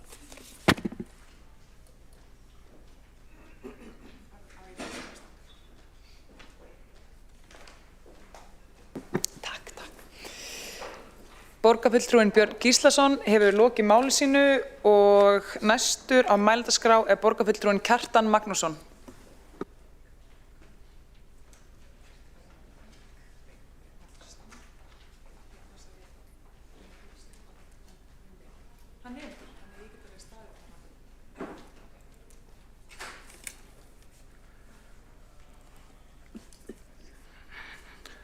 Forseti, góðir borgarfulltrúar. Einn megin tilgangur þessa plaggs sem hér er lagður fram sem húsnæðisáætlun Reykjavíkurborgar til frá 2026 til 2035 virðist vera að breiða yfir þá hraklegu frammistöðu Samfylkingarinnar og fylgiflokka hennar í skipulagsmálum á undanförnum árum og áratugum. Lengi vel litu borgarfulltrúar á það sem hlutverk sitt að svara þörfum fólksins í borginni, útvega nægar lóðir. Það tók stundum ekki, en þegar að nægar lóðir voru fyrir hendi, þá runnu þar út og langflestir gátu eignast þak yfir höfuðið, en svo var mjög algengt að fólk gerði jafnvel þegar á háskóla árum. Það kom sér þak yfir höfuðið, lóðum í Reykjavík var úthlutað á svokölluðu gatnagerðargjaldi og það var á færi flestra að kaupa sér lóð eða íbúð í því kerfi. Auðvitað gátu það ekki allir og þá var til hliðar var rekið mjög öflugt félagslegt kerfi, rauninni tvöfalt kerfi, bæði leiguíbúðir borgarinnar og svo félagslega kerfið eða verkamannabústaðir og einmitt kannski vegna þess að kerfið miðast við það að sem flestir getu eignast sjálfir húsnæði þegar var hjálpað til sjálfshjálpar, þá tókst líka að hafa félagslegan stuðning mjög öflugan fyrir þá sem þurftu á því að halda. En svo breytist þetta og það er framkallaður lóðaskortur, það er tekin upp uppboðsstefna á lóðum þannig að húsnæðisverð hækkar mjög mikið og við sjáum í rauninni ekki enn fyrir endan á þeirri hækkunar hinnu, en það er að minnsta kosti langt frá því sem var að fólk í háskólanum eða fólk með lágar tekjur geti komið sér þaki yfir höfuðið og einn helsti sökudólkurinn er sú húsnæðisstefna sem framfylgt hefur verið. Og þá er gripið til þess ráðs að stækka félagslega kerfið vegna þess að kerfið er þannig og gerði gert að venjulegt fólk getur ekki sjálft komið sér þaki yfir höfuðið eða eignast íbúðir. Þá er lausnin svo að grípa til félagslega lausna og gera helst þeim flesta að einhvers konar þiggjendum hins opinbera kerfið. Það er algjörlega röng leið og við í Miðflokknum við viljum stórauka framboð á húsnæði í Reykjavík og lækka verð á lóðum og gera þannig sem flestum kleift að kaupa sér sitt húsnæði og eignast þak yfir höfuðið. Nú þegar rennt yfir þessa húsnæðisstefnu þá kemur í ljós að það virðist ekki vera markmiðið. Markmiðið virðist vera að auka þátt hins félagslega kerfis og samkvæmt þessar áætlun eiga að minnstakosti 35% að minnstakosti 35% af nýju íbúðarhúsnæði að vera á vegum opinberra aðila eða svokallara óhagnaðardrifinna félaga. Maður skilur ekki alveg hvað talað um þegar að tala óhagnaðardrifin félög, en þetta hlutfallar samt 25% áður. Þannig að það er ætlun að bregðast í ófremdarástandi á íbúðamarkaði í Reykjavík með enn frekar áherslu á niðurgreitt húsnæði. Auðvitað ætti að skapa skilyrði fyrir lækkun íbúðaverðs með stórauknu lóðaframboði og gefa ungu fólki þannig kost á að eignast eigin húsnæði eins og það vill langflest. Langflestar kannanir sýna að þó að mjög margir hafi hrakist út á leigumarkað, þá vilja flestir eiga húsnæði sem þeir búa í. Það hefur líka komið fram í svona könnunum að langflestir þeir vilja búa í sérbýli, raðhúsi eða einbýlishúsi einhvern hluta ævi sinnar, þó að það séu mjög margir tilbúnir að hefja lífið í fjölbýlishúsi eða enda það í fjölbýlishúsi. Og svo eru þetta bara aðrir sem eru alveg tilbúnir að búa í fjölbýlishúsi allt sitt líf og það er bara ágætt. Þannig að ég held að hér sé verið með þessu plaggi sé ætlunin, þetta er væntanlega eitthvað sem á að nota í kosningabaráttunni, en niðurstaðan sú að þarna á að halda áfram með misheppnaða húsnæðisstefnu þar sem áherslan er lögð á dýrar íbúðir og félagslegar lausnir í stað þess að bjóða eða ná ástandi þar sem er í boði ódýrar íbúðir og að fólk standi undir sig sjálft en þurfi ekki að treysta á niðurgreiðslu hins opinbera til að koma sér þaki yfir höfuðið. Nú, síðan virðist með þessari stefnu líka verið að festa ákveðin skipulagsmistök í sessi sem eru reyndar ekki nýja nálinni en hafa verið mjög áberandi á þessu kjörtímabili og það er ofurþéttingin. Nú er það svo að í Reykjavík eru fjölmörg velheppnuð fjölbýlishúsahverfi. Fyrstu þessi hverfi risu fyrir 100 árum. Þau hverfi voru skipulögð af hyggindum og framsýni af þáverandi arkitektum og borgaryfirvöldum og þegar maður fyrir gömul gögn þá sér maður að vegna norðlægra leguborgarinnar og skammdegismyrkurs þá var sérstaklega gætt að því að dagsbirta ætti greiða leið að öllum íbúum húsana. Oft var miðað við þá reglu að 35 til 50 metra breitt bil skildi vera á milli langhliða fjölbýlishúsa. Þetta var gert til að birtan ætti greiða leið að öllum íbúðum í þágu heilbrigðis og almannahags. Á auðarsvæðinu milli húsana voru gjarnan lagðir leikvellir eða bílastæði íbúa. Hvet borgarfulltrúi líka til að hlusta á viðtal við Þorvald S. Þorvaldsson, fyrrverandi skipulagsstjóra borgarinnar, þar sem hann kemur einmitt inn á þetta atriði sem menn töldu svo sjálfsagt í gamla daga að mér hefur oft verið sagt frá þessari 35 til 50 metra reglu, ég hef hvergi fundið hana skriflega. Þetta er eitthvað bara sem menn töldu sjálfgefið en töldu svo sjálfsagt að það var ekki verið að festa hana kannski beinlínis á blað og því miður því að svo var vikið frá þessari stefnu seinna. Og þá kemur ofurþéttinguna, en ofurþétting byggðar er helsta framlag vinstriflokkana til skipulagsmála Reykjavíkur undanfarinn kjörtímabil. Skipulagsmistök eru áberandi og jafnvel yfirþyrmandi nýjustu hvernig borgarinnar, Gufunes og Vogabyggð, þar sem stutt biljar á milli húsa, stundum aðeins nokkrir metrar. Slík ofurþétting skerðir dagsbirtu og hefur auk þess óæskileg áhrif á vindafari í þessum hverfum. Fáir andmæla því lengur að græna gímaldi við Álfabakka sé hrikalegt klúður. Risastór skemma var reist í nokkurra metra fjalla frá 4 hæða íbúðarhúsi og við íbúðum blasir gríðarmikill veggur. Byggingin er stór og frek í umhverfi sínu og skilgildi afkvæmi ofurþéttingarstefnu vinstri flokkana. Þráttur hörð mótmæli íbúa misserum saman er enn óljóst hvort eða hvernig borgin ætlar að bæta fyrir klúðrið. Nú, og samkvæmt áformum meirihlutans, og það kemur líka fram í þessari stefnu sem liggur hér fyrir, þá verða hallar í Ólafsárdal eitt helsta uppbyggingarsvæði borgarinnar á næstu árum og er þar gert ráð fyrir alltaf 4.000 íbúum í samstarfi við innviðafélag. Samkvæmt fyrra skipulagi var gert ráð fyrir 1100 íbúum á svæðinu. Til samanburðar eru 4.500 íbúur í Árbæjarhverfi en 8.000 í Grafarvogi. Þessi áform meirihlutans í Höllum, og ég tek fram að ég vil endilega byggja í Höllum, ég hef lagt fram tillögur það hér í borgarstjórn, en þessi áform meirihlutans einkennast af ofurþéttingu og taki ekki mið af raunverulegum forsendum í þessu hverfi. Núverandi innviðir í hverfinu ber ekki þá fjölgun sem fyrirhuguð samkvæmt áformum meirihlutans. Ekki hefur verið kynnt hvernig staðið verða samgöngum, skólahaldi, heilsugæslu og öðrum lífsgæðum í þessu fjölmenna hverfi. Og þá var svo spurning, mun þetta innviðafélag sem væntanlega verður einkafélag, mun það þá stjórna þá innviða uppbyggingunni? Það verið gaman ef fulltrúar vinstri flokkana myndu svara því. Þá í þessu hverfi, þá samkvæmt þessari ofurþéttingu, þá verður umferðarskipulagi í Grafarholti og Ólafsárdal stefnt í fullkomið uppnám. Mikill skortur verður á bílastæðum í hverfinu og líklegt að íbúar þess leiti í næstu hverfi því skyni. Auðvitað á að vinna skipulagi höllum í nánu samstarfi við íbúa í Grafarholti og Ólafsárdal. Miða þar við hóflegt byggingarmagn og að innviðir verði byggðir upp samhliða íbúabyggð. Áhersla verði lögð á gott umferðarskipulag og næg bílastæði fyrir íbúa. Heildstætt mat þarf að leggja á umferðaröryggi, hljóðvist og loftgæði. Og þetta hverfi sem á að vera eitt aðaluppbyggingarsvæðið í borginni næstu árum, það skulle eiga að tróða alltaf 4.000 íbúum þar. Þetta síðasta tala sem ég heyrði var reyndar 3.750. En þetta áformin varðandi þetta svæði gefa tónin með það hvernig þessi stefna á að vera reynd. Það á að halda áfram með þessa ofurþéttingu.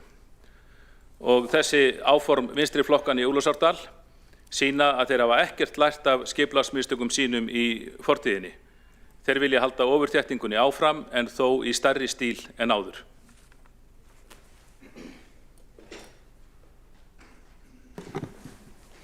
Þá hefur Kjartan Magnússon lokið máli sínu og næstur á mælendaskrá borgarfulltrúinn Birkir Ingibjörnsson.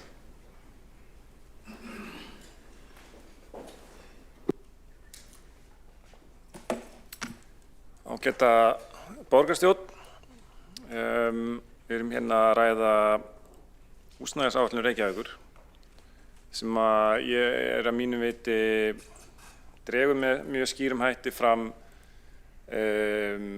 leiðandi hlutverk borgarinnar síðustu ár og til næstu 15-20 ára í uppbyggingu íbúðarhúsnæðis, ekki bara á höfuðborgarsvæðinu heldur á landinu öllu. Það sem auðvitað áhugavert að sjá í þessum tölum sem lagðar húsnæðisáætlunin dregur fram hvað það í rauninni mikil tækifæri til uppbyggingar innan marka Reykjavíkur. Og það í rauninni bara á þeim svæðum sem hafa verið tekin þegar skilgreind sem uppbyggingarsvæði. Ég var að reikna saman hvað verið að tala að uppbyggingu í austurhluta borgarinnar. Þá erum við að tala Keldur, Halla, Ártúnshöfða. Þetta eru alltaf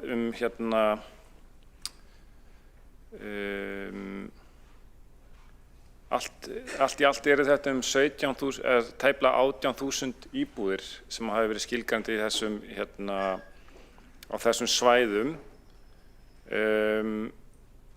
Og til samanburðar, bara til þess að því að manni finnst þetta, það oft, 18.000 íbúðir, hvað þau ætlum að byggja þetta á næstu 10 árum af því að það þörfin.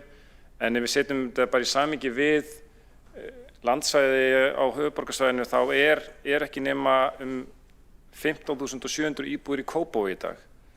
Þannig að innan Reykjavíkur, austan við Elliðaár, hægt að byggja nýjan Kópavog. Og það bara á þeim svæðin sem hafa þegar verið skilgreind. Það eru í rauninni, ef við horfum enn lengra, þetta hægt að sjá fyrir sér að innan þessara svæða sé hægt að þróa enn frekari byggð. Og þá erum við ekki einu sinni farin að tala þau tækifæri sem eru ennþá til staðar í vesturhluta borgarinnar. Það eru þetta svæði sem mér mjög hugleikið sem Vatnsmýrin.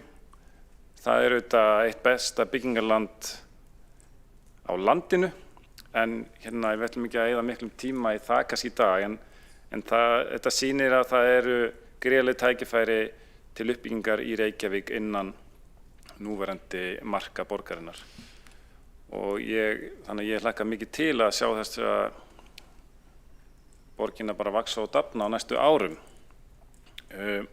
Annað sem ég langaði að koma hérna inn á er að því að það er oft talað eins og borgin sé ekki að byggja það sem að þörfin sé og við séum að byggja svo vittlaust og svo leiðis. Við höfum verið að byggja upp svæði og erum að leggja drög að uppbyggingu sem er í tengslum við þá miklu samgönguinnviði sem felast í verkefnum samgöngusáttmálans. Það er borgarlínan lykilverkefni og mun tengja þessi svæði sem ég nefndi áðan eins og Ártúnshöfða, Keldur og svo þurfum við að skoða það hvernig við tökum hallasvæðið inn í borgarlínuna eða hvernig við tengjum almenningssamgöngur með góðum hætti þar upp eftir. En hvað erum við að byggja? Þessi svæði sem tengjast borgarlínu þau eru kannski meira þétt en við erum einhver leyti vön.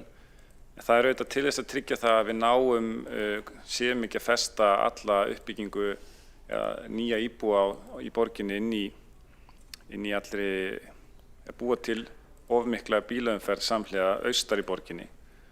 En mér finnst oft gleymast það er oft talað eins og þessi nýju hverfi sem séu byggð séu einhvern veginn að stroka yfir alla eldri byggð. Við eigum fullt af glæsilegum hverfum í borginni sem að verða áfram til staðar. Það verða til Breiðholtið, Grafarvogurinn, Árbærinn, Vesturbærinn, Fossvogurinn. Öll þessi hverfi verða ennþá til staðar þótt að við byggjum upp á Ártúnshöfða. Það er ekki verið að fjarlægja öll sérbýlishús eða raðhús úr Reykjavík þótt að sé verið að byggja eitthvað annað núna. Og af hverju erum við að byggja eitthvað annað? Það er til að mynda vegna þess að samsetning þjóðarinnar er breytast. Við erum hlutfall þeirra sem eldri eru að verða fleiri. Það er fleira fólk sem býr eitt. Fjölskyldur eru almennt minni en þær voru áður fyrr. Þannig að það er oft talað um að hlusta á markaðinn. Hvað er það sem markaðurinn er að kalla eftir? Það eru minni íbúðir. Eigum við þá að fara að byggja rosalega mikið af stórum sérbýlum af því að markaðurinn vill minni íbúðir. Mér finnst þetta fer ekki alveg saman, hljóð og mynd, er það ekki svona þetta flotta pólitíska orðalag sem alltaf notað. Þannig að í mínum huga er svo uppbygging sem lögð hefur verið þessi áætlun leggjum fram og þau stefnumið sem að borgin hefur unnið eftir síðustu ár. Það er að miklu leyti í mínum huga í takti við þær þarfir sem að við sjáum fyrir að verði á höfuðborgarsvæðinu til næstu áratuga. En svo kannski aftur, ef við skoðum til að mynda tillögunar fyrir halla, hvað gerir þessi hræðilega ofurþétta byggð í höllum? Hvað er verið að tala í þeim tillögum sem það er lögð fram? Jú, þetta eru 3500 íbúðir, segjum það. Það er gríðarlegur fjöldi íbúða. Hvað erum við að tala stórt svæði? Þetta eru ca. 70 til 80 hektarar. Íbúaþéttlingin er þá á pari 40 til 50 íbúða hektara. Það er eins og Hlíðarnar eða Melahverfið í Vesturbænum. Þetta eru gríðarlega vinsæl hverfi sem að fólk leita mikið í. Er þetta ofurþétt byggð eða er þetta kannski bara mjög heppilegur skali á góðu íbúðahverfi í útjaðri borgarinnar? Það er það sem ég myndi halda. Ég held að þetta sé bara mjög flottur balanspunktur þarna upp frá. En ef við förum líka jafnvel aðeins dýpa, hvers konar tillögur eru hvaða íbúategundir er verið að tala hann upp frá? Jú, það eru fjölbýlishús, það eru raðhús og það eru svona sérhæðir. Það er ekki mikið af einbýlishúsum, allavega ekki tillögun eins og hann liggur fyrir núna, en þá kemur aftur fram spurningin, hversu mikið eigum við að byggja af einbýlishúsum í Reykjavík miðað við þá fyrirséðu breytingar sem verða á aldurssamsetningu íbúa í borginni.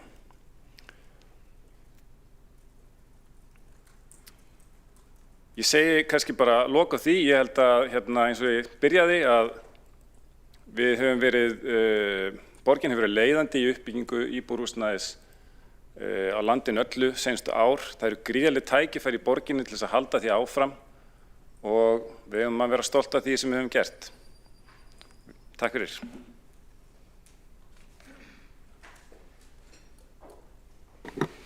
Þá hefur borgarfulltrúinn Birkir Ingi Björnsson lokið máli sínu og næsta mælendaskrá er Alexandra Brím.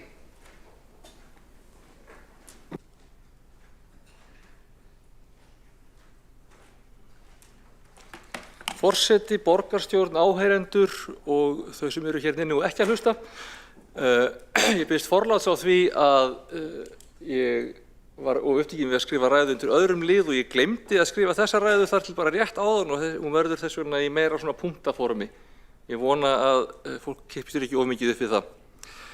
En jú, það hefur gengið vel að byggja á síðustu árum og vissulega er samt alveg hægt að gera betur.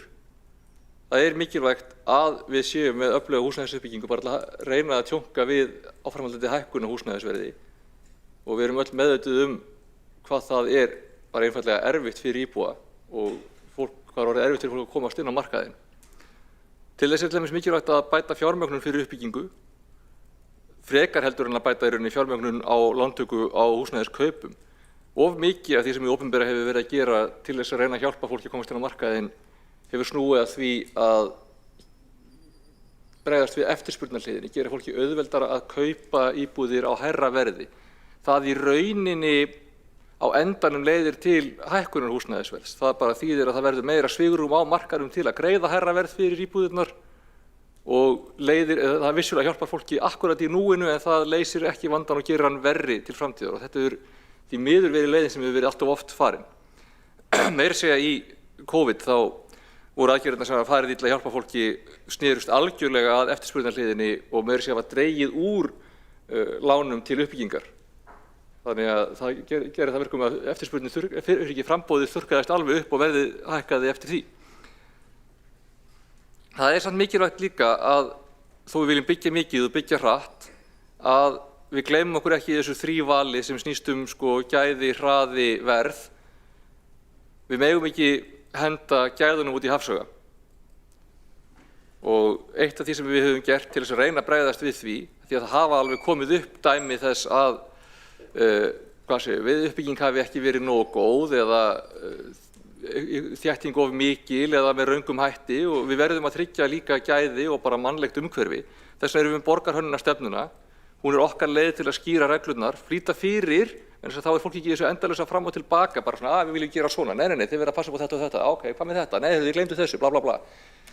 Viljum það ekki. Við viljum bara að fólk hafi mjög skýran ramma utan hvers við ætlumst til á hverju uppbyggingarsvæði og það á að geta einfaldað. Það er stundum sem að skýra reglur fyrirfram eru ekki til að flækja heldur til að flýta. Núna erum við að tala til framtíðar að 35% húsnæðis verði óhagnaðardrifið. Ég held að það sé mjög gott, ég held að það sé bara frábær breyting. Og við sjáum núna samkvæmt glærunum sem voru náðan að það eru 2600 íbúðir í uppbyggingu sem er fínt en við viljum reyna að ná þessu ofar. Og ég vil aðeins fjalla þéttingu byggðar af því að hún er mikilvæg. Það er gott að hafa byggð þétta. Það er gott að nýta betur innviði, það er gott að hlífa umhverfinu með því að vera ekki að brjóta of mikið nýtt land og við vissulega þurfum aðeins að brjóta nýtt land. Hallarnir eru dæmi það. Fólk talar hallana sem þéttingu, þetta er alls ekki þétting byggðar. Það er einmitt eftirgjöf að fara í smá dreifingu byggðar til þess að geta byggt upp hraðar, til þess að geta komið til móts við þörfina. Sama gildir í rauninni Keldnaland. Það er dreifing byggðar. Þó að það sé byggt þétt á dreifingarreitnum þá er það dreifing. Þétting er nefnilega ekki, leiðir ekki til dýrara húsnæðis. Verðið myndast á markaði og núverandi verði er fyrst og fremst haldið uppi af skorti. Það er ekki vegna þess að borgin bjóði ekki upp á nægt land, heldur vegna þess að annarkvort vilja eða fjármögnun vantar til þess að byggja hraðar á þeim lóðum sem er búið úthluta. Og jú, vissulega er oft aðeins dýrara fyrir uppbyggingar aðila að byggja á þéttingareitum en á nýbrotnu landi. En það er á hinn bóginn ódýrara fyrir samfélagið. Og Það eina sem hefur áhrif til lækkunar verðs að byggja meira á hraðar og það getur gerst hraðar og betur á þéttingarreitum. Vissulega það þannig samt að uppbyggingaraðilarnir þeir vilja fá ódýrara landið. Þeir vilja halda því fram að verðið sé vegna þess að þeir fá ekki nógu mikið af ódýru landi til sín til þess að byggja á og þess vegna eigum við að afhenda þeim meira og meira ódýrt land sem þeir geta setið á og dólað út íbúðum hægt og bítandi samt ekki það hratt að lækki verðið. Þeir skila nefnilega ekki ódýrara landverði til kaupendana þó þeir fái það. Húsnæðisverðið myndast áfram á markaði. Of mikil dreifing gerir líka innviðina dýrari, kostnað við vegi, skóla og allt slíkt, það hærra per hverja íbúð, það býr til umferðartafir. Ég hef ítrekað farið yfir það hér, það til dæmis ekki rekstrargrundvöllur fyrir verslun og þjónustu í göngufæri sem fjölgar þeim ferðum sem þarf að fara á bíl, það bara bætir við umferðina. Stundum við talað að það sé ekki nógu mikið að það taki á langan tíma fyrir úthlutað eða deiluskipulagt land að verða tilbúið til uppbyggingar, en það yfirleitt ekki borgin sem að það strandar á, svo því sé haldið til haga. Við söknum hver þess tíma þegar að fólk gat fengið lóð úthlutað og farið í að byggja upp einbýlishús og það vissulega orðið erfiðara í dag en það þó vissulega stundum hægt. En eitt af því sem við viljum gera til að reyna að ná einhverju svipuðu kjarnasamfélögin, þar sem að vinahópar, fjölskyldur eða einhvers konar hópar sem ákveða að vinna saman geta sameinast að byggja hús með kannski 5, 6, 7 íbúðum og eiga svo eina þeirra hver. Við erum til dæmis gott dæmi það þar sem að sólhjálmblokkirnar voru byggðar í gamla daga. Geti sagt örugglega einhverja langa sögu það hvernig amma mín og afi kynntust við slíka uppbyggingu, en ég ætla ekki að tímanum mínum í það hér og nú. En þegar lóðir eru afhendar á bara gatnagerðargjaldi, þá erum við að afhenda fólki gæði með mun meira og hærra verðmæti heldur en það sem þau greiða fyrir. Og í dag telst það væntanlega ólögmæt ríkisaðstoð. Ef lóðir fást miklu ódýrar heldur en þeirra raunverulega verðmæti þá erum við með umfram eftirspurn. Sama hversu mikið af lóðum við afhendum þannig, þá eftirspurnin eftir því að fá þær ódýrari heldur en hægt væri að byggja og selja á, alltaf meiri heldur en framboðið. Og þá ef við erum ekki með verð eða útboð til þess að velja hverjir fái slíka lóð til að byggja á, þá hljóta að vera einhverjar aðrar aðferðir sem að fara þá að velja hverjir fá lóð og hverjir fá ekki lóð. Og það getur bara búið til mjög mikla hættu á spillingu eða einhverjum baktjaldareglum það hverjir fái þessum fáu lóðum úthlutað. Og ég frábýði mér allar hugmyndir afturhvarf til slíks tíma. Það ekki sér íslenskt að takast á við ákveðin húsnæðisskort og hátt húsnæðisverð. Það einhverju leyti vegna þess að í dag fasteign bæði heimili fólks og líka fjárfesting. Fólk vill að fjárfestingarnar þeirra skili arði og haldi verði og hækki í verði og það eru of ríkir hagsmunir núna eigenda að verð þeirra húseigna, hvort sem að það eru einstaklingar eða stór eignafélög eða bankar eða hvað sem haldi verðgildi og hækki í verði. Að fjárfestingin í fasteigninni hækki og skili arði. Það eru því stórir hópar sem einfaldlega vilja ekki að húsnæðisverð lækki eða að það hækki einu sinni hægar. Það var tiltölulega upplýsandi þegar að Bandaríkjaforseti maður nafni Donald Trump sagði nýlega í yfirlýsingu að hann gæti vel lækkað húsnæðisverð sem eins og hann hefði talað hann ætlaði að gera. En svo hefði hann ákveðið að gera það ekki af því þá eru svo margir vinir hans reiðir við hann. Það mikilvægt að við gerum smærri aðilum kleift að taka þátt í uppbyggingu og það sé ekki háð örfáum stórum eignafélögum að byggja upp sem geti setið lengi á heimildunum og dólað þeim út. Eina leiðin við þetta að fá inn fleiri fjölbreyttari og minni aðila að borðinu. Það mikilvægt að við höfum líka skýrar heimildir til að fella uppbyggingarheimildir úr gildi þegar uppbygging fer ekki af stað tilsettum tíma. Og það líka mikilvægt að við getum haft eitthvað það að segja hvort að íbúðir sem byggjast upp fari á markað, hvort sem sölu eða leigu til íbúa frekar heldur en skammtímaleigu. Ég vil líka aðeins taka smá tíma í þetta sem ég byrjaði að tala áðan. Fólk virðist að skilja aðeins með mismunandi hætti hvað þétting byggðar sé. Þétting byggðar að byggja húsnæði þar sem þegar byggð og þar sem innviðir til staðar, þar sem hægt að nýta betur og þar sem við getum búið til grundvöll til þess að nýta samgöngur, nýta verslanir, nýta þjónustu betur á ákveðnum stað. Til dæmis þetta margumtalaða gímald, það ekki þétting byggðar. Bara sama hvaða skoðun fólk kann að hafa á því, það ekki einu sinni byggð, það ekki búið í þessu húsi, þetta ekki þétting byggðar. Þetta eru skipulagsmistök þar sem að breyting á einni lóð fór sérlega illa saman um breyting á annarri lóð og þar sem að jafnframt voru gerð mistök við að skilgreina hæðartakmarkanir og fermetra. Það er ekki vegna þess að okkur hafi legið svo á að hafa vöruskemmu við hliðina á íbúðarhús að við höfum ákveðið að ýta því alveg upp. Ef fólk heldur það, þá einfaldlega hefur ekki verið að fylgjast með hvað það var sem gerðist þarna. Hallarnir, ekki þétting byggðar, þvert á móti, það er eftirgjöf, ákveðin tilraun til þess að dreifa aðeins meira til að koma til móts við þörfina. Hún er vissulega skipulögð með ákveðinni þéttni, en það er til þess að þetta nýja hverfi geti verið sjálfbært með skóla og verslanir og þjónustu, kalla ekki á sérstakar ferðir á bíl út úr hverfinu þegar íbúar eru komnir þangað. Ártúnið er hins vegar vissulega þétting byggðar. Það lítur mjög vel út. Það verður mjög þétt, það verður mjög flott. En ég held ég sé búið með tíma minn.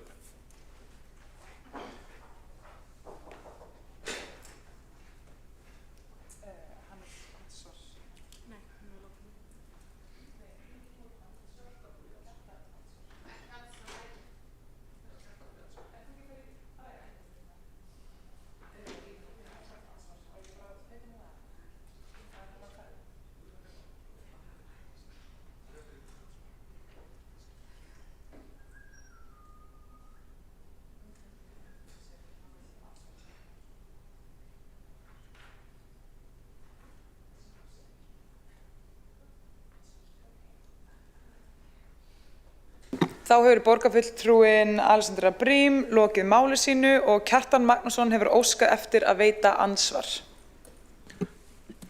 Forseti, góðir borgarfulltrúar, það var athyglisvert að hlusta á ræðu Alexandru Briem borgarfulltrúa.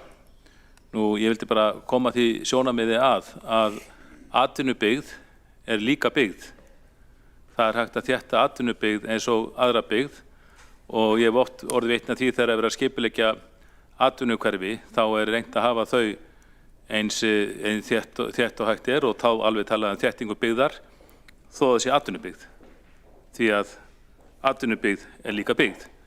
Og mér finnst líka athyglisvert að sjónarmið að halda því fram að fyrirhuguð bygging í Höllum, það sé ekki þétting byggðar. Ég skil það öðruvísi, ég hefði nú haldið að á svæði þar sem er gert ráð fyrir 1100 íbúðum en síðan núna þegar áform eru kynnt uppbyggingu þá sé farið úr þessum 1100 íbúðum sem fyrir að skipulað bara með sér og talað allt að 4000 íbúðir sem er vel rúmlega þreföldun. Þá held ég að í mínum huga er það þétting byggðar að minnsta með það sem áður var en auðvitað geta menn séð skipulagsmálin með ólíkum augum, ég viðurkenni það.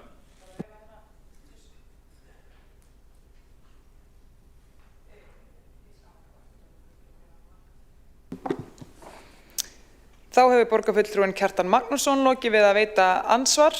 Má vita það að forseti var byrjaður að sveifla hamri og þann þarf að geta tímamörkum og allt það. Svarar þá að nei og borgarfulltrúinn Alexandra Briem hristir höfuðið og kærir sig að svara þessu. Þá tekur til máls Helga Þóradóttir.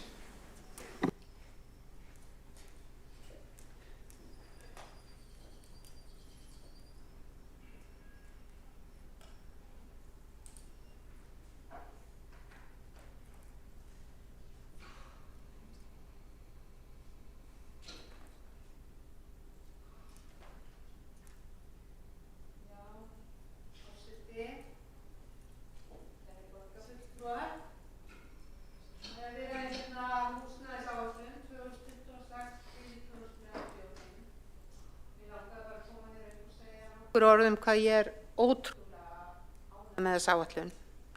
Ástæðan er helst svo að þegar ég kom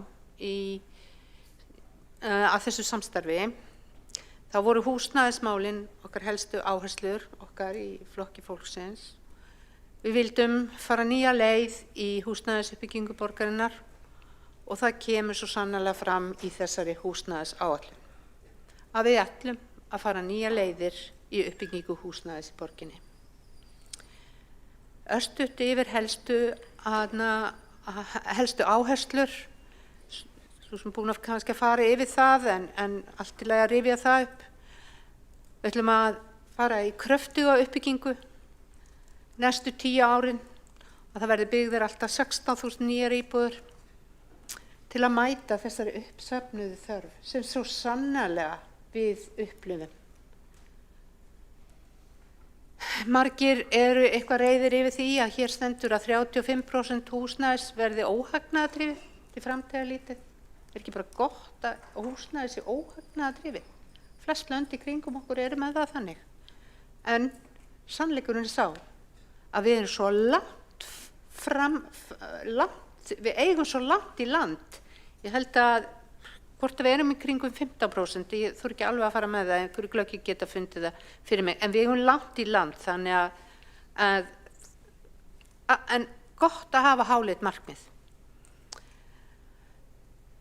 Við ætlum að tryggja að markvissa lóðaúthlutun til óhagnaðardrifinna félaga. Og óhagnaðardrifin félag er ekki bara félagsbústaðir, það felst svo oft einhver misskilningur í þessu. Við ætlum að byggja hagkvæmt og ekki vera að græða á því. Það er ekki bara göfugt markmið. Þannig að við ætlum að líka alltaf að huga að félagslegri blöndun við uppbyggingu húsnæðis. Það sem verði ávallt horft til félagslegra stöðu viðkomandi hverfis, svo sem út frá hlutfalli félagslegs húsnæðis og annars óhagnaðardrifins húsnæðis, fjölbreytni húsa og íbúðagerð. Þannig að við höfum alltaf fjölbreytileikann að leiðarljósi.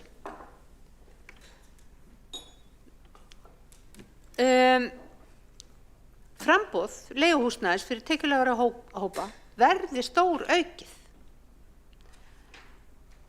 Og almennt húsnæði sem hendar húsnæðisþörfum tekjulægri hópa og fyrstu kaupenda. Er ekki alltaf verið að kalla eftir því? Hvað er rangt við þetta? Þegar það bíða núna 705 manns eftir félagslegu húsnæði. Þannig að bara, við þurfum að gera betur.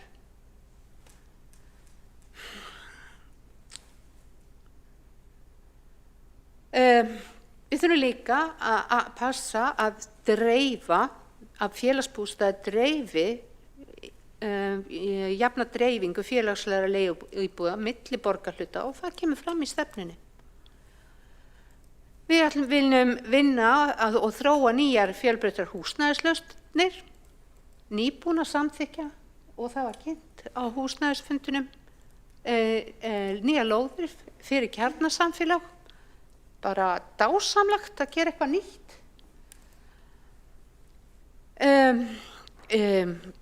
Kanna nýja leiðir til að hraða uppbyggingu samfélagslegra innviða í nýjum hverfum. Innviðir, skólar, leikskólar, kannski hjúkrunarheimili. Þetta er allt gríðarlega mikilvægt. Félagsmiðstöðvar. Og við ætlum að gera þetta í samstarfi. Við innviðafélög eigu lífeyrissjóða til að mæta örari byggingu íbúðarhúsnæðis. Skilgreina ný byggingasvæði til að fjölga íbúð, breikka framboð búsetu valkosta og húsagerða.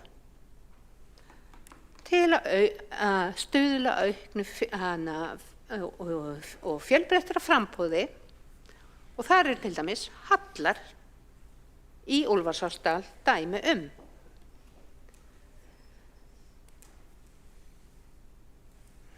Því húsnæðisuppbygging og fjölgun íbúða er samfélagslegt verkefni sem kallar á virka samvinnu fjölmargra aðila. Og við viljum samstarf við ríkið, lífeyrissjóði, verkalýðshreyfinguna og aðra lykilaðila svo við getum byggt meira og manneskjulegra. Við viljum líka vinna með hinum sveitarfélögunum og höfuðborgarsvæðinu á sviði húsnæðismála, meðal annars með gerð sameiginlegra félagslegra húsnæðisstefnu.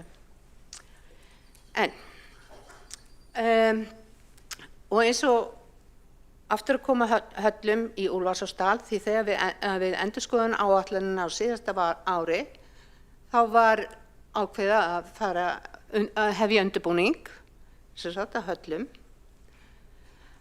og það hefur verið unnið markvisst að því verkefni Og nú liggja fyrir tillögur úr hugmyndaleit uppbyggingu nýrra skólahverfa í Höllum sem verður grundvöllur að frekari skipulagsvinnu á svæðinu og viðræðina við innviðafélög uppbyggingu grunninnviða á svæðinu.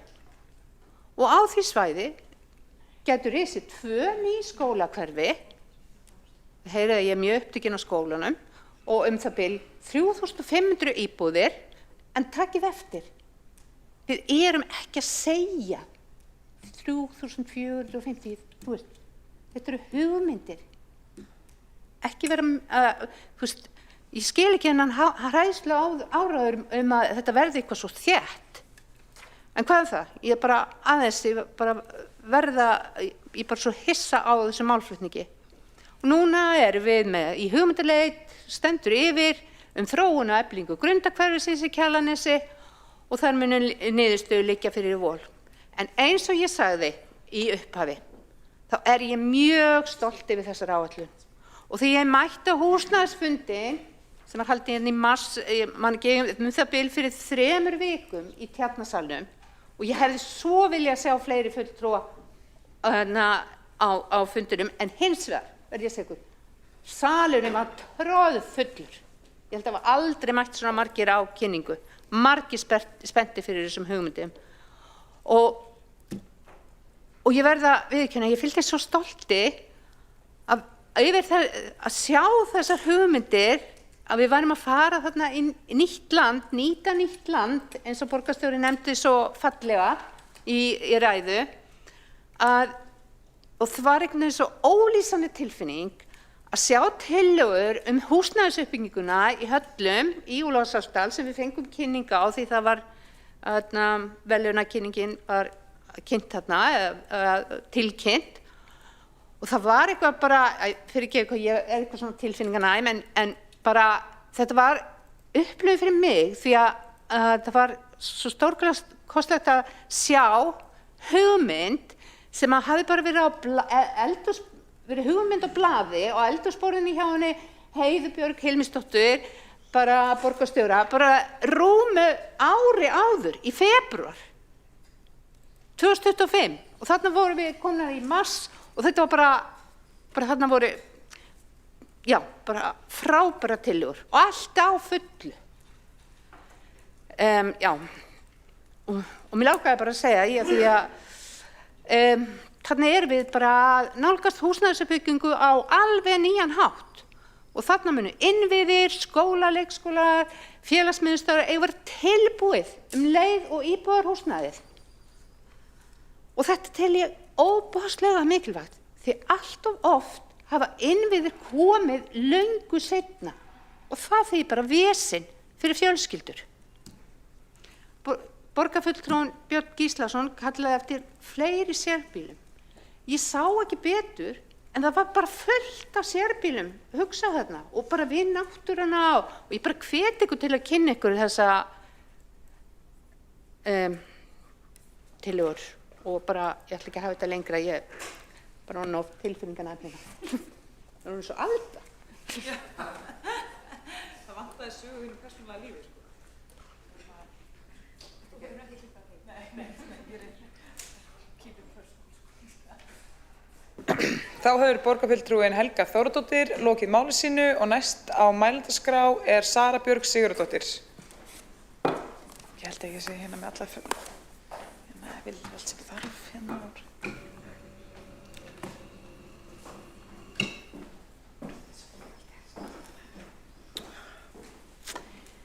Forseti, ágæta borgarstjórn, það er eitthvað svona látið í þessum sal, ef ekki að poppa þetta þessu ekki smá pólitík.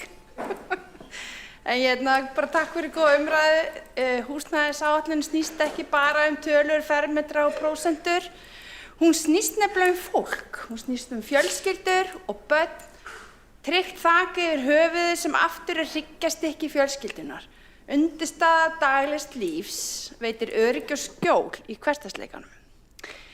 Það er búið að fara hérna yfir 16.000 nýja íbúðir næstu 10 árin, alltaf 35% óhagnaðardrifnum forsendum, vissulega mjög metnaðarfullt markmið og því brýnt að halda dampi til að mæta meðal annars fólksfjölgun og breyttri aldurssamsetningu. Við höfum búið að ræða hérna þéttingu, við höfum tekið smá pólitík þennan hvað að niðurgreiða félagslegt húsnæði, orðalag sem að ég kann illa meta. Mér finnst nefnilega einmitt mikilvægasti þátturinn hérna inni og mér langar að reyfa hann óhagnaðardrifin húsnæðisuppbygging, byggja á félagslegum forsendum. Ekki bara tegundum búsenduforma sem að mér finnst líka ógeðslega spennandi, en það þetta með óhagnaðardrifnu grunni, á hvað forsendum það? Við nefnilega jafnaðarfólk, við vitum að markaðsbrestir eru til staðar á húsnæðismarkaði og þess vegna mikilvægt að hið opinbera greiði götu óhagnaðardrifinnar uppbyggingar á meðan markaðurinn leitast við að lágmarka kostnað og hámarka hagnað og fyrir vikið verður húsnæði markaðsvara. Síðustu árin hefur félagslega íbúðakerfi verið endurreist undir stjórn Samfylkingarinnar og samstarfsflokka í borgarstjórn. Búið að byggja þúsundir íbúða fyrir blandaða hópa samfélagsins, öruggt skjól fyrir nemendur, hagkvæmt húsnæði fyrir eldra fólk og fyrir félaga innan verkalýðshreyfingarinnar eins og Bjarg og Búseta. Ég held að næstu misserin geti verið áskorun, vaxtaumhverfið er hagnaðardrifnum uppbyggingaraðilum erfitt, þeirra sem að reyna að lágmarka kostnað og hámarka hagnað. Fjármagn í dag dýrt og hagnaður þeirra hefur dregist saman. Geirinn heldur sjó en hættur að vaxa eins og kom fram á hádegisverðarfundi Húsnæðis- og mannvirkjastofnunar á dögunum. Ég held nefnilega lykill næstu ára sé óhagnaðardrifin húsnæðisuppbygging. Að þessi félög sem hafa markmið að byggja á félagslegum forsendum, þar sem sjálfbærni félagana öruggt og af því að það ekki hagnaður sem knýðu áfram heldur aðrar hvatir. Það því mjög mikilvægt að lóðir verði tryggðar eins og kom fram í ræðu borgarfulltrúa Helgu Þórðardóttur og ekki bara í Reykjavík heldur líka í sveitarfélögunum í kringum okkur. Í þessu sambandi þá vil ég skora á fleiri lífeyrissjóði og fleiri stéttarfélög að koma sterkar inn í að fjármagna uppbyggingu þannig að við getum byggt hraðar fyrir þeirra fólk og hvetja eins og til dæmis stéttarfélögin Viska og Félag íslenskra náttúrufræðinga gerðu á dögunum en þau stofnuðu fyrsta óhagnaðardrifna uppbyggingafélag fyrir háskólamenntaða. Sem einmitt hefur það markmið að byggja fyrir háskólamenntað fólk. Í nýlegri könnun sem að félögin gerðu kemur fram með leyfi forseta að 11% af 8.000 félagsfólki félagana tveggja falla undir núverandi viðmiðum almennar íbúðir. Það fólki sem þarf helst á að halda eru einstæðir foreldrar eða ungt fólk sem vinnur fyrir lág laun. Mörg segist vera föst á leigumarkaði og rúmlega 90% segist þurfa fjárhagslega aðstoð frá aðstandendum til að kaupa sér húsnæði, íbúðarhúsnæði, tilvitnun lýkur. Það nefnilega þannig, það líka til háskólamenntað fólk sem býr við kröpp kjör. Og ég meina þetta eru tæplega 900 einstaklingar sem heyra þarna undir, sem falla undir þetta viðmið og þetta þá einstæðir foreldrar og fólk með lága tekjur. Kannski fólk með börn líka sem búa þá á jaðri fátæktar. Þarna óplægður akur og ég fagna því þessu framtaki þessa stéttarfélaga til að leitast við að tryggja öryggi fleiri tekjulægri hópa skjól og það líka skref í átt að heilbrigðari húsnæðismarkaði. En þetta, frú forseti, þetta verður ekki einfalt verk. Þetta verkefni sem tekur langan tíma, krefst samvinnu, samtals ríkis, lífeyrissjóða, stéttarfélaga, félaga, fólks, okkar, pólitíkarinnar og þetta líka pínu pólitískt hugrekki, þrautseigju og skýrar framtíðarsýnar og þessi framtíðarsýn hún kristallast í þessari húsnæðisstefnu næstu 10 árin. Þannig að ég get bara sagt það stolt. Mér finnst húsnæði vera heimili fólks, á að vera heimili fólks. Hornsteinn í lífi borgarbúa en ekki markaðsvara sem hægt að leika sig með til að græða. Þess vegna samþykki ég ekki þessa stefnu nokkuð stolt.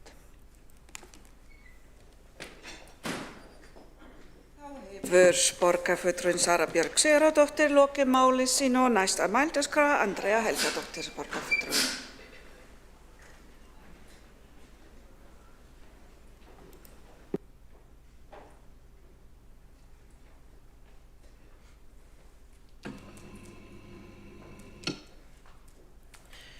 Borgarstjórn, forseti, ágætu áheyrendur ef þeir eru nokkrir, þeir eru fáir í salnum. Já, ég ætlaði bara aðeins að koma inn og mér leiðist svo þegar fólk fer að tala samfélagslega uppbyggingu á húsnæði eins og einhvers konar eitthvað víti til þess að varast og það hafi í för með sér einhver félagslega vandamál. Það hefur í för með sér í rauninni félagslega vandamál að gera húsnæði að þeirri markaðsvöru sem hún og gleyma því að eins og hefur verið komið að þetta snýst heimili fólks og við búum í landi þar sem að fólk getur ekki búið undir bananaleyfi og verður úti ef það á sér ekki heimili einhvers staðar. Þannig að eins mikið og það getur mögulega orðið þá þetta mannréttindi á svona landi eins okkar. Félagsleg uppbygging þarf að verða miklu meiri. Ástæðan fyrir því að það einhvers konar stimpill á þessu núna út af því að hún hefur bara verið allt of lítil og það hefur verið að gera mjög strangar kröfur allskyns efnahagslega þrengingar og félagslegar og svo framvegis að það ástæðan fyrir því að það þessi upplifun af félagslegu húsnæði sem á Íslandi og það yfirleitt talað þetta eins og neikvæðan hlut. Það það aldeilis ekki. Við eigum auðvitað sameinast það að bæta stöðuna þegar við erum með samfélagslega vandamál sem fylgja því eins og þessu til dæmis að það húsnæðisskortur, að vantar húsnæði sem étur ekki upp meiri hlutan af ráðstöfunartekjum fólks. Það farið að slaga langt upp í bara milli og efri stéttir að eiga erfitt með að bara finna sér húsnæði við hæfið af því það bara framboðið það lítið og það bara eftirspurnin miklu meiri og ég ætla nú ekki að fara inn á það. Alexandra kom mjög vel inn á það með það hvernig maður bætir úr því með því að bæta við og langflesti punktar sem ég hefði talað hafa komið fram þannig ég ætla ekki að fara að þreytingu með því að bæta við þá en ég ætla bara að ítreka þetta með að félagslegt húsnæði bara húsnæði sem byggt á samfélagslegum forsendum. Ég bý í svoleiðis húsnæði og það bara akkurat ekkert að því að gera bara það mikið af því að í mínum huga ætti að vera byggt að minnsta kosti helmingur af því sem væri að byggjast á óhagnadrifnum forsendum vegna þess að þá spýtur maður í. Vandamálið einmitt þetta með lánin að lánin þegar þau lækka þá lækka þau vissulega til uppbyggingar aðilana en þeir eru miklu líklegri til þess að horfa lengra fram heldur en þeir sem að standa í húsnæðisstörf og þurfa að leggja út fyrir íbúð og þurfa að grípa tækifæri, það tekur lengri tíma, þarf að horfa allt aðra hluti þannig að þeir halda sér höndum þegar vextir eru lágir og það auðvelt að taka lán á meðan þannig að framboðið verður alltaf eftir á. Eina leiðin til þess að leiðrétta þennan halla að það sé bara samfélagið sameinist það. Þetta sé bara mikilvægt. Að þessi uppbyggingin haldist í hendur við eftirspurnina á þennan hátt. Þannig að ég ætla bara að minna á það og ég bara hlakka til að það batni ástandið Ég verð bara að taka undir það. Þetta hrikalegt að horfa upp á. Þetta alveg áratugir sem þetta hefur verið að vaxa svona fram úr því að það sé nánast hægt að taka eitthvað á því. Þannig að mér finnst að við ættum að gera miklu meira. Mér finnst að við ættum að byggja samfélagslega, mér finnst að borgin ætti að byggja og markaðurinn eigi ekki að fá að ráða þessu á þennan hátt. Þetta ekki fjárfestingavara. Þetta mannréttindi fyrir fólk. Takk. Þá hefur Andrea Helgadóttir borgarfulltrúi lokið máli sínu og næstur á mælendaskrá Friðjón Friðjónsson borgarfulltrúi.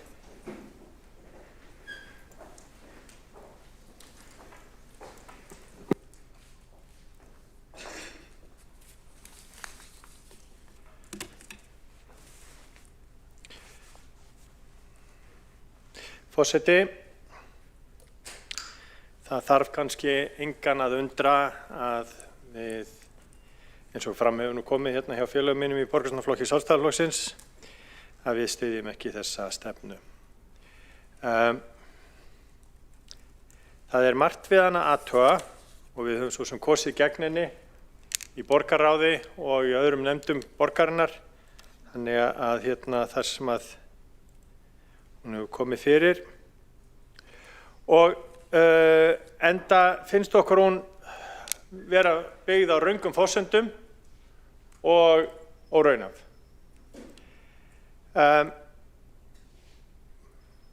Borgarfulltrúinn Flokks fólksins, Helga Þórðardóttir, henni var tíðrætt óhagnaðardrifið húsnæði hérna í ræðinu sinni áðan.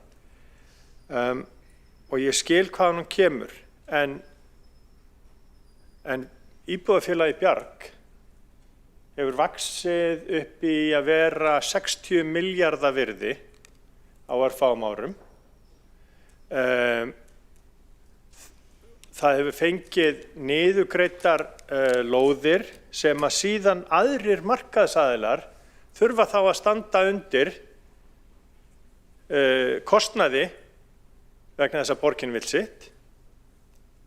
Þannig að í raun og veru erum við að niðurgreiða félag sem í eigu verkalýðshreyfingarinnar og hefur vaxið úr engu í að vera 60 milljarða króna virði. Og þetta ágætis meðgjöf inn í þessi félagasamtök og þau svo sem innleysa ekki það eigið fé bara rétt sér svona, en það samt sem áður þannig að þessi verðmæti eru komin þarna til og þau eru þarna. Það gert ráð fyrir þessari áætlun að það verði byggð eitthvað 16.000 íbúðir á næstu 10 árum. Það 1.500 til 2.000 íbúðir á ári.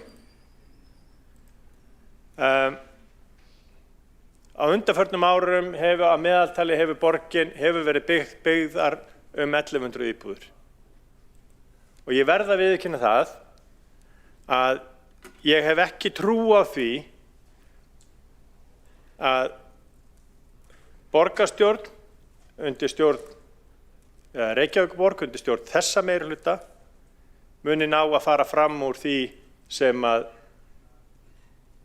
hún hefur gert hingað til. Þessir meirihlutar sem að leiddir hafa verið af Samfylkingunni sem hafa búið til þennan húsnæðisvanda sem að borgarfulltrúi sósíalista Andrea Helgadóttir kom inn á hérna áðan. Það húsnæðisstefna Reykjavíkurborgar, það húsnæðisstefna meirihlutans, það húsnæðisstefna Samfylkingarinnar sem hefur búið til húsnæðisvandan hérna í Reykjavík. Við skulum bara ekkert velkjast í vafa það. Það stefnan sem hefur búið til að fólksfjölgun í nágrannasveitarfélögunum hefur orðið miklu meiri heldur en hérna í Reykjavík. Hvers vegna? Vegna þess að fólk hefur fengið húsnæði í öðrum sveitarfélögum. Það húsnæðisstefna Samfylkingarinnar sem hefur stækkað Reykjanesbæ, Kópavog, Árborg, Mosfellsbæ og önnur sveitarfélög hérna í nágranninu. Og það má vera að þessi meirihluti haldi áfram. Það eru fáar vísbendingar til þess, en það má vera að þessi húsnæðisstefna verði leiðarljós næsta meirihluta og við höldum áfram þessari stefnu og gefum í með því að setja meiri takmörk á markaðinn, með því að setja meiri takmörk á húsnæðisuppbyggingu undir því yfirskyni að við séum að byggja óhagnaðardrifið húsnæði. Þetta áframhald á þessari stefnu sem hefur búið til vandann hérna í Reykjavík og við hljótum að hafna henni og velja eitthvað annað í komandi kosningum. Þá hefur borgarfulltrúi Friðjón Friðjónsson hérna lokið máli sínu og hefur borgarstjórinn Heiða Björk Hilmarsdóttir óskað eftir að veita andsvar. Já, kæri forseti og ágætu borgarfulltrúar, maður á kannski ekki að vera að svara svona kosningaræðum en þegar það eru svona staðlausir stafir og rugl þá auðvitað verður maður að gera það.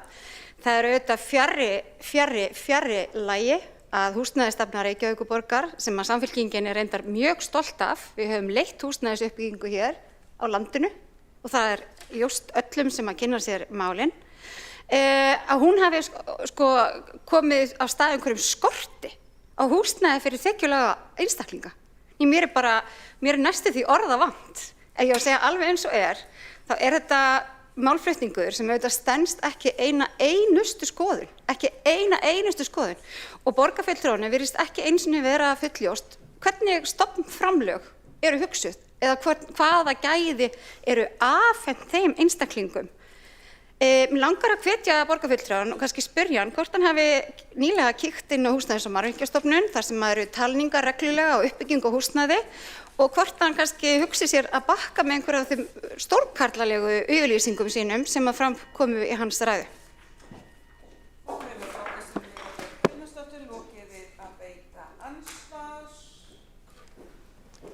Já, og ætla borgarfulltrúi Friðjón Friðjónsson að svara andsvari.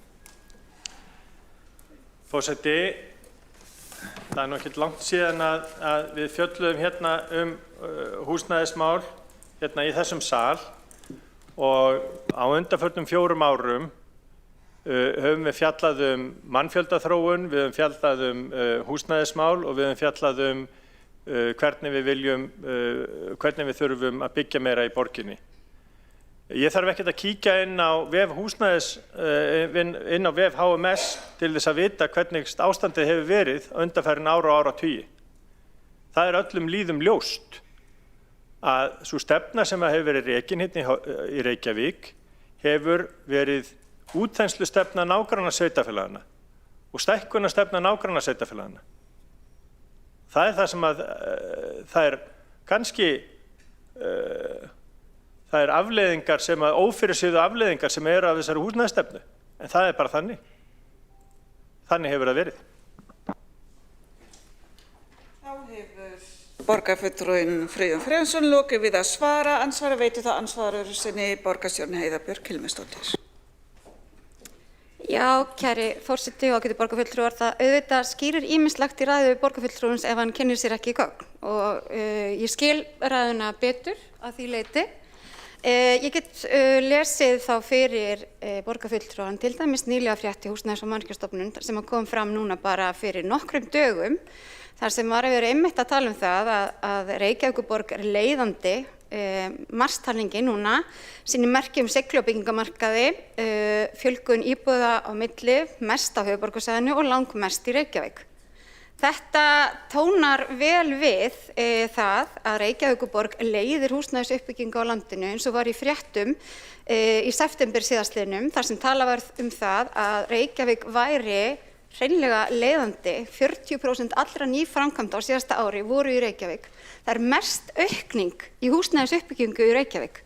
Þannig að mér langar að spyrja borgarfulltrúann, væri ráð kannski að kynna sér mál áður að fer í ræðustól og heldur einhverju öðru fram?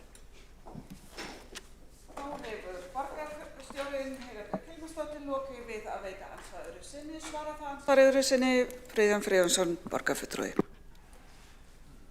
Forseti, það dugar ekki bara að benda á marstalningar.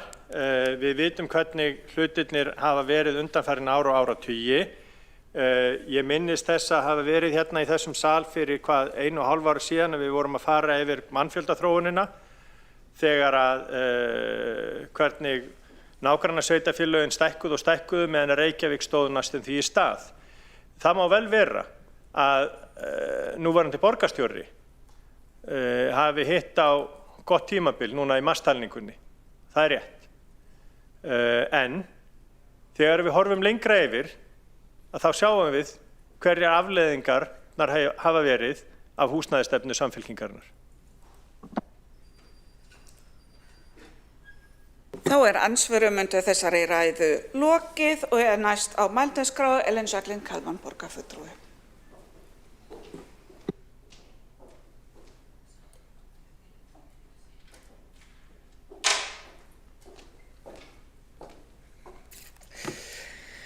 Virðulegi forseti, kæru borgarfulltrúar og aðrir áheyrendur. Með leyfi forseta, þá vitna ég hérna í húsnæðisáætlunina þann punkt sem svona ég helst vil draga fram og þykir mikilvægastur. Það aðgengi að húsnæði, að eiga öruggt heimili. Tilvitnun hefst. Að eiga aðgang að húsnæði, eiga sér heimili og öruggan samastað réttur hvers einstaklings. Fyrsta grein 11. heimsmarkmiða Sameinuðu þjóðanna undirstrikar þessi grunnmannréttindi en þar segir meðal annars: eigi síðar en árið 2030 geti allir orðið sér út fullnægjandi og öruggt húsnæði á viðráðanlegu verði. Stefna aðalskipulags Reykjavíkur 2040 miðar að þessu og að tryggt verði húsnæði fyrir alla félagshópa í borginni og þetta hefur verið leiðarstefið í húsnæðisstefnu borgarinnar. Tilvitnun lokið. Aðgangur að húsnæði ekki aðeins spurning markað eða framboð, heldur spurning grundvallar mannréttindi og rétt til öryggis, stöðugleika og þess að eiga sér heimili, að eiga sér samastað og eins og við höfum á þessu kjörtímabili unnið bara mjög ötullega að, það eitthvað sem á ensku kallast housing first í velferðarmálum og lengst af undir forystu borgarstjóra Heiðu Bjargar Hilmisdóttur. Þar hefur lagt áherslu á að koma heimilislausu fólki í öruggt skjól, heimili, þar sem fólk getur þá fyrst tekið alvöru skref í að byggja sig upp og bæta líf sitt. Þurfandi ekki að hafa áhyggjur af því hvar það eigi höfði sína að halla næstu nótt. Í þessum efnum höfum við náð verulegum árangri. Í húsnæðisáætlun Reykjavíkur lögð áherslu á einmitt þetta, þar sem aðgengi að öruggu og viðeigandi húsnæði forsenda félagslegs réttlætis og sjálfbærar borgar. Það því ánægilegt og mikilvægt að sjá þá skýru stefnu sem birtist í áætlunum að styrkja hlutverk óhagnaðardrifinna húsnæðisfélaga í borginni. Markmið að allt að 35% nýs húsnæðis verða á þeirra vegum metnaðarfullt. Tekjulegri hópar boða óöryggi og eins og framkom í ræðu hér á undan, þá gæti það komið fólki óvart að háskólamenntafólk eigi líka erfitt með að komast inn á húsnæðismarkað. Fólk sem kannski ekki endilega allir telja vera tekjulágt. En ég ætla líka að vísa í þessa könnun sem Viska, stéttarfélag háskólamentara, stéttarfélagi mitt og FÍN, félag íslenskra náttúrufræðinga, leiddi í ljós að fjöldi félagsfólks þeirra á erfitt með að komast inn á húsnæðismarkað, lengur á leigumarkað en það ætla sér, eins og það var einhvers staðar orðað, það bara festist á leigumarkaði og þarf flest að fá fjárhagslega aðstoð frá aðstandendum til að komast inn á húsnæðismarkað.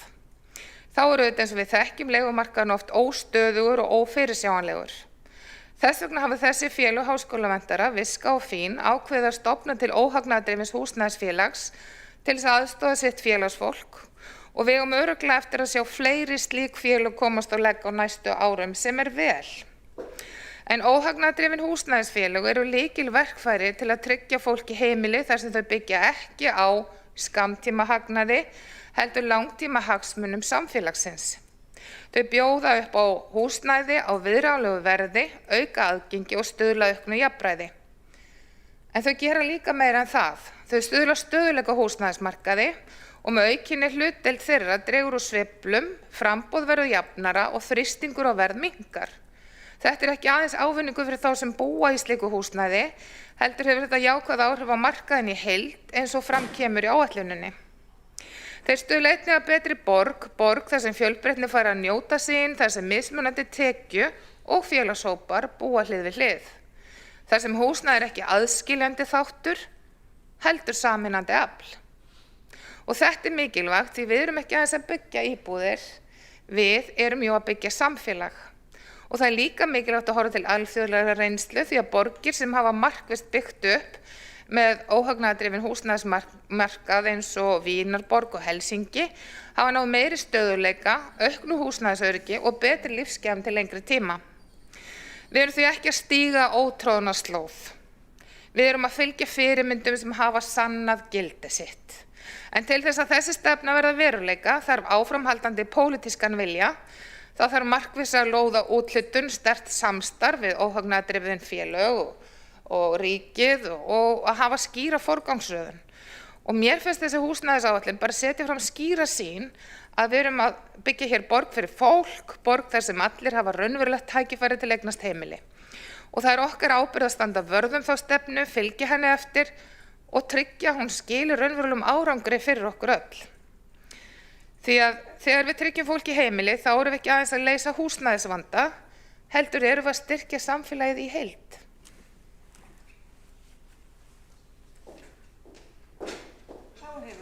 Fulltrúin Elín Jacqueline Kalman lokið máli sínu og það síðast á mælendaskrá borgarstjórinn Heiða Björk Hilmarsdóttir.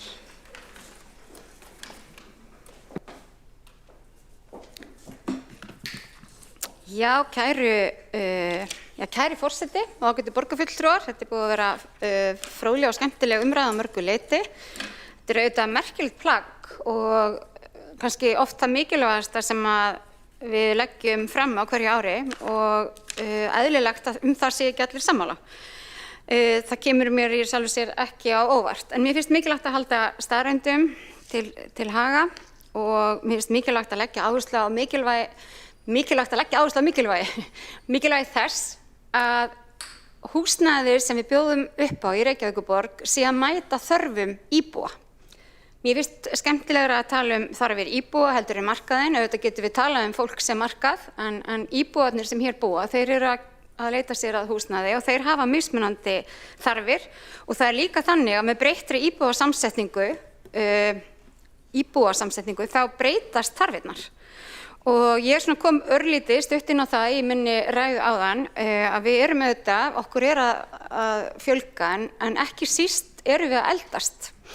Og það þannig að á tímanum 26 til 2070 þá til dæmis 73% af fjölgunni, íbúafjölgun sem vænt á þeim tíma verður fólk sem eldra en 60 ára.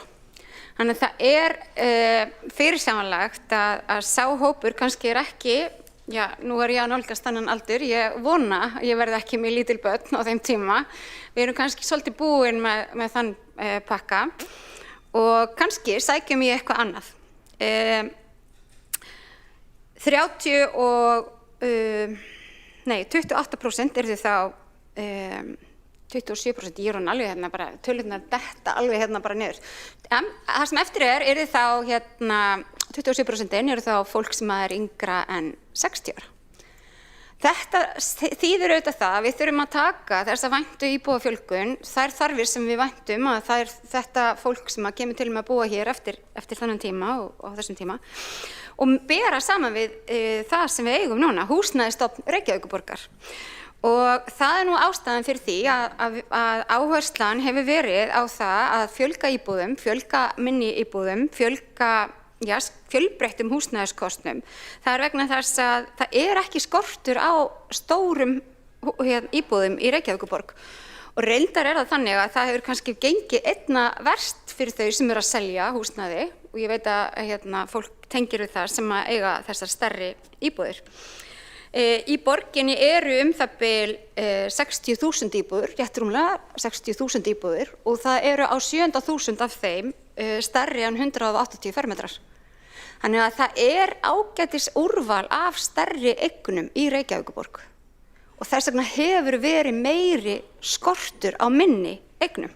Þess vegna hefur húsnæðisáætlun Reykjavíkurborgar undanfarin ár verið meira að svara þörfum íbúa eða markaðarins eins og sumir vilja frekar kalla það, heldur en einhverja draumóra það að hér bíða allir eftir því að geta byggt sitt eigið hús sem ekki algengt nema í mjög svona, það kannski svona dreifðari byggðir þar sem það gert. En það þó í boði innan Reykjavíkurborgar því við höfum verið með á Kjalarnesi og auglýstum síðast í fyrra einbýlishúsalóðir þar sem fóru og vonandi verða frábær einbýlishús og auðvitað hafa risið hér nokkur sérbýli á þessum tíma nokkur en í svona álíka kannski hlutfalli og vænt þörf Mér finnst hreinlega rangt að líta á fólk sem þiggjendur. Ég lít aldrei á fólk sem þiggjendur.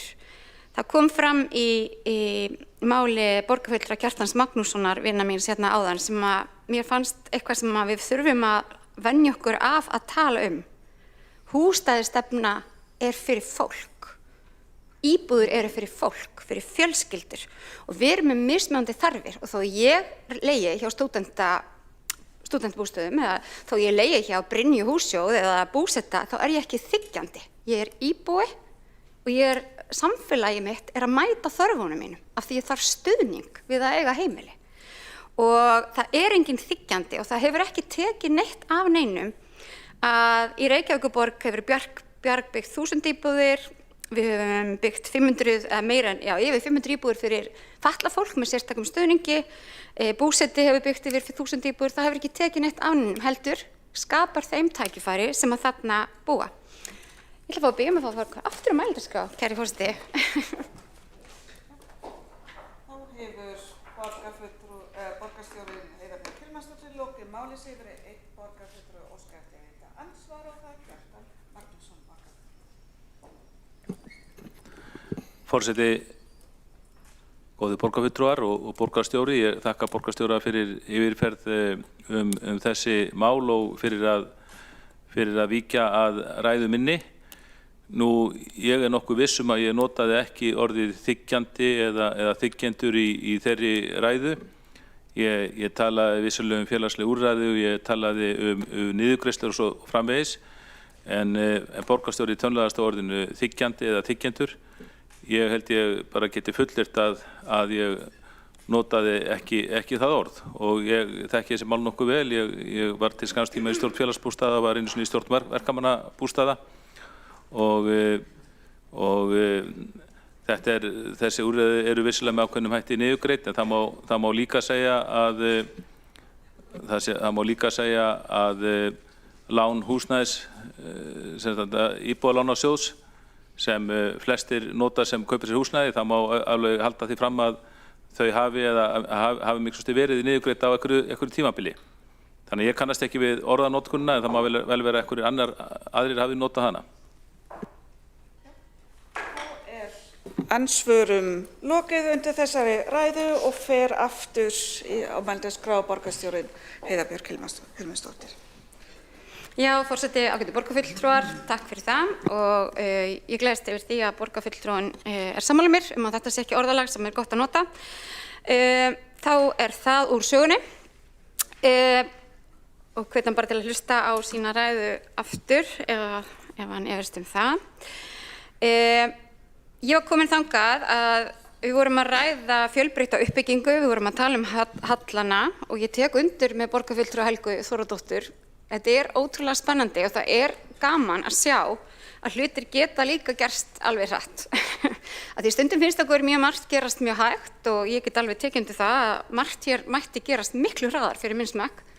Ég er svona frekar óþolinmóð kona og hef þurft að temja með mikla þolinmæði eftir ég var borgarfulltrúi, því að það eru ferlar og þá þarf að auglýsa og þá þarf að gera hitt þetta og ég hefði gjarnan viljað sjá þetta gerast ennþá hraðar, en ég er ótrúlega stolt af því sem að hvert við erum komin.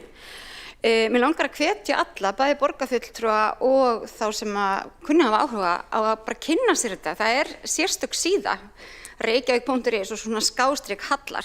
Þar getið þið fundið allar upplýsingar, séð mismunandi húsnæðisgerðir, mismunandi fjölbýli, raðhús. Það er einmitt verið að reyna að kalla svolítið á náttúruna, kalla svolítið á eldri húsagerðir úr Reykjavíkurborg og reyna að horfa til þeirra hverfa sem einmitt hafa verið svo vinsæl og búa til gott samfélag sem að tengist vel eldri byggð í Úlfarsárdal. Og það vantar skóla í Úlfarsárdal, skólinn er sprunginn, þessi fíni fallegi skóli sem við byggðum þar, þarna erum við að horfa á 2 ný skólahverfi og kjarninn kemur svolítið svona upp við eldri hlutan. Ég held að þetta verði stórkostlegt og ég held að við borgarfulltrúar hér ættum öll að geta verið nokkuð sammála það að þetta er svona eins og við viljum að borgin okkar þróist. Hlutfallslega hefur fjölgun húsnæðis í Reykjavík verið já, það hefur verið upp og niður, 1100 íbúðir á ári að meðaltali. Við höfum ekki minnkað sem hlutfall af fjölda íbúa á landinu. Við höfum núna síðasta árið og frá því að þessi meirihluti tók við, lagt mjög mikla áherslu á að einfalda ferla, gera það auðveldara fyrir fólk sem vill byggja upp í borginni, ýta á eftir því að sem mest fari í uppbyggingu. Það eru auðvitað alltaf eitthvað sem að borgarstjórn og borgarstjóri getur gert, en það eru alltaf mikið af utanaðkomandi þáttum sem hafa þar líka áhrif, en við höfum þó séð tímabil núna sem hefur verið mikil uppbygging og meiri uppbygging í rauninni heldur en undanfarin ár. Og bæði í fyrra, í öllum talningum, sérstaklega kom þetta nú í september, þá vorum við að taka út árið fyrra og aftur núna í mars. Það eru 40% af því húsnæði sem eru í uppbyggingu í Reykjavík og við erum af því stolt. Og ég sé að Húsnæðis- og mannvirkjastofnun gerir ráð fyrir því að það bil 3000 íbúðir muni rísa á næstu árum og við erum að gera ráð fyrir því að 1500 af þeim verði í Reykjavík. Og af því erum við bara stolt. Við erum líka stolt af því ef að önnur sveitarfélög stækka og sjáum það er engin samkeppni í því. Við viljum búa til nægt rými fyrir fólk sem vill búa í Reykjavík, fyrir fyrirtæki sem vilja geta kallað til sín starfsfólk til Reykjavíkur, fyrir fólk sem langar að flytja að heiman eða minnka við sig eða stækka við sig eða flytja á milli hverfa. Við viljum bara einfaldlega að það sé fjölbreyttir húsnæðiskostir. Þú getur valið þér mismunandi hverfi, þú getur valið þér að búa eins og hentar þér. Og ég skil vel þá sem að vilja búa í einbýlishúsi með stóran garð. Mér finnst það dásamlegt. Ég skil líka bara mjög vel þá sem vilja búa í lítilli íbúð og ferðast mikið. Og ég get alveg séð líka fyrir mér að það sé dásamlegt. Og kannski eigum við bara öll mismunandi æviskeið og þá eigum við að geta fært okkur inn. Og ég finn það mjög mikið í samtölum við borgarbúa. Ég efast ekki að þið borgarfulltrúar finni það líka að það eru mjög margir borgarbúar sem að óska þess að geta fært sig á milli staða einmitt innan hverfisins síns sem það þekkir á. Og það er ekki hægt í öllum hverfum og það er eitthvað sem við ættum að reyna að stefna að. En frá því í september í fyrra þá hafa farið af stað 661 ný íbúð í Reykjavík og þangað til í mars núna. Ég er ánægð með það. Ég er ánægð með að við erum ennþá með 40% af öllum íbúðum sem eru í byggingu og ég held að það sé ekki tímabundið, það er framtíðin og ef við höldum okkur við sömu góðu stefnu og höldum dampi í uppbyggingu Reykjavík og búum til tækifæri fyrir okkur öll að eignast heimili, þá farnast okkur vel. Þá hafa ekki fleiri kvart sér ljós undir þessum lið og gengið til atkvæða. Það vantar í borgarfulltrúi. Já, þá hefur einn borgarfulltrúi óskað eftir að veita ansvar og það er Friðjón Friðjónsson, borgarfulltrúi. Forseti, vegna þess að borgarstjóri í fyrirræðu og eða ansvari skoraði á bað mig að kynna með gögn, að þá eru gögn sem hægt að fletta upp á frekar fljótlega og skoða hvernig mannfjöldaþróun hefur verið á landinu og í Reykjavík og í nágrannasveitarfélögunum. Og það er þannig að Reykjavík hefur vaxið 27% á síðustu 25 árum eða síðan að samfylkingin var til, en landið hefur vaxið 41%. Mosfellsbær 134%, Árborg 122%, Garðabær 121%. Öll sveitarfélög á suðvesturhorninu hafa vaxið meira heldur en Reykjavík. Reykjavík hefur hrakið fólk í nágrannasveitarfélögin. Það er bara þannig. Meðalvöxtur í Reykjavík er 0,94%, á landinu öllu 1,34%. Þetta er bara, hvar sem maður lítur á þessar tölur, er það þannig að Reykjavík hefur dregið fæturnar vegna þess að hún hefur ekki búið til húsnæði fyrir fólki í borginni og það hefur farið annað. Þá hefur borgarfulltrúi Friðjón Friðjónsson lokið við að veita ansvar, svara það ansvari borgarstjórinn Heiða Björk Hilmisdóttir. Já, forseti, ágætu borgarfulltrúar, ég óska borgarfulltrúum til hamingju með að hafa flett upp einhverjum tölum. Það er frábært. Við vorum hins vegar aðalega hér að tala um húsnæði, uppbyggingu, húsnæðisuppbyggingu, fjölbreyttar húsnæðisþarfir. Það hefur ekki breyst, en það má vel vera að félagar okkar í mörgum öðrum sveitarfélögum eignist fleiri börn og ég hef reyndar fyrir því nokkuð ágætar heimildir í þjóðskrá. Þá hefur borgarstjórinn Heiða Björk Hilmisdóttir lokið við að svara ansvari, veita það ansvaru sinni Friðjón Friðjónsson, borgarfulltrúi. Forseti, þessi skýring borgarstjóra að frjósemi garðbæðinga sé svona miklu meiri heldur en Reykvíkinga, ég held að hún haldi ekki alveg vatni. Tölurnar, við erum að byggja húsnæði fyrir fólk og þegar að fólk fær ekki húsnæði, þá fer það annað þar sem það fær húsnæði. Þess vegna eru mannfjöldatölur svo skýr vísbending það hvernig þróunin hefur verið hérna í Reykjavík. Og það að neita því svolítið eins og að vera að stinga hausnum í sandinn, en gott og vel, það svo sem staður sem að mér finnst kjörnir fulltrúar Samfylkingarinnar ekkert vera ókunnugir. Þá hefur borgarfulltrúi Friðjón Friðjónsson lokið við að veita ansvar öðru sinni. Svarar þá ansvari öðru sinni borgarstjórinn Heiða Björk Hilmisdóttir. Já, forseti, ágæta borgarstjórn. Þetta auðvitað skemmtilegur einansleikjur, eins og sagt er. Við erum hér að tala húsnæðisáætlun, við erum hér að tala húsnæðisuppbyggingu og það að húsnæðisstefna, það sem borgarfulltrúinn sagði hana, húsnæðisstefna Reykjavíkurborgar, húsnæðisstefna Samfylkingarinnar og forysta Samfylkingarinnar í húsnæðisuppbyggingu á landinu, áhersla á óhagnaðardrifið húsnæði, minni íbúðir, þetta hefði bara allt verið hræðilegt og þau rakið fólk út á land. Það var það sem ég var að svara. Það er ekki þannig. Það bara ekki þannig. Það alveg sama hvaða tölur maðurinn finnur á einhverjum stöðum. En ég get sagt ykkur það að það mjög mismunandi hversu margir búa í heimili, í hverju íbúð og Húsnæðis- og mannvirkjastofnun sem ég nú mikið að velta mér upp úr þegar við erum að tala húsnæði, birti hér í desember síðastliðnum mjög skemmtilega greiningu einmitt á því. Það sem kemur í ljós að 2,7 búa meðaltali í Reykjavík í húsnæði en 3,2 í Kópavogi og 2,9 í Mosfellsbæ. Þannig að það má reikna sem svo að það séu fleiri börn á hvern einstakling eða þá fleiri búið saman.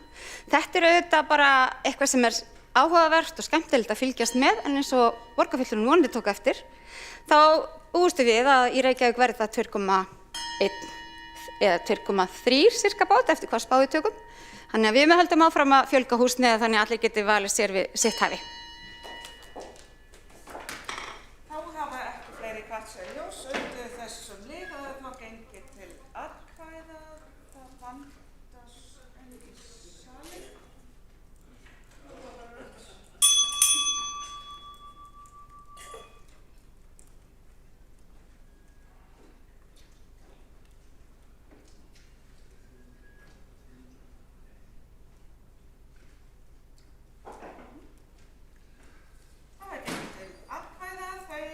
Samþykkja húsnæðisstefnu Reykjavíkur gefa merki.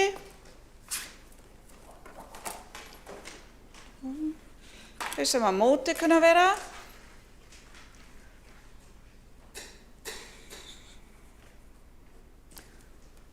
Þá húsnæðisáætlun samþykkt með 12 atkvæðum samstarfsflokkanna, borgarfulltrúa Sjálfstæðisflokksins og óháðra greiða atkvæði á móti, aðrir sitja hjá. Þá gengið til næsta máls á dagskrá sem tillaga borgarfulltrúa Framsóknarflokksins lækkun álagningarhlutfalls fasteignaskatta frá og með 1. maí 2026 og Einar Þorsteinsson borgarfulltrúi málshefjandi.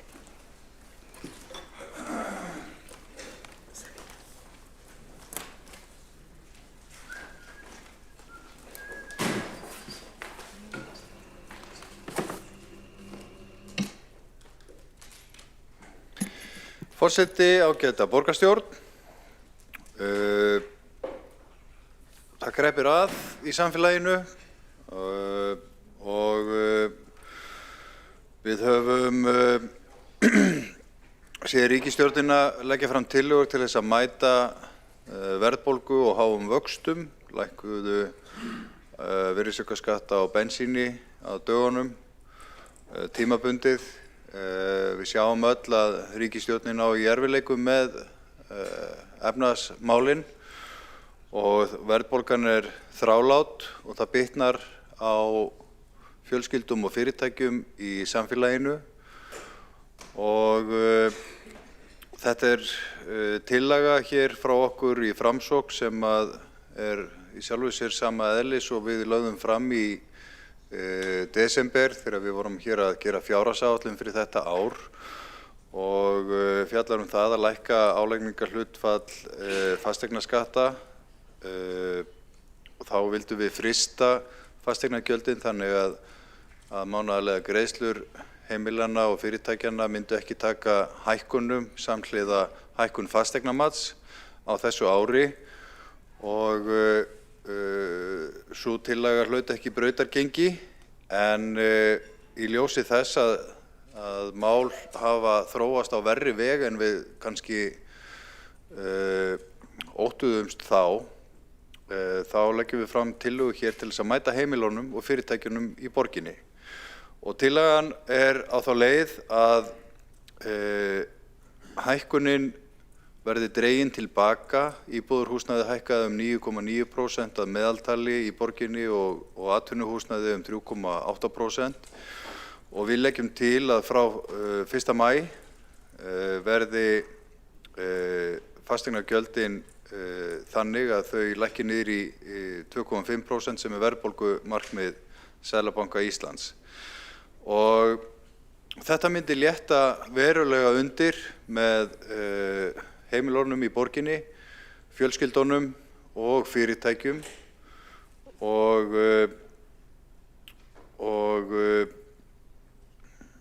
lækkunin nemur 800 milljónum króna þegar við tökum lóðarleiguna með og skiptist nokkuð jafnt á milli heimila og fyrirtækja. Nú, forsendur fjárhagsáætlunar fyrir þetta ár eru augljóslega brostnar. Það var gert ráð fyrir því að verðbólga yrði 2,7% í fjárhagsáætlun fyrir þetta ár, en samkvæmt síðustu mælingu Seðlabankans verðbólga núna 5,4% og stýrivaxta lækkunarferlið stöðvað og hækkunarferli hafið. Stýrivextir hækkuðu í 7,5% síðast og það ekki hægt að halda bara áfram eins og ekkert sé. Við þurfum að endurskoða okkar áætlanir og við erum hér til þess að þjóna okkar íbúum og þegar heimilin og fyrirtækin herða sultarólina þá eigum við ekki að losa beltið og innheimta skatta sem við höfum stjórn á. Þetta okkar ákvörðun hér í salnum að ákvarða álagningarhlutfallið og fasteignamatið hefur hækkað mjög mikið undanfarin ár en Reykjavík hefur ekki lækkað álagningarhlutfallið með sama hætti og önnur sveitarfélög hafa gert í kringum okkur. Þannig að við teljum að þessi skattheimta sé náttúrulega eðlilegt að innheimta fasteignagjöld en þegar hækkunin svona skörp sem nemur tugum prósenta á undanförnum árum uppsafnað en þjónustan helst alveg óbreytt þá verðum við að staldra við. Þetta einfaldlega ósanngjörn skattheimta og hún kemur mjög harkalega niður á heimilum og fyrirtækjum. Og ég held að mér langar að minna á það þegar við hérna í tiltölulega snemma á þessu kjörtímabili í aðdraganda kjarasamninga á almennum markaði þá ákvað borgarstjórn að ganga á undan með góðu fordæmi og halda aftur af gjaldskrárhækkunum á þjónustu við börn og barnafjölskyldur þannig að hún myndi ekki hækka meir en 2,5%. Og þessi tillaga bara af sama meiði. Þar vorum við að stíga inn til þess að liðka fyrir samningum af því að allir þurftu að leggja eitthvað af mörkum þegar launþegahreyfingin lýsti því yfir að hún ætlaði ekki að sækja mikla launahækkanir heldur semja hófsamar launahækkanir og treysta á það að vextir og verðbólga myndu lækka. Og það tókst. Samningar voru tiltölulega hófsamir og þar gekk almenni markaðurinn á undan og vaxtalækkunarferlið hófst og verðbólgan fór að láta undan. Síðan hefur sigið á ógæfuhliðina, ný ríkisstjórn tekur við, freistast til þess að ráðast í aðgerðir sem hafa frekar aukið við verðbólgu heldur en dregið úr henni og það nú kannski fjallað á öðrum vettvangi en hér og ég ekki óska eftir einhverju pólitísku karpi störf ríkisstjórnarinnar hérna. En staðan bara þessi að verðbólgan að aukast og vextirnir hafa hækkað en ekki lækkað. Og við getum hérna stigið svona skref aftur með samþykkt þessara tillögu að mæta íbúum í Reykjavík með því að lækka álögur á þá og fyrirtækjunum sem nemur 800 milljónum og það heilmikið. En í samanburði voru aðgerðir ríkisstjórnarinnar metnar á 3,5 milljarð bara núna fyrir nokkrum dögum síðan. Þannig að við sveitarfélögin getum gert margt. Ég sá það að Kópavogur, þar sem Framsókn einnig í meirihluta, ákvað að hækka ekki gjaldskrár umfram verðbólgumarkmið og sveitarfélög annars staðar í landinu fyrir austan gerðu þetta líka. Og ég held að sveitarfélögin almennt ættu að stíga inn núna og hjálpa ríkisstjórninni í baráttunni við verðbólguna. Það grafalvarlegt fyrir okkur hér í borgarstjórn ef að forsenduákvæði kjarasamninga brestur og við fáum hér óvissu ástand með stöðuna á vinnumarkaðnum. Það bitnar á öllum, þannig að ég held að við ættum að leggja gott til þeirrar þjóðarsáttar vinnu sem að ég held að hljóti að hefjast á fyrr en síðar, þar sem aðilar vinnumarkaðarins verða dregnir að borðinu með ríkinu og sveitarfélögin eru þar ekkert undan skilin. Þannig að við leggjum þetta til og vonumst eftir því að tillagan fái vandaða umfjöllun og verði samþykkt hér. Takk fyrir. Einar Þorsteinsson, borgarfulltrúi, hefur lokið máli sínu. Alexandra Brím, borgarfulltrúi, tekur næst til máls.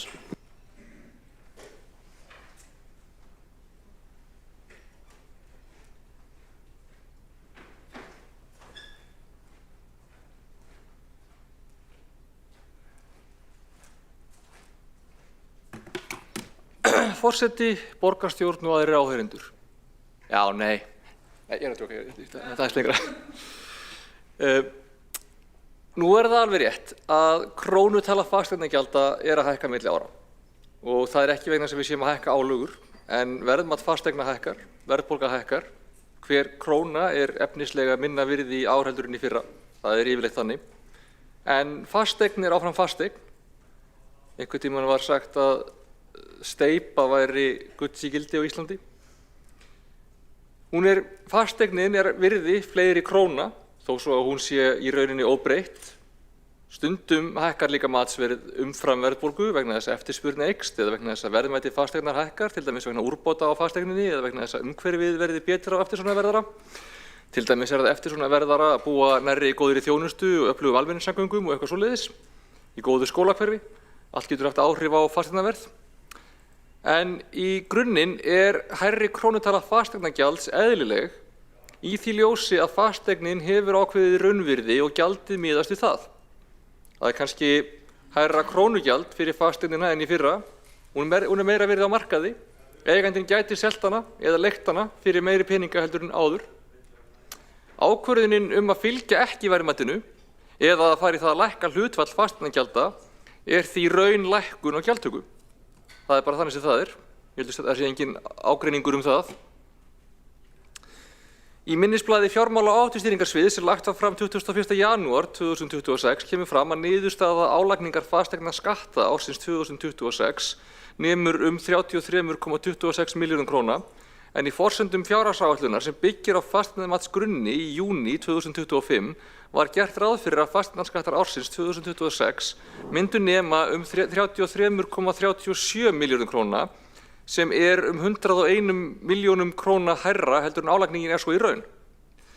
Niðurstaða álagningar lóðarleigu nemur 3,124 milljörðum króna, en í forsendum fjárhagsáætlunar sem byggir á fasteignamatsgrunni í júní 2025 var gert ráð fyrir að lóðarleiga ársins 2026 myndi nema 3,126 milljörðum króna, sem 2 milljónum króna hærra heldur en álagningin nú í raun.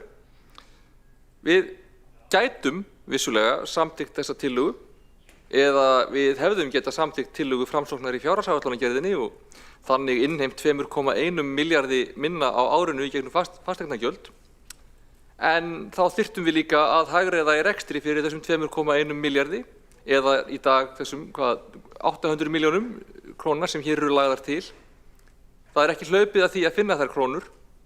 Ég vil frekar veita góða þjónustu, bæta innviði borgarinnar og vinna vel þau verkefni sem við höfum á okkar könnu. Og svo það sé sagt, ef ég gæti með góðu móti sparað þessa peninga, sem að ég teldi þá bara ekki þörf á í okkar verkefnum og það væri bara auðvelt að finna þá einhvers staðar, þá myndi mér þó hugnast það betur til að niðurgreiða frekar skuldir. Og jafnvel þó svo að það væri af einhverju ástæðu ekki fýsilegt og í rauninni væri það besta sem eftir stæði að draga úr álögum á borgarbúa, þá myndi frekar fara í það að draga úr útsvari, þar sem að það gagnast frekar öllu launafólki og meðan það gagnast aðeins fasteignaeigendum og fyrirtækjum að lækka fasteignagjöld. Ef við vildum fara í eitthvað slíkt útspil hins vegar sem hluti af stöðugleikasamkomulagi eða útspil í kjarasamningsviðræður eða eitthvað svoleiðis, þá held ég að væri óleikur að ráðast í það fyrirfram. Ég held við ættum að gera það sem okkar tilboð inn í viðræðurnar eða sem hluti af einhverju samtali það ekki vera búin að nýta svigrúmið áður en að til samtalsins kemur.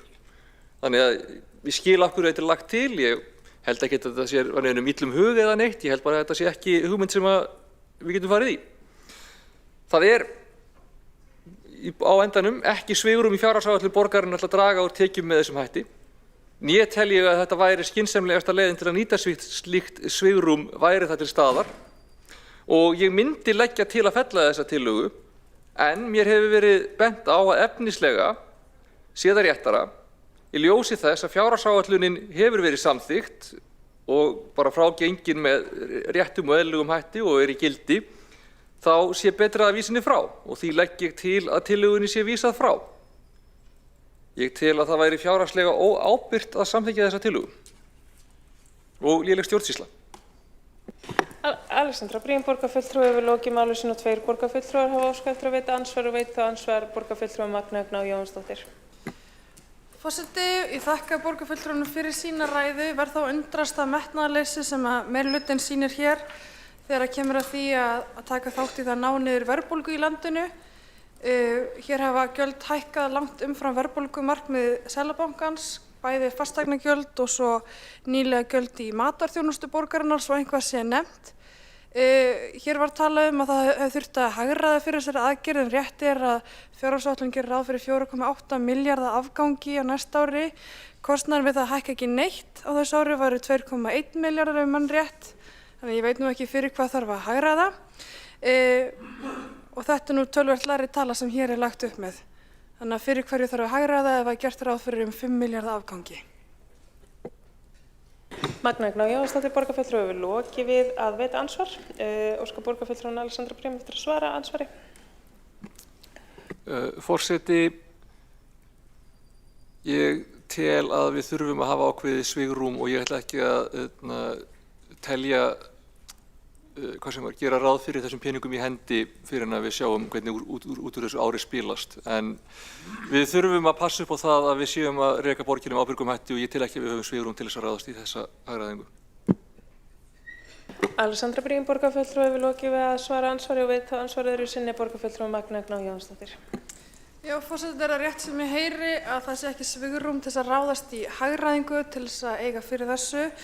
Það þykir mér einkennilegt. Ég tel að þessi tilmynd til þess einmitt að fara í hagræðingu og það væri í raun og veru mjög gáfulegt að við færum í hagræðingu bæði í ríkisrekstri og borgarrekstri til þess að þurfa ekki að fara í gjaldskrárhækkanir til þess að reyna einmitt að ná niður verðbólgu í landinu sem hlýtur að vera okkar kappsmál að lækka álögur á heimilunum bæði þá með lækkun stýrivaxta sem að myndi fylgja í kjölfarið og þá líka álögur sem borgin er að setja fólk.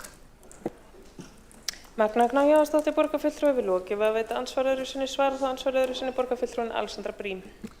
Forseti, já, nú erum við ekki að tala að hækka fasteignagjöld, þau munu óbreyttu standa óbreytt og eins og ég fór yfir, ef að ég teldi að við hefðum þessa fjármuni til þess að spíla úr, þá myndi ég vilja byrja á að bæta þjónustu og bæta innviði þannig að við myndum draga úr kostnaði til framtíðar og ef það væri komið á eitthvað stað þar sem ég teldi ekki lengur þurfa aukið fjármagn, þá myndi ég frekar vilja færi það að greiða niður skuldir og ef það væri komið á það stað að það væri ekki fýsilegt, þá myndi ég frekar vilja færi það að lækka útsvar heldur en að lækka fasteignagjöld.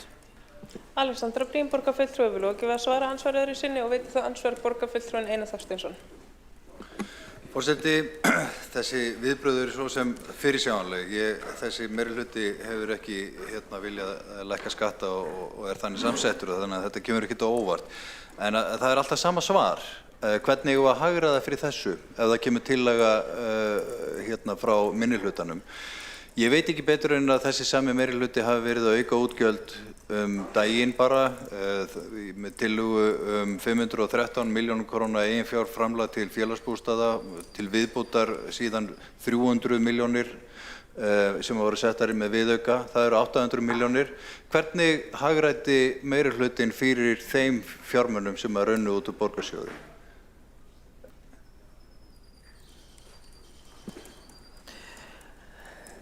Einar Þorsteinsson, borgarfulltrúi, vil lokið við að veita andsvarssvar. Þá ansvarir borgarfulltrúin Alexandra Briem. Forseti, já, ég ætla ekki að fara út í einhverja nákvæma útlýstingu á því. Við erum búin að vera finna það sem við getum hér og þar og þetta er reynda fyrst við farið í það. Það að hækka eiginfjárframlag til félagsbústaða er gott dæmi aðgerð sem ég vil frekar fara í með peninga sem við eigum heldur en að fara í það að lækka fasteignagjöld.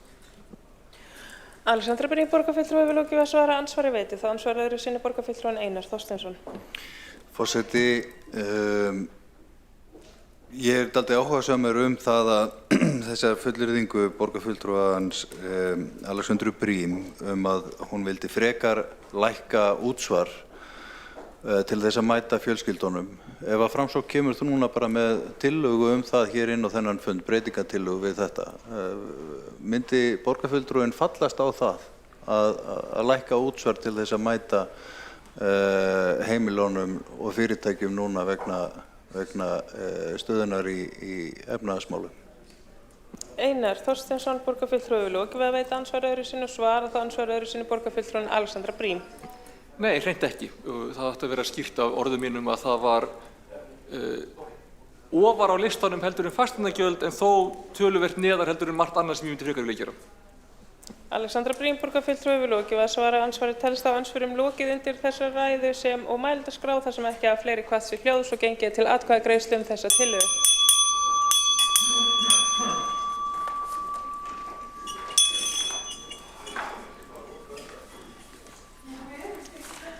Er borgarfulltrúin að óska eftir því að taka til máls þegar ekki fleiri hafa kvatt sér hljóðs? Tekur það til máls borgarfulltrúin Einar Þorsteinsson.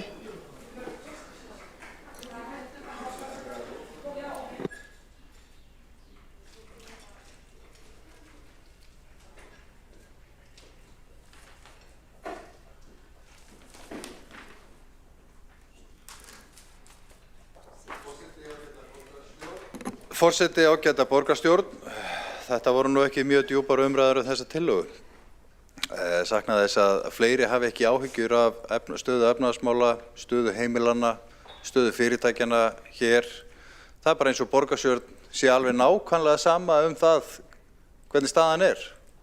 Það er bara ekkert til málanna að leggja. Hér hefur meirihlutinn verið undanfarnar vikur og mánuði að moka fjármunum út úr borgarsjóði í verkefni til þess að ganga í augun á kjósendum. Og skiptir engu máli hvort að það liggi fyrir einhverjar fjárhagslegar áhættugreiningar á þeim ákvörðunum eða hvernig staðan er, hvernig staða borgarsjóðs er. Það er bara vaðið áfram og peningum eitt. Við komum hér með tillögu til þess að aðstóða og létta undir með heimilum og fyrirtækjum. Vegna þess að ríkisstjórnin er búin að klúðra efnahagsmálunum, veldur verðbólgu og teflir hér kjarasamningum í tvísýnu. Og þessir sömu flokkar og eru hér að stjórna borginni, Samfylkingin og stjórna landinu, þeir gefa bara íbúum og fyrirtækjum fingurinn. Þetta er alveg ótrúleg viðbrögð. Og hér kemur Alexandra Briem upp, borgarfulltrúi, og segist vilja frekar lækka útsvar en fasteignaskatt. En þegar það er gengið á hana, þá segir hún, já, ég myndi nú eiginlega vilja gera eitthvað allt annað við peningana. Þetta er eiginlega alveg ótrúleg ákvörðun.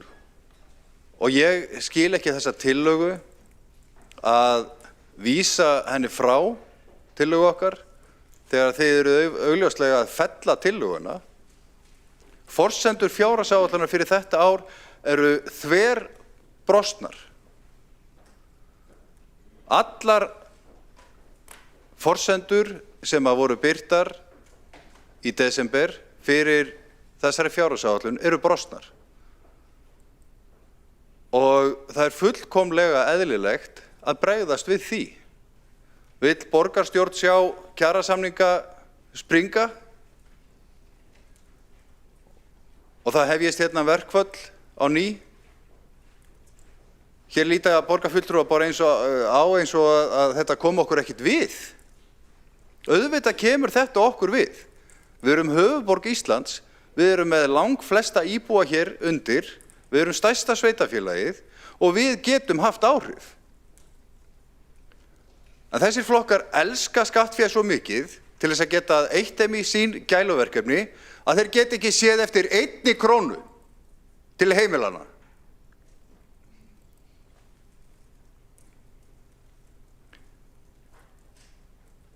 Ég veit ekki, sko, mér þætti bara heiðarlegast að þið felldu þessa tillögu og sýnduð þá frekar ykkar pólitísku afstöðu, frekar hann að vísa henni frá. Það er bara óheiðarlegt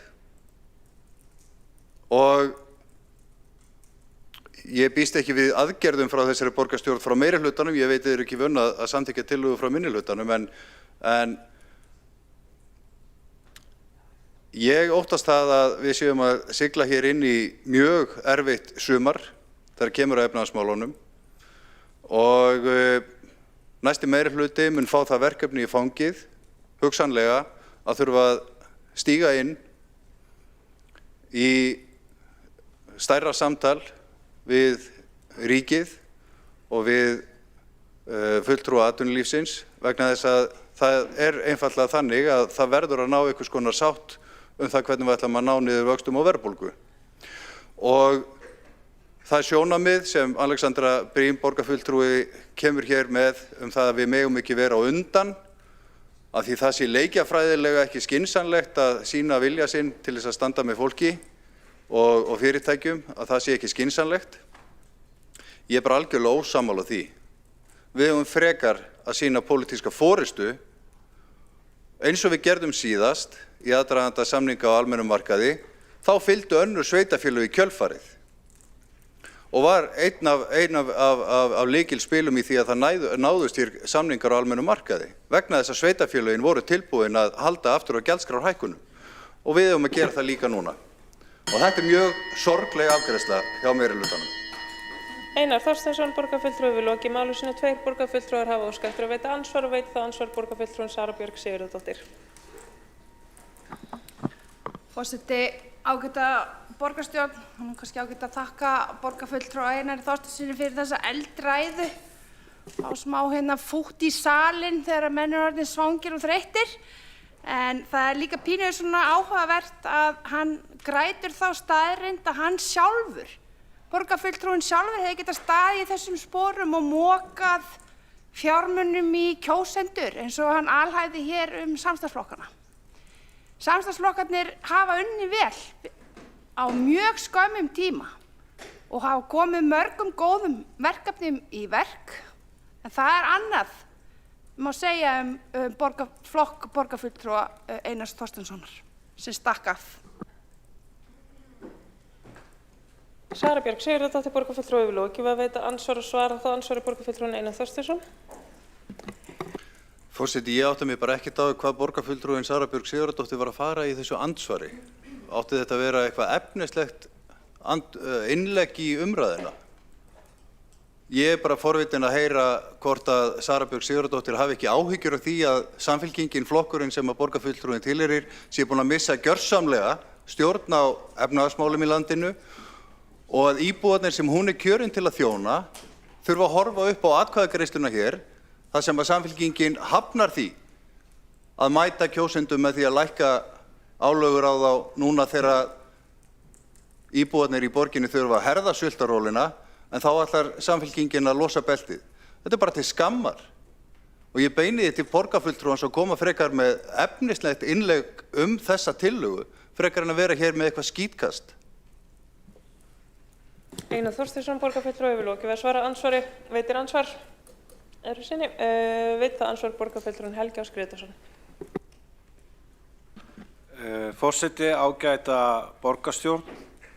Ég ætlaði bara að þakka borgarfulltrúanum Einari Þorsteinsyni fyrir sína blaðalausu eldræðu. Það var gaman að hlusta á hana og þegar ég var að hlusta á hana fékk ég samviskubit að hafa ekki tekið þátt í umræðunum vegna þess að hann kvartaði yfir því og ég vildi biðja borgarfulltrúann afsökunar á þessu framtaksleysi mínu. En það var meðal annars gert í þeirri vona að við fengjum hérna einhverja ölmusu hérna að koma okkar málum að hérna, borgarfulltrúi Kjartan Magnússon.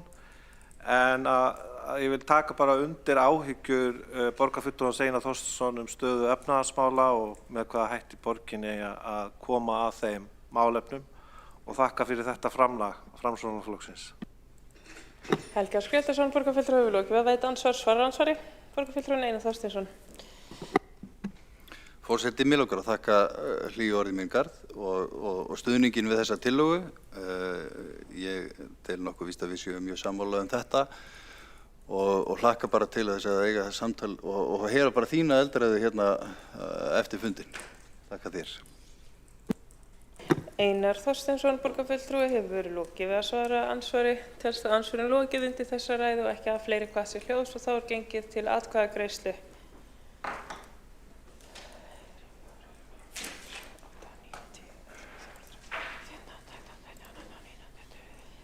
Borist hefur málsmeðferðartillaga að vísa frá tillögu Framsóknarflokksins. Þeir borgarfulltrúar sem samþykkja slíkt vinsamlegast gefa þess merki.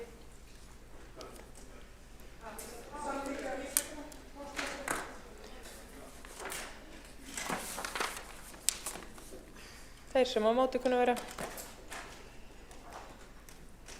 12 borgarfulltrúar samstarfsflokkanna samþykkja að vísa tillögunni frá gegn 11 atkvæðum borgarfulltrúa Sjálfstæðisflokksins, Framsóknarflokksins, Viðreisnar og Óháðra og samþykkja að vísa tillögunni frá.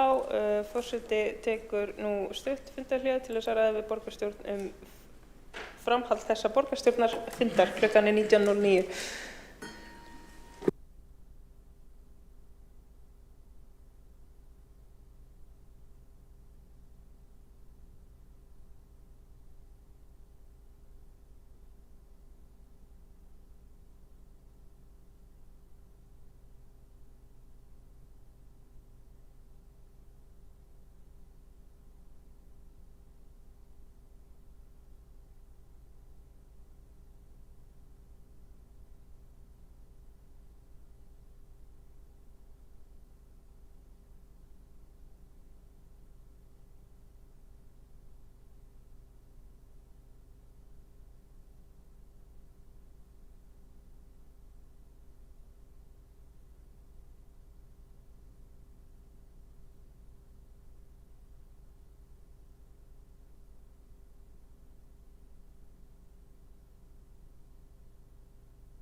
Fundi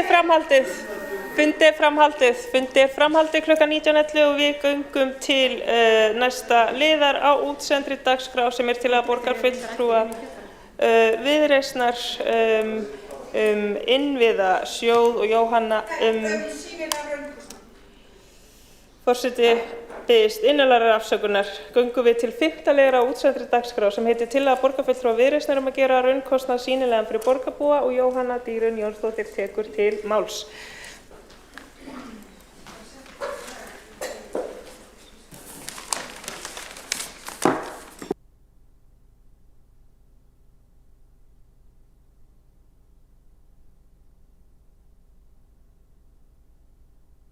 Okkur tírætt fjármálalæsi, hversu mikilvægt að það sé hluti af kennslu grunnskóla landsins. Við viljum að fólk hafi tilfinningu fyrir virði og matshluta, hvað hlutinni kosta og hvernig kostnaður fellur til. Viljum við ekki það sama fyrir alla borgarbúa óháð aldri. Við viljum að þjónusta sé rétt veginn og metin og við getum styrkt virðismat með því að birta raunkostnað. Vegna þess að því miður virðist íbúar hafa ansi takmarkaðar hugmyndir raunkostnað þjónustu eins og til dæmis kostnað við leikskólapláss fyrir 1 barn í mánuði. Þess ber að geta, ég notaði sömu rannsóknaraðferðir og rannsóknastofu Ragnhildar Öldu þó ég hafi ekki nýtt þjónustu hennar að fullu og fór á stúfana. Ég spurði fjölda fólks og ég ekkert að grínast með það að fjöldi fólks trúði því að það sem það greiðir fyrir leikskólagjöld sé raunkostnaður. Meðan þeir sem hér sitja ættu að vita að það nær ekki 10% af þeim kostnaði. Við berum ábyrgð á því að upplýsa fólk kostnað, virði og matþjónustu. Þetta snýst ekki aðeins leikskóla. Hvað kostar í sund? Hvað kostar í fjölskyldu- og húsdýragarðinn? Sýnilegur raunkostnaður birtir mynd af því metnaðarfulla starfi sem rekið þvert borgina. Hann hefur áhrif á virðismat og einhver getur spurt hvað þetta virðismat? Við höfum heyrt nýlega virðismat starfa svolítið upp á síðkastið. Virðismat bara vísir á virði mats. Matið getur verið ólíkt eftir einstaklingum, eftir tíma og margir þættir sem hafa áhrif. En einn þáttur sem hefur alltaf hvað mest áhrif á virðismat raunkostnaður. Það hvað varan kostar í raun og veru. Svo ég hætti að tala hérna eins og viðskiptafræðingur og færi aftur að vera óþekka barnið úr breiðholtinu. Þá snýst þetta bara að fólk veit ekkert hvað peningarnir að fara í. Þetta bara flókið. Nú, þegar ég skrifa þessa ræðu í fyrsta skipti, ég ætla að hafa þessa línu með því að þetta svo frábært, svolítið langt sem ég skrifa þetta. Nú tími skattskila nýliðinn og útsvarsspurningar dynja yfir mannfjöldan. Í hvað fer þetta, af hverju, hvernig og hvenar? En það náttúrulega sama. Við að birta ársreikninginn, við með opin gögn, en fólk hefur takmarkaðan skilning. Fyrir þá sem enn ekki að ná hvað ég að tala þá á ég við til dæmis eins og þegar þú kaupir lyf í apóteki þá færðu tilgreint hlutfall sjúklings og hlutfall sjúkratrygginga. Það ein borg sem hefur innleitt þessa aðferð, samkvæmt vinum mínum á ChatGPT, þá við farin að skoða þetta, en það bara því ég búin að ræða þetta svo mörgu sinnum held ég. En Oslo í Noregi hefur veitt upp íbúum sínum syndilegar upplýsingar raunkostnað við ýmsa þjónustu, þar á meðal leikskólapláss, beint á reikningana sína. Þetta hjálpar íbúum við að skilja betur hversu mikið af kostnaði niðurgreitt af borginni og hversu mikið þeir greiða sjálfir. Þessi nálgun hefur reynst þeim vel í að auka gegnsæi og skýra mynd af kostnaði hins opinbera við þjónustu. En úrlausn þess ekki aðeins gagnleg fyrir borgarbúa, heldur líka fyrir borgina sjálfa. Þetta mikilvægt aðhaldstæki fyrir okkur til að meta kostnað við breytingar, kostnað við stakar aðgerðir. Við getum borið saman ólíkar rekstrareiningar í sama umhverfi, uppáhalds Breiðholtslaug mína eða Árbæjarlaugina. Af hverju kostar tíminn ekki það sama þar? Við höfum bara möguleika á vega og meta marga þætti. Breyttur opnunartími í leikskólum með annar. Hvers vegna hækkar? Hvar hækkar? Hækka niður á einstakling. Þetta bara mæleining sem mjög mikilvæg í rekstri.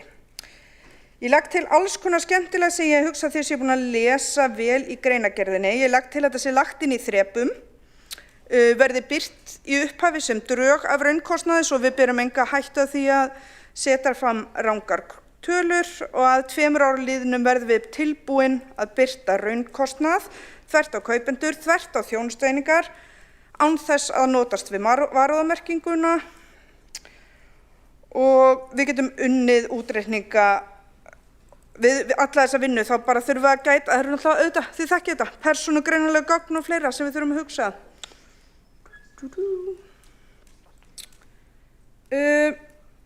Lokapunkturinn kannski helst að við alltaf að tala traustmælingarnar okkar.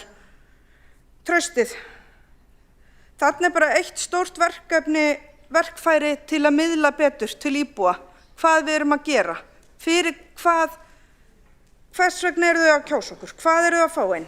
Þetta leið til að auka traust og þar sannarlega sóknar tækifæri fyrir borgarstjórn, sama hvern þar situr, enda niðurstöður ekki frábærar til þessa. Það von fulltrúa Viðreisnar ekki verið haldið fram að vinna við að reikna raunkostnað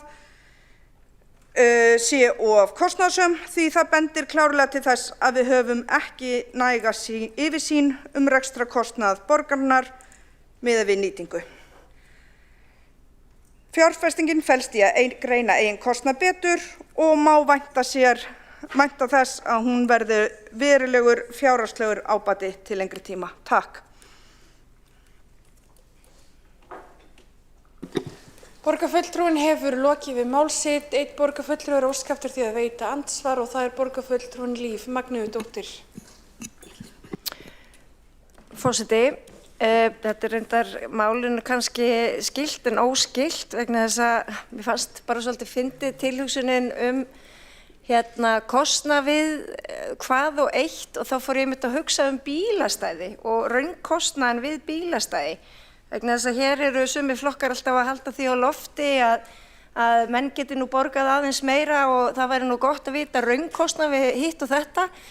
Og það kemur síðan í ljós að í rauninni raunkostnað við bílastæði hátt frá 3 upp í 5-6 milljónir og hérna er flokkur að ræða það að afnema gjaldskyldu og að rukka fyrir bílastæði og mér finnst þetta bara fyndið. Ég vildi bara koma þessu fram mér. Borgarfulltrúinn hefur lokið við að veita andsvar og svarar þá andsvari borgarfulltrúinn Jóhanna Dýran Jónsdóttir. Bara fagna þessu frábæra andsvari Líf. Mér finnst bara þarna hafa Vinstri grænir loksins eitthvað verkfæri í höndunum til að gefa umræðinu bílastæði rétt vægi. Þegar þú ert farin að sjá kostnað per stæði versus greiðsluhlutfall, þá erum við loksins komið með eitthvað verkfæri til að vega og meta þetta á faglegan hátt. Borgarfulltrúinn hefur lokið við að svara andsvari og veitir þá andsvar öðru sinni borgarfulltrúinn Líf Magnúsdóttir. Já, forseti, já, ég tek undir það að þetta geti verið mjög gagnlegt tól fyrir Sjálfstæðisflokkinn að minnsta kosti. Borgarfulltrúinn hefur lokið við að veita andsvar öðru sinni, óskað eftir að svara andsvar öðru sinni og svara þá andsvar öðru sinni borgarfulltrúinn Jóhanna Dýran Jónsdóttir. Já, það sannarlega ósk mín að allir fulltrúar þvert á flokka geri sig grein fyrir að raunkostnaður gífurlega mikilvægur ekki aðeins fyrir Sjálfstæðisflokkinn því öll þurfum við jú að vita hvað hlutirnir kosta í raun. Borgarfulltrúinn hefur lokið við að svara andsvar öðru sinni. Forseti minnir borgarfulltrúa ávarpa forseta í upphafi máls. Næst á mælendaskrá er borgarstjóri Heiða Björg Hilmisdóttir.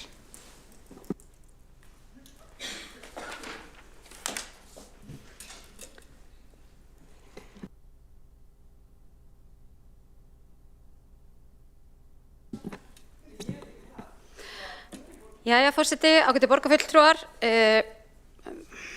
ræðum hér kostnaðargreiningar og ágæta tillögu Viðreisnar sem gott að við náðum að tala hér Ég sé að markmið tillögunnar eru aukið gagnsæi sem að mér finnst jákvætt, útfærslan kannski svolítið eftir sem flókið og eins líka kannski spurning tækifæri borgaranna til þess að kostnaðargreina með öruggum hætti mismunandi þjónustu við íbúa. Ég held hins vegar að það sé góð tillaga þessu að styðja fjármálalæsi, tek undir það með borgarfulltrúanum og ég held að sé að mörgu leyti mikilvægt fyrir okkur að átta okkur á að við eigum samfélagi saman. Það er mikils virði, samfélagið er mikils virði, en ég er ekki endilega viss að krónur og aurar á alla þjónustu auki virði þess. Ég allavega man ekki til þess til dæmis í grunnskóla hafa mikið spáð hvað kostaði, en ég man alltaf eftir að ég var ótrúlega þakklát fyrir að vera í skóla. Ég veit ekki hversu miklu þakklátari ég hefði verið ef ég hefði vitað nákvæmlega hvað það kostaði og þá fyrir alltaf að verða svona spurningum kannski sérkennslu eða nemendur að erlendum uppruna eða þú veist, þetta vekur líka spurningar. En ég tek undir það, ég held að gæti verið ágætt að við kæmum því betur til skila hvað það sem að hvernig við verjum þessum sameiginlega sjóði sem við leggjum öll í, sem borgarsjóður. Og ég hef oft nefnt það, mér er mjög fallegt til dæmis hvernig Kaupmannahafnarborg gerir það, auglýsir vel hvað það sem borgin gerir, merkir bekki og bókasöfn greinilega með logói Kaupmannahafnar og hvetur mann til þess að ganga vel og vera ánægður með borgina sína. Og ég held við getum gert margt slíkt miklu betur. Ég hugsa ef við tækjum hráartölur raunkostnað, hann gæti verið ekki réttur, við erum ekki með fjárhagskerfi, það reyndar verið í greiningu núna á nýju fjárhagskerfi, en við erum ekki með fjárhagskerfi sem myndi gera það fyrir okkur, við þurftum að fara í miklar greiningar og slíkt. Við höfum auðvitað verið í því með til dæmis leikskólalíkaninu og grunnskólalíkaninu og fleiri líkanasmíði til þess að reyna að átta okkur betur á og taka saman kostnað við mismunandi þjónustu. En það væri líka mjög vont ef við færum síðan út og gæfum einhverja falska mynd eða einhverja ekki sem væri akkurat raunkostnaður. Þannig að ég hugsa að það myndi kosta heilmikið að fara í það að búa til slíkt kerfi sem að myndi geta byrt fyrir okkur nákvæman kostnað fyrir hverja þjónusteiningu og það yrði líka nokkuð flókið svona upplýsingatækni verkefni og frekar vinnukrefjandi. Mögulega þegar að nýtt fjármálakerfi verður komið fyrir Reykjavíkurborg sem verið að greina núna þarfir fyrir, getur þetta orðið auðveldara. Ég veit að Landspítalinn hefur unnið þess í 20 ár og hluta til hefur það tekist og öðrum hluta ekki. Ég held að það sé auðveldara kannski ef við værum að selja eins og lyf. Það auðveldara í rauninni að taka kostnaðinn þar af því það pakki sem maður fær og hann kostar eitthvað ákveðið og svo leggur maður eitthvað ofan á. Öll þjónusta mun flóknari, þannig að því leyti var kannski þessi líking borgarfulltrúa Líf Magnúsdóttur að mörgu leyti ágætt af því að ef við eigum hús sem við leigjum þá væri kannski auðveldara að segja raunkostnaðinn það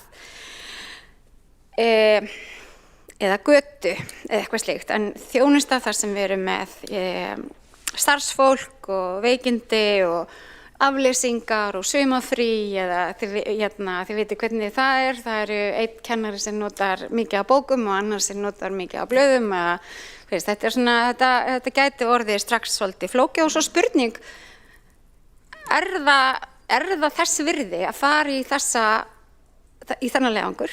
Það kannski eitthvað sem við erum bara pólitískt ósammála og það líka allt í lagi.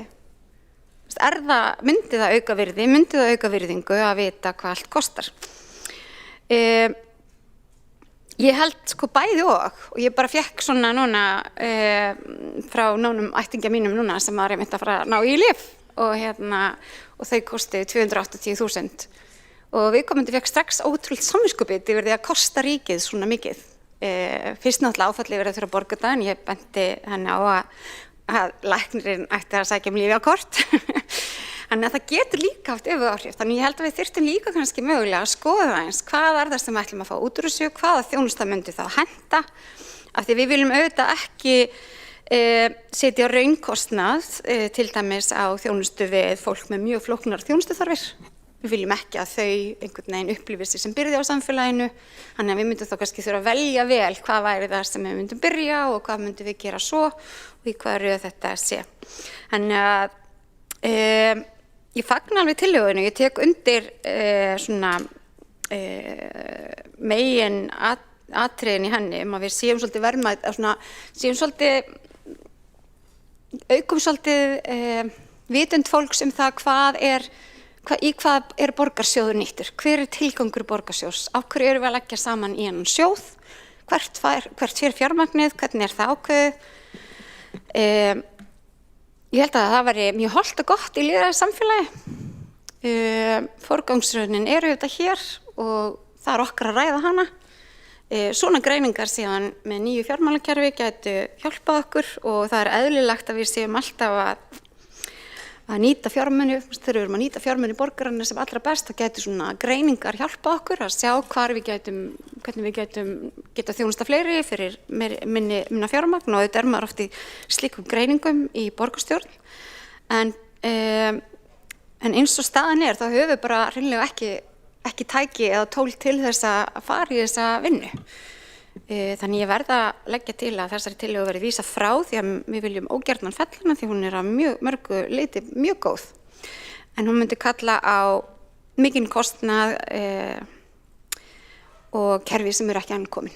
En ég hvet Viðreisn til þess að leggja hana aftur til þegar við erum komin með nýtt fjármála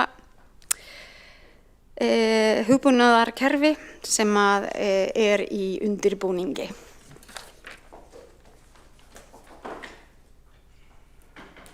Borgarstjóri hefur lokið við mál sitt. Einn borgarfulltrúi hefur óskað eftir því að veita andsvar og það borgarfulltrúin Jóhanna Dýrún Jónsdóttir.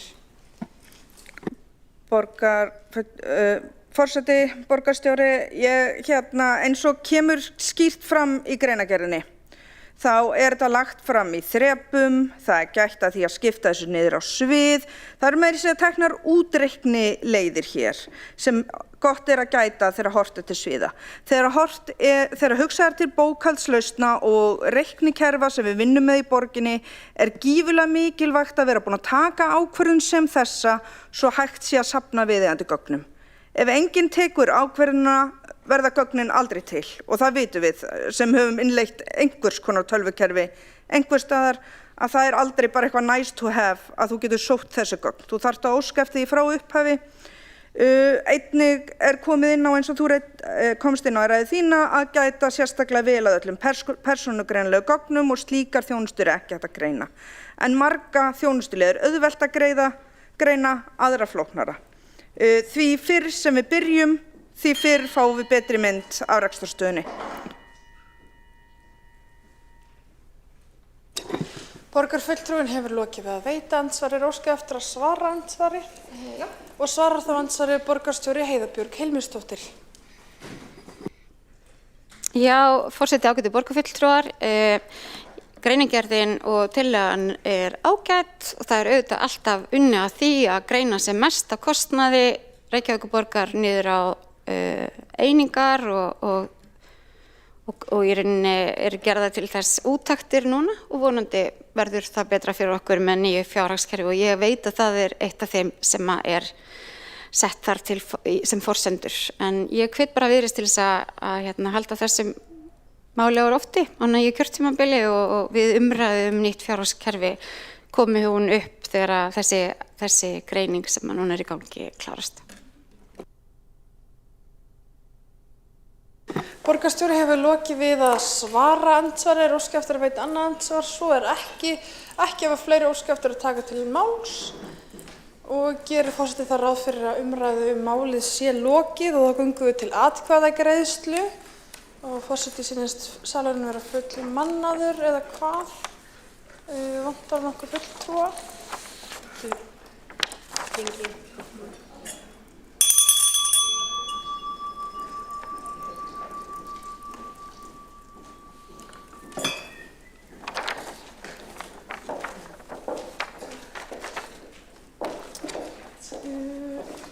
Eru allir fulltrúar meirihlutans í salnum? Já, ok. Það eru 2 sæti laus, en þetta ekki sitja ekki með þar á.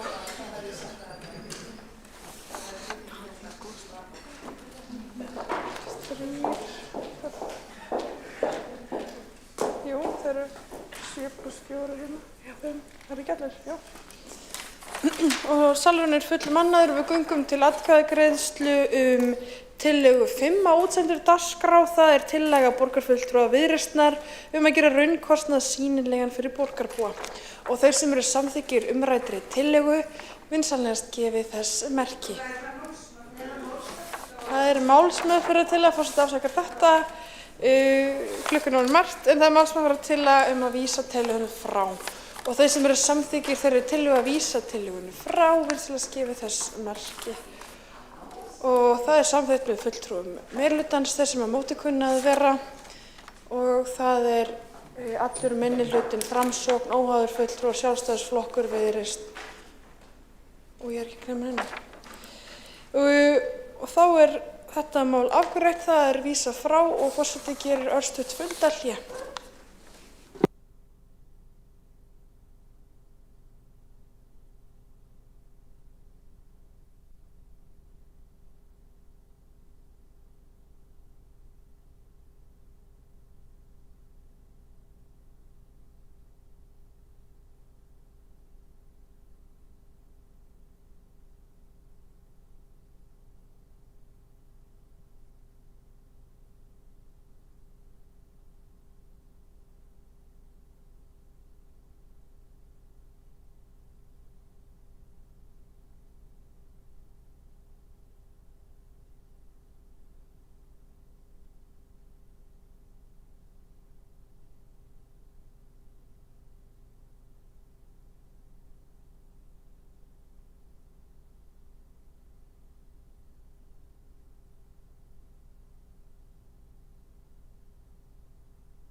Fundi er framhaldið klukkan 19:47.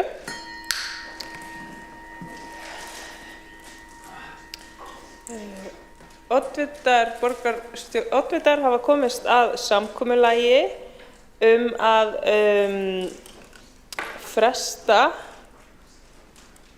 leggja til frestun á dagskrárliðum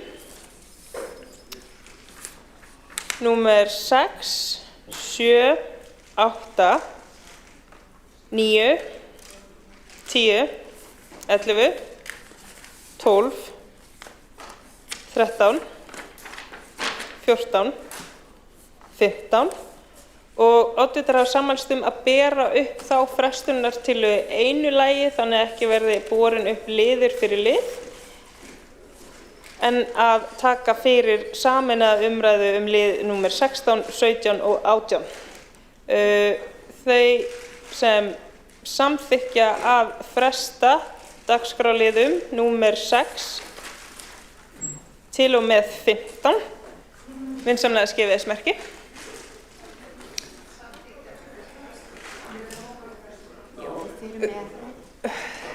Þau sem á móti kunna vera.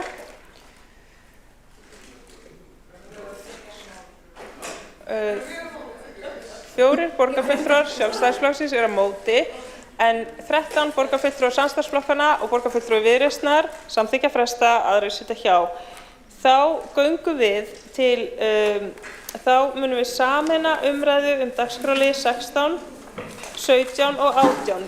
Forseti biður borgarstjórn að fylgjast vel með og vekur athygli á því að hér er verið að taka afstöðu til tillagna að óháðir borgarfulltrúar megi tilnefna áheyrnarfulltrúa í borgarráð, forsætisnefnd og umhverfis- og skipulagsráð en það er ekki kosið áheyrnarfulltrúa. Ef slík heimild liggur fyrir þá er hún tilkynnt til forsætisnefndar en tekur gildi leið og slíkt hefur verið tilkynnt. Þannig ég vek athygli borgarstjórnar á því að þessar tillögur fela í sér að borgarstjórn er beðin að taka afstöðu til þess hvort að óháðum borgarfulltrúum verði heimilt að tilnefna áheyrnarfulltrúa. Þetta er ólíkt því þegar við erum til að mynda kjósa í ráð og nefndir. Þá er lagt til að kjósa borgarfulltrúa í ráð og nefndir en tillagan tekur til þess hvort að borgarstjórn heimili að óháðir megi tilnefna áheyrnarfulltrúa í ráð og nefndir. Forseti vonar að þetta sé skýrt. En þá göngum við til dagskrárliðar númer 16, 17 og 18 og mælendaskrá er opin ef einhver óskar eftir því að taka til máls undir þessu lið og Friðjón R. Friðjónsson borgarfulltrúi tekur til máls.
Forseti,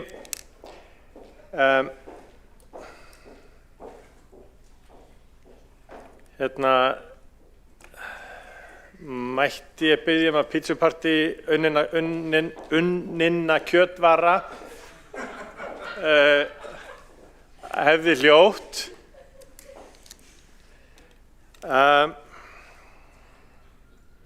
Þessar tillögur sem við þurfum að taka hérna afstöðu til,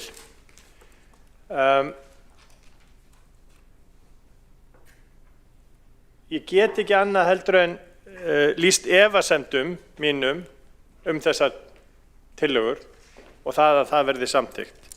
Að borgarfulltrúar sem er ekki kjörnir á grundvelli framboðslista, eins og kemur fram í sveitarstjórnarlögum, njóti þeirra réttinda að geta klofið sig úr flokki og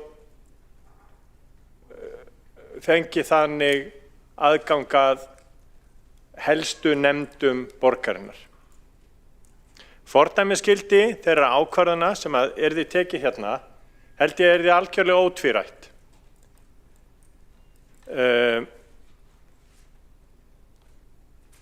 Það hefur gerst einu sinni áður að mér vitanlegu fyrir einum 24 árum síðan að borgarfulltrúinn Ólafur F. Magnússon gekk úr Sjálfstæðisflokknum og til liðs við Frjálslyndaflokkinn og einum 5 mánuðum eftir hann gekk úr flokknum, 4 mánuðum eftir hann gekk úr flokknum, að þá fékk hann áheyrnarrétt í borgarráði. Það voru önnur sveitarstjórnarlög eins og fram kemur í áliti og umsögn sem fylgir þessu erindi og ef að borgarstjórn samþykkir þetta hérna núna í einhverju þórðargleði yfir því að núna Sjálfstæðisflokkurinn búinn að missa frá sér 2 borgarfulltrúa, þá ansi hætt við því að álíka örlög geta hent aðra flokka.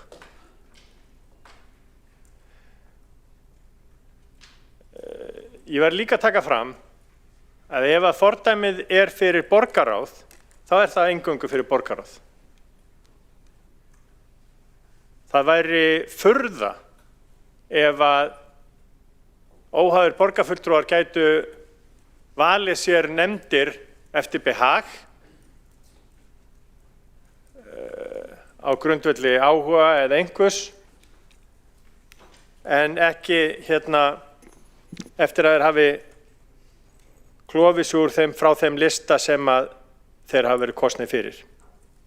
Mér finnst þetta líka setja þá stöðu þess varaborgarfulltrúa sem kosinn fyrir Sjálfstæðisflokkinn en þarna komin inn í sérstakan borgarstjórnarflokk annars flokks og við vitum að það alveg skýrt samkvæmt sveitarstjórnarlögum og túlkunum á sveitarstjórnarlögum að hann varaborgarfulltrúi fyrir þann lista sem hann kosinn fyrir en allt í einu komin nýr borgarstjórnarflokkur sem nýtur réttinda sem ekki gert grein fyrir í sveitarstjórnarlögum. Ég held að það hljóti að vera að þessi beiðni kalli á að við skoðum samþykktir borgarstjórnar í framhaldinu og girðum fyrir með formlegum hætti að borgarfulltrúar sem af einhverju ástæðu kljúfa sig frá sínum flokki njóti einhverra sérkjara í borgarstjórn. Það borgarfulltrúar Sjálfstæðisflokksins lögðu fram spurningar í 11 liðum sem við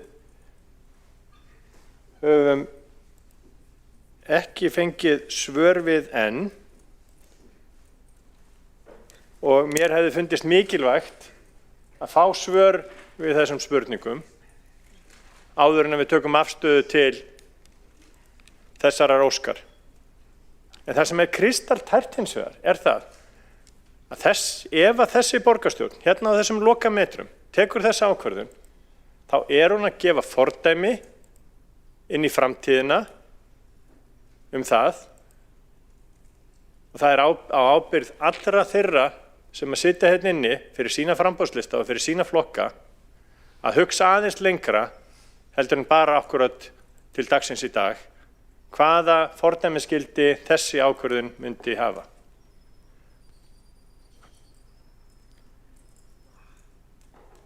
Þetta líka útgjaldaákvörðun sem að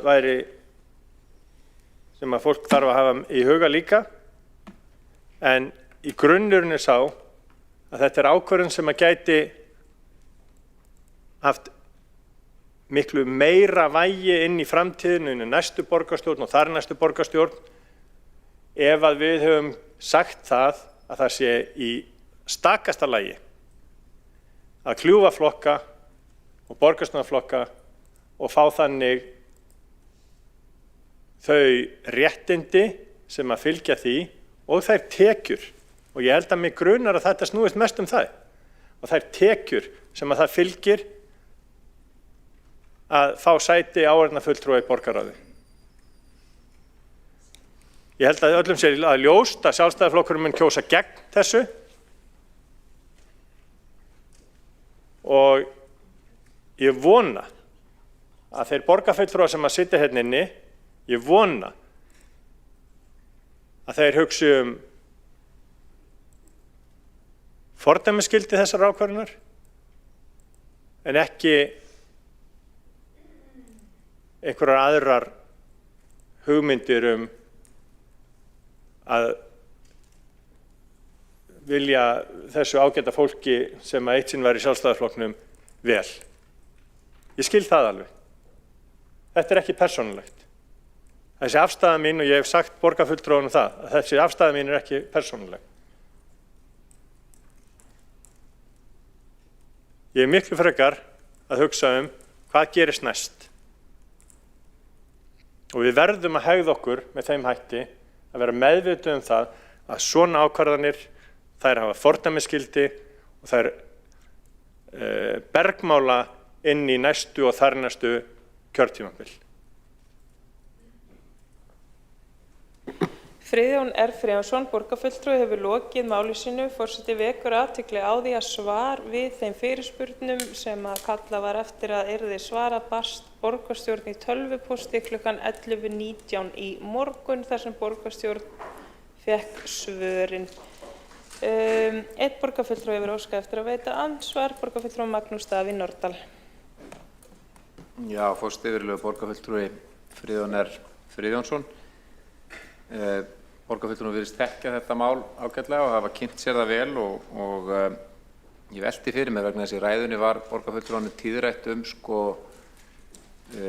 réttindi þá þess borgarfulltrúa sem í þessari stöðu en mér langaði að spyrja borgarfulltrúan varðandi kannski hina hliðina sem þá skyldunar og út frá þá kannski grundvallar verkefnum bara sveitarstjórnar fólks almennt sem þetta móta stefnu fyrir starfsemi og rekstur sveitarfélags og framþróun þess og ekki síst að hafa eftirlit með því að henni sé framfylgt. Þannig að það kannski ákveðin eftirlitsskylda sem að hvílir á sveitarstjórnarfólki almennt og þetta auðvitað staða sem getur alltaf komið upp að einhverjir verði óháðir og hver þá þeirra staða til þess að sinna þá skyldum sínum, óháð réttindunum.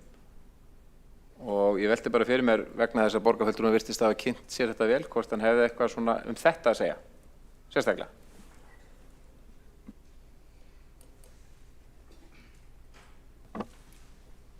Þá hefur borgarfulltrúin Magnús Davíð Norðdal lokið máli sínu og svarar þá andsvari borgarfulltrúi Friðjón Reynir Friðjónsson. Í sannleika sagt að þá ef að borgarfulltrúarnir sem að ekki sitja í neinum nefndum ef að það væri einhver nefnd sem að þeir ættu þá að því leytinu til rétt til þess að taka þátt í, þá væri það kannski forsætisnefnd vegna þess að þeir hafa þá áhrif á þá borgarstjórnarfundi geta haft áhrif á þá borgarstjórnarfundi sem að þeir sitja. Fordæmið hins vegar borgarráð sem að vísu ég dreg það í efa vegna þess að það var undir öðrum sveitarstjórnarlögum. En ef það væri einhver réttindi sem að þarna væru, þá væri það kannski þar miklu frekar heldur en í hinum nefndunum og allra síst umhverfis- og skipulagsráði.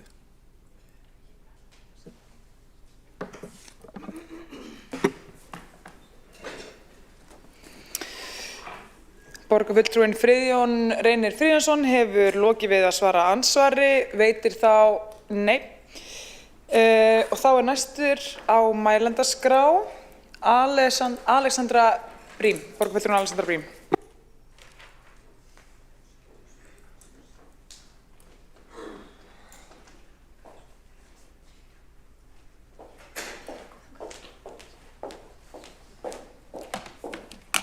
Forseti og borgarstjórn og áheyrendur, ég núna sitjandi formaður borgarráðs og tíma leit út fyrir að við myndum þurfa að útkljá þessa spurningu þar, svo ég búinn að hugsa þetta ansi vel og í raun gera ágætlega vel upp hugminn að ég tel varðandi hvað ég tel vera rétt í þessu í núverandi aðstæðum.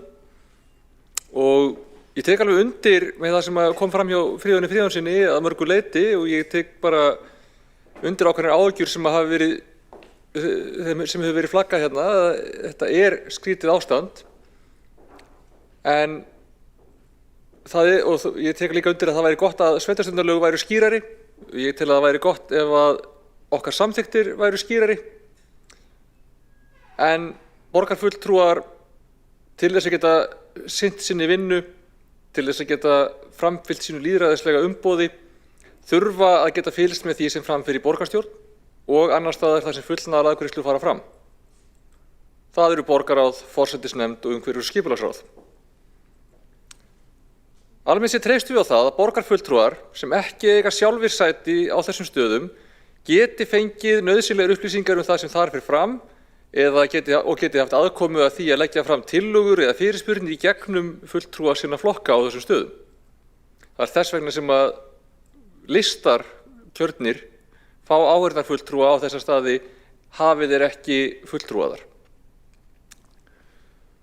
Nú svo komið að 2 fulltrúar og 1 varafulltrúi sem áður voru í Sjálfstæðisflokknum eru það ekki lengur. Þau vilja tilheyra Miðflokki en sá flokkur ekki kjörinn til borgarstjórnar svo þau eru nú utan flokka. Þau eru saman það að vinna sem hópur og þau eru sannarlega hætt í Sjálfstæðisflokknum með þó nokkrum látum. Ég tel ekki að þar séu neins konar sýndargjörning að ræða og ef ég teldi að svo væri þá myndi ég segja nei. Ég hef mína lýðræðishugsjón. Ég tel að þessir fulltrúar hafi raunverulega ekki aðgang að þessum ráðum og nefndum eða þeim fullnaðarafgreiðslum sem þar fara fram og mér finnst það ekki gott. Þess vegna hugsa ég að ég geti ekki annað en sagt já í þessu tilfelli. Það ekki út af óvinsemd gagnvart Sjálfstæðisflokknum og hvað þá vegna nokkurs konar velþóknunar á Miðflokknum. Mér þykir ágætlega vænt þetta fólk sem ræðir persónulega en stjórnmálalega eigum við ekki góða samleið. Það ekkert leyndarmál heldur. En einmitt kannski sérstaklega þess vegna þegar kemur að því að meta lýðræðisleg réttindi þeirra sem maður eru ósammála og þarf maður að passa sig að reyna að láta þau njóta vafans, að reyna að frekar taka ákvörðun sem gefur aðeins svo mikið heldur en gefur aðeins svo lítið. Þannig sem ég myndi vilja að þau myndu líta til mín ef að okkar aðstöðu væri víxlað. Ég veit ekki hvort þau myndi gera það en ég veit hvernig ég geri þetta.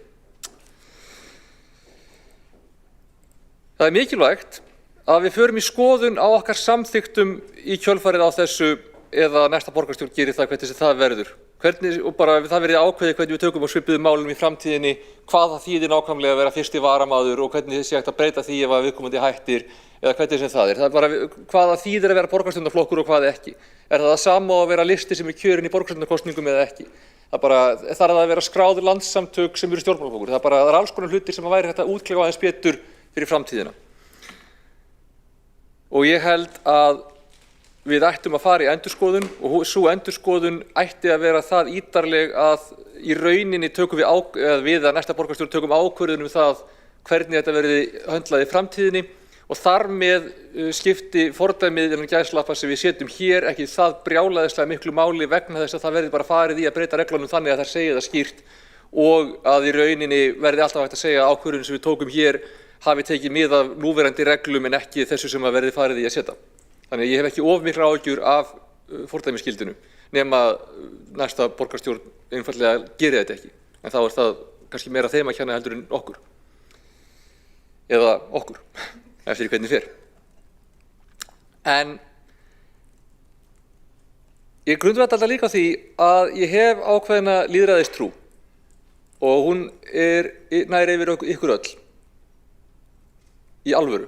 Ég tel ekki að nokkurt ykkar hér inni eða neinn flokkur starfandi á Íslandi í dag myndi gera það og ekki þau sem eru sennileg til þess að reyna að ná kjöri í komandi kosningum. Ég tel ekki að nokkurt af þessum hóp myndu raunverulega fara í eitthvað svona sýndargjörningum að skipta upp sínum flokkum eftir kosningar til þess að snappa fleiri sæti eða áheyrnarfulltrúa á þessum stöðum. Myndi ekki trúa því upp á nokkurt ykkar.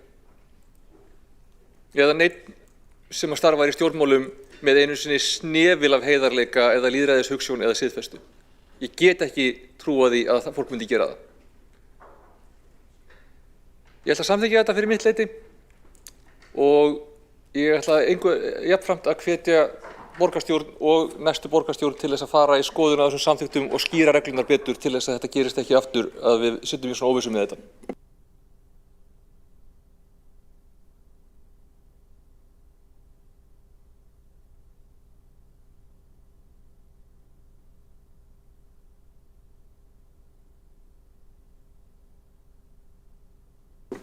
Borgarfulltrúinn Alexandra Briem hefur lokið máli sínu og Friðjón ekki á leiðinni í andsvar.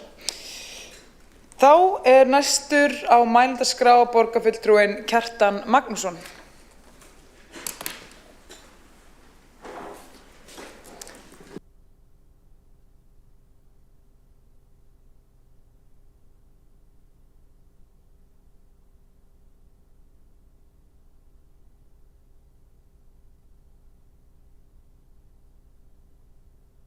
Hafa þetta langt.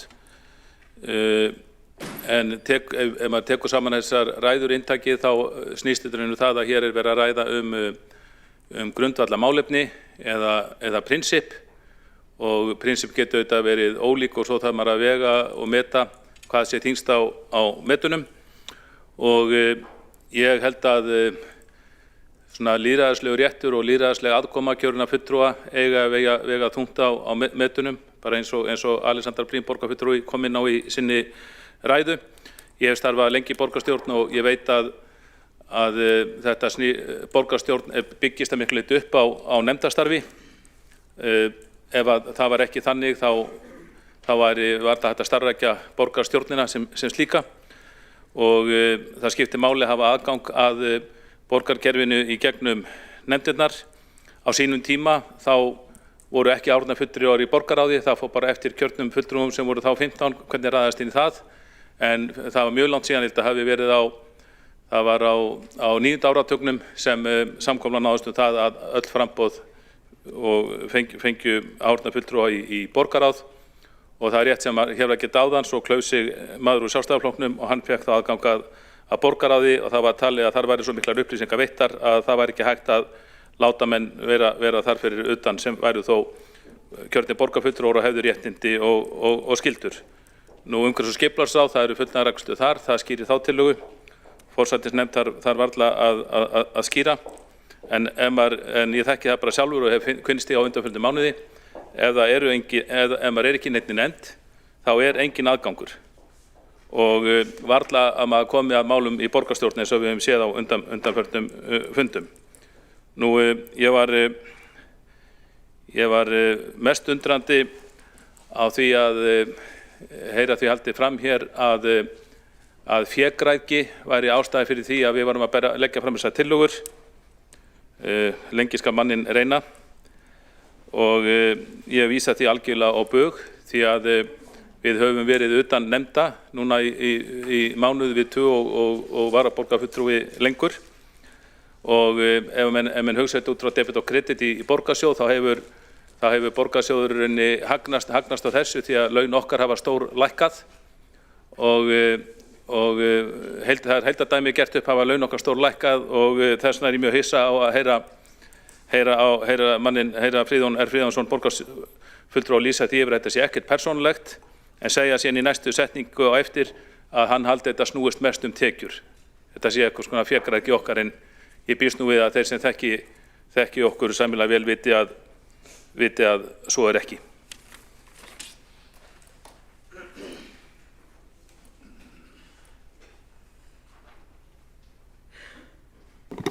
Þá hefur borgarfulltrúinn Kjartan Magnússon lokið máli sínu og Friðjón Friðjónsson hefur óskað eftir að veita andsvar. Nei, fara upp í ræðu. Ætlar að fara upp í ræðu, fyrirgefðu? Já, fyrirgefðu, afsakið, þá ert þú ekki næstur, sorry. Ég var að reyna að koma þér að. Nei, tjók. Þetta er grín. Þetta er grín. Ég komið gals í fólk, ég er búin að slökka mæknum. Heyrðu, ok. Næstur á mælendaskrá er borgarfulltrúin Jóhanna Dýrun Jónsdóttir.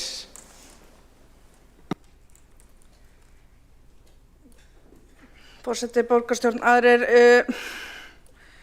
ég held að það sé bara mjög mikilvægt við ræðum þetta er mjög stuttur tími, við erum að taka ákvörðun sem hefur áhrif inn í framtíðina, þetta er fordæmisgefandi, þetta er bara gæti stórbreytt í landslagi sem við höfum, að við leggjum ábyrgðina í að við tökum ábyrgð og við leggjum ábyrgð framtíðarinnar í hendur að breyta lögum finnst mér óábyrgt. Við berum ábyrgð á þeim ákvörðunum sem við tökum og þeim lagalega afleiðingum sem þær hafa. Þeir fulltrúar sem nú óska eftir sæti voru áður í flokki með fulltrúar sem að gekk frá. Þau geng ekki hart eftir þessu máli þá. Það minnst þetta mál snúast persónulega hagi og ráð og nefndir en ber fulla virðingu fyrir Mörtu og Kjartanum finnst bara mjög mikilvægt að það komi fram. Að maður þykir bara vænt þau og þau vinna vel og faglega en upp á fordæmi að gefa þykir mér mjög alvarlegt að þetta sé til umræðu eins og það sé ekki stærra mál en svo. Takk.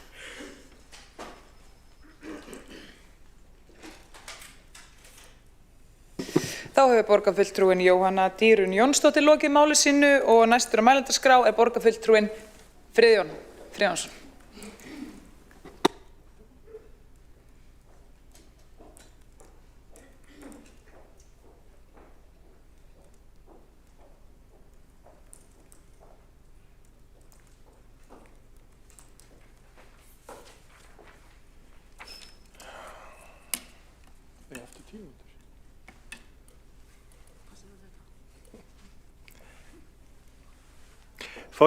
Forseti,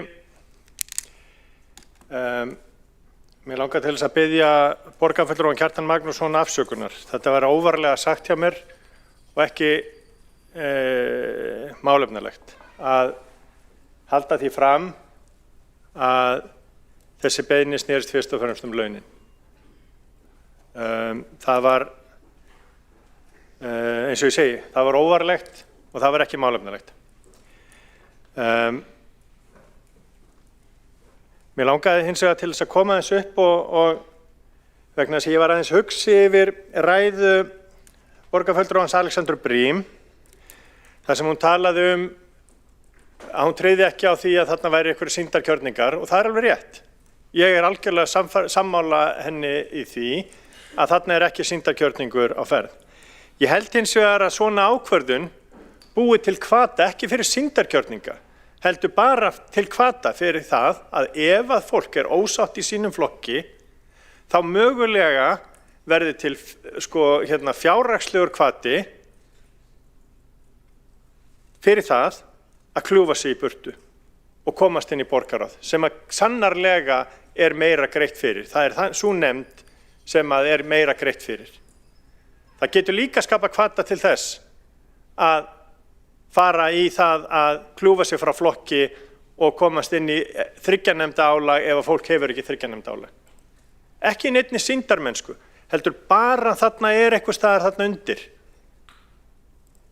Að ef þú ert ósáttur, þá geturðu klofið þig frá flokknuðinum og uppskorið jafnvel meiri laun heldur en þú hafðir áður. Og það getur orðið til þess. Og ég ekki að segja að hérna sé fólk inni sem að hugsi þannig, alls ekki. En við vitum ekki hverju verða í næstu borgarstjórn eða þar næstu. Og það það sem mér finnst vera áhyggjuefni. Svo verð ég að segja að þetta var ekki alveg einfalt mál, augljóslega ekki einfalt mál, að Ólafur F. Magnússon fengi áheyrnarfulltrúa í borgarstjórn fyrir 24 mánuðum síðan. Því að sú beiðni kom fram 28. febrúar en var samþykkt 30. apríl. Þannig að þarna liðu næstu því 2 mánuðir, 2 mánuðir, þar sem að sú beiðni var í vinnslu hjá stjórnsýslu borgarinnar. Það ekki þannig að þetta væri létt verk augljóslega, en mig rekur auðvitað ekki minni til þess. Borgarfulltrúinn Kjartan Magnússon var þarna stundum á vettvangi og mun örugglega segja okkur hvernig þetta var. En þetta tók sinn tíma. Mér þætti eðlilegt að mögulega að opna einhvers konar gagnagátt fyrir borgarfulltrúana ef að þetta snýst það, að þeir hafi upplýsingar meðferð mála. Mér finnst það. En þáttaka í þessum nefndum finnst mér við vera að setja fordæmi með þeim hætti að það ekki vera, mér finnst það að vera með þeim hætti að við getum ekki samþykkt það, því miður.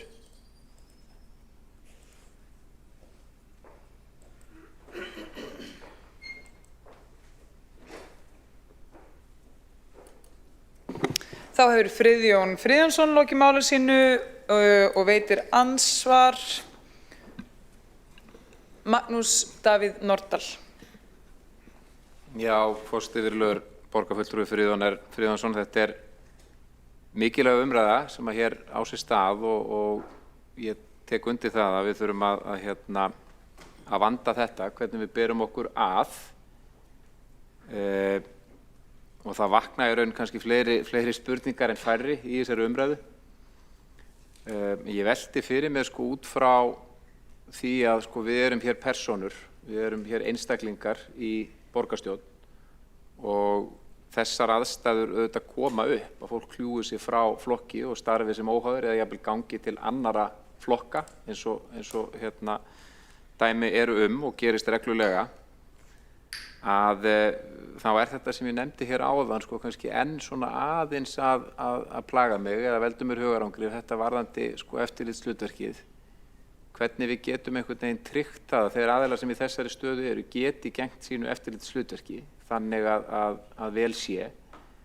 Nú eitt að vera hluti af nefndinni sem eiginlegu meðlimur með atkvæðisrétt. Þetta auðvitað verið að tala áheyrnarfulltrúa eingöngu. Það kannski breytur þessu aðeins. En ég bara velti þessu upp og spyr þig.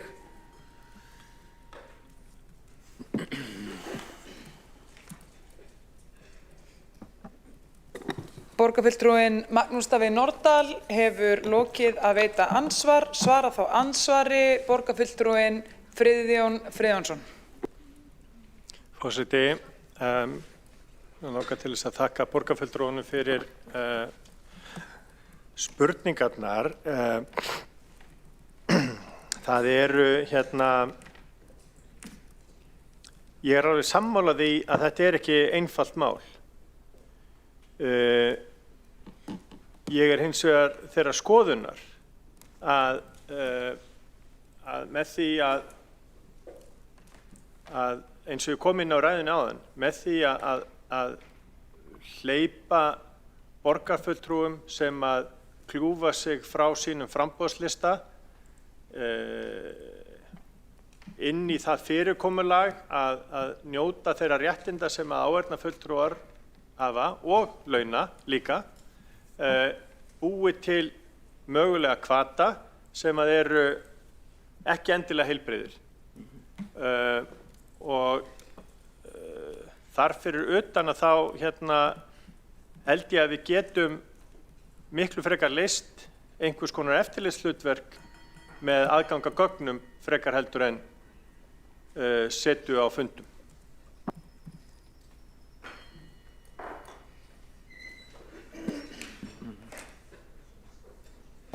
Þá hefur borgarfulltrúinn Friðjón Friðjónsson lokið við að svara andsvari og veitir þá andsvar öðru sinni borgarfulltrúinn Magnús Davíð Nordal. Já, forseti borgarfulltrúi Friðjónsson, takk fyrir þetta svar þitt. Eftir stendur kannski eðli þessara, þetta eru náttúrulega 3 nefndir undir, forsætisnefnd, borgarráð og umhverfis- og skipulagsráð. Þessi hugmynd með einhvers konar aukin aðgang að gögnum er góður að gjalda verð. Mér þykir oft gott í svona aðstæðum kannski að hugsa þetta svona, hvað getur hypotetist skeð, Þú veist, hér erum við 23, hvað ef að sú staða kæmi upp, að það væri allt í einu orðnir 9 fulltrúar hér, eða 10, sem að væru óháðir, vegna einhver atvika sem að kæmi upp í flokkstarfi hjá viðkomandi aðilum. Hver væri staðan þá? Myndum við þá, en þeir væri ekki með meirihluta til að geta skipað sig í nefndir eftir sem áður. Væri þá staðan svo að þeir einhvern veginn væru bara dæmdir úr öllu starfi, óháð þeim skildum og þeim réttindum sem á þeim hvílir. Hér erum við augljóslega ekki með svona marga fulltrúa, en það getur hypotetist skeð og þau fordæmi sem við sköpum þurfa að taka mið af því. Ég velti þessu fyrir mér.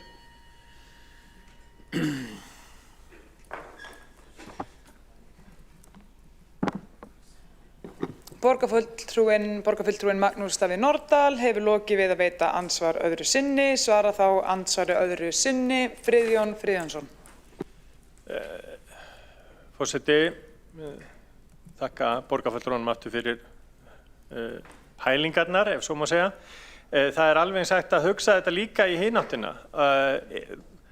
Og ég veit að ég get ekki spurt borgarfulltrúan, en ég spyr frekar þá bara salinn. Erum við þá að opna á það að hér væru 9 áheyrnarfulltrúar í öllum þessum ráðum sem hefðu fullnaðar afgreiðslu? Að við værum með 9 áheyrnarfulltrúa í forsætisnefnd, 9 áheyrnarfulltrúa í borgarráði, til viðbótar við hina?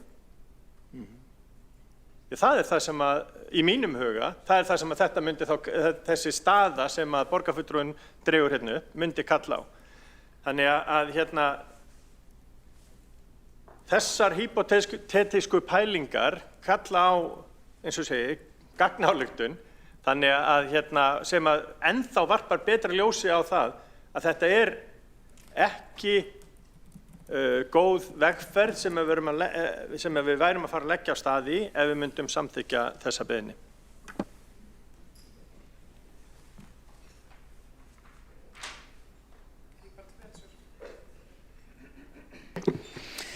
Þá er andsvörum lokið undir þessari ræðu og næst á mælendaskrá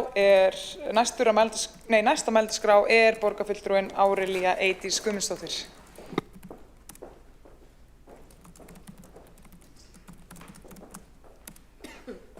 Virðulegi forseti, ágætu borgarfulltrúar. Ég tel að við séum í rauninni svolítið stödd á tímamótum í pólitík ef við horfum bara yfir þetta kjörtímabil sem að við erum búin að vera hérna saman, við sem hér erum flest, höfum verið hér saman í 4 ár og þá er hér ýmislegt gerst á þessum 4 árum sem að er svona bara held ég einkennandi fyrir pólitíkina. Fólk hefur yfirgefið flokk, það hefur skipt flokk, það hefa og núna síðast eru ákveðnir aðilar sem að hafa klofið sig frá flokki og viljað tilheyra óháðum eða sjálfum sér eða flokki sem allavega hefur ekki verið kjörin hingað til. Það er nú þannig að með lýðræðið að við erum öll kjörin, við erum öll með ákveðið atkvæðamagn á bak við okkur og það er í rauninni má segja að ofurvald flokkanna yfir fólki sem kjörið inn líka á grundvelli þess hvað það að því að treyst til ákveðinna starfa. Við höfum öll þá skyldu á herðunum og mörgu leyti held ég að við öll, og við værum kannski ekki að sinna starfa okkar ef við spurðum okkur ekki yfir kjörtímabili á þessum 4 árum þar sem svo margt getur gerst, er ég í réttum flokki? Get ég samþykkt allt sem að flokkurinn vill gera? Ég margoft komist að þeirri niðurstöðu að hugsanlega sé ég ekki í réttum flokki. Ég margoft komist að þeirri niðurstöðu að hugsanlega ætti ég bara ekki að taka afstöðu. En síðan, þegar maður lítur yfir heildarmarkmiðin og horfir yfir stefnumálin, þá tökum maður afstöðu með hvaða hætti vill ég vinna sem besta málefni borgarbúa.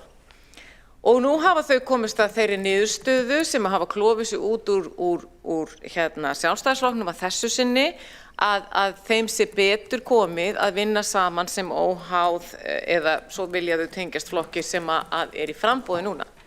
Að mínu viti þurfum við ekki að ræðast þetta. Ég skil nákvæmlega það sem að Friðjón að fara hér og fjalla hér Þetta erfið afstaða, en mér finnst eðlilegt í ljósi þess að hvert okkar kjörið með ákveðið atkvæðamagn á bakvið okkur, að þegar það gerist að fólk rjúi sig frá, að þá geti það fengið að vera áheyrnarfulltrúi og það ekkert að því að það séu 9 áheyrnarfulltrúar í ákveðnum nefndum. Fyrst þegar ég kom inn í skóla og frístundasvið, þá hugsaði ég bara hvernig ósköpunum eigum við nokkur sinni að geta tekið nokkra ákvörðun eða nálgast einhverja skynsama niðurstöðu eða haft góðar umræður og svo sá ég það náttúrulega fljótlega að eina sem þarf að gera hreinlega að stýra því með þeim hætti að það sé skynsamlegt. Þannig að ég hræðist ekki þessa ákvörðun. Ég tel að framtíðar borgarfulltrúar sem hingaðu kjörnir séu með þá skyldu og herðum sér að ávallt að gæta hagsmuna þeirra kjósenda sem standa á bakvið þau og svo meta þau skynsemi þess og flest allir kjósa að gera það með þeim flokki sem að þeir komu til í upphafi starfa. En mér finnst líka, eins og ég segi allt í lífinu, að ef maður efast ekki einhvern tímann, þá held ég að maður sé ekkert endilega að lifa lífinu með opin augu. En það önnur persónuleg skoðun, þannig ég ætla að styðja þessa tillögu núna.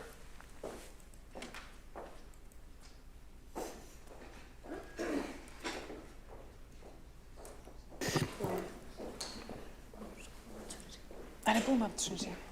Á ég segja að utan.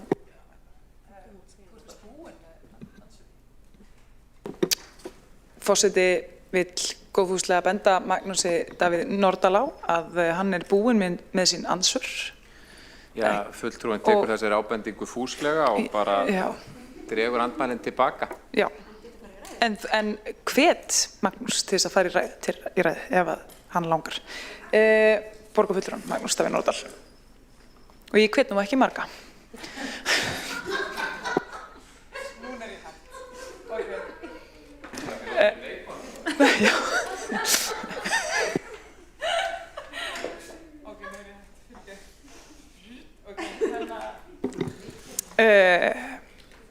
Næst í andsvör Líf Magnúsdóttir. Forseti, já, ég hugsa líka að ákvæði stjórnarskrárinnar varðandi það að kjörnir fulltrúar fylgja sinni sannfæringu. Það ákvæði til þess að koma í veg fyrir spillingu og mútur og fleira slíkt. Hins vegar þetta þannig að við erum hér kjörin af lista, við erum kosin í borgarstjórnarlistakosningu. Og við erum hér í forsvari fyrir stjórnmálaflokk og þá má líka spyrja sig að ef að þú hættir og svo þetta allt túlkunaratriði eins og þið vitið og flokkurinn, hví hefur þú yfirgefið mig, flokkurinn minn, en samt hefur þú yfirgefið flokkinn þinn. Þannig að maður veltir því líka fyrir sér, hver ábyrgð okkar sem erum sannarlega kjörin fyrir stjórnmálaflokk þegar við síðan ekki getum framfylgt stefnuflokksins og þá velti ég því fyrir mér, ætti það viðkomandi ekki bara að fara úr flokknum og leyfa þá öðrum sem að sannarlega fylgja stefnuflokksins að spreyta sig. Og það líka eitthvað sem við getum velt fyrir okkur. Og ég vil líka nefna það að ákvarðanir sem við tökum hér, þær geta haft fordæmisgildi. Þannig að við þurfum að vanda okkur vel í þessu máli og einhvern veginn hugsa máli til enda. En auðvitað við kjörtímabiliðaskipti, væntanlega getur ný sveitarstjórn þá bara tekið líka einhverja aðrar ákvarðanir, jafnvel þó að við sem búin að gefa þetta fordæmi. Ég veit það ekki, en mér finnst að við þurfum að vanda okkur vel og rökstyðja niðurstöðuna vel.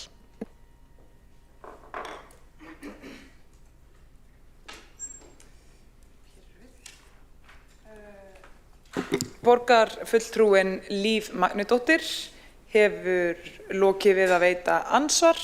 Svarar þá ansvari borgarfulltrúinn Árelía Eydís Guðmundsdóttir.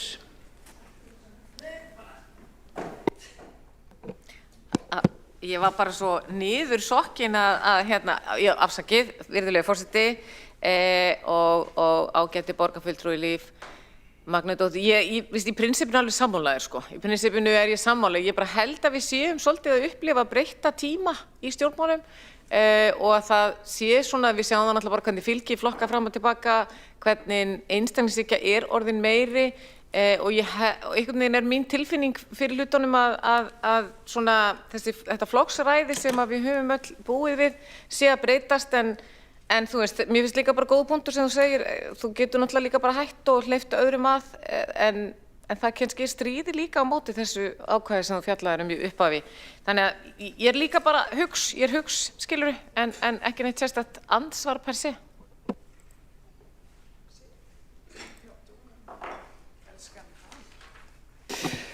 Borgarfulltrúinn Árelía Eydís Guðmundsdóttir hefur lokið við að veita ansvar. Veitir þá ansvar öðru sinni? Nei, svarar ekki ansvari, fyrirgefðu.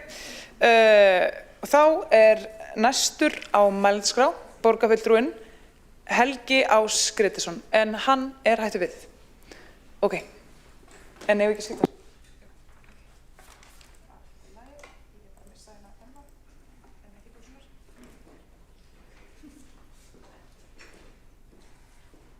Telst þá forseta ekki séu fleiri á mælendaskrá.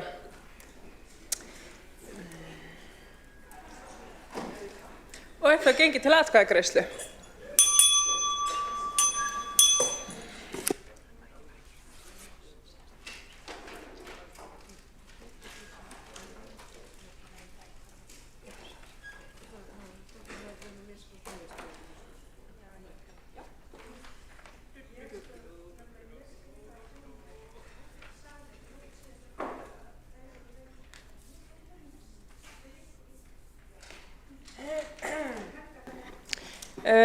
Þá gengið til atkvæðagreiðslu tillögu nr. 16 og útsendri dagskrá sem tillaga borgarfulltrúa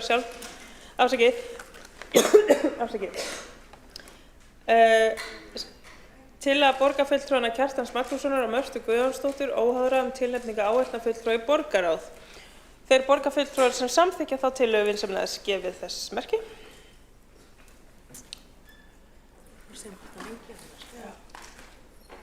Endilega halda upp í grænu spjöldunum þannig að þetta færist rétt til bókar.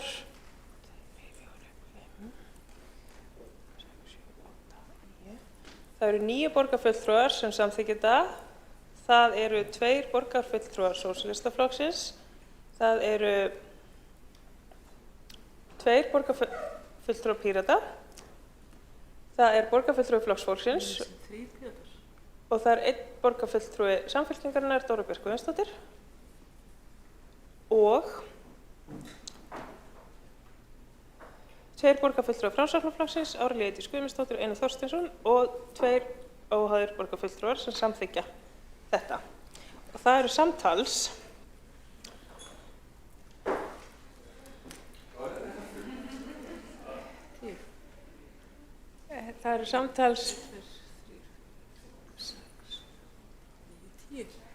það eru 10 sem að segja já, þeir borgarfulltrúar sem eru á móti.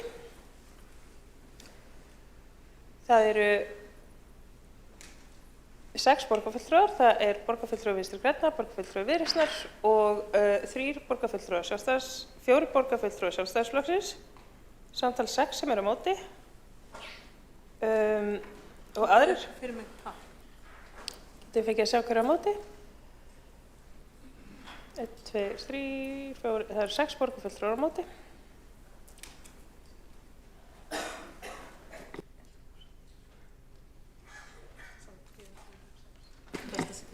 Aðrir borgarfulltrúar sitja hjá og þá er þetta samþykkt með 10 atkvæðum gegn 6 og þá göngum við til 17. liður útsendri dagskrá sem er til að borgarfulltrúana Kjartans Magnússonar og Mörtu Guðjónsdóttur óháðra tilnefningu áheyrnarfulltrúa í forsætisnefnd. Þeir borgarfulltrúar sem samþykkja.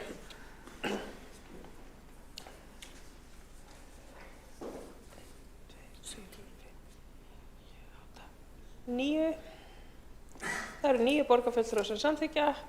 Atkvæðagreiðslan er eins nema að það er 1 borgarfulltrúi sósíalista sem segir já, þeir sem á móti hverju vera. Það eru 7 borgarfulltrúar á móti, það er borgarfulltrúi sósíalistaflokksins, borgarfulltrúi Vinstri grænna, borgarfulltrúi Viðreisnar og allir 4 borgarfulltrúar Sjálfstæðisflokksins og aðrir sitja hjá. Reiknast á forseta til þess að að tillagan sé samþykkt með 9 greiddum atkvæðum gegn 7 atkvæðum. Þá gengur til atkvæðagreiðslu tillögu 18 útsendri dagskrá það til að borgarfulltrúana Kjartans Magnússonar og Mörtu Guðjónsdóttur óháðar tilnefningu áheyrnarfulltrúa umhverfis- og skipulagsráð. Þeir borgarfulltrúar sem samþykkja.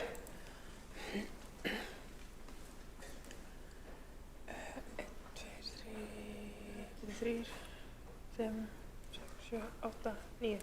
Það eru 9 borgarfulltrúar sem samþykkja. Gæti ég fengið að sjá aftur.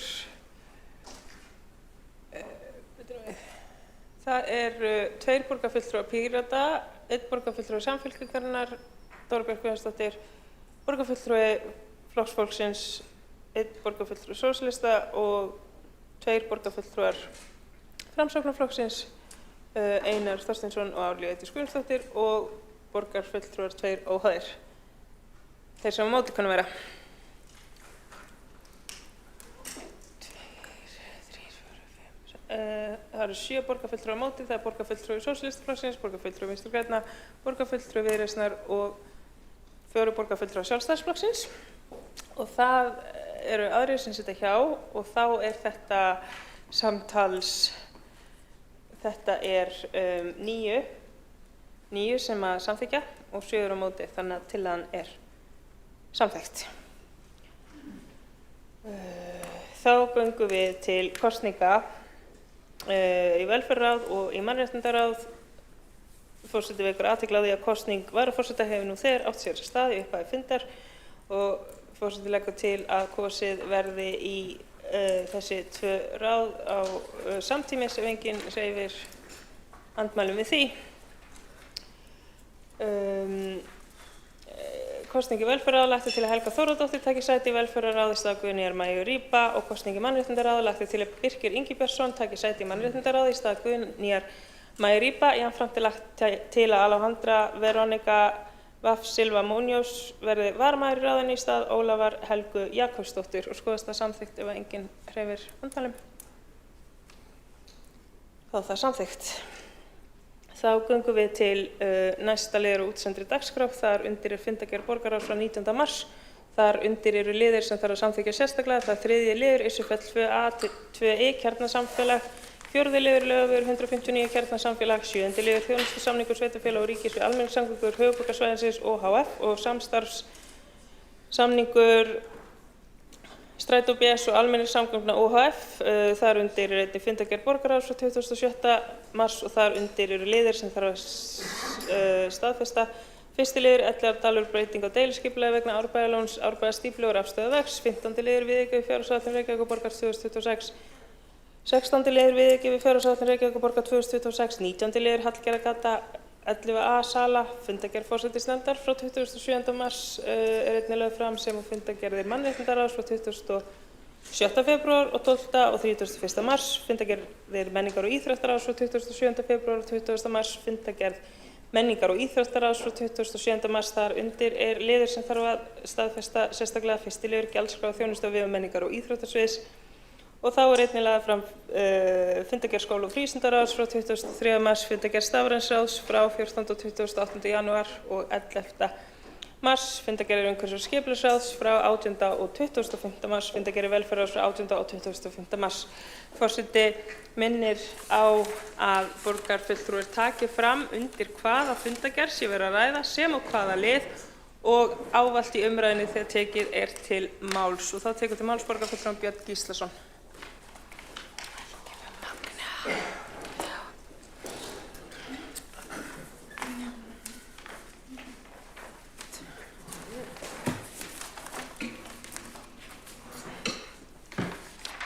Forseti, ágætu borgarfulltrúar, ég kveð mér hljóðs undir lið 1 í fundargerð borgarráðs frá 27. mars síðastliðnum, sem var breytingu á deiluskipulagi í Elliðaárdal vegna Árbæjarlóns, Árbæjarstíflu og rafstöðvarvegs.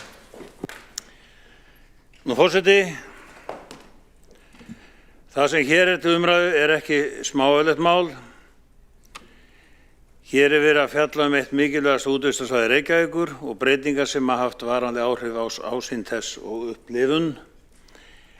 Ég get ekki með nokkru móti fallist á þá niðurstöðu sem virðist vera að réttlæta þá aðgerð að tæma Árbæjarlónið með þeim hætti sem gert var.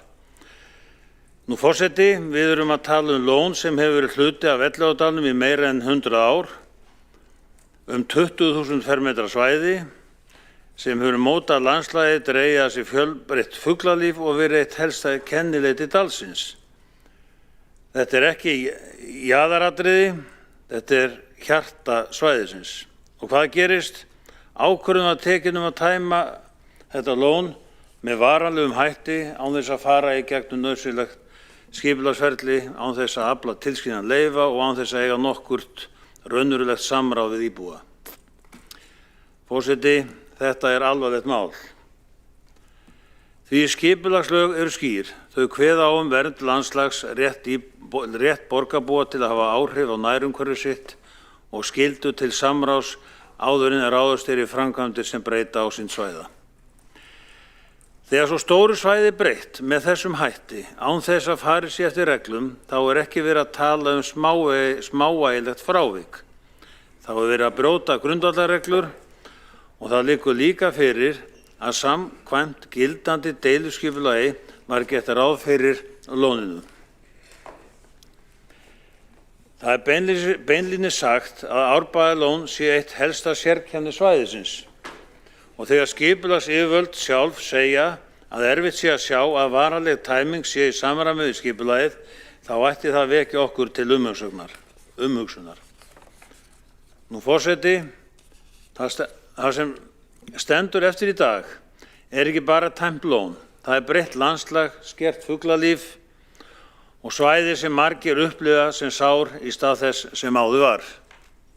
Og þá spyr maður, hvernig gat þetta gerst? Hvernig gat svo umfangsmikil ákvörðun verið tekin án þess að fara í gegnum eðlilegt ferli, án þess að borgaryfirvöld gripu inn í, án þess að íbúar fengu að tjá sig? Forseti, við verðum líka að horfa fram á við og það er mín skýra afstaða að þessi framkvæmd var röng, bæði í efni og aðferð. Og það þarf að leiðrétta það þarf að skoða án tafar að færa lónið aftur í það horf sem deiliskipulag gerir ráð fyrir. Og það þarf að gera það með réttum hætti, með lögbundnu ferli, með samráði og með virðingu fyrir svæðinu og þeim sem það nýta. Þá þarf einnig að fara yfir hver bar ábyrgð, hvernig þetta gat gerst og tryggja að slíkt endurtaki sig ekki. Forseti, Elliðaárdalur er ekki bara land, hann er hluti af sjálfsmynd borgarinnar. Við berum ábyrgð á því að vernda hann, ekki breyta honum með geðþótta ákvörðunum. Ég hvet borgarstjórn til að taka þetta mál föstum tökum, leiðrétta það sem miður fór og tryggja að ákvarðanir framtíð svæðisins verði teknar af fagmennsku og virðingu fyrir íbúum borgarinnar. Forseti, það liggur fyrir að þetta mál er til meðferðar hjá dómstólum. Nánar tiltekið fyrir Landsrétti. Við þær aðstæður tel ég þá óvarlegt og í raun óviðeigandi að halda áfram og afgreiða varanlegt deiliskipulag til auglýsingar á þessu stigi. Við eigum að sýna dómstólum og réttaríkinu þá lágmarksvirðingu að bíða niðurstöðu málsins áður en frekari varanlegar ákvarðanir eru teknar. Á þeirri forsendu leggjumst við gegn málinu eins og það liggur fyrir. Forseti, ég loki máli mínu. Björn Gíslason, borgarfulltrúi, hefur lokið máli sínu. Magnea Gná Jóhannsdóttir, borgarfulltrúi, tekur næsti máls. Forseti, ágæta borgarstjórn, ég kem upp í 6. lið fundargerðar skóla- og frístundaráðs, fundur nr. 310 frá 23. mars síðastliðinn ef ég man rétt. En 6. liðurinn fjallar tillögu sviðsstjóra skóla- og frístundasviðs breytingu á reglum þjónustu frístundaheimila. En þær breytingar fela í sér að opnunartími frístundar fer úr því að vera til 5 á daginn til 16:30, sem náttúrulega ekkert annað en þjónustuskerðing við barnafjölskyldur í Reykjavík. Og ég vil beina því til meirihlutans að spyrja hvers vegna þið ákvaðið að gera þetta. Það sem ég hef einna helst áhyggjur af í fyrsta lagi þetta þjónustuskerðing við íbúa borgarinnar.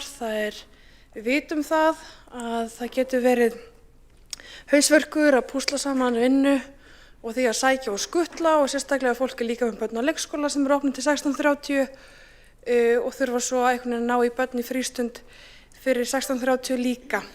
Þannig að ég vil fá svör við því hvers vegna þau ákveða að stytta þjónustu við barnafjölskyldur, og svo það hitt, hvernig meirihlutinn hyggst ráða inn starfsfólk. Við vitum það erfitt að ráða inn starfsfólk í frístundaheimilinu eins og Það fagfólk sem ég þekki sem starfar innan þess að geira hefur bent á að það gæti orðið jafnvel erfiðara að ráða inn starfsfólk. Það munar þennan hálftíma á hverjum degi þegar það kemur að launum og kjörum fyrir fólk sem að vinna þetta starf sem ekki fullt starf, og þetta 2,5 tími á viku, og það munar þegar það kemur að launum. Þú ert að ráða inn ofta námsfólk eða fólk sem að vinna hlutastarf við þetta starf á frístundaheimilum. Þannig að það svona spurningin, hvernig ætlar meirihlutinn þá að tryggja að hægt verði að ráða fólk þarna inn, og hvort að ég fara þá einhver aðra aðgerðir, til dæmis að móta full starf eða vera með einhvers konar starfamóti á morgnana. Hægt væri til dæmis að ráða inn fagfólk sem væri að sinna ákveðnum hlutum á morgnana, til dæmis skólaforðunarverkefnum eða öðrum verkefnum, til þess að ná upp í fullstarf. En við vitum það að það áskorun nú þegar að ráða inn fólk, og ég hef verulegar áhyggjur því að við munum ekki ná að ráða inn fólk næsta haust, af því það munar þannig hálftíma, og þetta algjörlega óboðleg þjónustuskerðing við börn og barnafjölskyldur í borginni. Magnea Gná Jóhannsdóttir, borgarfulltrúi, hefur lokið máli sínu. 2 borgarfulltrúar hafa óskað eftir að veita andsvar og veita það andsvar Helga Þórðardóttir. Já, forseti og ágætu borgarfulltrúar, ég vil þakka borgarfulltrúan Magneu Gná fyrir þessa fyrirspurn og ég hafði nákvæmlega sömu vangaveltur þegar ég kom og tók við skóla- og frístundaráði, vegna þess að ég var mjög hissa á þessari ákvörðun fyrir meirihluta, en þetta var ákveðið í tíð fyrir meirihluta þegar borgarfulltrúin Árelía Eydís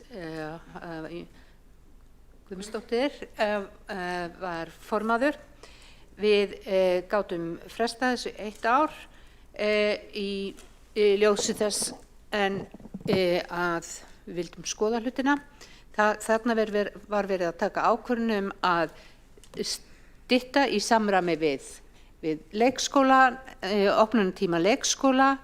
Það var hægt að brúa þetta bil síðasta ári, en sviðið sér ekki fært lengur. Ég svara þessu betur seinna. Helga Þórðardóttir, borgarfulltrúi, hefur lokið við að veita ansvar. Svara það ansvari borgarfulltrúi Magnea Gná Jóhannsdóttir. Forseti, þessi ákvörðun tekin, eða hún lögð fram þessi tillaga, þessar útfærslu lögð fram formlega 16. mars 2026 og tekin ákvörðun 23. mars. Þá formulega afgreiðsla þessa máls tekin fyrir í skólafrístundaráði eða útfærslan. Ef að meirihlutin hefði viljað halda áfram þessar þjónustu eins og ég svo sannarlega vil og ég ætla að vona að meirihlutin vill gera, þá hefði hann geta ekki ráðast í þessar aðgerðir, dregið þetta tilbaka. En með því að samþykkja þetta núna í skólafrístundaráði meirihlutin að segja að þau vilji skerða opnunartíma á frístundaheimilum. Vissulega var fjárhagsaðstaðan mjög erfið árið 2023. Við þekkjum það öll, 2002, 2003, þegar við vorum í 16 milljarða halla. En nú erum við á öðrum stað og við eigum að geta sett þessa þjónustu í forgang. Og þess vegna finnst mér algjörlega glórulaust þegar við áætlum að skilja 5 milljarða afgangi að við séum að skera niður þessa þjónustu. Magna Gná Jóhannsdóttir, borgarfulltrúi, við lokið við að svara andsvari og við það ansvari eru sinni borgarfulltrúin Helga Þórðardóttir. Forseti og ágætu borgarfulltrúar, ég ítreka að þetta var ákvörðun sem var tekin fyrir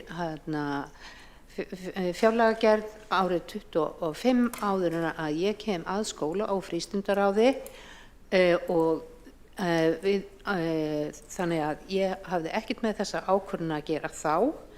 Þannig ég hvet bara þá sem voru þarna í skólafrístundaráði að staðfesta þessa sögu mína. Ég hafði alveg nákvæmlega sömu áhyggjur með starfsfólk en ég hef fengið fullvissu frá ráðinu að þar sé hægt að leysa það á ýmsan hátt og ég bara ítreka það að þessi tillaga er ekki samþykkt, hún fer fyrir borgarráð á fimmtudaginn. Helga Þórðardóttir, borgarfulltrúi, við lokið við að veita ansvari öðru sinni og svara þá ansvari öðru sinni borgarfulltrúi Magna Gná Jóhannsdóttir. Forseti, borgarfulltrúin sem hér í andsvari við mig tók þessa ákvörðun á skólafrístundaráðsfundi síðasta fundi. Það liggur fyrir í fundagerð ráðsins frá því mars. Þar ákvörðun tekin þessa útfærslu og það raunveruleikinn sem við erum að ræða hér. Við getum alveg farið í fabuleringar einhverja fjárhagsstöðu 2004, hún var slæm og við þurftum að fara í hagræðingaraðgerðir, nú staðan önnur. Við áætlum að skila 5 milljörðum í afgang, en þetta ætlum við að skera niður. Þjónustu við börn, akkúrat núna. Auðvitað þurftum við að ráðast í ýmsar erfiðar ákvarðanir. Þetta þó kom aldrei til framkvæmda, af því það var þá hagrægt fyrir þessu innan sviðsins. En núna á að bakka með þetta þegar fjárhagsaðstaðan þessum stað. Það mjög furðuleg forgangsröðun. Magna Gná Jóhannsdóttir, borgarfulltrúi, hefur lokið við að svara ansvari öðru sinni og veitir þá ansvar borgarfulltrúin Alexandra Briem. Já, forseti, ég vildi kannski bara staðfesta það svo að við getum fært okkur frá því að kalla það fabuleringar að þetta var það sem gerðist. Það var samþykkt þegar við vorum að reyna að finna leið til þess að láta fjárhagsramma skóla- og frístundasviðs ganga upp í formennskutíð Árelíu Eydísar Guðmundsdóttur. Það var erfitt og við unnum vel saman í þessu og vorum að velja bara milli mjög erfiðra kosta og svo tekst þeim vissulega og það var, ef ég skildi rétt, einmitt Helga Þórðardóttir sem að barðist bara svolítið fyrir því að þau myndu finna einhverja leið til að láta ekki koma til áhrifa strax. Ég hef ekki verið í skóla- og frístundaráði síðan þá, þannig ég hef ekki verið jafn mikið inn í beinlínis hvernig þau eru að skipta upp forgangsröðu fjármuna sem þau fá í sínum ramma. En þetta ég skilst að þau telji sig ekki lengur geta fundið þetta innan ramma og þetta er þá sá rammi sem þau hafa. Til þess að þetta geti komið til framkvæmda þá þarf að uppfæra reglurnar og það ákvörðun sem er núna til sem sagt ákvörðunar og við getum ekki látið þau framkvæma þjónustu sem það hafi ekki fjármagn fyrir með því að banna þeim að breyta reglunum þrátt fyrir að við höfum tekið þeim fjármagnið. Alexandra Briem, borgarfulltrúi, hefur lokið við að veita svara það ansvari borgarfulltrúi Magna Gná Jóhannsdóttir. Forseti, rammi fjárhagsáætlun þessa árs var gerður á núverandi meirihluta. Ef að núverandi meirihluti vill tryggja þjónustu þá ekkert mál að breyta því með ramma og hefði verið hægt að gera. Að því nú tanglegast borgarfulltrúar meirihluta á því að þeim sé svo áfram að tryggja þjónustu. Og þess vegna spyr ég borgarfulltrúan hvers vegna ekki farið í því að breyta rammanum ef að það á að tryggja þessa þjónustu. Ekki nema það sé þá bara skýr vilji til þess að skerða niður þessa þjónustu þrátt fyrir að rekstrarstaða borgarinnar sé önnur en hún var árið 2004 og núna sé svigrúm vissulega í rekstri borgarinnar til þess að ráðast í þessu útgjöld og tryggja þessa þjónustu. Magna Kná Jóhannsdóttir, borgarfulltrúi, hefur lokið við að svara andsvari, veit það ansvar öðru sinni. Telst að ansvari lokið undir þessari ræðu. Borgarfulltrúin Árelía Eydís Guðmundsdóttir er á mælendaskrá þar sem ekki er hægt að óska eftir að veita ansvar þegar ræðu er lokið. En forseti getur sett borgarfulltrúan á mælendaskrá sem er ekki næst en borgarfulltrúin er á mælendaskrá. Þá tekur næst til máls borgarfulltrúin Sara Björk Sigurðardóttir.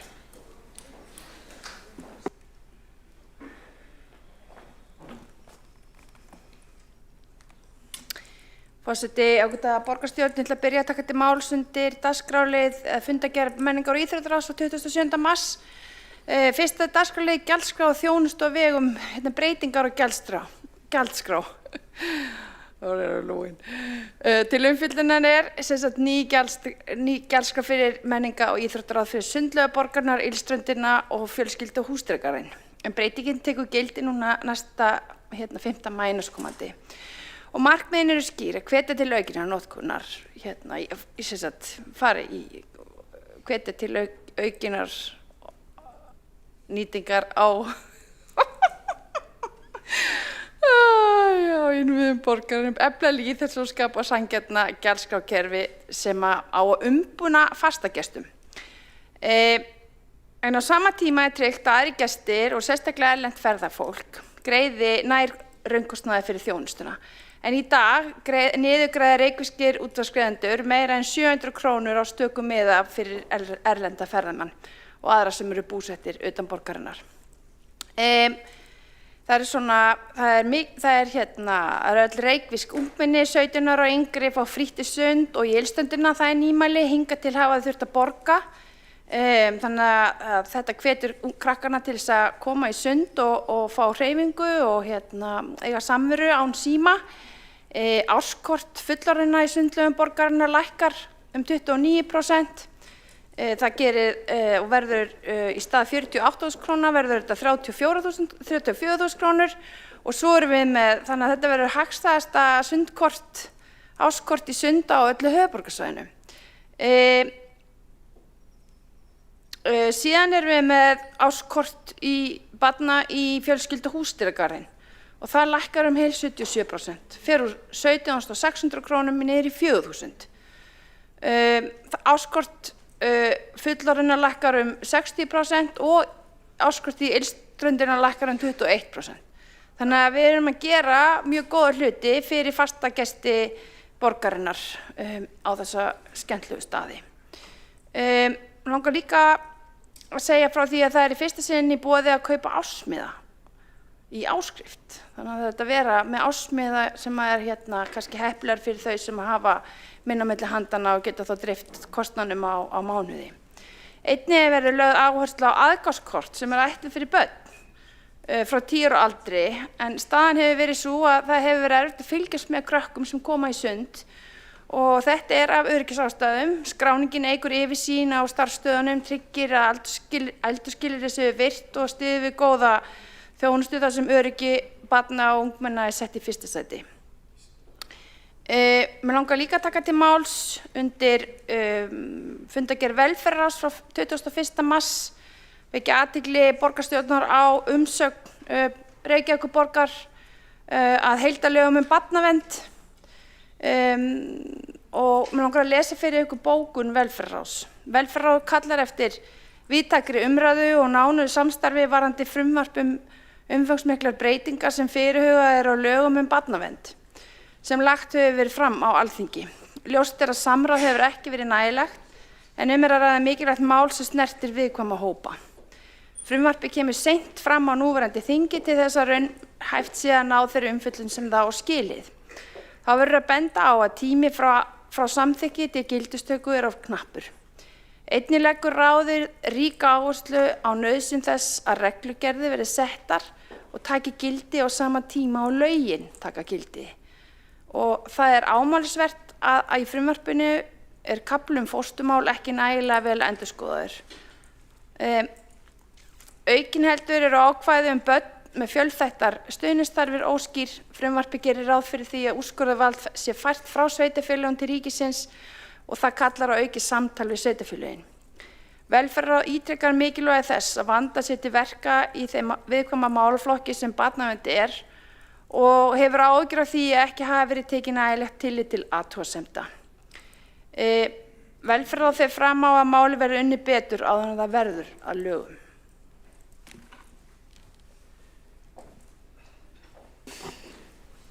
Sara Björk Sigurðardóttir, borgarfulltrúi, hefur lokið máli sínu. Var borgarfulltrúi ósk eftir að veita ansvar. Friðjón R. Friðjónsson, borgarfulltrúin, hefur óskað eftir að veita ansvar. Forseti, þetta nú ekki eigilegt ansvar. Mér langaði bara til þess að þakka borgarfulltrúinu fyrir að vekja athygli á þessari bókun velferðarráðs vegna þess að þetta sannarlega áhyggjuefni, þessi lagabálkur og þetta frumvarp og það var gott að sjá að bókun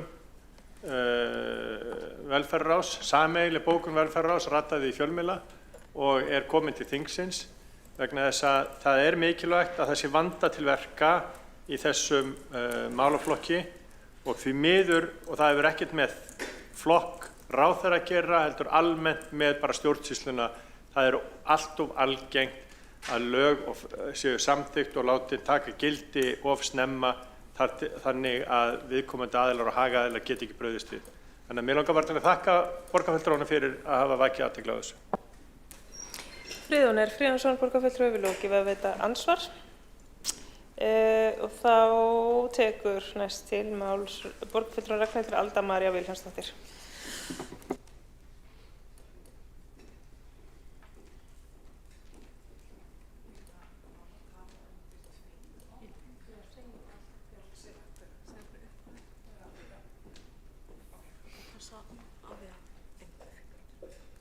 Já, það biður ekki við.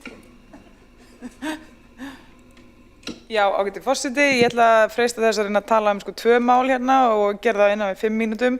Það sem sagt fundargerð borgarráðs frá 19. mars. Mér langar að nefna annars vegar 3. lið og hins vegar 7. lið. 3. verandi Yrsufell og 7. lið verandi þjónustusamningur sveitarfélaga og ríkis. Þetta með Yrsufell, ég veit ekki hversu mörg ykkur hafi tekið eftir þessu, þetta varandi co-housing sem sagt.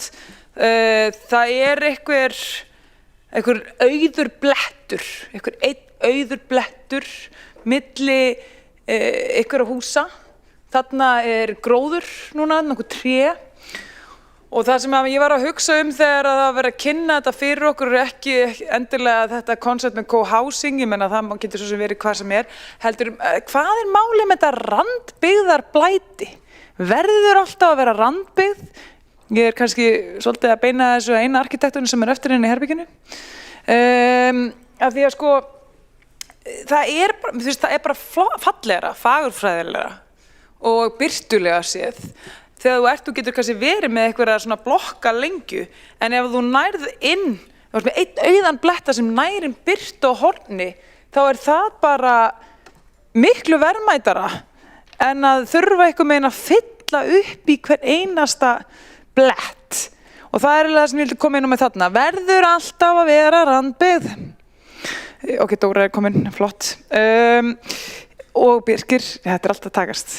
Allavega, svo það hitt, varandi strætó. Og það sem sagt pæling sem ég var með hérna á fundum sjálfum í borgarráði. Mér langar að taka hans fyrir aftur og það þetta að ég bara mikið að velta fyrir mér hvaða verkfæri við sem borgarfulltrúar Reykjavíkurborgar höfum til þess að ná árangri fyrir okkar notendur, sem sagt notendur strætó innan okkar sveitarfélags. Þannig að ég svolítið reki mig á það þessu kjörtímabili að við erum hérna að diskutera að vera í minnihlutanum og meirihlutanum að það vanti stoppistöð hér, það þarf eiginlega að græja hérna helstu aukatíðni hér eða eitthvað fleira, svona ábendingar sem við erum að fá frá okkar íbúum sem að koma bara til að deyja í stjórn strætó, skilji. Og þú veist, þannig að maður eitthvað reynir að hérna ræðum þetta og gera eitthvað í þessu og það alltaf bara stjórn strætó og það alltaf bent á einhvern annan og enginn eitthvað geti gert nokkuð. Og ég bara velti fyrir mér, sko, þú veist, að því að ef að markmið okkar, ok, frábært að ríki vilja koma með meiri pening og svo framvegis, en markmið okkar með breytingum hlýtur að vera það að við séum betur, þú veist, í betra færi til þess að ná árangri, veit þið, fyrir okkar þjónustu þegar, skilji. Og og samkvæmt þessum samstarfssamningi þá erum við bara með enn færri tækifæri til þess að þú veist, þetta er komið enn lengra frá okkur, sko. Þannig að ég vegna þess að þessi stjórn Strætó sem að verður held ég ekki skipun einum einasta pólitísku fulltrúa, ef ég man rétt, að hún er þá þú veist, þau eru ekkert að fara að taka mið af þjónustu þörf barna í Grafarvogi frekar en núverandi þörf Strætó, skilji. Þannig að ég bara velti fyrir mér, þú veist,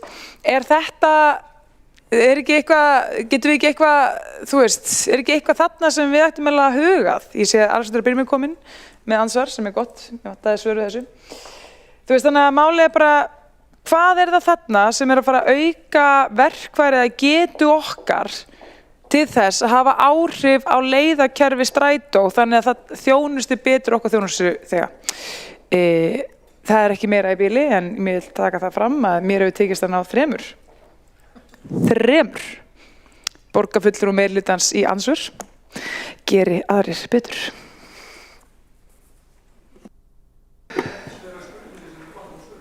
Ragnhildur Alda María Vilhjálmsdóttir borgarfulltrúi hefur lokið máli sínu. 3 borgarfulltrúar hafa óskað eftir að veita ansvar og veita það ansvar borgarfulltrúi Dóru Björk Guðjónsdóttir.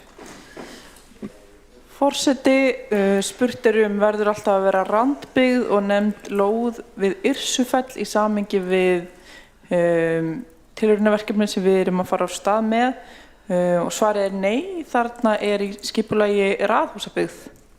Þess vegna skil ég ekki alveg spurninguna í þessu samhengi. Dóra Björk Guðjónsdóttir borgarfulltrúi hefur lokið við að veita ansvar. Borgarfulltrúan hefur ekki óskað eftir að svara ansvari.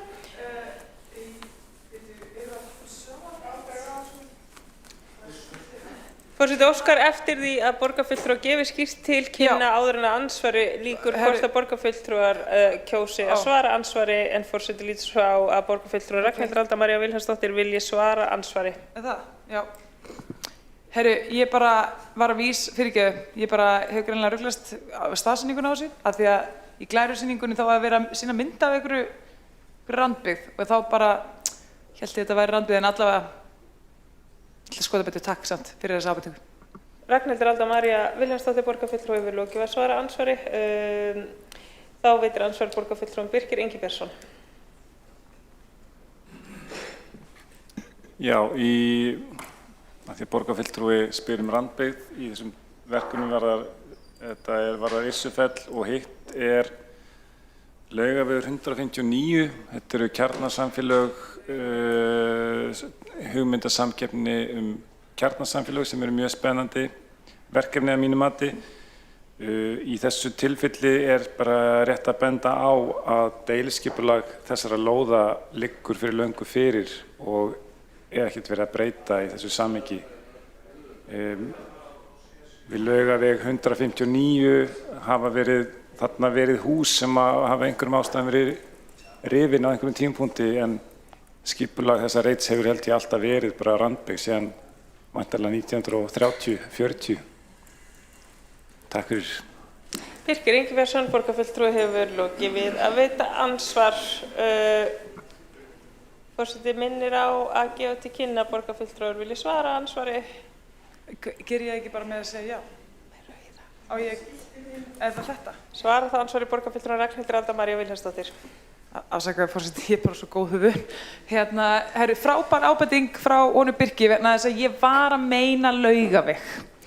Ekki og það útskýrir að því ég var með þessa blokkaleikju en þetta er bara góð punktur frá Birki, það er nefnilega þetta, þú veist, ég kannski velti fyrir mér eins og þarna erum við deiliskipulag sem er í gildi en ég held að þetta svæði sérstaklega hefði rosa gott að því að vera með svona opna innleið að einhverjum garði frá götu. Þannig að kannski er líka bara þetta pælingin, við erum með eitthvað deiliskipulög og svo er eitthvað húsrifið eða eitthvað og ég held að við eigum þessa lóð samt af því að annars væri við ekki að bjóða hana út. Er eitthvað tíman, því við erum með stefnu þú veist, að vilja fjölga trjám og vera eitthvað með eitthvað svona græn svæði, þú veist, væri þetta ekki svona til dæmis klassískur reitur sem væri bara, herru, hér er gott að grípa tækifærið, vera bara með lítinn garð, í staðan fyrir að fylgja einhverju, þú veist, 90 ára gömlu deiliskipulagi eða 80 ára með það sem að borgarfulltrúinn Birkir Ingibergsson hélt. Takk. Ragnhildur Alda María Vilhjálmsdóttir, borgarfulltrúi hefur lokið við að svara andsvari og veitir það andsvari öðru sinni borgarfulltrúinn Birkir Ingibergsson. Já, takk fyrir. Sko, mér finnst þetta bara áhugavert umræða. Þetta deiliskipulag eða hugmyndasamkeppnin sem þarna til umfjöllunar býður vissulega upp á það að þarna komi fólk með tillögur að einhverju uppbroti. Það er í rauninni hugmyndasamkeppnin opnar á það. Ég ósammála því að þarna sé rétti tímapunkturinn til þess að gera rof í byggðina. Ég held að það væri fallegri götumynd ef þarna væri byggt upp í þetta gat. Það aðgengi að inngarðinum í opnun í reitnum sem í beinu framhaldi af Mjölnisholti sem hana litlu vestar. Já, þessi reitur, ég svo sem veit ekki nákvæmlega hvernig þetta var byggt, en þetta byggt í kringum vantilega 1930-40 fyrir Ísa og hefur verið gert teiknað sem randbyggð síðan þá og ég held að það sé einhverju leyti svona fallegri hugsun að klára þá byggð. Birkir Ingibergsson, borgarfulltrúi hefur lokið við að veita andsvari öðru sinni og svara það andsvari öðru sinni borgarfulltrúin Ragnhildur Alda María Vilhjálmsdóttir. Já, takk fyrir þessi svör og kæri forseti. Þarna kannski líka vaknaði svona aðra spurningar varðandi þetta sem þú veist, hver ákveður skilmálana í þessari hugmyndasamkeppni, þú veist, hvenær, og þegar við erum bara með svona til dæmis þessa lóð þarna, hver ákveður það að þarna eigi að byggja, þú veist, hvernig virkar þetta ferli, af því að hefur við sem stjórnmálamenn einhverja leið til þess að segja, herru, þessi lausi reitur, gerum hann að litlum garði. Að því sögðu, þá er ég á þeirri línu þarna að þetta væri geggjaður stað til þess að koma inn einmitt litlum garði, frekar en að byggja hana og ég held að það sé allri randbyggð hollt og gott að vera með eitt stórt opið svæði að, það er bara umhverfissálfræðileg sjónarmið þar að baki, það er bara fólk finnst allt í lagi að vera í UI, það finnst óþægilega að vera alveg lokað af og það er betra ef að innkoman inn í bakgarð randbyggðarinnar er stór og mikil frekar en lítil. Anyways, þannig að, já, takk. Ragnhildur Alda María Vilhjálmsdóttir, borgarfulltrúi hefur lokið við að svara andsvari öðru sinni og veitir það andsvari Alexandra Brím, borgarfulltrúi.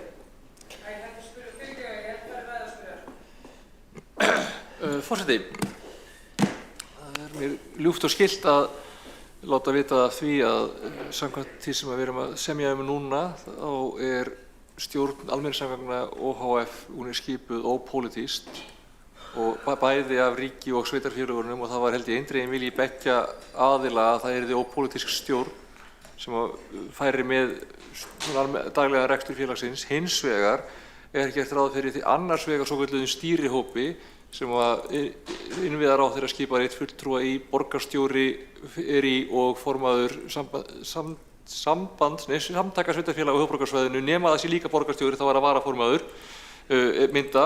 Það svona æðsta ákvarðanatökuvaldið svona þegar kemur að stefnumótun. Svo líka svokallaður samráðshópur sem að sveitarfélögin og ríkið skipa fulltrúa í sem eru vettvangurinn til þess að koma svona pólitísku skilaboðum með að við viljum skoða meira svona þarna eða svona þarna. En það eru ekki stjórn félagsins upp á ársreikning eða eitthvað svoleiðis að gera. Alexandra Brím, borgarfulltrúi hefur lokið við að veita andsvar. Telst á andsvörum lokið undir það. Svarar það andsvari borgarfulltrúi Ragnhildur Alda María Vilhjálmsdóttir. Já, sko, mjög gott svar. Ég rosa ánægð að, kæri forseti, að hún hljópinn til þess að segja mér þetta. Af því að ég bara raun að velta fyrir mér finnst, sko, þú veist, það til þessi svona stóru vettvangar, sko, þú veist, eins og þú varst að lýsa þarna. En í raun og vera sem okkur vantarlega hér bara að það sé einhver einn fulltrúi hjá okkur sem að geti líka vegna þess að bara með við, þú veist, eins og lýsingar sem að borgarfulltrúi var meðvarandi bara sína stjórnarsetu að hún mæti vegg þegar hún segir, herru, það þarf að gera þetta hérna eða hér eða þetta hérna þar, að þá enginn til í að vera með í þeirri vegferð að einhvern veginn bæta, fjölga stoppistöðum í Reykjavík sérstaklega, skilji. Þannig að ég, þannig að ég er svona að segja að mér finnst ef við ætlum að ná árangri fyrir okkar þjónustuþega þá þyrftum við að geta verið bara með einhvern borgarfulltrúa eða einhvern fulltrúa þarna inni sem væri gæti með einhverju umboði sagt það vantar að fjölga stoppistöðum til dæmis sjá hinu húsinu eða eitthvað, skilju. Og það bara gert. Það það sem ég spæli. Ragnhildur Alda María Vilhjálmsdóttir borgarfulltrúi hefur lokið við að svara andsvari og veitir það andsvari öðru sinni borgarfulltrúin Alexandra Brím. Forseti, já, það pæling. Hluti af þessari breytingu samt líka að reyna að færa umsýslu almenningssamgangna meira í svona sameiginlegt til að gera hlutlaust apparat sem bara hugsar það að veita góða þjónustu með því umboði og þeim fjármunum sem því falið og fjær þessu ég fulltrúi X sveitarfélags og ég ætla að passa upp á þjónustu innan X sveitarfélags og ef þið ætlið að spara peninga með því að draga úr þessari leið sem snertir mig þá vil ég að við greiðum minna inn í það eða þá vil ég líka við skjörtum hjá okkur öðru félagi eða whatever. Það hefur verið að reyna að færa þetta svona aðeins í annan farveg. Það líka samt líka þannig að við sveitarfélög geta áfram sagt þegar við viljum auka þjónustu í þetta hverfi og við viljum sjá hvað það kostar og við viljum bara meta þá hvort við viljum borga fyrir það eða eitthvað svoleiðis. En það ekki í þessu beina stjórnarfyrirkomulagi ef þetta fer svona. Alexandra Brím borgarfulltrúi lokið við að veita andsvari öðru sinni og svara það andsvari öðru sinni borgarfulltrúi Ragnhildur Alda María Vilhjálmsdóttir. Borgarfulltrúin hefur nú þegar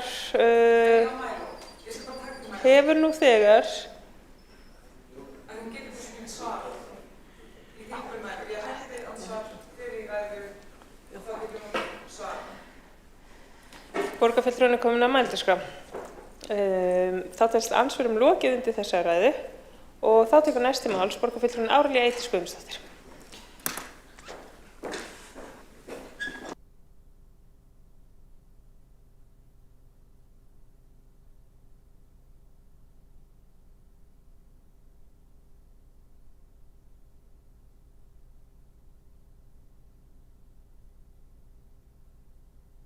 Kveikja, já.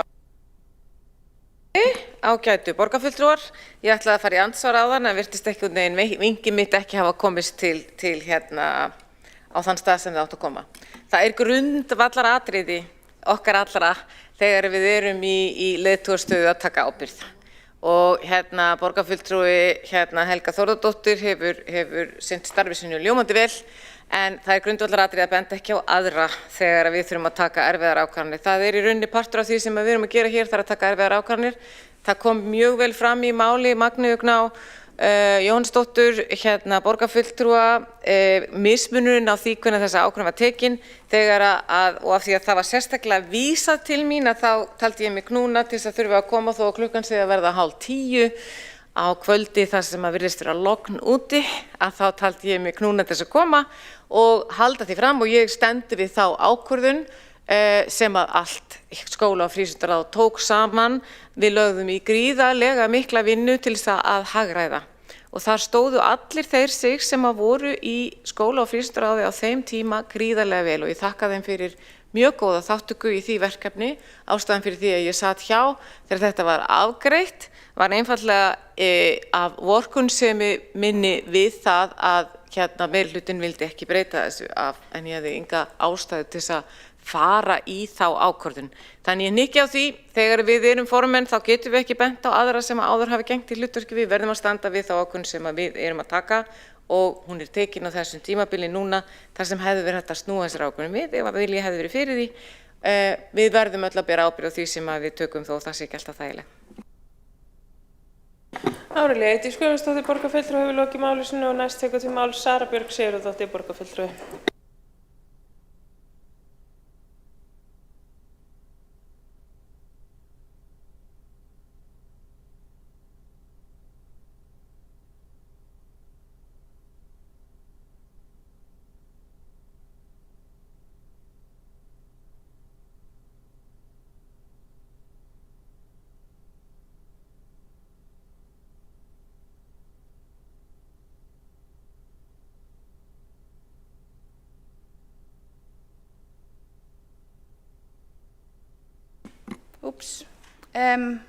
Forseti ágæta borgarstjórn. Kem hérna undir fundagerð borgarráðs frá 27. mars. Fyrsta tölulið, Elliðaárdalur, breyting á deiliskipulagi vegna Árbæjarlóns, Árbæjarstíflu og rafstöðvarvegs. Með þessari breytingu er Árbæjarlónið fellt út úr deiliskipulaginu og í stað þess koma náttúrulegir farvegir Elliðaáranna í ljós. Markmiðið var skýrt og er skýrt að dalurinn verði áfram einstök náttúru og útivistapella fyrir Reykvíkinga, þar sem að náttúran, vatnið, lífríkið fá að njóta sín. Og til að gera smá svona aðdraganda þá var lónið fyrir ofan stífluna tæmt varanlega 29. október 2020 og þetta var mjög umdeild framkvæmd og við munum öll eftir þessu og þetta verkefni einhvern veginn hefur fylgt mér í gegnum 2 kjörtímabil og bara ég var í stýrihópi sem vann valkosti og tillögur sem þóttu vænlegasti fyrir lífríkið og það er ánægjulegt að sjá þá hluti inn í deiliskipulaginu. Og það er mjög áhugavert og ég get svona reifað það örlítið af því að þetta skiptir okkur sem að búum næst dalnum bara ótrúlega miklu máli. Það má eiginlega segja að þetta deiliskipulag sé svona loka hnykkurinn á mjög langa leið. Þetta er búið að taka langan tíma, flókið, minjar, menningarminjar hana og það er svo gaman að sjá í deiliskipulaginu hvað Árbæjarstíflan fær nýtt hlutverk og verður tenging yfir Elliðaárnar, bæði verða mun betra aðgengi fyrir göngu og hjóla fólk en líka fyrir fólk með barnavagna því að á núverandi stíflu þá bara getur fólk ekki mæst á henni. Þannig að þarna heldur betur bætt í. Svo er líka ánægjulegt að sjá að það verði þarna til þér upplifunarbrú sem að mun kannski tengja sögu þessa mannvirkis í víðu samhengi og tengja við fallpípuna sem að leiddi niður rafstöðvarveginn og þar er heimilt að hafa gönguleið og vísa til sögu og minja á svæðinu. Og að lokum sem að mér finnst líka að skipta miklu máli er að ofanvatnslausnir verða lagaðar. En eins og staðan er núna að þá er bara þegar íbúar í Rófabænum þvo bílana sína þá bara mætir sápan niður í dal og hún er bara rekjanleg niður allar árnar. Og þetta er bara ekki í lagi. Þannig að nú verður heldur gert vonandi bara þetta lagað. Þannig að náttúran í dalnum og menningarminjar og aðgengi almennings að dalnum verður bara miklu betra. Þannig að ég er ánægð með að sjá þetta hér og segi bara til hamingju Reykjavík með að þetta sé loksins leitt í jörð. Sara Björg Sigurðardóttir, borgarfulltrúi við lokið máli og Birkir Ingi Björnsson, borgarfulltrúi, tekur næstu til máls.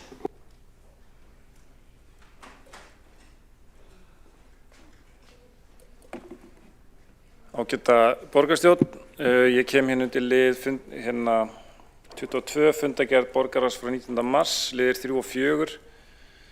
Mér langaði í rauninni bara að þakka borgarfulltrúa Ragnhildi Öldu Viljámsdóttir fyrir að vekja athygli á þessu skemmtilega verkefni sem að þessi hugmyndaleit eða samkeppni þessi kjarnasamfélög eru.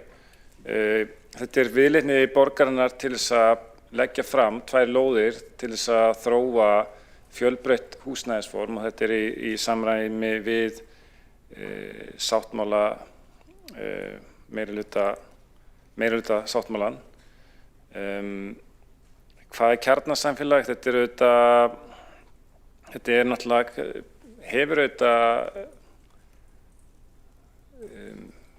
víða skírskotun, eða hefur skírskotun í þessi mikið því húsnæði sem var byggt á 20. öldinni sem var oft á tíðum byggt af svona samvinnufélögum og það sem að svona samfélagslegi þættir sem að af þeim félögum sem byggðu það upp byggðu á, það voru kannski sameiginleg rými og slíkt, þvottahús, gestaherbyggi og slíkt og þetta hefur einhverju leyti horfið úr menningunni í að byggja svona.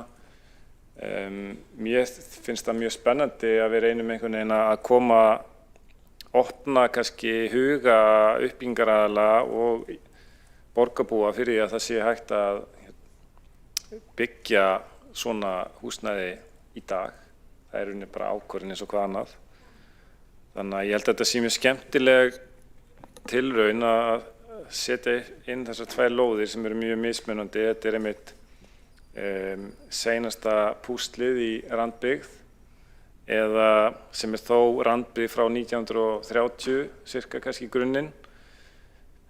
Byggist upp þessi randbyggð, já, svona cirka 30 til 50 held ég í grunninn og svo einmitt raðhúsalengja upp í Breiðholti. Þannig að þetta er mjög ólík verkefni, allt öðruvísi staðsetning og þannig að ég held að þetta verði bara mjög spennandi verkefni og ég, eins og segi, mér finnst bara gaman að koma henni upp og aðeins að vekja meiri athygli á þessu og kannski einmitt bara hvetja fólk til þess að taka þátt. Þetta er samkeppni þetta. Þetta er samkeppni. Maður svona fer ofta að tala samkeppni eða hugmyndaleit eða svona, þetta er, já, samkeppni.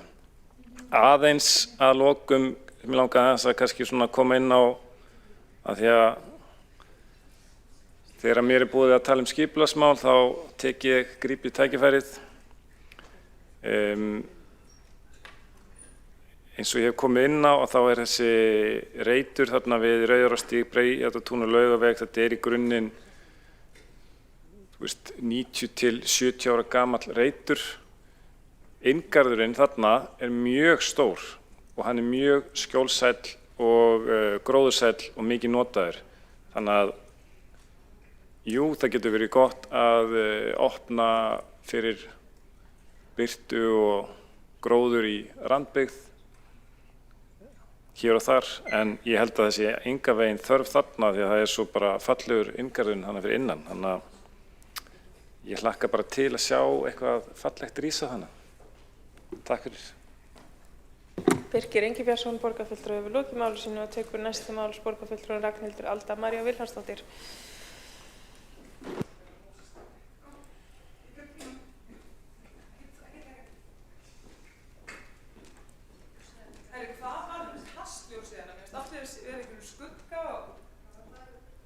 Já, eða þú veist, ég meina, við þurfum að vera meira eins og Alþingi, skilju, og vera bara með metnað. Já, ég sáu hvernig ég gerði þetta. Herðu, ágæta borgarstjórn, ég ætla bara að biðjast afsökunar á því að vera að maula alltaf áður en ég fer inn í pontu. Ritarinn eða yfirstýran er búin að benda mér á að þetta er náttúrulega bara ekki hægt. Þannig að, já, ok, ég skal bæta mig. Sko, já, þetta er bara skemmtilegar pælingar með randbyggðir og allt það og þú veist, ég bara hrættum að lendi í þessu eins og maður komið fyrir Hjartagarðurinn, skilju, þegar Hjartagarðurinn, hann hafði þróast ákveðin hátt og svona opið hér og lokað þar og svo allt í einu. Ok, allavega, þetta er bara eitthvað kaffisamtalina vegna þess að Helga Þórðar er búin að koma upp að mér og grátbiðja mig að hætta þessu. Af því að það er fundur í fyrramáli klukkan 9. Sko, það er náttúrulega, þú veist, meirihluti af fólkinu sem hér situr er náttúrulega kannski ekki fara að halda áframið og það er svolítið leiðilegt að því leiturinn til að mér finnst þess að við sem öll búin að fá að upplifa svolítið, þú veist, svona sameiginlega, og núna er ég að tala strætó einmitt, sem er sem sagt fyrir ekki fundagerð borgarráðs, liður 7. Og og málið er að, sko, nákvæmlega eins og borgarfulltrúin Alistair Briem kom inn og það er hugmyndin bak við það að taka bara alla pólitíkur út úr þessu og lyfta þessu bara komin upp fyrir sveitarstjórnarstigið er það að þá er bara verið að taka hagrænar ákvarðanir leiðakerfið. Og það, en þú veist, strætó og almenningssamgöngur eðlileg málsins samkvæmt eru ekki eitthvað sem að er að fara að koma til plús nokkuð tímann, skilju, allan ekki eins og komið hver veit hvað framtíðin ber í skauti sér. En þetta þýðir að þegar að kemur að, sko, þú veist, því að bæta þjónustu til eins og okkar fólk með að henda inn stoppastöðum hér og þar sem er ekkit hagrænt, þú veist, fjárhagslega góð ákvörðun, og þá segja þau bara nei. Og það er kannski svolítið, hefur þá verið einhver leyti kannski kostunum við fyrirkomlega eins og var, þar sem að fulltrúar gátu bara komið samið sig inn á okkar samkomulag, herðu, ok, þú veist, hendið þið inn hérna stoppistöðu hér sem að borga sig ekki og þá getur við fengið stoppistöðu sem allir kalla eftir hér sem að borga sig ekki. En við erum þá sammála það. Og það sem ég svona í raun og veru að benda á, það hefur verið þessi þróun og hún kannski kemur að einhverju, þú veist, göfuru hugsun að aftengja pólitíkina algjörlega frá, þú veist, í raun og veru þjónustu veitingu dótturfyrirtækjanna, nema bara það að við getum sendt þeim kannski einhverjar bókanir eða tillögur eða eitthvað, skilju. Ég bara eftir þessi 4 ár eiginlega komin á þá línu að þetta sé ekki gáfulegt, þetta sé ekki að skila árangri. Eða spáið í því, þú veist, stundum kannski, en ekki almennt. Þetta sé ekki endilega betra fyrir þjónustu þegar. Og þetta er eina sem ég ætlaði að segja, vegna þess að annars kemur Helga Þórða aftur í heimsókn til mín og grátbiður mig að hætta þessu.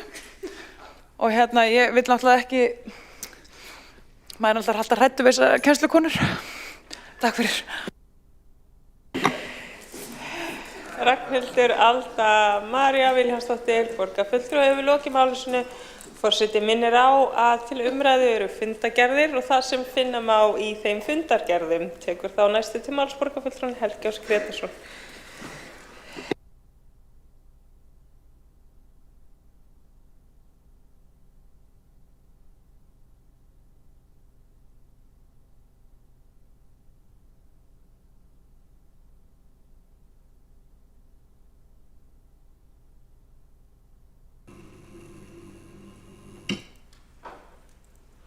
Forseti, ágæta borgarstjórn. Ég ætla að koma hérna upp undir fyrsta lið fundargerðar borgarráðs 27. mars. Elliðaárdalur, breyting á deiliskipulag vegna Árbæjarlóns, Árbæjarstíflu og rafstöðvarvegs og taka undir áhyggjur af því að verið sé að fara auglýsa deiliskipulag á svæðinu á meðan að dómsmál sem á núna að taka efnislega fyrir í landsrétti það sé ekki búið að útkljá það. Ég ætla að lýsa áhyggjum mínum af þeim sökum og tek undir þá ýmislegt sem fram kemur í bókun borgarfulltrúa Sjálfstæðisflokksins í þeim efnum. Einnig vil ég koma upp hérna út af fundargerð frá 19. mars síðastliðnum, 7. liður, þjónustusamningur sveitarfélaga og ríkis við almenningssamgöngur höfuðborgarsvæðisins og samstarfssamningur Strætó og almenningssamgangna OHF. Á meðan borgarfulltrúinn Ragnhildur Alda Vilhjálmsdóttir var hér að fara á kostum í ræðustól, þá kynnti ég mér aðeins efni þessara þjónustusamninga og líka það sem að borgarfulltrúinn Ragnhildur Alda Vilhjálmsdóttir hafði fram að færa og ég hef áhyggjur af flækjustígi þessa fyrirkomulags, engri lýðræðislegri ábyrgð á hvernig þessu á að vera stýrt og að það sé mikil grunnhyggni að halda það að sérfræðingar út í bæ sem að fá fyrir það gott kaup en bera enga pólitíska ábyrgð séu að stýra alfarið svona málum. Það sem mikið af fé skattgreiðanda fer í að veita þjónustuna. Það er mín reynsla og skoðun.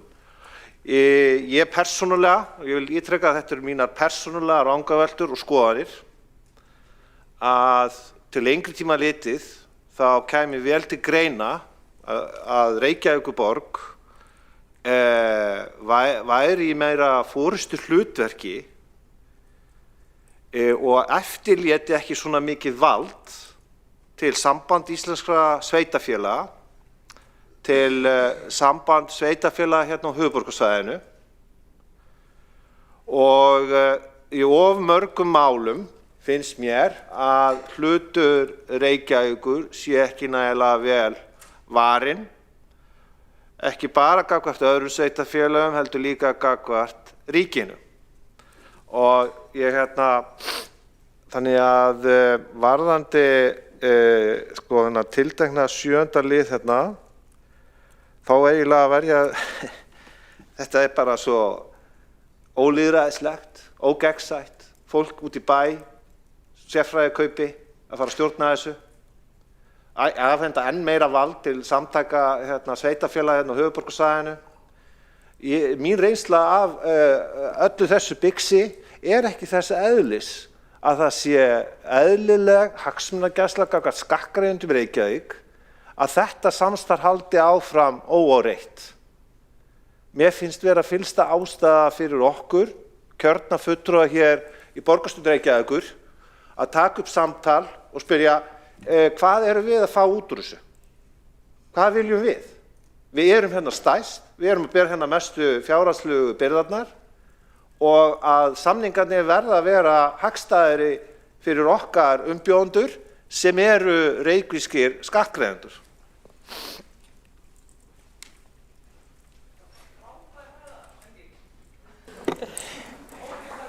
Helgi Ás Grétarsson, borgarfulltrúi, hefur lokið máli sínu og Magnús Davíð Norðdahl, borgarfulltrúi, tekur næstur til máls.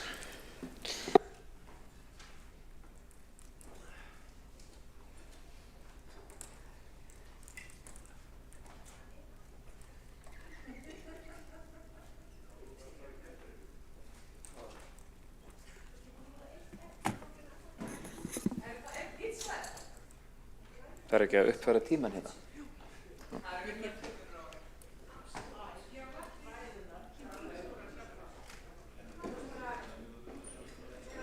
Ég að finna bara númerið á liðnum hérna. Já, forseti, virðulega borgarstjórn, ég tek til máls undir fundargerð velferðarráðs frá 18. mars síðastliðnum. Þar var þverpólitísk sátt að fá óháðan utanaðkomandi aðila til að framkvæma úttekt á vistun barna utan heimilis í umsjá Barnaverndar Reykjavíkur. Og við horfðum öll, geri ég ráð fyrir, á Kveiksþættina, þar sem var fjallað Bakkakot og þar sem og þau atvik sem þar urðu og það ofbeldi sem að börn urðu fyrir á þeim stað, og eins og við þekkjum þá vistaði Barnavernd Reykjavíkur börn á þeim stað. Nú við í velferðarráði við fengum til okkar aðila og höfum verið að skoða þessi mál ítarlega og meðal annars frá félagi fósturforeldra og fleirum, og í þessum samtölum við ólíka aðila þá kom það meðal annars fram, og það ekkert launungarmál, að eftirliti með fósturforeldrum væri ábótavant. Að það sem eiga að vera svona óundirbúnar heimsóknir á þessi heimili, að þær séu nánast, þær séu ekki nógu margar, og sumir fósturforeldrar kannist einfaldlega ekki við það að fá heimsóknir til sín, en vilji það og kalli eftir því að það sé í rauninni öflugra eftirlit með fósturforeldrum. Og auðvitað það svo að langflestir fósturforeldrar gera þetta auðvitað af mannúð og sinna þessu vel. En þegar við erum að sinna og hugsa þessi viðkvæman hóp og börn sem eru vistuð utan heimilis, þá verðum við auðvitað að gera allt sem í okkar valdi stendur til þess að atvik eins og þau sem urðu í Bakkakoti geti bara ekki endurtekið sig. Við verðum að gera allt sem í okkar valdi stendur. Lög gera ráð fyrir því að barnavernd í hverju sveitarfélagi sem að ræður til sín aðila, fósturforeldra, til þess að sinna þessari vistun, fari jafnframt með eftirlitið. Og við bentum á það í samtölum okkar við aðila, með annars frá Gæða- og eftirlitsstofnun, að það færi auðvitað ekki vel á því að sami aðili og að kaupa þjónustuna og ræður þá inn þessa aðila til að sinna þessari vistun, þessa viðkvæma hóps, að þessi sami aðili skuli síðan fara með eftirlitið. Og þetta kallar auðvitað á lagabreytingar, og ég bind vonir við það að sú vegferð sem að ríkisstjórn Íslands ákvaða að fara í varðandi uppfærslu á lagaumhverfinu í þessum málaflokki leiði til þess að þetta eftirlit verði einmitt ekki hjá sveitarfélögunum sjálfum, heldur sé þar utanaðkomandi aðili sem að fylgist með þessu. En meðan að lögin eru óbreytt og meðan að þau leggja þessa skyldu á sveitarfélög að sinna þessu eftirliti, að þá það auðvitað ótækt að við skulum fá upplýsingar það að þessu eftirliti sé ábótavant og að við skulum ekki gera neitt. Og þess vegna ég ánægður með það að við höfum á þessum fundi sérstaklega samþykkt að fá óháðan utanaðkomandi aðila til að leggja mat á þetta eftirlit, hvernig því sinnt, hvað megi betur fara og svo framvegis. Sama aðila verður jafnframt falið að framkvæma viðhorfskönnun á meðal skjólstæðinga Barnaverndar Reykjavíkur upplifun þeirra vistun og þjónustu. Og gert ráð fyrir að niðurstöður þeirrar úttektar skuli lagðar fyrir velferðarráð núna í lok apríl. En þetta auðvitað gríðarlega mikilvægt og við verðum að vanda okkur og það auðvitað þannig að þegar að við sem sveitarfélag eða við sem stjórnvald bregðumst í einhverjum skilningi að þá auðvitað það skyld okkar jafnvel mörgum áratugum síðar að bregðast við og tryggja að svona atvik verði ekki aftur. Við skuldum þeim aðilum sem að lentu í ofbeldi þegar að þeir aðilar voru vistaðir utan heimilis. Við skuldum þeim að gera það sem við getum. Þetta skref ekki fullnægjandi og engan hátt í rauninni leysir þetta mál eða neitt slíkt, en þetta eins og mikilvægt fyrsta skref. Og mér langaði bara svona aðeins að vekja máls á þessu hér í borgarstjórn með ykkur. Það náttúrulega margir hér sem kannast við þetta, þau sem í velferðarráði sitja, en virkilega gott framfara skref að þessi úttekt skuli framkvæmt og þessi viðhorfskönnun og ég fagna því. Takk. Magnús Davíð Nordal, borgarfulltrúi, hefur lokið máli sínu og þá telst forseta til að ekki hafa fleiri óskað eftir því að taka til máls. Og þá verði gengið til atkvæðagreiðslu.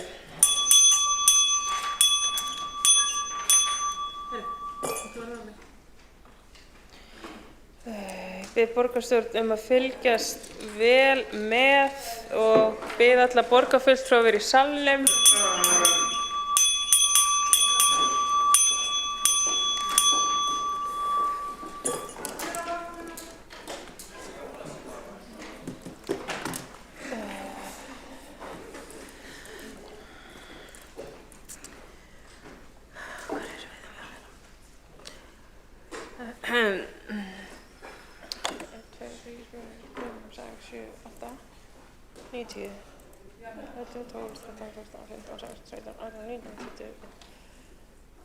Fram.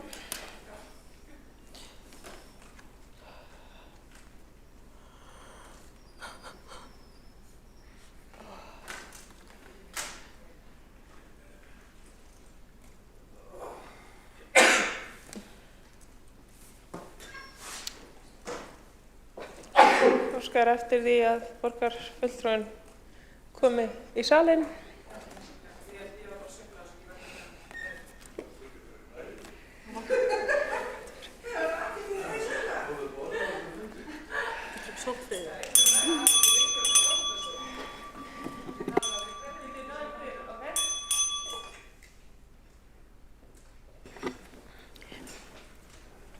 Þá gengið til atkvæðagreiðslu þriðja lið undir fundargerð borgarráðs frá 19. mars, þriðji liður Issufell 2A til 2I kjarnasamfélag, þeir borgarfulltrúar sem samþykkja. Þeir sem á móti kunna vera. 5 borgarfulltrúar eru á móti, 6 borgarfulltrúar greiða atkvæði gegn, það eru borgarfulltrúar Sjálfstæðisflokksins og 2 borgarfulltrúar óháðra, 12 borgarfulltrúar samstarfsflokkanna staðfesta og aðrir sitja hjá og tillagan því samþykkt með 12 atkvæðum. 4. liður Laugavegur 159 kjarnasamfélag, þeir borgarfulltrúar sem samþykkja.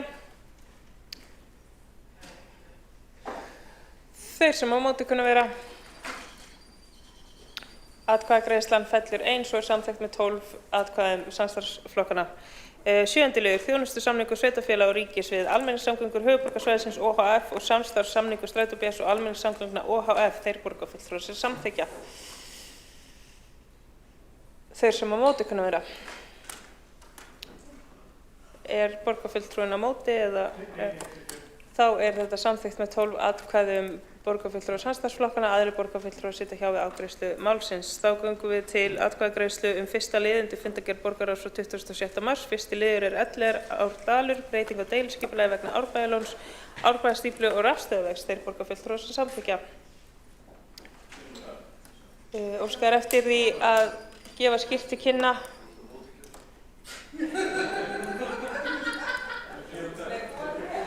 við 12, 13, 14, 15, 17 borgarfulltrúar samþykkja. Það eru borgarfulltrúar samstarfsflokkanna, borgarfulltrúar Framsóknar og borgarfulltrúar Viðreisnar. Þeir borgarfulltrúar sem eru á móti.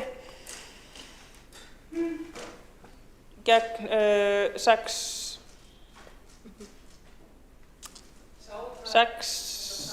atkvæði borgarfulltrúar Sjálfstæðisflokksins og óháðra. Er þá gengið til atkvæðagreiðslu 15. lið viðauki fjárhagsáætlun Reykjavíkurborgar og þeir sem samþykkja. Þeir sem á móti kunna vera. Það er samþykkt með 12 atkvæðum borgarfulltrúar samstarfsflokkanna og 11 borgarfulltrúar sitja hjá við afgreiðslu málsins. Þá er 16. liður viðauki fjárhagsáætlun Reykjavíkurborgar 2026. Þeir borgarfulltrúar sem samþykkja. Þeir sem á móti kunna vera. 12 borgarfulltrúar samstarfsflokkanna samþykkja og 11 borgarfulltrúar sitja hjá. Þá er það 19. liður Hallgerðargata 11A sala, þeir borgarfulltrúar sem samþykkja. Og þeir sem á móti kunna vera. Þetta er samþykkt með 13 atkvæðum borgarfulltrúar samstarfsflokkanna og borgarfulltrúar Viðreisnar og það eru þeir sem á móti eru 1, 2, 3, 4 borgarfulltrúar Sjálfstæðisflokksins, aðrir borgarfulltrúar sitja hjá við afgreiðslu málsins. Þá er það fyrsti liður undir fundargerð menningar og íþróttaráðs frá 27. mars, fyrsti liður gjaldskrá þjónustu á vegum menningar og íþróttasviðs, þeir borgarfulltrúar sem samþykkja.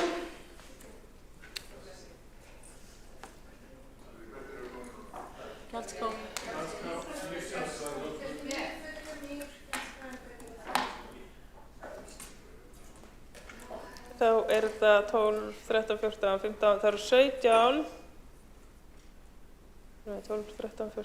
17 borgarfulltrúar sem að segja já, sem eru borgarfulltrúar samstarfsflokkna, borgarfulltrúar Sjálfstæðisflokksins og borgarfulltrúar Viðreisnar, þeir sem á móti kunna vera. Og hinir sitja hjá. Framsóknar og óháðir. Eru það Framsóknar og óháðir sem sitja hjá við afgreiðslu málsins? Staðfest. Þá er ekki fleira sem liggur fyrir á þessum fundi. Forseti óskar eftir því að fá þögn í salinn, á eftir að lesa upp einhverjar bókanir eða senda inn einhverjar bókanir. Svo er ekki. Þá er ekkert eftir nema að kveðja ykkur með málshætti eða orðatiltæki sem er mjög viðeigandi núna klukkan 21:50. Svefnleysið ringlar vit en veikir heilsu. Sem þýðir svefnleysi ruglar skynsemi og spillir heilsu frá 19. öld. Eru bókanir eftir?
Já,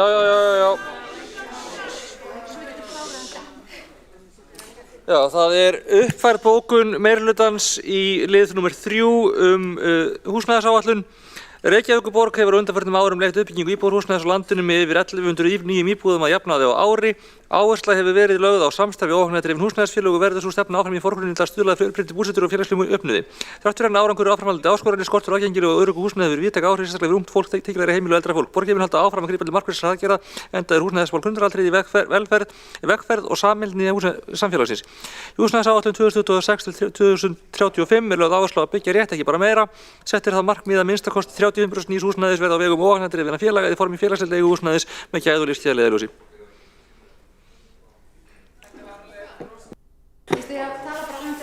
Fundi slitið 21:50. Nei, afsakið.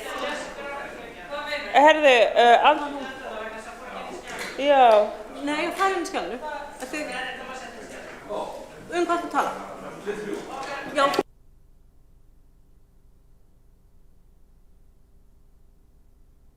Já, þetta er bara fínt, þetta er alveg eins.